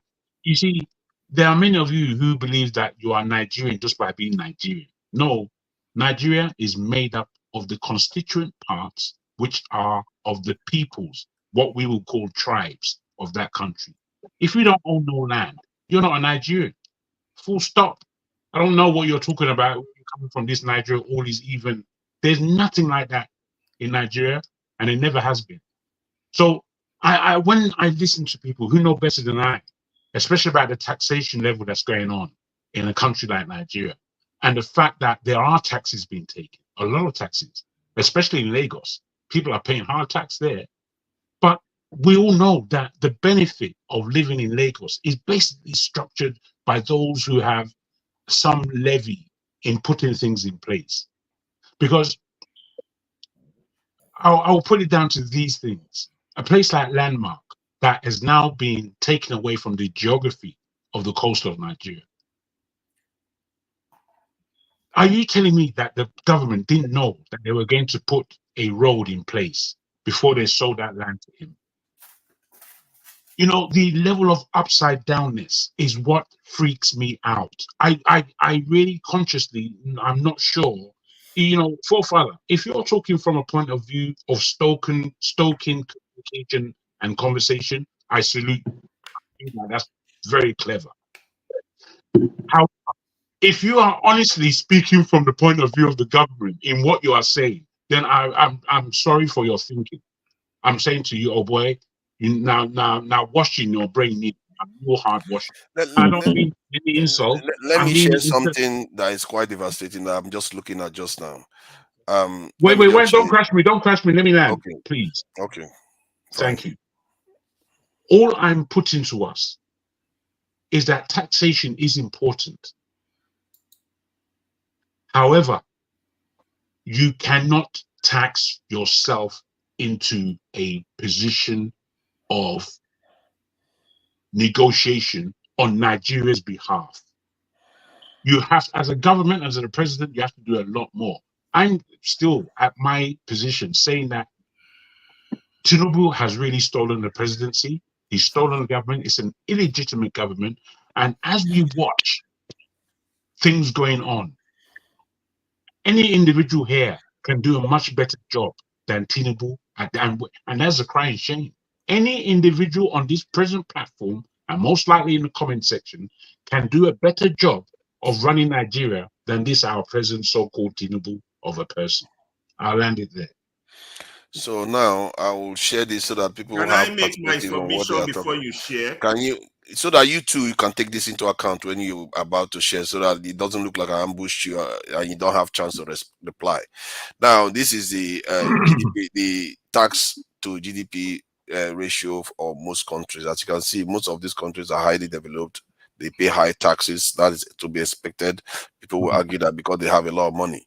But keep going down, and you start seeing Dominican Republic, South Africa, Eswatini. These are African countries. Namibia, they start popping up. See, even Jamaica, Cameroon, and what was the other one? They just go with the African countries, because all these ones you can argue that they're all not black people.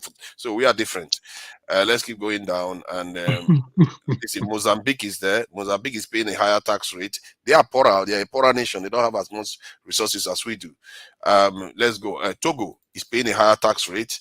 Congo, that is at war, is paying a higher tax rate. Zimbabwe, higher tax rate. Senegal, higher tax rate. Morocco, higher tax rate.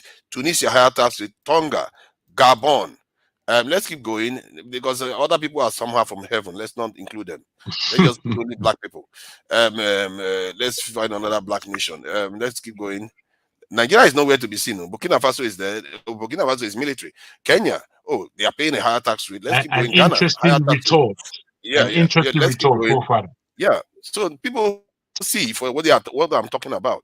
Ivory Coast, higher.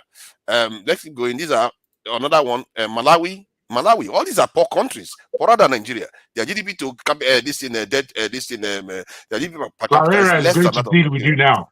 And hold on, and then you will have some a leg to stand on now. Malawi, all that other one, Rwanda, all of them paying higher tax rate that we are doing. Mali, Nigeria is not even showing up on the list yet. Just keep going. Mali is there. Mali is like a desert land, but they are still taxing their people more than Nigeria does. Let's keep going. Zambia is there. I just consider it devastating. It's just unbelievable. Even Niger is paying higher than Nigeria. Let's keep going. Nigeria is still not even on the list, though. Let's keep going. Burundi. Can we put a stop to this? Hold on. Let's keep going. Guinea. What's your point? No, so that you understand. So hold on. The reason why we are where we are. Let's keep going. And the reason why we are where we are. Out of showing so many examples, this is where Nigeria is on the list. On that list, in terms of tax generated, and now they are looking to increase it, and people are complaining like we are dying. Okay, there are other countries that are poorer than us that are paying more. Oh, Jesus Christ! I can't just get. Please go ahead. Okay, now let me calm down, because you have already infuriated me. First of all, as educated people, or people who even went through the walls of a school, when you come down here and to bring up discussion or stroke discussion for whatever purpose, that level of discussion should be highly elevated. I'm sorry, I'm not trying to downplay anybody. Now, when the Greek Roman Empire started, they enforced taxation, but these types of taxation were taxation by dictatorship. And then the humankind evolved back, they moved up to the British Empire, and then the British Empire had the American colony and all their other colonies, and also there was taxation. What started the American Revolution against the British aristocracy was the issue of tax. You understand? It was so bad, they increased the tax of tea. It's so bad, the Americans said, hell no, we don't want to hear what the queen has to say anymore, or what the king has to say. We need our own country. Because there was one thing that was fundamental to those American forefathers. Taxation without representation is nothing but slavery. It's an abuse, it's extortion. In Nigeria as it is, Nigerians have no representation, not to talk of resources. So taxation without representation, you cannot talk about democracy and take out the issue of tax. American takes the issue of tax so serious, it was the only thing that got Al Capone. It was the only thing that got Al Capone, despite all the murders that Al Capone did. Because why? Taxation is representation. If none of you get that straight into your head, and you come here and argue for taxation, and then you come out with bogus data, and you do that all the time. You're comparing taxation level of what to what. I don't see income to taxation. I don't see resources to taxation. Don't come here and present data that are skewed. It insults our intelligence. It does. And then when we try to speak, you try to cower us down and prevent us from talking. There is no democracy. Democracy and taxation are interlocked. If you don't know, you better know now. Here in my house right now, I was just opening mails. I'm not making this shit up. This is it. If you all can see it, Cook County is separate from Chicago. It's a county. There's city, there's county, there's state, and there's federal taxes. This is Cook County tax for property 2023 first installment delinquency property tax bill. This is it right there. I just opened it. On the back, apart from the amount that I'm due to pay on the property tax, it lists taxing district debt and financial data. Everything that every penny that I give them is going to go to your tax district. Metro, it's going to go to Metro Water Reclamation District. It's going to go for water. It's going to go for the Park District. It's going to go for the Board of Education, Chicago. It's going to go for Chicago Community College District. It's going to go for City of Chicago. That probably the police. It's going to go for Cook County Forest Preserve District. Then it's going to go for Cook County government itself. Every little tiny details that every penny they collect from me. That's just the county alone. This is not federal. This is separate from federal. This is separate from the city. City has its own types of taxes also.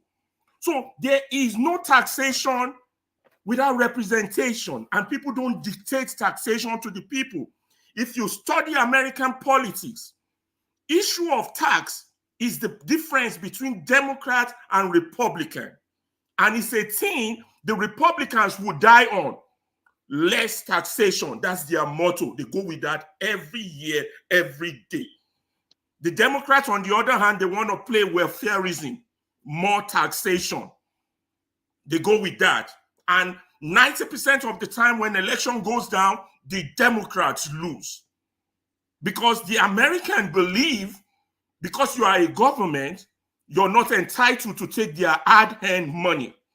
And when you take it, you better come and explain to them what you're using it for.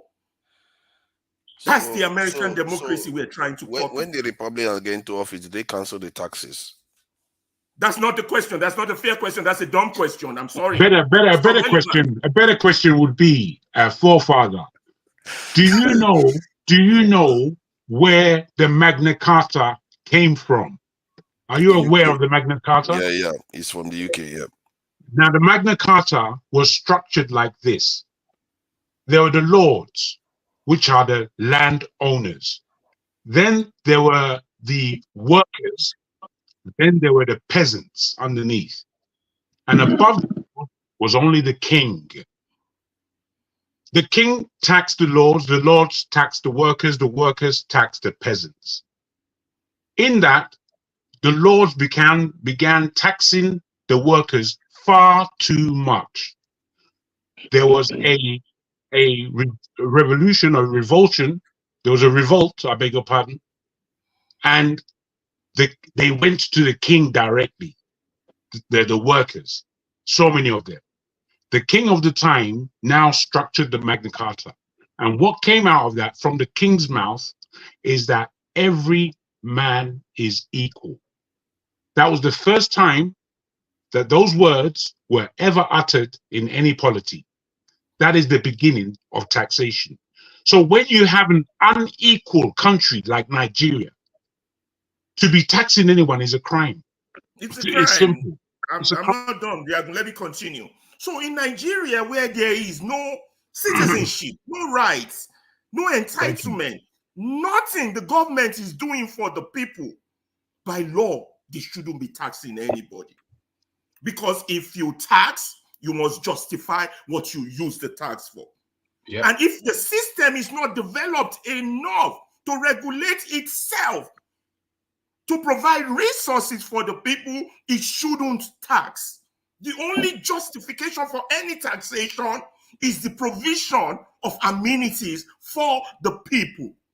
You got to understand that if any educated person is on this board or in Nigeria and doesn't argue this, and that is why I keep saying the elites are the Nigerian failure. The lawyers, the engineers, the teachers, the doctors, the journalists, the civil servants who don't know this because we were not taught in school, who don't know this. You can't fight for a better government because you don't know what you should know. For you to come here and argue on behalf of excessive taxation in a country that is flawed, where immunity reigns. First of all, you have to address the issue of immunity. You have to hold people accountable. They have to go to jail. They have to be executed. It's okay. Thank you, Ferrari. It's okay. Thank you. We are going. The conversation is going to be more open. The conversation is going to be more open because sometimes you use terms that are unrelated to try to make sense of and confuse the issue. To die for their crime. You can't run away from the fact that your country is not generating internally generated revenue. You can't run away from that fact. We have enough revenue. Look, calm down, Ferreira. Calm down. Let me finish. I was just back from Italy. Italy has nothing. I'm telling you, they grow trees on the lot of money. Nigeria, if you throw a coin or a can cap on the ground, it will grow. We are so blessed, so full of milk and honey. We have no business with poverty. We can build 100 Dubai if we regulate our income without taxing our people. That's how rich we are. So those of you who are educated and come here and talk on behalf of this criminal more than 6 minutes. He has moved for more than 6 minutes instead of 3 minutes. Let me stop. But you want me to educate. You need to be educated. Calm down, bro. You got a lot to say. Say it in a calm fashion if you can, bros. Augustine, thank you for your patience. And so that Jim, please go ahead. See, anyhow, there are two extreme ends of this discussion, which I think I'm in the middle. Would there be taxes? Yes, every government will need to tax somebody. But now the point is making it excess. That's the problem. Now, there is one side I want to really start from, because generally everybody pays tax. Even in the US, everywhere in the world, you pay tax. Most of the time, you pay tax from the goods and services you consume. So it therefore means if I buy something, I will pay tax. You ask a very good question that we don't pay tax enough, that the money is too small. It would be nice to collect 1 naira from 5 million people than to collect 50 naira from maybe 1,000 people. Because if you make people to have the disposable income here is the money you have to spend after taxes have been paid. If the money is large, you go and buy something. That tax has 1 naira, 2 naira, 3 naira attached to it. And if 1 million people buy it, 3 naira times 1 million is already 3 million naira you have with you. So it therefore means you cannot tax your way into riches. Why? Why not try as much as possible to increase the purchasing power, the disposable income of the people, somehow you are going to get this money from taxes. Now, why am I trying to say so? One part which I don't like about this law is that even for corporate organizations, it will apply to them. I bought something from your industry, forefathers, and I transferred you money. They cut 0.5% of that money. As they cut 0.5% of that money, which is on me, what do you think I'll do? I'll trickle it down to the final consumers. And the final consumer will still pay again times. That means more money will leave them again, and they will not have anything to eat. There are countries where if you want to start something like a business, the government looks at you and gives you a tax holiday for 5 years, 10 years. This is an agreement. If you will help to make sure that your price doesn't go beyond this, these are agreement people have. And if you produce a lot of things, more people get money. Somehow you can be able to take taxes from them, a lot of people, and generate more money from it. Now, one problem I also have with this law is that when the money is collected, it will be domiciled in the central bank. According to them, 40%, I don't know, 50% of the money will be given to the NSA. In a national security architecture, you don't expect full coverage for them to give you full detail of what they use that money. It's not done in any security setting. So it therefore means, I feel my own thinking now, that this money was directed to the NSA because somebody wants to collect it somewhere without telling you how it will be used. And truly, in national security, as a national security advisor, I will not tell you whether I use the money to buy arms or buy a jet. No. Because in security, they don't give you the details. That's just the normal thing. But now, for me, I listened to one analogy from somebody, which I think I buy it as well. According to the laws which are in Nigeria, when monies are paid, they are paid to the federation account. It is in the federation account, they will now say, okay, we make a budget, and you collect this, and you collect this. A situation where money is paid to a specific account, then 40% is given to the NSA, according to some people, it's even against the law of the land. It's against the law. So, which is very, very absurd. Some people claim that if they want to start implementing this, it may lead to a lot of court cases because it is against existing laws. So that's one part which I think the administration, the Tinubu administration, really failed woefully. For this very tax levy they are talking about, for me, scrap it up for now. Try as much as possible, put laws in place. Instead, for me, reduce the taxes a little bit so that businesses can have more money. You and I saw the way a lot of companies registered losses this year. What do you think they will do? Push out more workers, try to grab money, or they will fold up.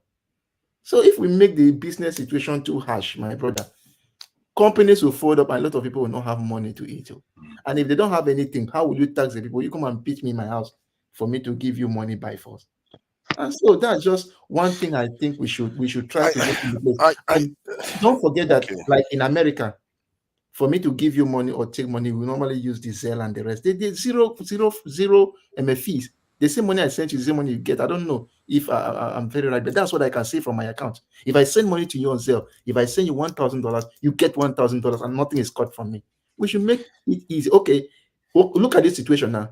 You start telling people they may not to do electronic transaction. They go back to normal because I know they want to circumvent. They go back to the bank. They can only give them 20,000 naira. I hope you know that there is money spent to maintain even that naira itself, the paper. So therefore means the amount of money they will spend on that will also increase. So it's like being penny wise and pound foolish, if you ask me. I think they should just scrap this issue of tax. And I think forefathers, okay, maybe where I should start is to appeal to all of us that I would like us to stick on the issues. Yes, I understand the fact that sometimes when forefathers take his position, sometimes even me, I find it very upsetting. But I do not want us to be taking out, leaving the main issue and be taking out our frustration on a shadow. Because I would see forefather as just a mere shadow of the real issue. Yes, he may take a contrary position or a contrarian position. But I think most times when we speak, let's stick with the issue. Let's stick with the policy itself. It doesn't matter what position forefather is taking. But forefathers haven't said that, haven't made that plea on your behalf.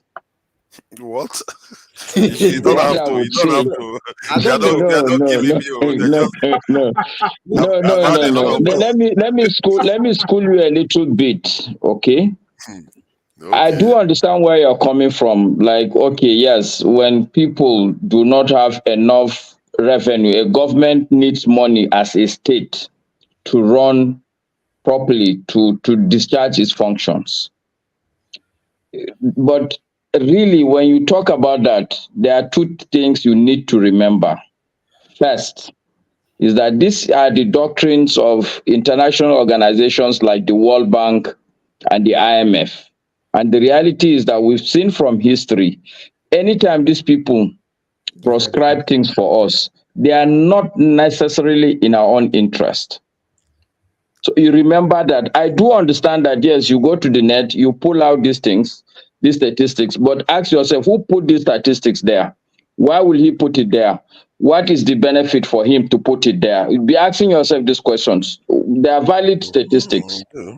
But ask yourself that question. But for me, the real issue, forefathers, however you look at it, timing is very essential in everything.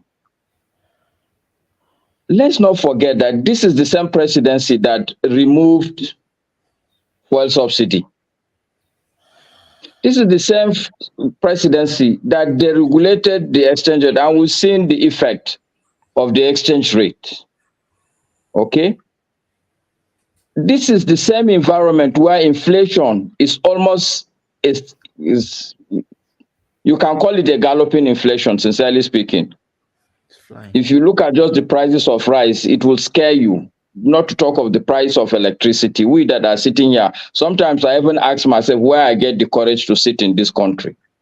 It's bad enough to just carry your bag and run away and leave the family, let them sort themselves out. That's how bad it is.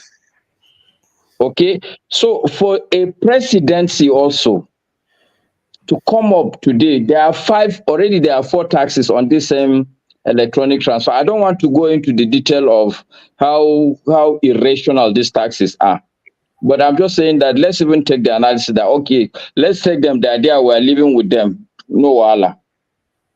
But when we talk of the fact that Nigerians are not patriotic, where do you think that this lack of patriotism come from?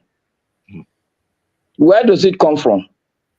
Well, as a citizen, you've deregulated, you've removed the fuel subsidy, you remove this one, you remove that one, you remove that. Inflation is killing everybody. And in the same breath, within the same period, you are coming to put this. What does that tell me as a Nigerian? These are the small steps that we're looking at monetary gain, and we're losing the whole country. In my mind, in my opinion, this singular policy, people may not riot on the street, but to riot on the street is better for the government, because it's like having a woman who is angry with you and she's fighting or she's frowning at you, she's still in your house. This thing that they are doing now, they are losing Nigerians. And it's not fair, it's not good. Because honestly, no matter how you look at it, it does not make sense. The only logical explanation is that people don't care about you. So that's one aspect, forefathers. That's the timing aspect. Whatever you do, people will look at you and like, why are you doing this? The second important aspect is the cash flow aspect. And it's also very significant. If you come to me, assuming these are your children, for instance, you are the father, okay, you give the guy his school fees, he went and squandered it. You saw him, he bought, what do they call this thing now that they bought? SUV vehicle. You gave him school fees, he went and squandered it on SUV. And he's coming back to you and saying that he still wants you to give him that same school fees. How would you feel, forefathers? How would you feel, sincerely speaking? Because that is very significant. This thing you are talking about, taxation, all this Singapore and all these places you're talking, let's talk even about the UK you sit. You don't have to bother about, let me talk about US that I know. If you live in a good district where there are good schools, school fees is not an issue. Yeah, true. For me, as a Nigerian today, forefathers, the only thing in front of me, I'm no longer looking at the kind of car I drive. I'm not looking at my house. I'm not looking at where I live. The only thing now that is in my budget is children's school fees. It's children's school fees because there's no government school at all. There's no government school.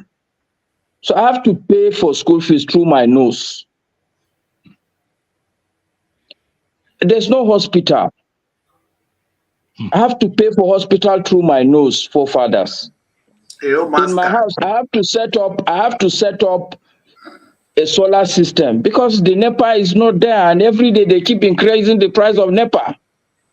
Water, we have to have borehole. Forefather. No, sorry, Jago, let me just land on this so that I can I just make want to forefather. say what your reiteration is extremely depressing. And these are the levels. No, forget, don't worry about, look, see, the good thing is we are resilient people. Forget about the depressing part. I'm just trying to make forefather understand that there are many angles to it. I'm not about to break down and cry. I may sound sad, but by God, I've come this far. I will not fall down on my face. Don't worry. We Nigerians will come this far, and I've said it every time. We will overcome, we will see through all this hardship. This country will be a great country, not just the country, the continent has done it before, it will do it again. Don't worry about that. But I am just simply saying that for now, some of these policies, if you look at it, it does not make primary school sense. It does not, because when you look at the average Nigerian, and I've listed to you, there's no school, there's no hospital, there's no electricity, there's no water. Everything as a Nigerian, you have to do it. And it doesn't matter whether you're a big man or a small man. Every human being wants to send his child to a good school, and they don't exist. Anyhow, can I take 30 seconds to So cover? when we talk of taxing, we need to look at the cash flow. Where you are taking the taxes, sorry, forefather, we need to look at the person's cash flow. The place you are collecting this tax, how much is remaining? What are the other things that the man is spending money on? The countries you mentioned, you don't pay for school, you don't pay for hospital. Even when you are not working, government will give you money. Nothing will touch your retirement fee. In this country, inflation enough will finish whatever money. I have, I think, a couple of amount of money as my retirement for the work I've done. But if I take it today, it's not going to last me even a small amount of time because the inflation rate is so high. So the cash flow aspect is very, very important for fathers. These people you are talking about taxing them, there's no more money for you to collect. Every money that you see in their hand has been budgeted before the money entered their hand. This tax that they are putting on people, wallahi, some people will have to go and borrow money to pay this tax. But more importantly for me, the person who has collected the tax is using the money on useless things. This, for me, is the most important aspect, which when you put it together with the timing, all that you've done to me is not bad enough for you. You are putting, wait, let them wait now. Let things improve a little bit. It's just, anyway, I rest my case here. I'm sure, forefather, if you don't see our point by now, I don't think you'll see it. Yes. Can I take 30 minutes to 30 seconds to just say what I wanted to say? And it's still 3 minutes over there. I want to let Masca go and go. No, I've landed. I've rested my case, and I don't think I'll respond to any question. I'm actually gonna sign out and say to you guys good Austin, night. don't be offended. Let me just say this. Actually, Masca has just literally, I should have just packed up and gone. Because why not back up and go? Because what you like. Still, that revenue is still not there. We keep complaining. Carry on. Make you sleep warm at night that we don't have money in our coffers. No, I love the way he dissected the issue. There's practically no angle of it Masca didn't deal with. Number one, where I actually wanted to start from, which is where he hadn't mentioned, is that fact that Nigeria has not been known to manage its revenue in the past. When we were having free money from oil, that was supposed to be a legacy that every Nigerian should enjoy. I listened to somebody, there's one northern, I think he's a professor, he's not a politician, I guess. He sounded like an intellectual on channels. talking to Shehu or Kimbaloye. And he said, this whole idea that you would scrap subsidy, that is crazy. Why? Because even nations that don't have natural resources to put up a subsidy on, and they have to buy it from other countries, like the oil we're talking about. Nations buy it. Germany buys oil from Russia, buys oil from wherever, subsidizes the same oil they have bought for their citizens to be able to afford them. You don't just buy it and say, oh, because we bought this, we're going to throw it at you at international rate. They subsidize this thing. Why? Because they know their entrepreneurs need it, which is the engine of their economy. So my argument has always been, a government that did not manage free oil resources, did not let its citizens enjoy the benefits of that oil, cannot manage tax funds from its citizens. It's not going to be possible. And like Maska said, these guys clearly, even the intention behind the taxing is flawed. You say you want to give money to the office of the NSA to have a budget to be able to manage cyber, and you are taxing the people to do that. Meanwhile, the same NSA's budget is always budgeted through the proper line, either whether it is coming through the presidency, there is a budget for it in the National Assembly, they approve money. What has he done with that money? Because you see, just the way we say it, like trust is earned. The government also needs to earn the right to tax its citizens. Listen, Ferrari said it clearly here. Judicious use of the resources. The Republicans in America, and I'm not saying this now based on any bias. I'm not biased towards anybody. I just want to make a plain conversation. The Republicans will say we don't want to tax our citizens. Let people go more with whatever. We will tax them minimum. Let people have the benefit of their income. The Democrats will say, oh, because we want to provide social services, we will tax the people. But the point remains, they tax the people, and the people can see the benefit of that tax through those social services being rendered. Now, there is a tax in Canada called the carbon tax. We are not I don't think any Canadian is happy about it. But guess what? The government tries to justify it by giving us what they call a tax rebate. So every quarter, I get a certain amount of that money they have collected as carbon tax back. It's called carbon rebate that every family gets, depending on the size of your family. So what are the Nigerians getting for all the taxes you collect from them in terms of social services? Maska is generating his electricity. Maska is generating his own water. Maska is paying his children's school fees. They don't get any rebate in terms of school fees or anything. So what exactly? All you're doing is subsidizing politicians in the political sphere. You subsidize the car they use. You subsidize their salary. You subsidize furniture for them because the politicians will get furniture allowance, newspaper allowance. They will get laptop allowance. They will get cost of living allowance. But the average Nigerian is not getting it. You just increase their salary and the National Assembly, and you are telling the civil servants that 30,000 is difficult for you to pay. So my argument is not that government should not tax people, but I think government needs to earn the right to tax people. Right now, the Nigerian government has not earned that right to be able to be increasing taxes anyhow. First of all, show us the prudent use of the oil resources. Our refineries are still not working. They've moved the resumption date how many times now? They told us it was going to be in March.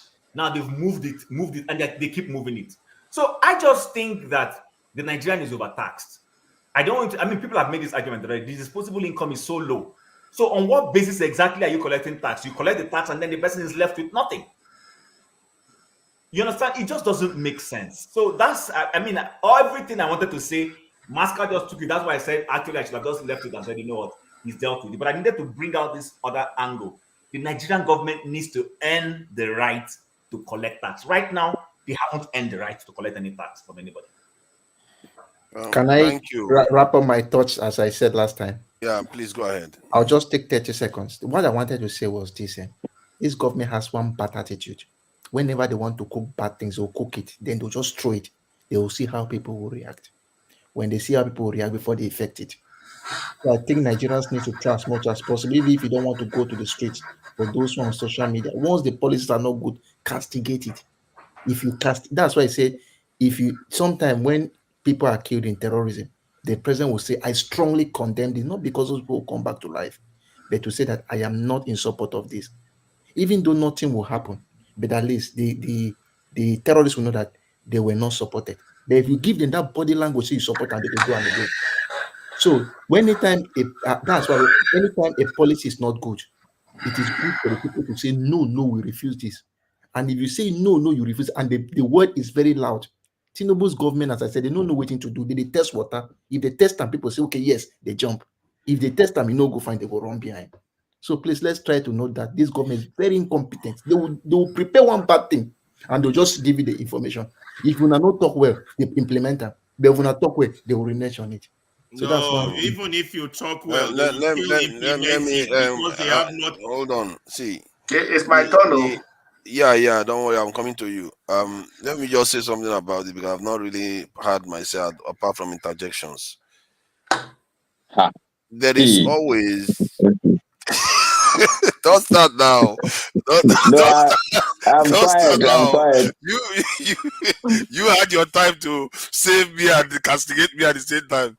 So see, there are exemptions to this. Is the area that they are taxing. There's quite a list. I will show the list of exemptions to people that are not going to be paying this tax. And in the end, there is always a hierarchy of needs for a nation.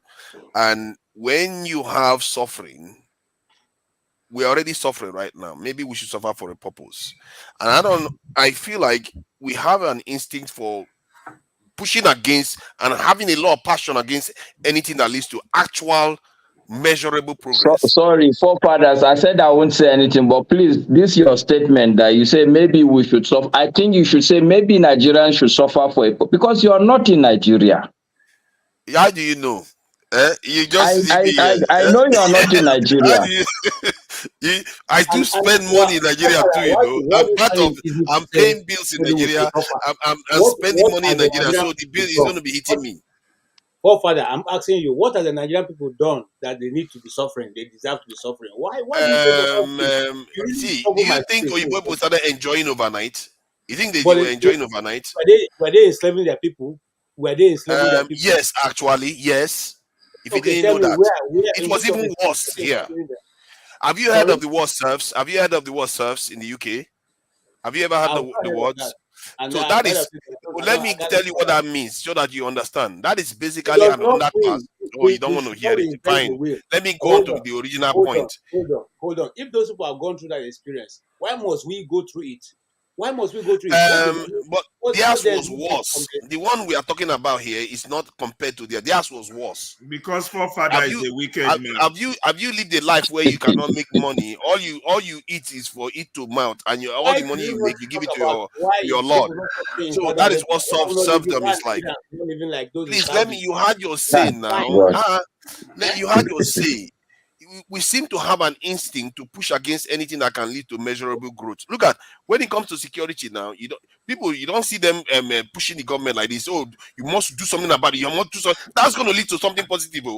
They don't push them strongly about it. Hold on now. Because you're supporting. Ferrari, don't make me put you backstage again.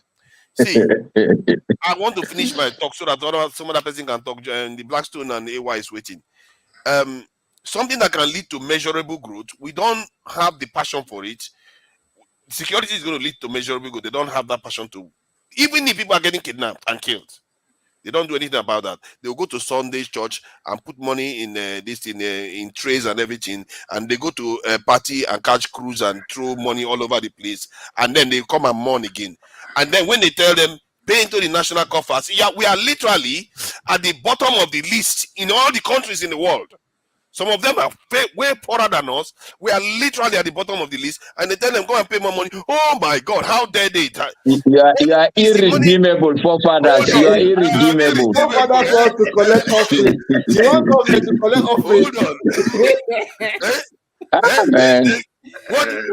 No, but it's a fact though. Why do you always have, you can't eat your cake and have it. You can't say you want progress and you eat your progress every time. It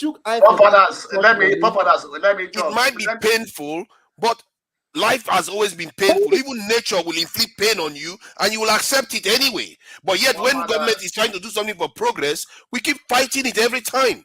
No, I don't think so. Okay, fine. Forefathers, If Peter Obi makes it into office tomorrow, he will have more money in his pocket. If that happens, the Showolu inherited what Tinubu did to generate revenue for Lagos, and he's able to do more for Lagos. That is how progress happens. Somebody has to lay it on the ground, and sometimes it's painful. Do you know the term? You does protest too much. No, stop. That's You're being extremely stubborn. You see what was said on this thing by so many people. All people are saying. Wait. Forefathers, just a minute.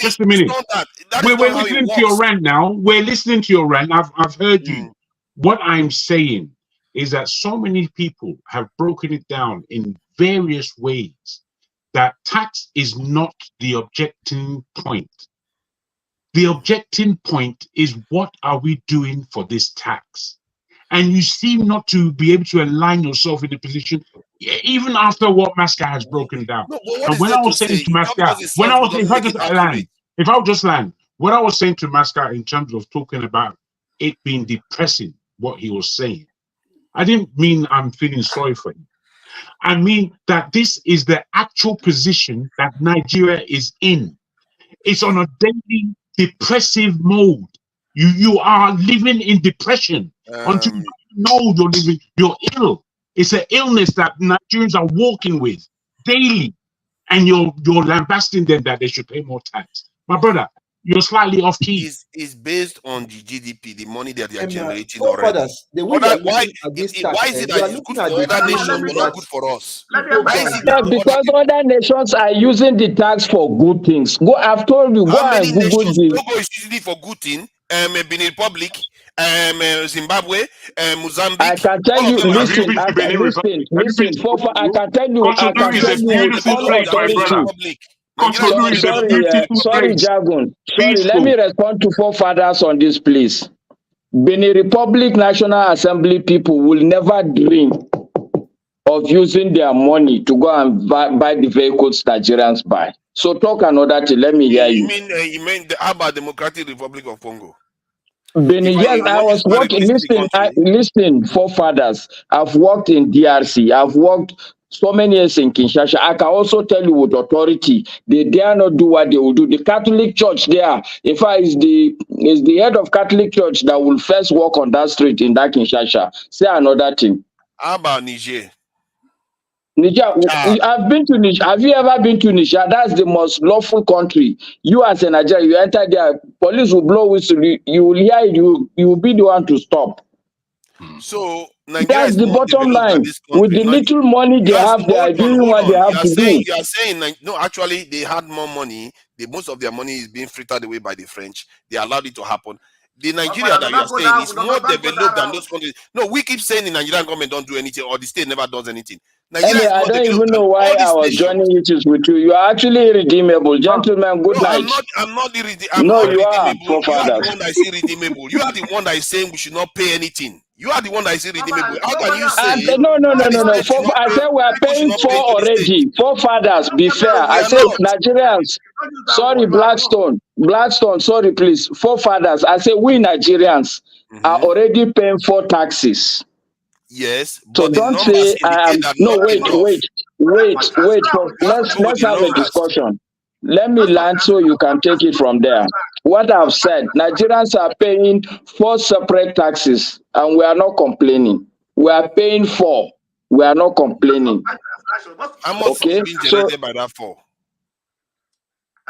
It's all right. I rest my case. I think you. Exactly. I will not engage in this kind of argument. The outcome always matters. You can make any sweet argument all you want. The outcome matters. You can't just be saying, guys. What outcome is forefathers? Let's call a spade a spade. Do you think as a Nigerian, cybersecurity today is the main problem? You guys matter every time you are talking security. Is it cybersecurity or actual security that is the country's problem?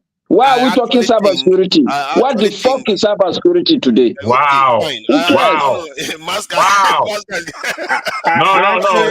No. No, why? Hi. What have we done to Masca? No, it's not. It's you. Blame yourself. For Masca to swear like that, I'm sorry. You drove this thing too far. You drove it too far. I hear what he's saying. Masca, but this I is not salute you for that as big a country, many people are dying day in, day out. We didn't say we are looking for money to secure these people. It is cybersecurity that we'll go and argue about. Do we know how much this tax is going to generate? Because No, I'm thinking that they're going to hold on. spend it on other aspects of our security. It seems you not guys only don't want us to cybersecurity. talk, but I just want to ask a quick question, everyone here. No, you Because definitely will let you talk. me, I don't know what is cybersecurity. I need to ask a question. I don't know what is cybersecurity. So the money they are actually getting from the tax, they call it cybersecurity tax, right? What are they gonna what are they gonna use this money to do? Like, I just want to know, like, what's the objective? What are they gonna use the money to do? Why are they collecting the money? I think number one is to No. Me, I can tell you what they are saying. They want to use the money. No, I'm answering your question because I know about this cybersecurity. I want the promoter of the idea to answer the question. Let Forefather answer the question. Okay. Yeah, I see. He's the one promoting the idea. The primary use of the cybersecurity tax is to bolster our cybersecurity posture in Nigeria, to protect it from. It looks like, from what I gather, it looks like a lot of our institutions were being hacked, including banks. So they are looking to change the posture of that aspect. My suspicion too, I don't know whether that is true, because this money is going to NSA. It's not just one cybersecurity department. So I'm thinking it's also going to be spent on other aspects. That is going to be so we hold on, Mas Black. Hold on, we need to go into details of this topic, right? Okay, wait. From Blackstone, please. I sorry, I will let you go a bit longer. So generally, when a body like NSA, what I think they should use cybersecurity taxes to do, like what you are defining, is to protect critical infrastructure, basically. So what are our critical infrastructure? And the other thing is the banks are other institutions like private. Are you supposed to protect them, or they have a system that protect their own system? We need to go detail on this matter, actually. So what are the systems? Because their systems are still under the control of the central government.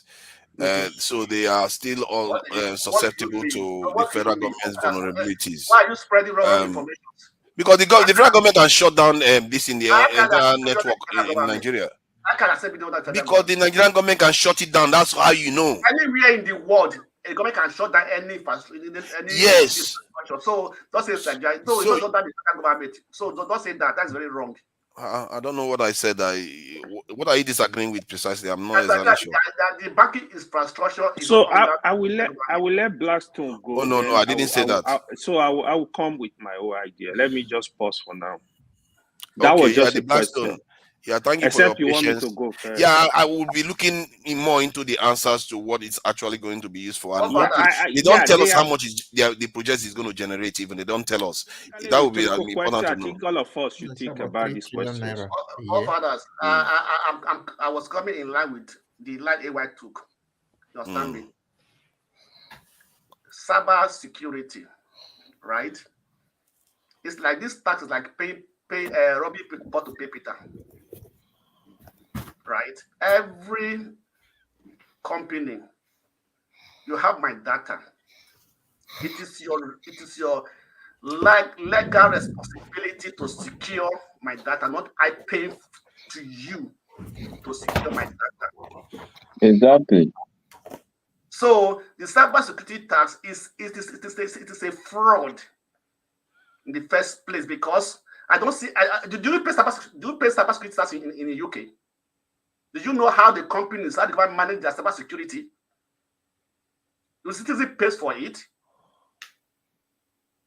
So let's not then come out with a word, use one word, one big word to deceive the citizens, because they have to collect money from the people. Give and then collect the money. I give you my data. I'm working with you. I give my data. So it's just to secure it for me. Just last week, their contract was breached. They'll be in problem. They're going to be fined. If you take my data illegally, you that is holding, there's what they call compliance. The right to hold my data and to protect it. It is a law. So why must I pay for it? You are transferring money. When does it go through? The NSA know the process by which the data transfer takes place. The infrastructure goes through. I don't want to secure these infrastructures. Rather than put that infrastructure in place for the banks. They're not collecting money due to NSA. Then they will get to they share to themselves. So let them remove those things. This is robbing Peter to pay Paul. Everybody's been saying here today that you cannot begin to tax people where people that doesn't have disposable income. People that live on 10,000. You're stealing people with information you are putting money to. Because people will remove their money from the bank. I tell you. People begin to do that on cash. They are saying cashless society. That they're not imposing taxes on them to use that cashless society. How much do you pay for your bank services in a month in the UK? How many? In a month. Whereby the bank are taking more than 5 or 6 things, more than they are taking for your transaction in a month, maybe about 134 naira or 140 naira in a month. So let's look at this thing critically. Let's not begin to just say that we need money. Nigeria has money. This mismanagement. The country is not bleeding because of because it's short of resources or short of money. Because it's bleeding because of corruption, mismanagement. Good night, everybody. Well done. Good night. Good night. Master, take time off. Clearly, a lot of people think you are you are correct in all your assessment, but I disagree on the terms that stubbornly. Disagree every time. It's not stubborn. It's not stubborn. It's just stubborn, right. bro. Stubborn. You can't always be right like that, forefathers. That's not how rightness. That's not how rightness works. Rightness doesn't work because you say so. Right, that's not how rightness. I mean, how can you justify yourself? Okay, Jago, let me ask you. Are you God? Are you God? No, of course I'm not God. It's just the data. You go with data. No, but bro, the data and statistics do not prove life. Data and statistics do not verify life. They're just a guide. They're simply a guide. Oh my God, you justify yourself poorly. I mean, I don't know how you do it. I don't know how you do it, man. You can't get away with it on this platform. Oh, the Blackstone is talking one at a time. Let's let one person. Me too, I'm talking. With you. Oh, no, Jago, give me Nigerian statistics. The Nigerian statistics shows that 3.something% is being taken out of tax, while some of the most developed countries are talking about 50. All tax. What's the 3.something? 3.something%. Godfather, stop insulting our intelligence. We're smarter than all this rubbish. So is that a lie, or what does that even mean? Okay, listen, you can't just say stuff. Wait. VAT is 7.5%. How can VAT be 7.5%? I say all tax is 3.5%. In terms of the government revenue compared to the GDP. We are not talking about government. We are talking individual. We are talking about the effect this tax we have on the citizens, not the government. The effect. The effect on the people. I don't know how you can measure the effect on the people when you tax, but you can measure the number. VAT tax. You understand me? Bank charges. You understand me? Other charges come around everything. We know all that, but we know the total of it all. If you put all of them together from taxes in Nigeria, you generate about 3.something% of GDP. Godfather, go back to those that said you tell them that you try to insult our intelligence, it didn't work. Okay, I'm lying now. So the whole world is lying. The whole world is lying. Everybody else is lying. It's only people that are telling the truth. And that's why your country is doing very well. Look at where we are today. But why in reality, more people agree with me than agree with you. Wake up. It's people like you that will let that country grow. I don't know, man. One simple question for others. What is the duty of the government? What is the responsibility of the government to the citizens? Tell me. The answer. To protect and provide for the citizens in terms of financing, security, and all the rest of it. And one of the things that they need to do is to collect tax. There is no civilization without tax. Wait now, hold on. Are they providing for Nigerians? Taxation without They are representation. providing some things from Nigerians. If you go to Nigeria, you don't start walking on Poto Road. You still see road there. All this type of thing. We act as if nothing is being done in the country at all. Me, I got to go. I can't keep listening to rubbish. I gotta go. They are just as if nothing is happening. There's no light in Nigeria or everything just shut down. I gotta go. Yeah. I hope that just this thing. Fubara, the fact that you don't believe you're stubborn is fantastic. No, I'm not stubborn. I'm just following. You are stubborn, bro. Everybody here has told you you're wrong. You said I'm right. Yes, I'm more right. More people, it's incredulous. Agree with it's me. absolutely mind-blowing. See, what you do on a regular basis. It sounds as if it's only me. You're not trying to measure your argument at all. Millions of people behind me agreeing with me because they billions. Where are you seeing these billions? There's only 10 people watching. Because the data implies that billions of people agree with this. Forefather, is it my turn now? Forefather is exhibiting the arrogance of the Tinubu government. That's why it's just knowledge. It's just logical knowledge. So if you tell me 1 + 1 is 5, I should believe it because majority of the panel agrees with it. You don't forget forefathers. I don't know. Are you high today? I'm not high. If you tell me 1 + 1 is 5, should I agree with you because majority of the panel agrees with that's you? The question. That's the question for you, forefather. Millions of people that believe in 1 + 1 is 2. I have to stand by those ones because they are more correct. So please go ahead, AY. Yeah. This one, nice discussion. Hi everyone. You see, AY, you better correct your friend though. Make a correct term. To be honest, correct your friend though. Correct him. I mean, you guys know my position with this government. The truth is, I don't know what's wrong with us, to be honest. The government, the way I see this government, like there is no plan. They are not ready to work, to be honest. I feel they just do things to more like gaslight the country. They play on the intelligence of Nigeria. This is the way I see them. Look, when they start working, I don't have anything against them. I would praise them here. I don't care what anybody say. That's just my whole person. I have actually criticized all the policies. There are a lot of things. Tinubu can't be making all this kind of mistake because with his experience as a governor, for example, the first blunder I still think about today is removing fuel subsidy day one without understanding the implication. So also as the Naira. Now, if you check a lot of Nigeria roads now, you will weep. Like they are so bad in the bad situation that, I mean, the taxes people are paying, use the taxes to work for them. So basically, like, I don't think we need this tax. It's just nonsense. I just feel the government, I just see on seriousness. Jago, I was watching it today when the YPP gubernatorial candidate was here. I actually sent a question he could not answer. These are my concerns.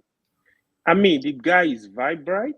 I want to digress a little. His vibrant is good, but you see, we need to understand the problem. We need to understand. See, even if you want to, even if you, Augusta is still a researcher, even if you're a researcher, if you've not defined a problem, you're going nowhere. You have to understand the problem for you to solve it. What I see with Nigerian government, both the state and the federal, majority of them, they don't understand the problem they are coming to even solve. How are you going to solve it? It is a problem. So, Oga Tinubu are a crew. Okay, now people are crying already that there is poverty in the land. A lot of people can't even feed. A lot of people can't even buy basic stuff. The poverty is increasing. you are coming with another taxes. Look, if they are serious in terms of, okay, let me give Nigeria electricity, let me give Nigeria good roads, let me give Nigeria just basic amenities. Like, they are serious in giving these things to the people. If you bring this kind of task, I would say, you know what, they're going to work with the money. Let them do it. I don't know if any of you listened to Senator Dume was it this morning or yesterday? Well, I listened to it this morning. I was shocked the kind of stuff a senator was saying. Shehu asked him, they pass a bill for against drug dealers, you know, like capital punishment for drug dealers, which I don't have problem with. What that surprises me was Shehu asked him, but the senators are doing the same thing. The Nigerian politicians that are stealing people money. He said, oh, that is a smaller offense. Oh, like he was playing with this stuff. Like, these are people, look, somebody is giving money to build hospital that will save people's life. You will take the money away and you are saying that it's different from drug dealer. No, you are not different from drug dealer. You cannot put capital punishment on drug dealers. You are looking at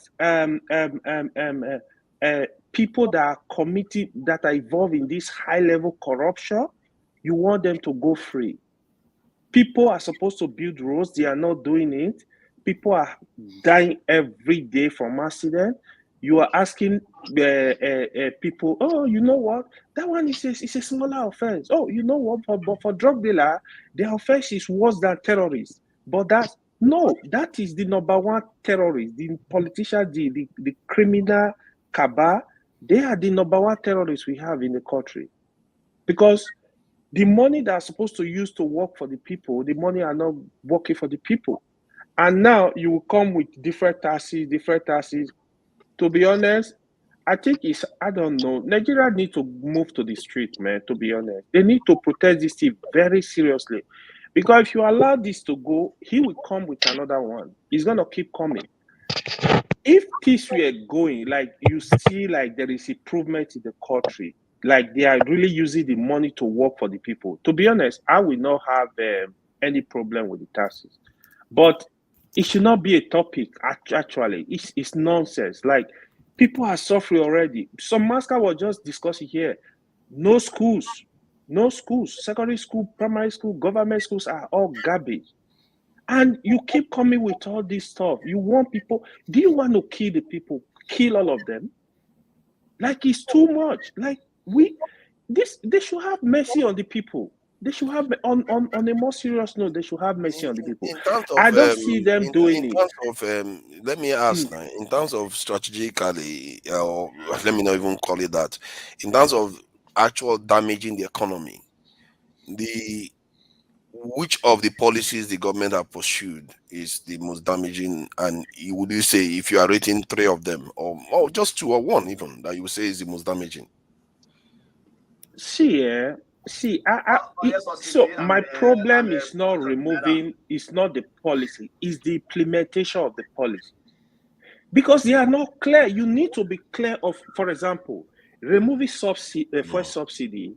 If you come with a clear plan, a clear strategy, and speak to the nation and say, listen, we got to get this done.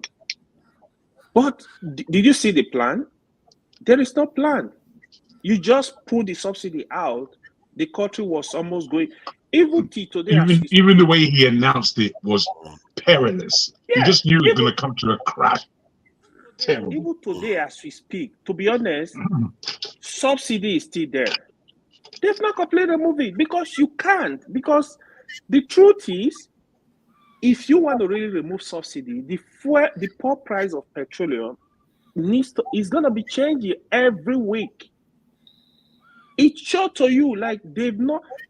Another government will come, will tell you, okay, El-Rufai just said a couple of weeks ago. But why do you think subsidy is there now, though? Because that's why I asked you the question. Why do you think it is there now? Let me explain to you. This is actually common sense. If you follow this history of subsidy thing, it has gone on like This is how they will remove the do you know how many times they've said they remove subsidy? Okay, now let me explain to you.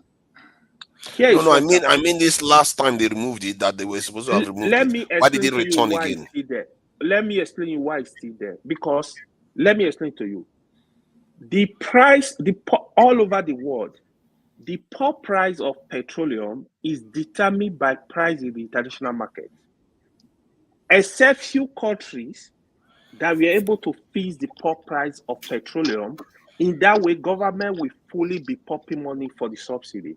So if you are saying you will remove subsidy, for example, if pop price of petroleum go to $100, there will be a different calculation altogether. It's just like market forces that will determine the price. What you still have now is not market forces. Government are telling you we fix the price at 650. Who does that? How do you do that? So now when crude price of crude oil goes to $20, you still telling Nigeria to be buying pop price at 650? No. But originally when they removed the subsidy, the price went to market rate. Originally, why did it now require subsidy again? Because it needs to keep moving. So that difference is who is paying the money. So you buy crude oil, marketer buy crude oil, right? Sorry, let me give an example. What is the price between the diesel and the petroleum? Diesel is 100% subsidy removed. Diesel today is 1.5, 1,500 per liter. You understand me?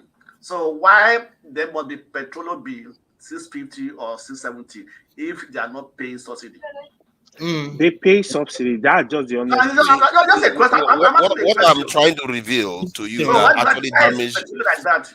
Why don't the Baxter, let me just what I was trying to reveal to you that what actually damaged the economy was that after they removed the subsidy, Nigerians were able to absorb the initial shock, and it got up to 500 or to almost 600 600 naira. But what did they do? They went and devalued the currency. Now that petrol price has to go up to 1,000 to catch up, and they can't dare to do that to the Nigerian citizens. Forefather, hold on. Even the currency is the same trouble. You remember when the price of when naira went back to 1,000 naira? We discussed it here. I said it's going back up. Did I say that? I was explaining to you today. $1 to naira is 1,450. It's going to go back to 2,000. Yeah, but did you just hear what I said? Did you just hear what I said? It's very, very important we understand this. Originally, when the dollar was around 700, 600, or even 600 pounds by official rate, that was the price the petrol was. It was the country had absorbed it. Then they went and moved the goalpost where the naira value depreciated and got up to 1,000. To do it to maintain the subsidy removal, the petrol price has to go up to 1,000 to catch up with the actual value of the naira. They couldn't do that. They will not. Yeah, exactly. Exactly. So what does that tell you? The policy that damaged the economy was that floating of the currency. Let me say this. Not only that, both policies. Let me just finish this. Both policies are garbage. Here is the honest truth. Nigeria cannot afford subsidy removal completely. The reason is this: because you are not paying the people living wage. It's just like electricity. People are shouting on today, electricity. If you give Nigeria full electricity, 24 hours electricity, 80% of Nigeria cannot pay for it. Government need to subsidize it. I can tell you for free. They can't pay for it. Electricity, energy is very expensive. If the company really want to charge the investment they put in, Nigeria will not be able to pay for electricity. Government needs to come in and subsidize electricity. This is the truth. Nobody will tell you. But the fuel subsidy, the currency, the exchange rate, all of that, the more you look, the less you see, period. They are still there. The problem is not gone. The only way that problem will go away is you have to come as a government and be deliberate in actually building the system. You need to genuinely build the system for us to have stabilization of the naira. That is the only thing, nothing more. Let me just edit here. I will explain for that. Thank you. Yep. Femi, thank you for your patience. Welcome to the conversation. What do you think about what you've had so far? Good evening, everyone. So I just there was something you said, forefathers. I wasn't really listening at some point when I think the discussion may have pivoted into the case of the cybersecurity fee. I want to start by unequivocally telling you straight up, without mincing words, that it's bullcrap, and I'll tell you why. I play to this domain as well, and I'm not trying to put myself out there, but it's a space I'm very, very comfortable talking to, be it physical security, or even cloud security, as the world is turning to right now. Let me quickly put out a couple of things, and then I'll leave my case and just end it there. I'm not trying to prove that I can be right, forefathers, so I just want you to hear me out. When it comes to even the way the architecture is structured in Nigeria, first of all, it's crap. I'll tell you that. One, because I know people that have worked in that space before they left Nigeria and then after they left, I know people that still work there. And this is one of the reasons why I'm particularly still glad, no matter what anybody says, that Bosu Tijani is the Minister of Communication, is having a torrid time. I can also tell you this, trying to change, because it's very difficult. It's easy. See, they say talk is cheap. It's very difficult to change the mindsets of a people, especially of when you have a set of people who do not even understand what they're dealing with, and who have a propensity to want to think everybody is just as shallow as they are. And why do I say this? We have to be very careful when we speak to certain spaces, and I've been guilty of this as well before. Let me be honest with you. There are certain things I am not too competent to talk to, and I will just say my own what's it called, 6 cents. Now, let me I think it was Ike that mentioned something, and he really blew my mind when he mentioned that thing. I don't know how much of the cybersecurity space you know about, but I will just tell you now that there's something about you being accountable when it comes to let me just put it let me just narrow it down now. If as a company and even as a nation, I've never heard anywhere in the world where you charge people for something. I don't care what you call it, whether you call it cybersecurity fee. So if you want to tax people, just tax people and tell the people this is the reason why you're taxing them. Just Christas. Yeah. Don't come and I don't know. See, I wish you were in my shoes so you understand how laughable this thing. You don't even need to be in my space for you to know how laughable this thing is. When you have even as a company, it is the onus is on you to meet certain compliances. Now, I'll give you an example. The EU has what they call the GDPR. It's a way to protect the citizens of the EU, generally speaking now, when it comes to things that have to do with the data privacy of their citizens. In the health industry, a lot of people in cyber would that probably listen will bear me witness what I'm telling you now. I'm not making this up. There's something called IPA that has to do with the protection of the health and information of the people that live within, that domicile within your area as well. There's something called PCI DSS as well that deals with the security of the cards, our payment systems. It doesn't matter where you are in the world. There's something called the, I think it's Sarbanes-Oxley Act that was put in 2002 in America that protects even the reporting of, it's still considered one of the things, compliance that has to do with cyber. It has to do with the things that are reported by financial institutions. The veracity of information that is reported by financial institutions is started in the US. I think it's also used in other parts of the world as well. The reason why I go this route is because there is nowhere in the world where you haven't paid. You don't realize there's a couple. First of all, there's a couple of taxes that are being, deductions that are made by. First, I'll take my money to Nigerian bank. There's some things that are taken, deductions that are made that we don't even understand why they are making those deductions already. Such that I think someone put it even much more appropriately yesterday when I was listening to.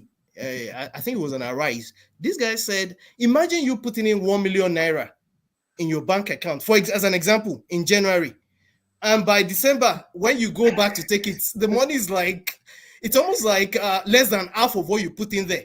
And when you question these things, they'll tell you it's for this tax, it's for that tax. You're not even including the ones that, do you actually realize that even the, for every transaction you make as well, even the, what do you call it? The MTNs of this world, they also take their own out of, we're not even adding this to the whole conversation.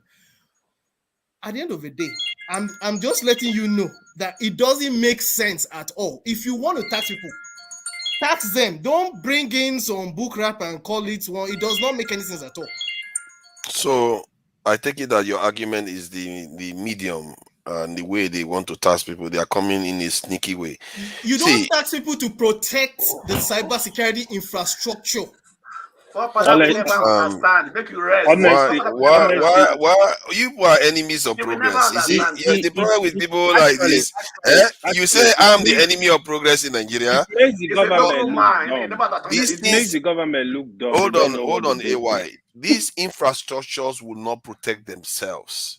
These infrastructures are infrastructures that are globally manufactured. They're not even manufactured in Nigeria. So the component and the cost that it takes to protect them NIA, is they on have the global level. No, hold on. NIA, they have budget. That budget, that budget covered all this stuff you're talking about. That is what they do. You know what the budget is now. You know what the budget is. A budget is a projection of how much you're going to spend that year. The source of the income is not necessarily known yet. They don't necessarily ascertain that. It doesn't mean that they've got the source of the income already established. Anyway, please. I'm sorry. I'm sorry. Let me just say. Ike. Let me just say. Ike, please. Yeah. Thank you. This is the Black Soul. I'm annoying you. I'm not. I thought that's not the intention. Why is Blow showing up around AY? What's going on with you? What is all that balloon showing up in AY's? I saw it too. I'm not even sure. Fathers, please. Let me just add one more thing, please. I'm sorry. Let me just add something real quick. If you get a chance, I want you to do me a favor. Go to the website of the Ministry of Communications and is it Information Technology? It's called now, and look at all the parastatals underneath them. I just want it to be an education for all of us, and then just juxtapose it. Make this make sense to me. If I told you, let's even assume for the sake of argument that this even makes sense. Why is it going to the NSC when you have the Ministry of I'm just saying, let's even have it make sense rather than the Ministry of Information and Communications Technology, where the data of Nigerians generally with respect to the way they're trying to harmonize everything now to make it a single, rather than FRC having one and the other affiliate agencies of government having different databases, where they're trying to singularize everything now. Why is all of that going to NSA versus the Ministry of Information and Communications Technology, where NITDA is actually domiciled? Make that make sense. Let's even assume it makes sense. Because the NSA is the pinnacle organization for Nigerian security, so that they can redistribute it from there accordingly. I think that is it. So that's you know what I like about your criticism. You're not criticizing what the percentage idea. of this money are you getting? The way you Let me hold on now. Let me see this. Because I think we underestimate the value of these things. You are not criticizing the idea of securing national data institutions and stuff like that.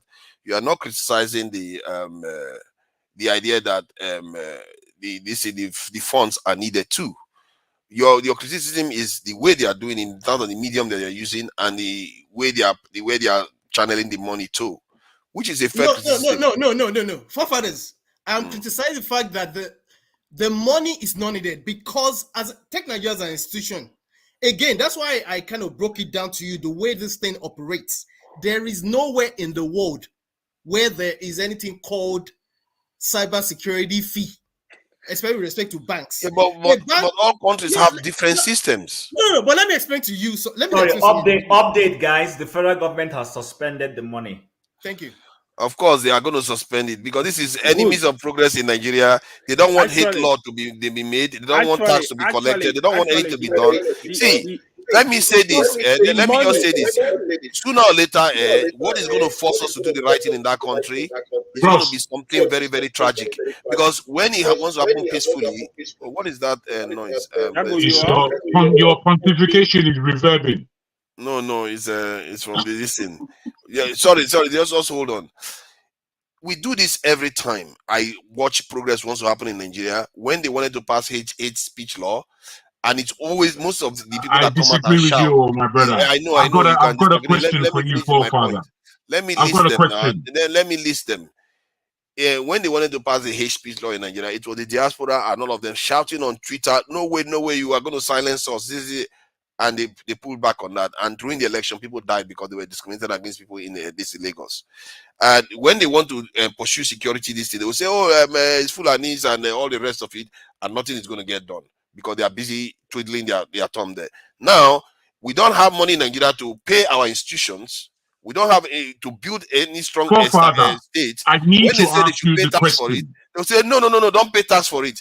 See, Nigerians, if you wait, want you're going a bit far. You're going a bit far. All I will ask you, bros, is that do you believe that we have had 8 years of Buhari? Yes. Prior to that, we had 4 years of Goodluck, and now we're 1.5 years with Tinubu. In that space of time, my brother, as far as taxes being taken in Nigeria, readiness for continued acceptance of tax into the coffers of the hands where there was money, where there was hard money in our account. Wait. I need to put this to you, bro, because it seems that you will learn. It seems that you're not looking at the topography of our landscape. It seems that you've just landed from space and said we must pay tax. Yeah, of course. Well, my brother, you can't do that. Look at the country. If you're using any level of common sense, you can't do that.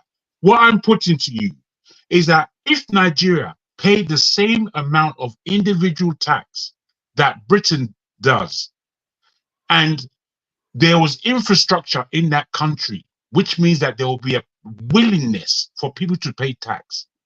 Within 5 years, by tax, Nigeria would outspin UK. Oh, God. Nobody is talking about the fact that tax is not important. What you are pontificating about so wrongly and continuing to stand in the ground of mud, sinking that you are in, is that you do not try to stipulate the productivity. If the tax is being paid now to you, forefather, in Nigerian terms, and what you know of Nigeria, do you believe that the tax being paid is going to be positioned in the right circumstances? Or do you think it's entering into a man's pocket? Just be honest. Don't be stupid and confunctionary. Be honest, so that we understand where your heart sits. If your heart sits on the pontification of your own voice, I ask you to fuck off. If your heart sits somewhere that is principled to human existence, please continue. Wow. Yeah, man. That's what I'm coming with. Let me say this. We I just really make a lot of effort not to do anything. After Chim said, I was just looking online now. They said You've got nothing to say for, Father. Tinubu asked CBN to suspend the DC. So even the CBN, they are even involved. And who has just been proven correct again? Hold on. Let me finish something. Let me finish something now. Oh, please let me talk. AY, let me talk. See, who has also been proven correct again? That the Nigerian government listens to the people. But when you guys, you don't even know your content. For some reason, I don't even understand you guys at all. I don't even understand the people. Father, why are you doing this? Hold on. You are using. I don't care about listening to people. I care about what is right. That's what you said. Hold on. What should I care about listening to people? Most of them are wrong. Don't be frustrated. Most of them are wrong. Do you know how many times they've been abusing me here? They will check the data and I'm actually correct. They are mostly wrong. They don't. Most of them, they don't even know what statecraft involved. They just I go with their feelings all the time. It's not about feeling. This world is made of pain. Let me finish my point now. Who are you talking about? You want to have your turn, you can have your turn to speak. But let me speak. I have my own say. See, I have to have my own say. If I feel strongly about something that you people are getting wrong all the time, it doesn't help. Some other people should share their own view too. If you want to share your view, you can say you want to share your view. You don't have to stop me from talking. Okay, good. I would let you talk the moment I finish what I'm saying. Who has been proven correct again? When I say that the Nigerian government listens to the people, people say, oh, no, they wouldn't. Even when you give them examples, this is one of them again now. But do you see these people saying, we want security? Do you see these people? They have so much energy to talk about this tax. So, do you see them be this united and say, we want electricity? Press this government on the neck to give them electricity. You won't see them do that. Because they are going to be united on this type of stuff that in reality it will be painful, but it will actually lead to progress. Because if a good government gets into office, that good government will have access to a lot of more money that the government will have today.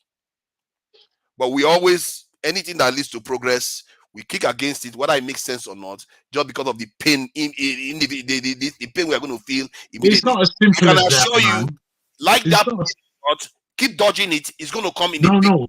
Forefather, I still put a question to you that you're varying from. You're not answering my question. What will be done with the tax collected, in your estimation, given the way forward, given what we have to do responsibly? What is done right now? Wait. Understand the question. And the people that are presently in power, what are they going to do with hardcore tax earnings that is going to really forward your point of your position that you have now? Do you know the worst they can do with it? What is happening now? That's the worst they can do with it. And you know why I think that they cannot. Sorry, I don't understand that. Sorry, can you? I will clarify it. Do you know why I think they can't even do that worse with what they are doing right now? Because when people pay money into a system, they tend to hold the people that they are paying into directly more accountable for it. So they are not even going to do worse than what they are doing now with all the oil money and all the money they are stealing from natural resources. Let's say they are stealing money now. I was spending some time with CM here calculating how much the federal government actually spends, that you can't dodge, that nobody can dodge that they are not spending it. Because they are paying staff, they are paying pensions, they are paying all kinds of different things. If you do that calculation, you're going to find that at most maybe 10-20% of the resources is there to be stolen that we know of, except there are other ones we don't know of that they are stealing. 10-20% of the resources. Let him land. Because they are paying people money, salaries, they are paying for roads, they are paying for a lot of different things. They invested. It's your money that was invested. But the point is that money that was invested, we wanted to calculate it every year from the money that they get, how much they are actually spending and how much they are actually stealing. And if you look at it from that point of view, they are making money from your pension. See, I really wish we got. See, the problem I have with that calculation I was doing with CM, was that the government on their website is so complicated the way they put the money together. So it's very hard to collate all the information and know why do you think that is? Why do you think that is? I think it's not. I think it is clear. Try to bamboozle people like you who want to follow the government's idiotic point of view. You can argue that, but The information is clear. If anybody does a meticulous job, they will be able to get it. You can't do it in one session. It's something that you have to be organized to do it. I think they should simplify it so that it will be easier for people to digest what is going on. But can I have my say? But the money that is going to be stolen from this tax is not going to be as high as the one that is being stolen from elsewhere, because people will hold your government accountable because they are paying a lot of money into it. And also, Nigeria is not without anything. Sometimes they make it like Nigeria is zero. Nigeria is not zero. Nigeria is more developed than many African countries. Please go ahead, Augustine. Yeah, thank you, Forefather. I came into this plot. I came to listen to you when you were you sometimes you address Nigerians as people you should just be flogging for them to hear you and listen to you. There are things that when you say them, I begin to wonder, where are you comparing from? You live in the UK. Augustine lives in the US. Ask him how much he pays as tax every 2 weeks. So you cannot be talking about tax without production. You cannot be talking about tax when you are paying people below 35 naira. You're supposed to 35,000 a month, not a week, not a day. Are you supposed to be charging tax? Somebody you're paying 35,000 a day. Sorry, Augustine, for interrupting you. Did you see that list that I shared earlier on this issue, that compared to other countries, African countries, how much Nigeria pays in tax? Did you see that list?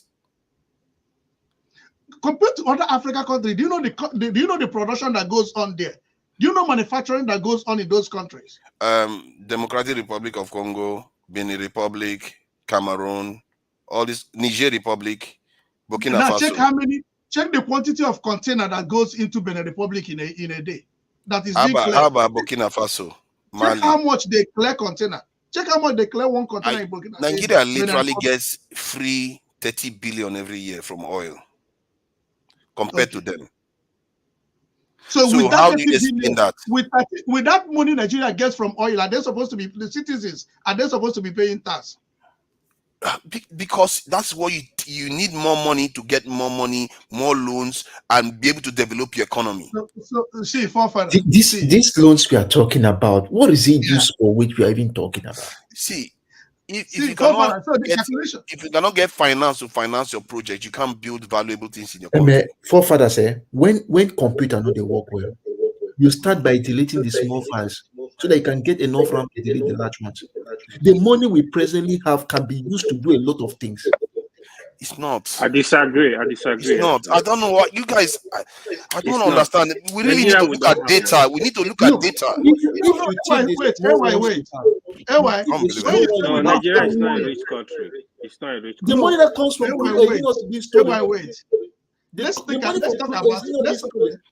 Look at how rich. Look at how the UK looks today. It's not like gold. The streets are not paved with gold, though. But they spend $1.4 trillion on it every year. I understand. It's true. Okay, so how much of this? While Nigeria spends about $34 to $50 billion every year on the economy, the UK spends $1.4 trillion every year. Good. Because how much do they get from loan? From loan, a lot more money than Nigeria gets, billions upon billions. I think they owe 1.something trillion too. Even Singapore, that is less than 6 million people, owes 1.4 trillion or so. Or maybe I'm mistaken, around 800 billion or so. Nigeria owes barely 100. I tell you why those countries presently. So wait, Bros. Let me just put this in. I tell you why these Western countries presently own so many numbers. They know that they're paid. They are printing money for the economy. They don't have any money. There's no money left in America or Europe. You seem not to understand what's going on in this political world. They are printing money in order to pay tax. They are printing money in order to run their economies. They are printing money in order to service loans, whereby the African and countries of the South are having to pay back their money in dollars to the World Bank and so many other authorities. Now, this puts a capital strain on the peoples of the Southern Hemisphere. When you look at Congo, that is the position of Africa. We are digging out our minerals with our bare hands. That's where we are. If you are not computing the differences between the Western countries and the Southern Hemisphere, my brother, I don't know what your politics is. I don't know what you're talking about, and I don't know why you are pontificating with passion as though you have any What did he even justification. just say? He didn't No, say my brother, anything. let me land. Let me please just land.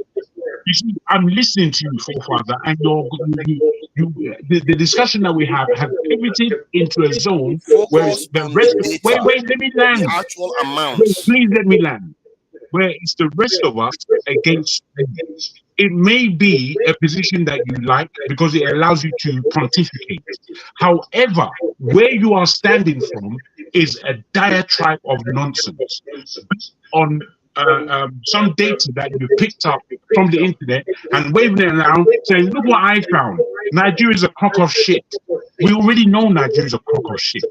But I'm putting to you that your reasoning on why is completely wrong, completely biased, and quite myopic based on the fact that you are a so-called Nigerian living in the West and you have no appreciation for your cousins and brothers that are back home suffering. You see that just as numbers game. Oh, they're suffering, it's a number. That's pretty. I find it prejudice. Wow. I'll put that to you, bro. What? This is Nigeria for you. Please go on, Augustine. What? There's no point. But maybe you haven't heard of anything I said, which is fair enough. Yeah. So okay. The second thing. Yeah. Let me go ahead. Oh, two Augustines. Sorry about that. That was the confusion. I didn't see that one coming. You didn't see it though because you weren't paying attention to who's around, bro. You were speaking on me. You were speaking too much. Augustine, which Augustine should go ahead? Let me just conclude. And also, forefather, when you say that they are listening to Nigerians, because when they put up policies, they change it. It's a serious sign of failure. To be candid with you, if their policies are meant to be thought through, and this idea of I keep saying it. I use Kabiyeshi because of the way the Yorubas respect their Oba. This Kabiyeshi democracy we are running is not taking us anywhere. Were they supposed to actually flash? Okay, when the cybersecurity law, when was it even signed? Did you hear about it? Even the chief whip couldn't even pick that document. In the interview, he said, "Oh, maybe his mind skipped it." So because they did it underground, so the idea of not thinking things through and not being objective, and also know that a percentage of money that goes to the bank has already been taxed, and you don't tax a money that has been taxed. Before I make any transaction in America, you call your bank. My bank have never told me bank maintenance, SMS. They've never charged me here for calling them or for them calling me or for sending me 20 messages to authenticate my own transaction. But we pay all these things in Nigeria. Then when you are paid salary, the money have been taxed before you pay it into the bank. And now bank is taxing you again. So to be Only honest, in Nigeria. I hear what you are saying. You are looking at the mechanism. You are not looking at how much they are actually taking from the people. See, I keep saying it. If the money that is in the government account when they take tax is 3% of GDP, it means a lot of people are spending a lot of money in the economy, but it's not making it to the government coffers. It means they are not.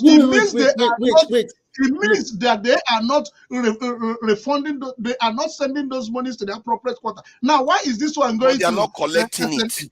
No, wait. If this one goes to what's it called? The revenue. How would you now calculate it when they don't have a central pool where all the tax should go to? How many times have you heard about tax reform? I think they've collected how much how much did you get from tax refund this year in UK? I don't know. I didn't get tax refund. Why? Okay, you didn't get. Most people don't get tax refund. So What does that mean? They spend most of the money on the economy. Where do you think the 1 point something trillion comes from? Do people get tax When they spend 1.4 trillion on the economy every year, where do you think it comes from? They are taxing the people to the hilt. Wait, do people get tax refund in UK? That's the question. Some people do. Some people do. Okay. If they overtax you. So do people get it in Nigeria? No, they don't, because they undertax Nigerians. They undertax. Yeah. Okay, let me share this to you again so you understand. So that we are all on the same page here. No. Wait. No. Don't look at data. Don't look at data. Let's just go with our feelings alone. Let's not look at data. Let's go with our feelings. I thought we are all professionals here. Are we gonna just use our own minds to say you are correct, I'm correct? Let's use the mind. Let's borrow the knowledge We've of seen people this that now. know these We things. understand. We understand the data. We understand it. No, but the others have not seen it, Jago. Okay, no. I'm not saying that you shouldn't show it. All I'm saying is that after you've seen this data, there is a way to extrapolate the information from the data, so you read it well in each particular country that you have listed there, because there are reasons for taxations and there are benefits on taxations. It's not just tax. Okay, so now you see this value. What makes this value very interesting is tax based on economic activity, not based on just the salary, some vague notion. They just take the total they collected on tax. It's based on the economic activity of that nation, and that's why they put it in percentages. So now this country, based on its economic activity, the French tax their people 46% of their income. Now, and what do they get for that? They tax them for the 6% of their income. No, we understand that. To extrapolate that information, my brother, we have to understand what France, what the French citizen is getting for that tax he's paying.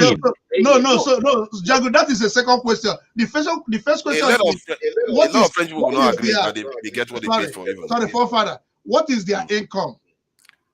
Their income is similar to this in most developed countries' incomes.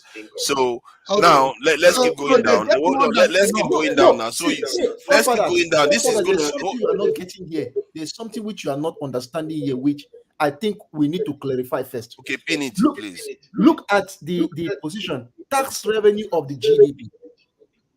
The GDP we are talking about is the overall things that the country produces. Yeah, that's what we are looking at here.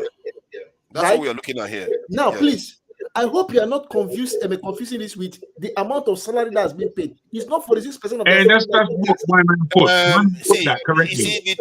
thing is, the amount of salary that is being paid, to show you that a lot of that income goes into that amount, is because our GDP, the money we get from oil, is a tiny proportion of our GDP. But I want us to know that it is not 46.2% of their salary that is being taxed on. Is the tax that they take from the country. As a matter of fact, I think the French are taxed almost at that high rate, but I'm not sure it's that high, up to 42%. No, it's the general tax from VAT, from everything else. They can you find the United States? Let me see. Why? What does it even matter? Is the money that they get from tax.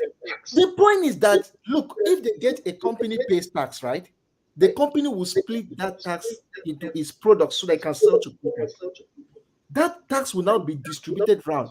I just want to be sure about something. Corporation tax is most nations. Okay, let me make this clear. Let me make this clear to you.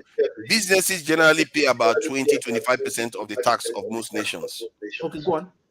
So most of that number is seen there is from other sources other than business. So now let's go down to. I don't think so. This thing you are having here. Let me see. Okay, how much is generated? Please. Go to the United States. I just want to see something from there. Please, just pardon? let me see. Okay, you want to go to the list. United States is about 27%. There is an echo coming through. I don't know where it's coming through. 27%. I think United States is somewhere around 27%. Somewhere around this area. It should be. I think it should be. Yeah, that's United States. Yeah, 27% or so of tax. Now, if you look at South Africa, is already showed up here. Dominican Republic. These are technical. Oh, sorry. Let me go back up again. I think let's just see where African African countries started showing up. These are African countries. Some of them, they actually show them on the news that they have famine. Let's see. I wish to ask one question again. You are interpreting that data in the third column after the name of the country. Are you interpreting it as if it is the percentage of their salary that is taxed? I'm interpreting it as a percentage of the economic activity going on in the nation. That means the local goods and services, right? Yes. Then the same thing, if you want to calculate this, the same thing will happen in Nigeria, because in large companies, and that's what we are doing. That's what we are doing. And 25% of companies pay tax, and generally the Nigerian tax rate is quite low. Even our VAT is lower than most countries. The companies pay tax. That is very true. But this one they are talking about is taxing the head of the individual. Yes, and most of this tax you are seeing here is coming from people in many of these countries. The point is that this tax on the head of the individual has already been deducted from their monthly salaries that was paid by the government. But the other countries, they charge VAT too, even if they've taken tax from their. In the UK, they have what they call NI tax. They have income tax. So they have different taxes. Yes, their income tax. That's what I want us to talk about. Their income tax is there, whereas they are paying you the cut some money from source as your taxes. It has been paid income tax. If I go to buy malt or I buy something, I'll pay VAT for it as well. This VAT you are talking about is not even included in what you have been talking all through. Yeah. So my point is that this 46% we are talking for France now, it is from the goods and services that the country offers. If you want to buy something, there's also always an excess of tax. Even when I go to the grocery to buy, you buy 1, 2, 3, 4, 5, 6. They will say, okay, this is excess of tax. If you buy on Amazon, there is tax. Can you also consider this, forefather? What is the taxable population of Nigeria in comparison to these countries listed? Thank you. Do you know what that is? Thank you. That's another thing we need to talk about. Say that again. The taxable population of Nigeria. What is the taxable population of Nigeria? How many people are actually able to pay taxes? Then this charge is not going to affect them, is it? And that is one. And yes. No, that's not my question. That's not my question. I'm asking you directly. In Nigeria, what is the taxable population against the taxable population of the people on that, of the countries on that list? I think from the Nigerian workforce, if you compare the workforce that is actually active working, it's probably larger than the population of the UK. But because of the size of the general population, if you look at the population that is under, they are not counting in the black market. This is where the data becomes. This is where the data becomes. Now. Let me explain it. You're not saying any facts. In the end, the questions you are asking are what I would like to describe as a lower hierarchy problem or downstream issue. The top layer is still about the overall revenue generated. It doesn't belong to data gathering. I'm listening to your commentary, and I'm coming back slightly. We can't be talking over each other. People are listening. No, we're just having I'm trying to respond now. The top layer issue still remains that the revenue generated from a sizable economic activity is not sufficient. Other people have similar issues and they still are able to generate income from all that economic activity. I take what you're saying on board, sir. I put to you again that you have not answered my questions with fact.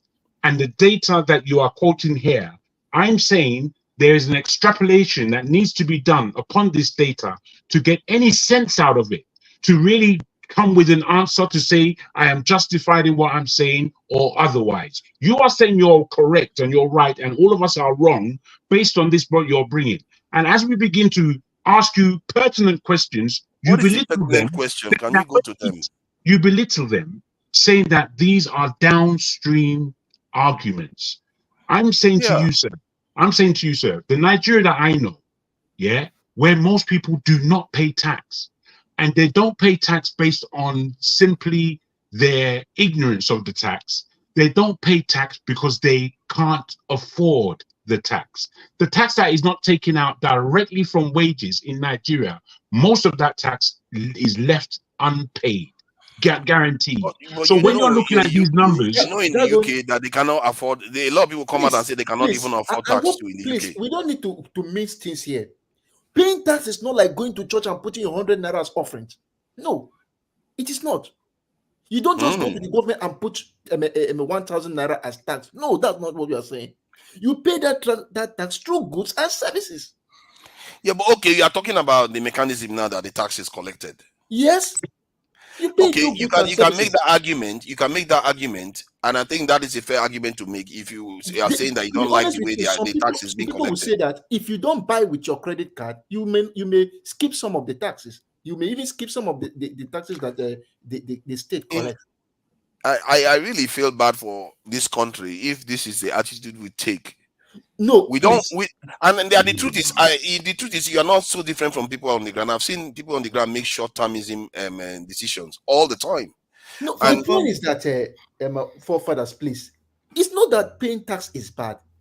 If you don't pay tax evasion is worse. You must pay your tax because it shows you are friendly to your country, to your state. It's important. You must pay. But cutting the head of the person because you want to give money to the state, it's not right.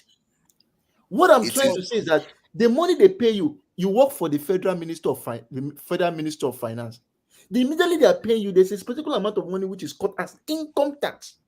When the money reaches your hand now, you may now pay your rent, pay this, pay that. Even with those rents you are paying to your landlord, with the small amount of money that your landlord pays to the government as maybe. Why do we act as if we are the only ones suffering in this world? Why do we do that? You're not understanding me. No, we are not understanding because we are the only ones that suffer. Not that forefather. Why do we act like this? No. What I'm trying to say is don't be frustrated. It's tiring. They act as if they are the only ones that suffer in this world. There are people suffering more than Nigerians right now. You're not understanding me. Forefathers, let me also. Why will you pay tax for A and still pay again for the same thing? Don't worry, we've not seen anything yet. When we see something, the consequence of this our action, we'll be begging to pay. When we see the consequence of our action, forefathers, we wish we paid. Forefathers, let me also. I want to highlight something to you as well, which is a comment from someone that was widely distributed during the week that I read on Twitter. And the person asked a very pertinent question, which I've also seen other people that are living on, because, I've always often wondered how it is if one is living a situation versus looking at it from the other side. So this person said, will the CBN or the banks take responsibility or refund money to an account holder if money is lost or their account is wiped off through cyber attacks? If not, they should not add any levy to our transactions because it won't be of any benefit to us. If they charge us, then they just have to take responsibility and be ready to refund. The reason why this is apt is because I don't know how we operates in the UK, but I'm pretty sure it's the same across board in most Western countries. In the US, for example, if somehow you lose money through cyber fraud, upon investigation, usually the money is refunded. And I know Augustine will bear me witness about this, right? That's what happens. That is correct. That's correct. That's very true. I've seen people lost money to Zelle and they got it back. Right. Now, the reason why, again, because there was something Jagun said, I can't specifically highlight it, and Augustine just mentioned, reinforced now, that just came to me.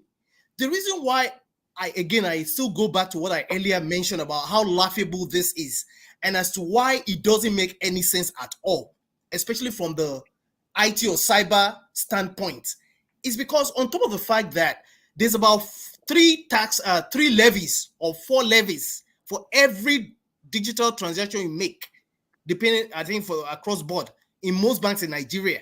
And I'm speaking about people that you cannot make this up. This is what happens. There's already 4 and maybe some others as well. And this is on top of the fact that there's also some deductions that sometimes people, I'm sure you've heard of people that just wake up the next day.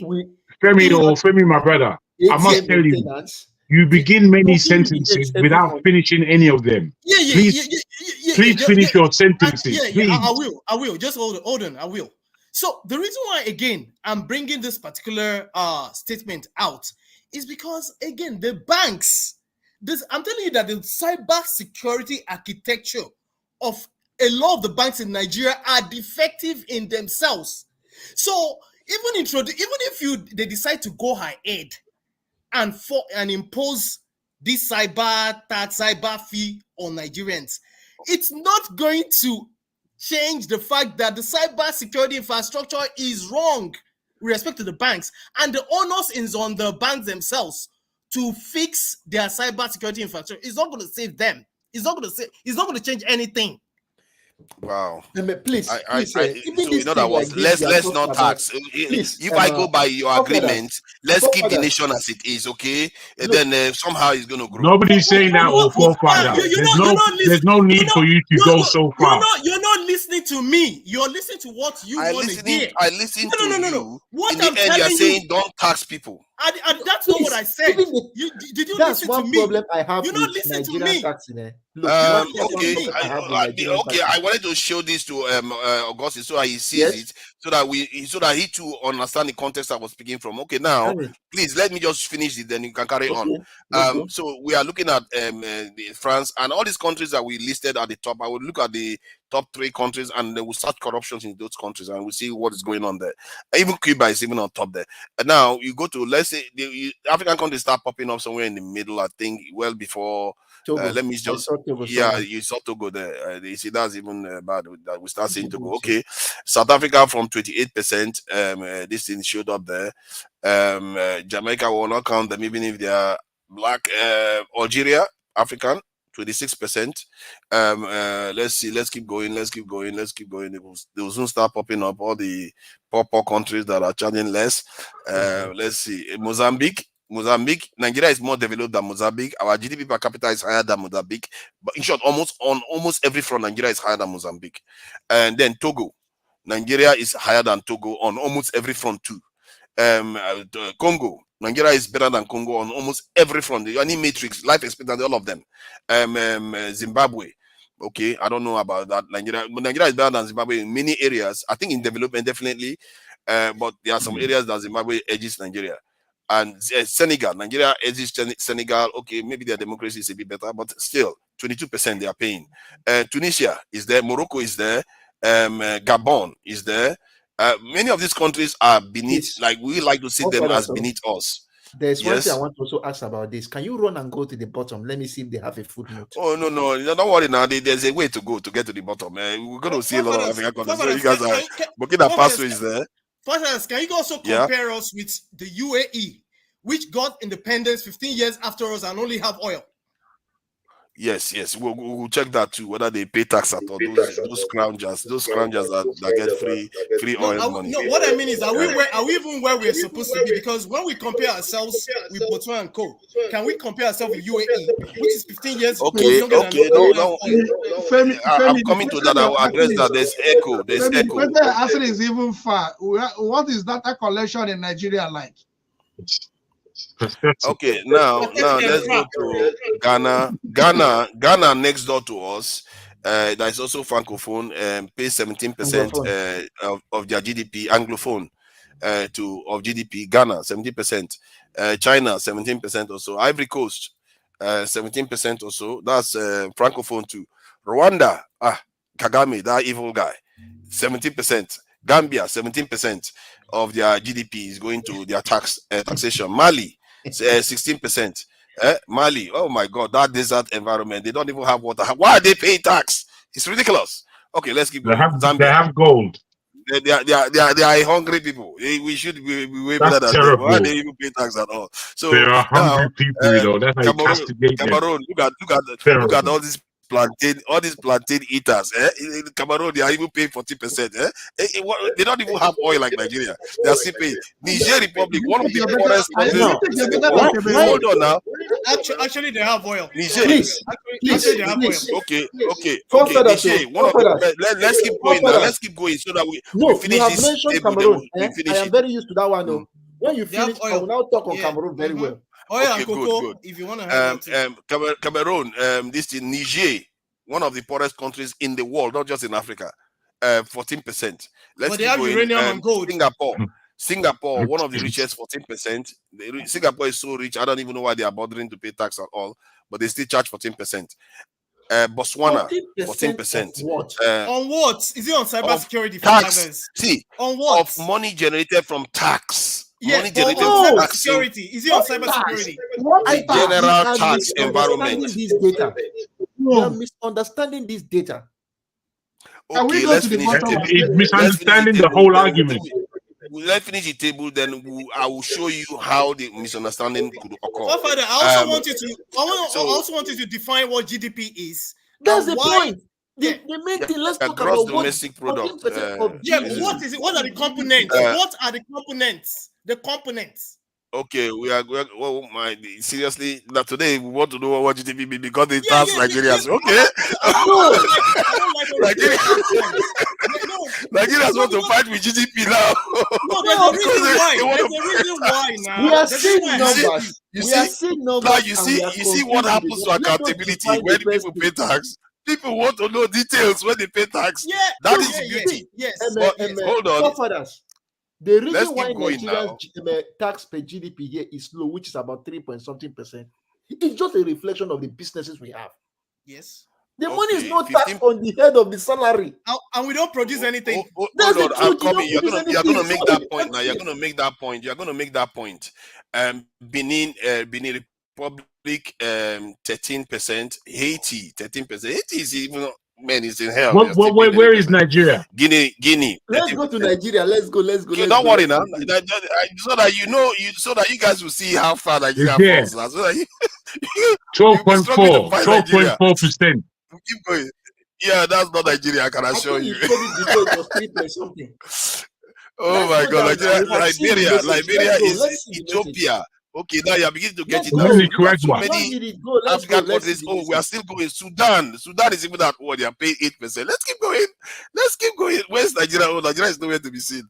Yeah, look at them. Enemies of progress. They don't want to do anything. How much is that? This is 3.6%.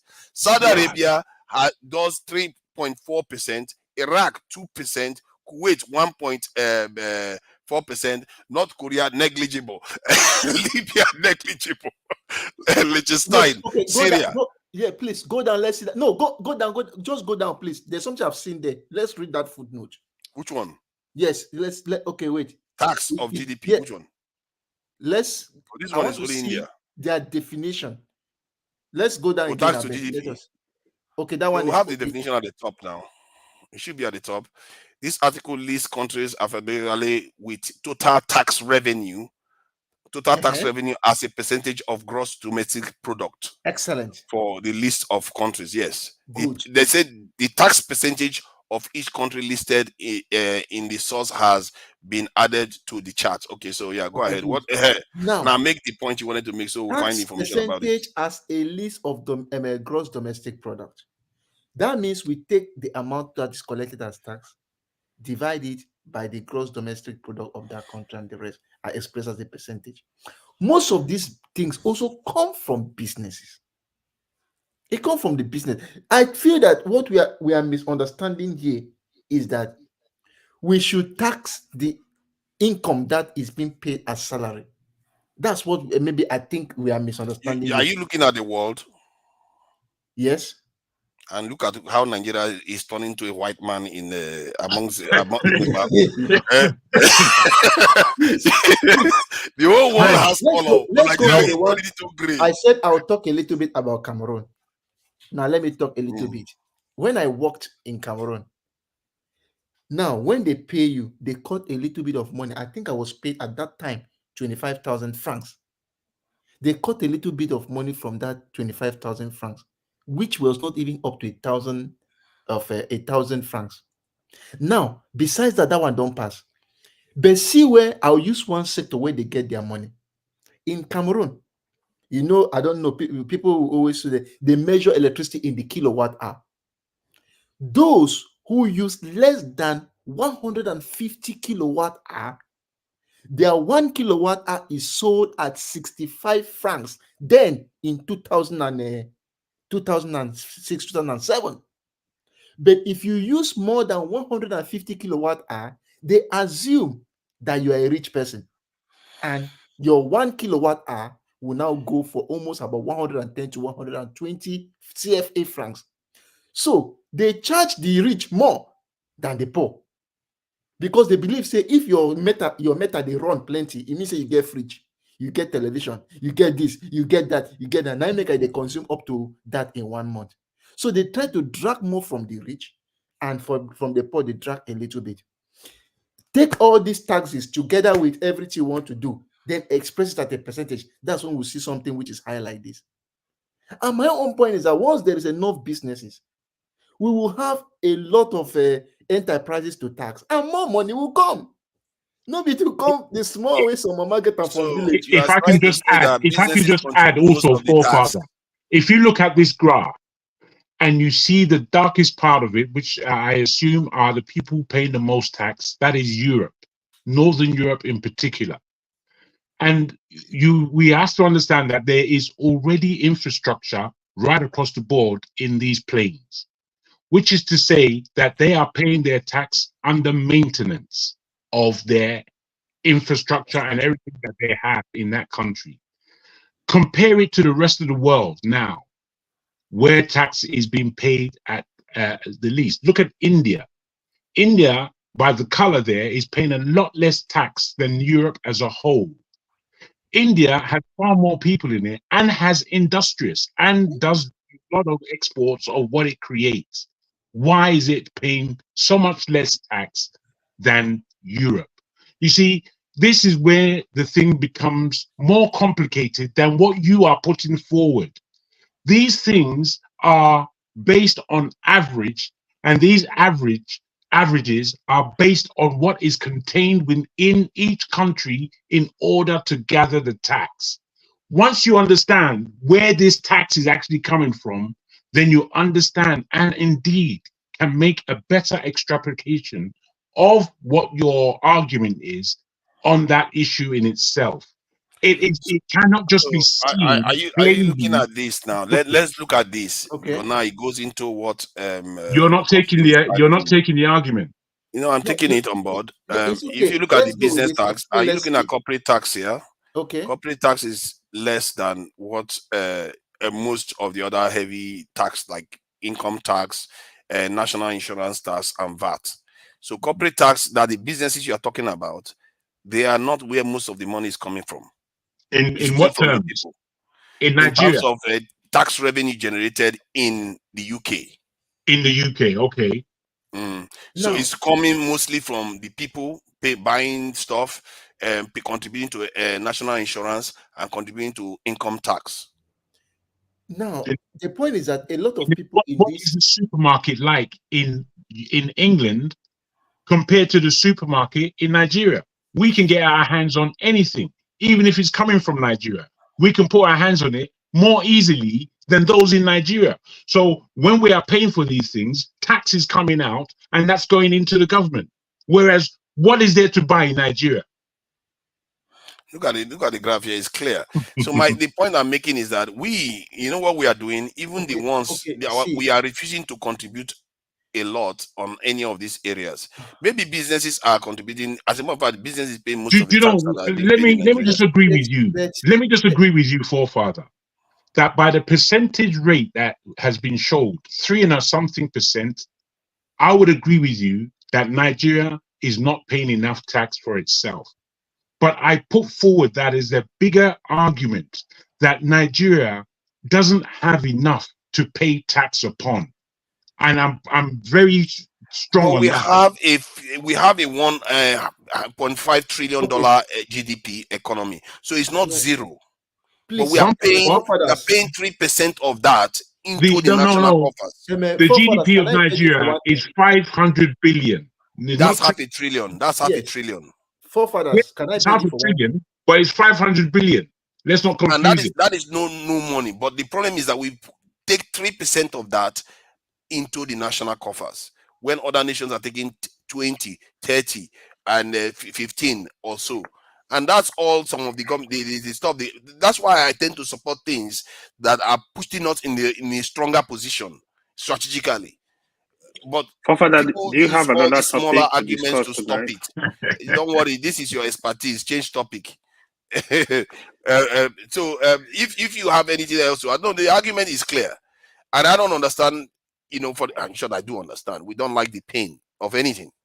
And that Let's is just is change any the time topic. Let's go for Nigerians have better embraced topic. something painful. So the point is this: on that list, you have income tax as the highest. And to be honest with you, the average number now they gave that number in billions of dollars. The number of people who work for the government, which the government pays them directly to their bank accounts in those parts of the world, is high. So it therefore means that pardon?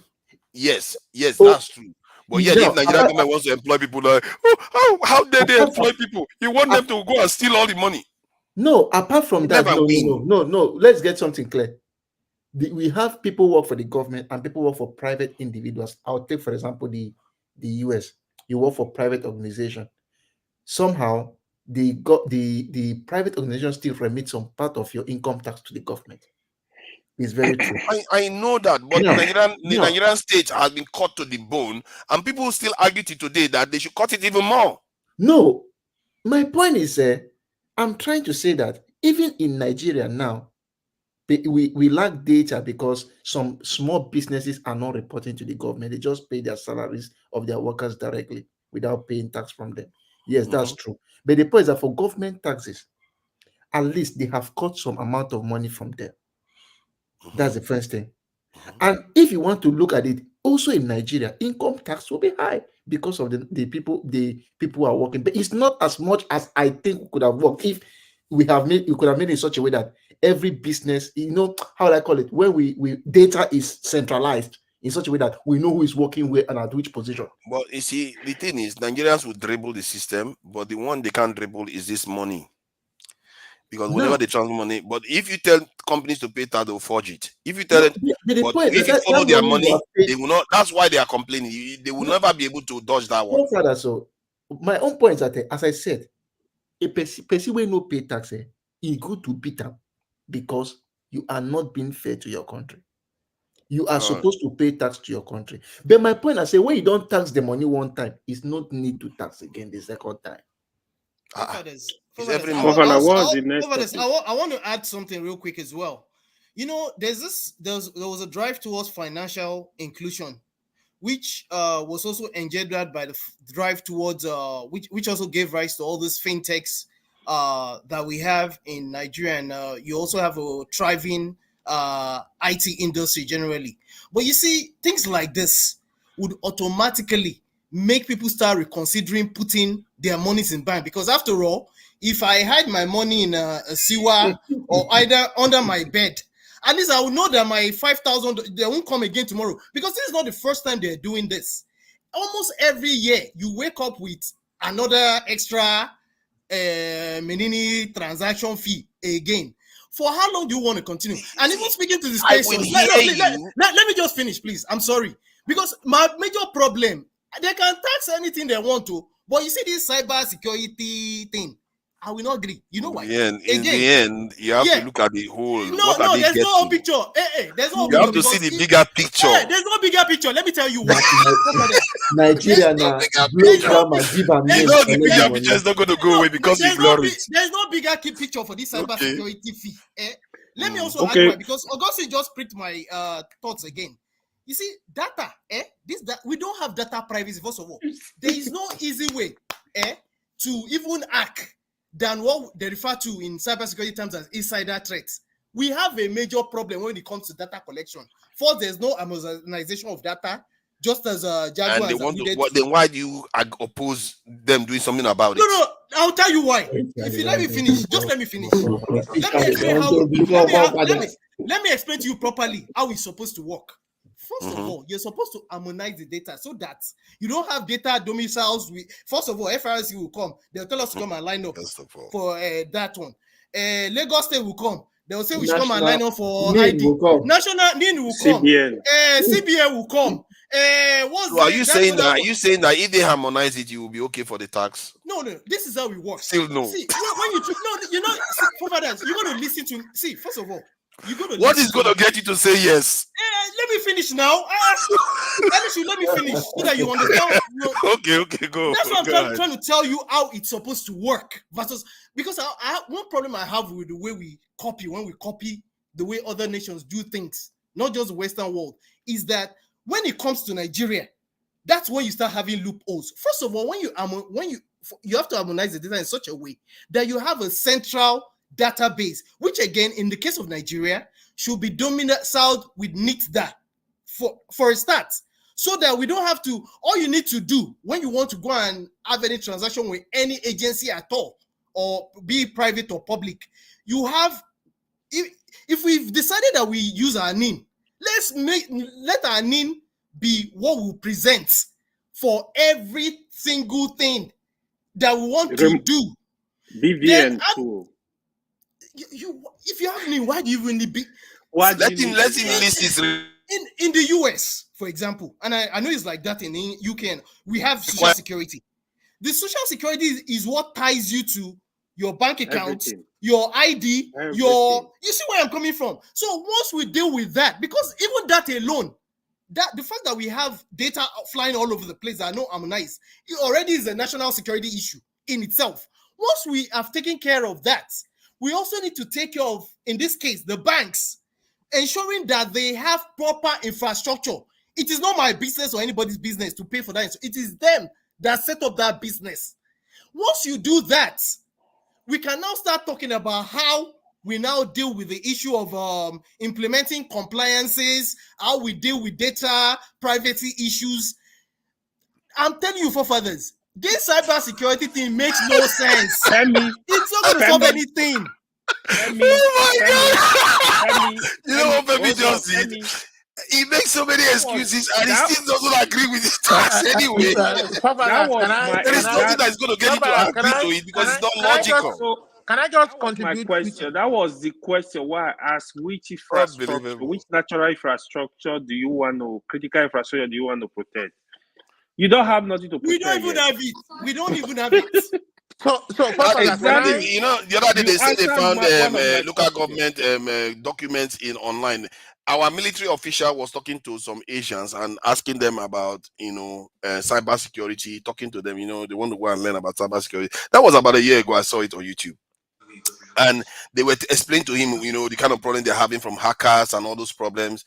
Then he asked them, what do you think about Nigeria security? He said they burst out laughing. That is the state of our affairs. That they burst out laughing. Let me also add even on the radar. I'm saying too much, but let me also add this to you. Go and check out the resume, because we dabble into resumes too. Go and check out the resume of the guy in charge of NITDA. He has a CCIE. Now, Nigerians have professionals. Nigerians are competent. The problem is when it now comes to the way the governance structure of Nigeria is, that is where the problem is. If we want things to work, it will work. But don't tax Nigerians are already being taxed. The human beings are the problem, not the PIP system. It's the human beings. Human beings refuse. Guys, 10 seconds. Let me just break the whole table. Femi has broken this table. Let's break it completely. Let me tell you. They don't even understand the importance of data. That's the truth. They don't understand what's the need. Why should I protect somebody's data? They don't understand the importance. So just to break the table. Forefathers, I kind of appreciate everybody's contribution. I've been listening at the background for a while. You never sleep. And I thought I've been sleeping and I've been listening and I thought I just chip in. Forefathers, troublemaker.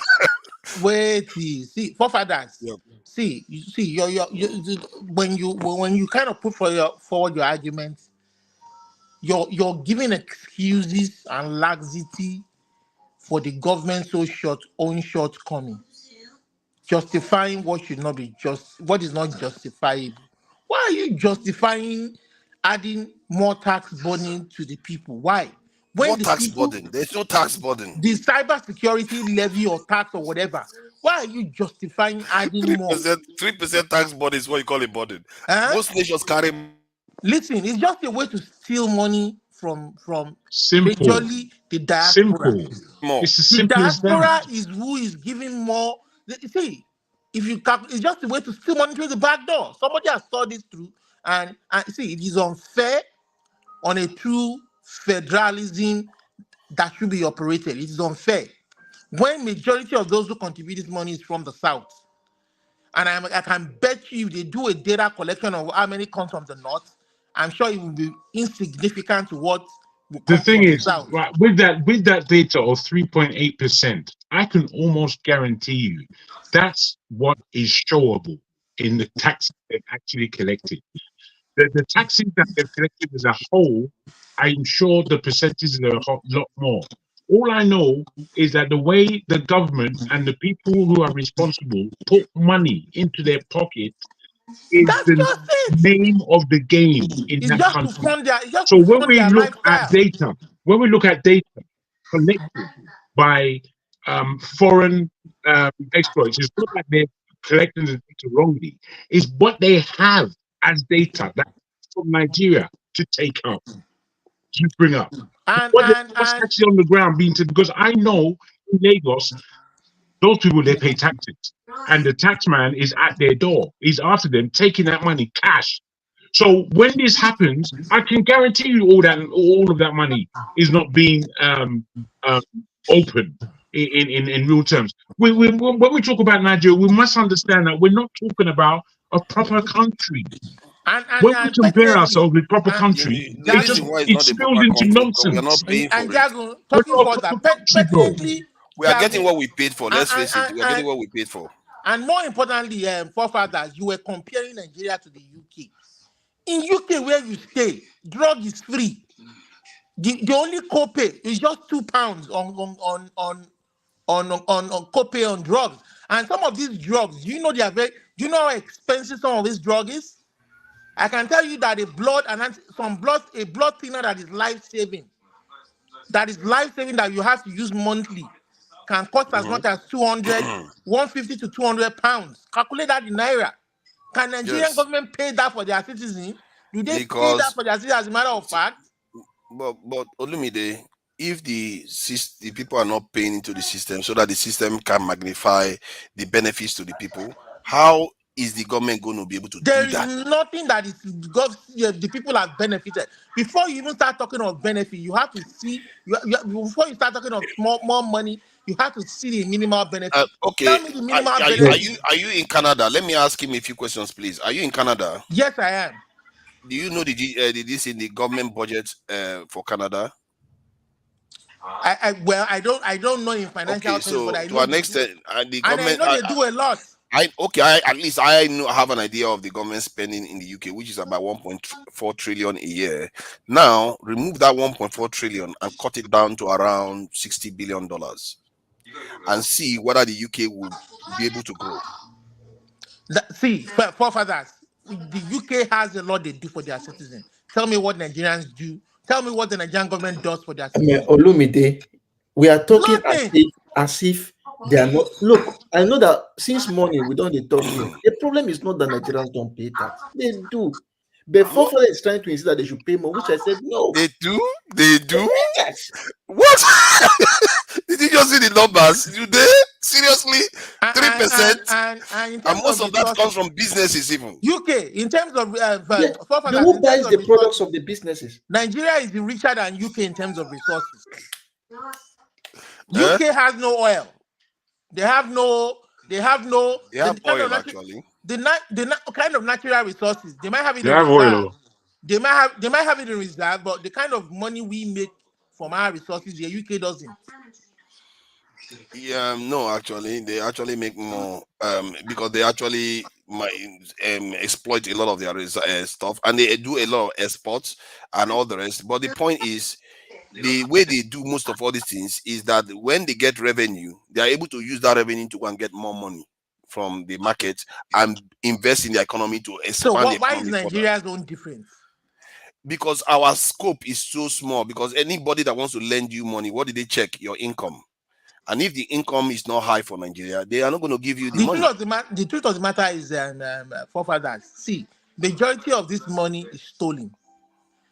They go to borrow the money, they steal the money, they want to feed fat on it, they want to feed fat on the people, and that's why they are increasing. Then one day all this will come to an end.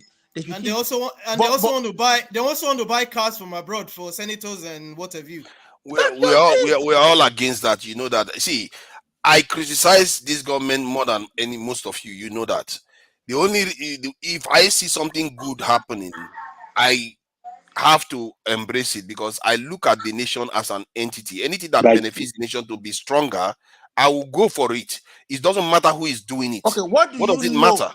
forefathers? What do you know as a matter of fact that they want to do with that money? The new money? Cybersecurity. That's And not true. and I also suspect that that's a lie. See, I suspect that they're going to use it for other security this in because that's a lot of money. What other uses? Okay, if they don't use it, do you don't think that Nigerians will rip them apart? You think Nigerians paying that kind of money, they're not going to ask questions? Look at how many questions you all are asking today. Because they ask you to pay. Look at how many questions you all are asking today. Let's put him on record. Forefathers, cybersecurity. What else? Cybersecurity, I suspect they're going to use it on other security like infrastructures too, like data centers. Are they going to protect the lives of the Plateau people, the Benue people? Olumide, sorry, let me add to what you said because it might even go there. It depends on how much. When you say data centers, can you expand? Because I'm gonna catch you right here now. Okay, catch me. Okay, don't worry. I'm about to jump into your time. What do you mean by data centers? No, please. What do you mean by data centers? I meant data centers that are controlled by the Nigerian state. Data centers in Nigeria. Which ones? Please, let us give chance to other people just came to speak as well. Data centers. I'm sorry, Augustine. Forefathers, that's why I'm warning you. It does not work like that. Hello. Good evening, guys. I don't know what the point you're making. Are you saying our data center should be in America? No. To be in Nigeria?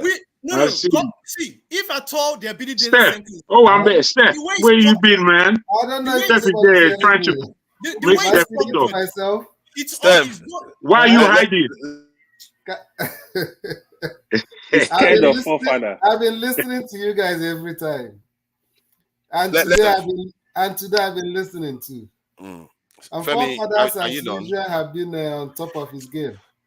You see all these enemies of progress, they are all enemies of progress. They don't want Nigeria to progress. Forefather, you think he's being praised. You never wait for the left hand now. No, I said sorry, Jago. Let me forefathers. Are you aware? Which data center are you aware of that the government have built? There's a reason I'm asking you. No, I'm saying they will probably build data no, they're centers. not. I don't believe they will own much of a data center. Let me explain. That's why I told I'm going to catch you. Do you know about the Galaxy backbone? Do you know about the Galaxy backbone? No.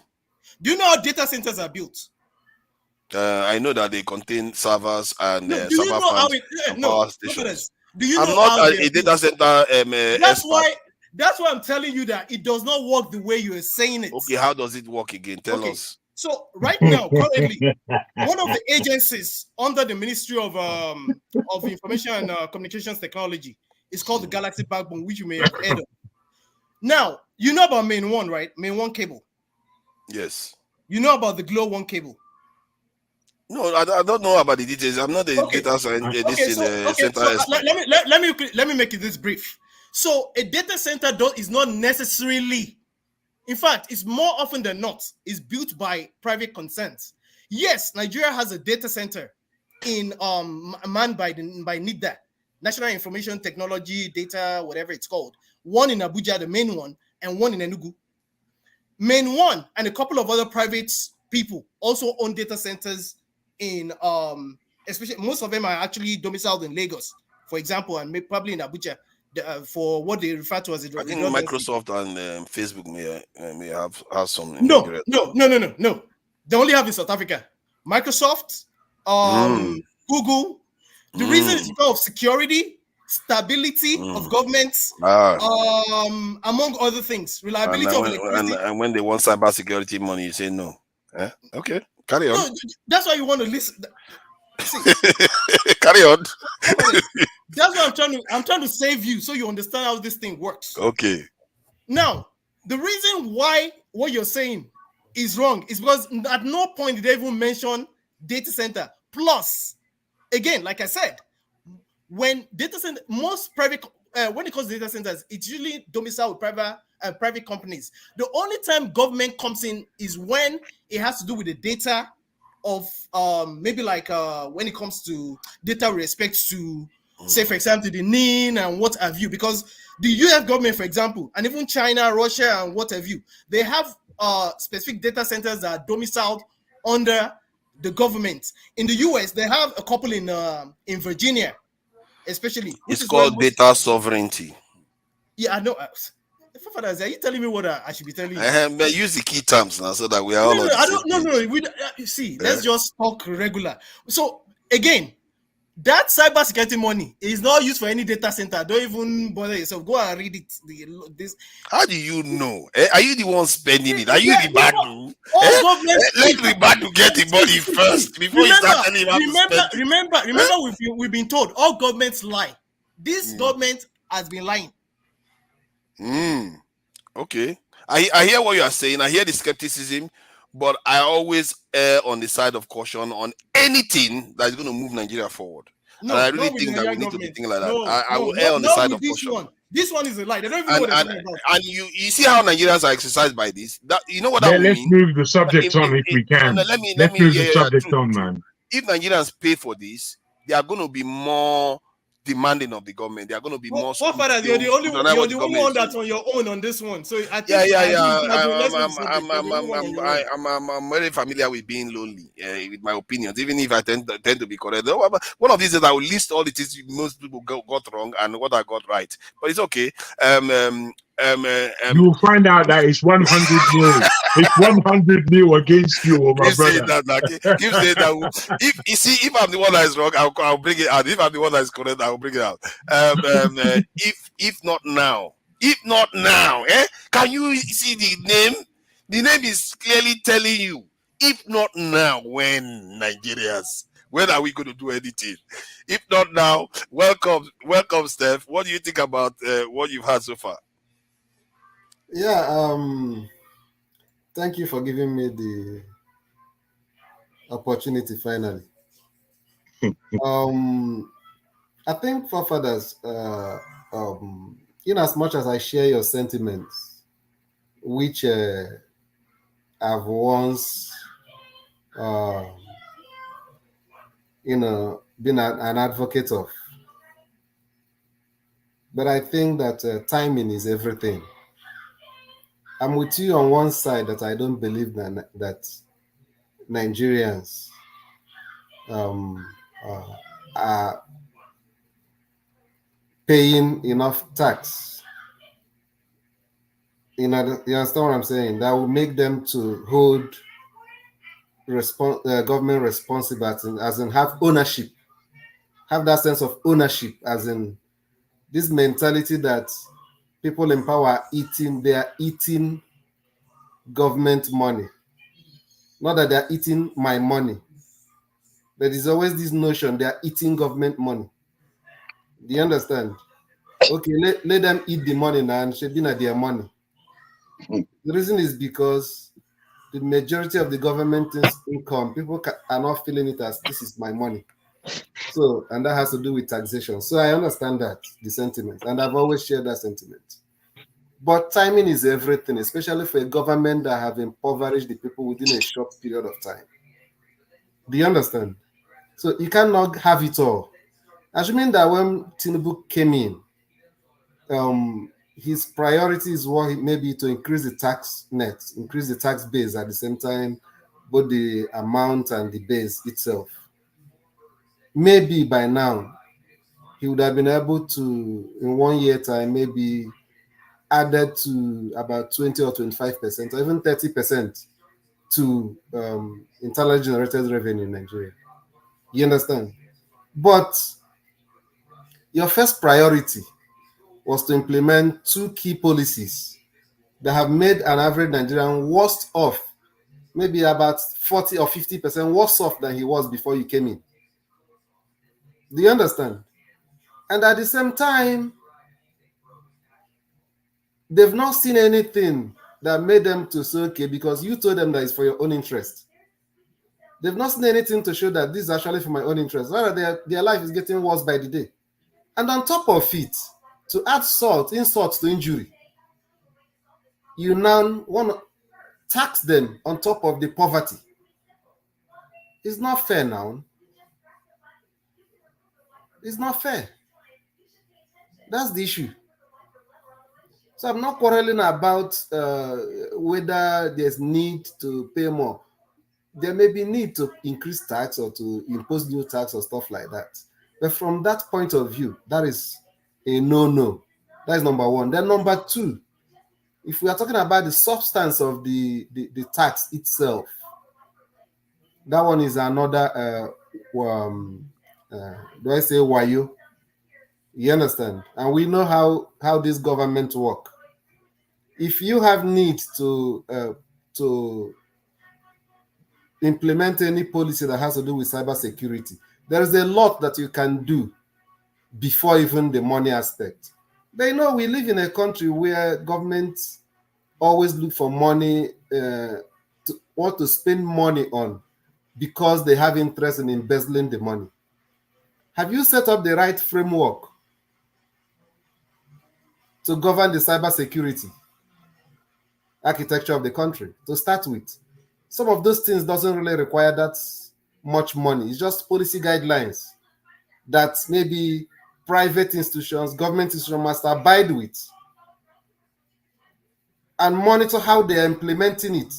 Maybe over a space of time, you discover the challenges they're having. You're saying, okay, we want to supplement the expenses for them because these are the challenges. Of which there are other ways that you can also even source the money and give to them. Because I understand what Femi is trying to say, which makes sense, and so many people have said it. When you're talking about cybersecurity as a reason to tax the people, you're talking about it as if there is this kind of, how do I put it, particular infrastructure that you've assigned a monetary value to, that you want to procure. It's mainly a matter of policy issue. It's more of policy issue than the whole thing is shrouded in a kind of ambiguity. In the first instance, they've not said, okay, this is how much you want to raise from this tax. And this is the specific thing we want to do when it comes to cybersecurity. So that is the problem from my own perspective. I agree with the point that this government don't communicate the purpose of what they are going to do with this. And I guess security is a little bit shady. They don't necessarily make that very clear, but they didn't herald it. They don't give people enough time to absorb the information and make a strong case for it too. They don't come out and say this is. I don't even remember any government spokesman that really came out and made a strong case that this is what we really need to do. This is why we really. They did show up later. I think just last week. This type of big stuff, you are supposed to give it a month, 2-3 months. Let me ask you, for instance, do you remember the time? Sorry, Femi. Do you remember the time that Europe made it a law that you can't warehouse any data that has to do with their citizens? Outside you can't warehouse it outside of Europe. Yeah. Does he need a budgetary provision? No, it doesn't. No. Those are regulatory but to protect it and the infrastructure you need in your country to do those things, you need the money. They will map out. No. Forefathers, you don't need money. That's where compliance.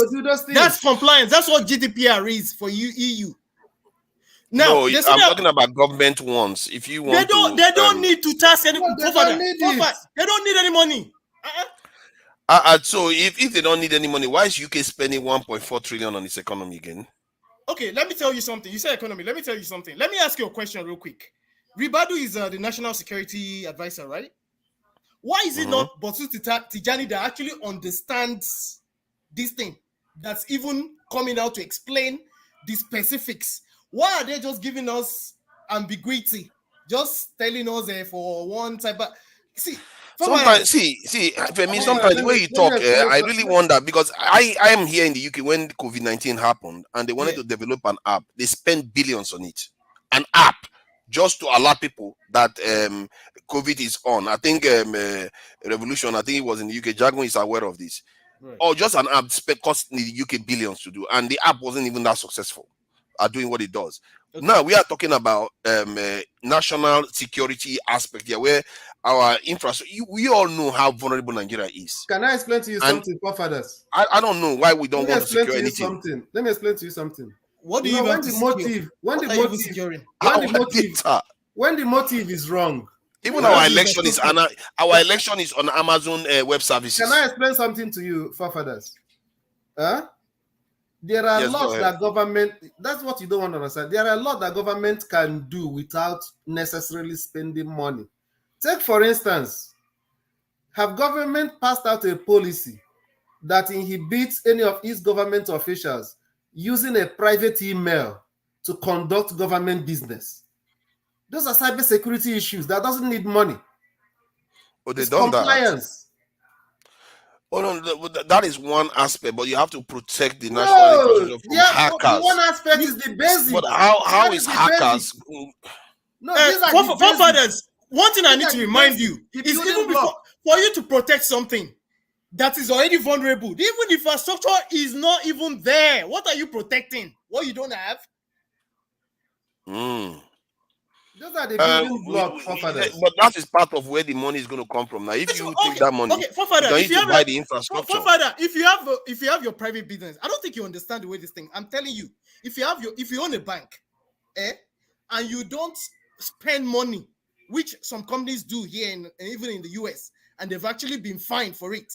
If you don't protect your infrastructure and you get hacked, is it on me to pay a fine to supplement what you did not do yourself? Does it make sense to you? Let me show this because I'm tired of words. This is how much the US spends on cybersecurity. China, 11 billion. This budget is bigger than the Nigerian national budget. But is it coming from cybersecurity tax? You see, it's still coming from their tax. Yeah, but is it they're not plucking it from the air. Look at the area you are getting into. It's still a tax. You are worried about the name. It's still a tax to solve the problem. Yeah. Do you know that every year, maybe you can check this year's budget to tell us the figure.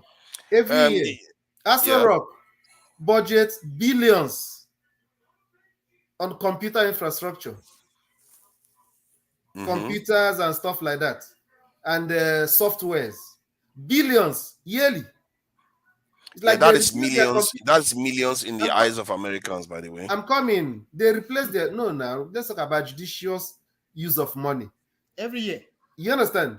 So what Femi is trying to explain to you, which other people are saying, this provision for cybersecurity America spends, which is every year they do, is part of national budget.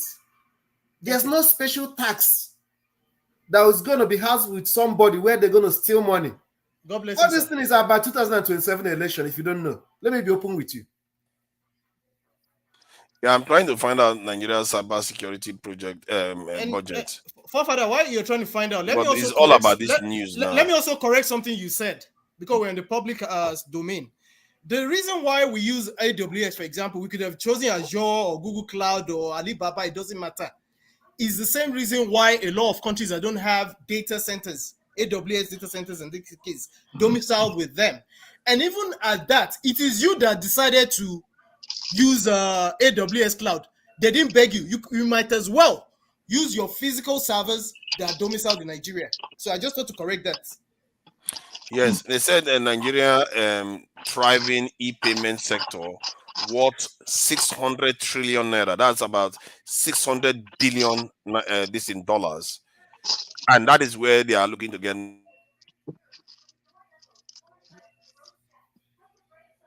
money. Nations are spending money that is higher than our entire national budget on just cybersecurity alone. We are living in the same world, though. They are not living in another planet. And we have to compete with these people. And most of the tools required are things we don't manufacture. We have to buy them. The expertise, we have to get training for them. We have to ask ourselves some critical questions. What are you competing now? Exactly. What I'm saying is that if those hackers that they require $70 billion to protect their assets from are operating in the world, and we don't even spend even like hundreds of what they spend. What have we got? Forefather, let me quick push back on that. Let me tell you something you also do not know. And if you like, Google this.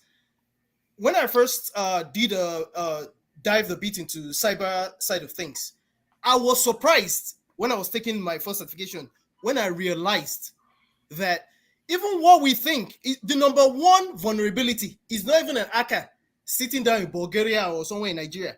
It's actually, again, what they refer to as insider threats. Someone from within. Threat. My God bless you. So don't even fool yourself. Let me tell you now, if you've never heard before, go and Google it. Number two, I still go back to what I told you earlier. What are you protecting? Is it the infrastructure that you already have loopholes in that you don't even have that you're protecting? Number two. Number three, for every company, for every concern, because don't forget, most of the things that you think you're trying to protect belong to private consent. And it is upon them to actually add in their cybersecurity infrastructure. Okay, I'll give a quick example. Where I work at presently, and where Why do you keep saying that? I just showed you a budget of the American government spends on cybersecurity. I'm not arguing with you, but what they're saying is that is respect to financial institutions. They're not talking about the national. I think it involves all of them. No, but what they specifically mentioned, it was specific. They were very specific when they mentioned. You seriously the amount think of that Nigerian money government would charge people 0.5% on every transaction? Forefathers, have you listened to what they said? What they said. I've listened to what they said. What they said, they were very specific. They said the amount of money that was lost within financial institutions was I think it was about 90 billion. That the reason why they said the reason why they're introducing the tax it was boldly said that the major reason had to do with the hacking within the financial space. Yeah, I'm not saying that they were not also referring to cybersecurity architecture of the country, but again, it still brings me back to what you said. But earlier. hold on. Do you see the threat from there? Do you perceive the threat, or you just ignored it? I didn't ignore it. That's why I told. That's why I told you that. Okay, let me spell out the threat so that the viewers hear it. Okay. If they are hacking your systems and they are getting stronger by the day, they could crash your economy any moment. Okay, how does that solve insider threat? Which again, like I told you, you'll be surprised. The insider threat is one of them, but you have to stop the ones coming from outside. Okay, and then you leave the number one well-known all over the world threat when it comes to cybersecurity, which is the insider threat ones are not existential, but your enemies want to destroy you. Okay, there's a difference. And then on top of that, what do you do to the infrastructure? Is it me that will go and pay for infrastructure for the banks? No, it's the government that pays for this infrastructure that the banks sit for on. the banks. No, the banks have their own, but the government sits at the top of it. Yeah, but all this food chain. You still forget that I'm telling you that the banks are vulnerable because they lack proper infrastructure. So what are you protecting? Then see, you are protecting this infrastructure, and if they lack the infrastructure, as a matter of fact, the government can step in. When you are in a country where the government build up a lot of companies, but it's fine for them. I'll give you an fine for assignment. us. When we finish, go and Google guys, this. You guys, you are not getting anywhere. There's something called defense in depth. You guys are not getting anywhere. We are trying to. I don't know why. I don't know what the point of the argument is, because in the end, you're not listening, we still are not getting. No. You are saying that they are not. You are acting as if you know everything they are going to spend in money. And in the end, we are not collecting enough money. Period. We are not collecting enough money. I must say that this thing has gone on for a very long time, and I understand that you're happy with it where it is, but there are other people here. Please acknowledge them, please. Yeah. Revolution yesterday, day before yesterday. I Speak the Truth has been here for a very long time, very, very patient, and I don't even know what he thinks about this. I Speak the Truth. What do you think about this thing? Revolution, let's try to keep it. Should we allow Revolution to speak? Because Revolution will have his say. It doesn't necessarily argue too much, but I Speak the Truth. I get the feeling that I will need to ask I Speak the Truth a lot of questions. Well, what do you think? I Speak the Truth, please.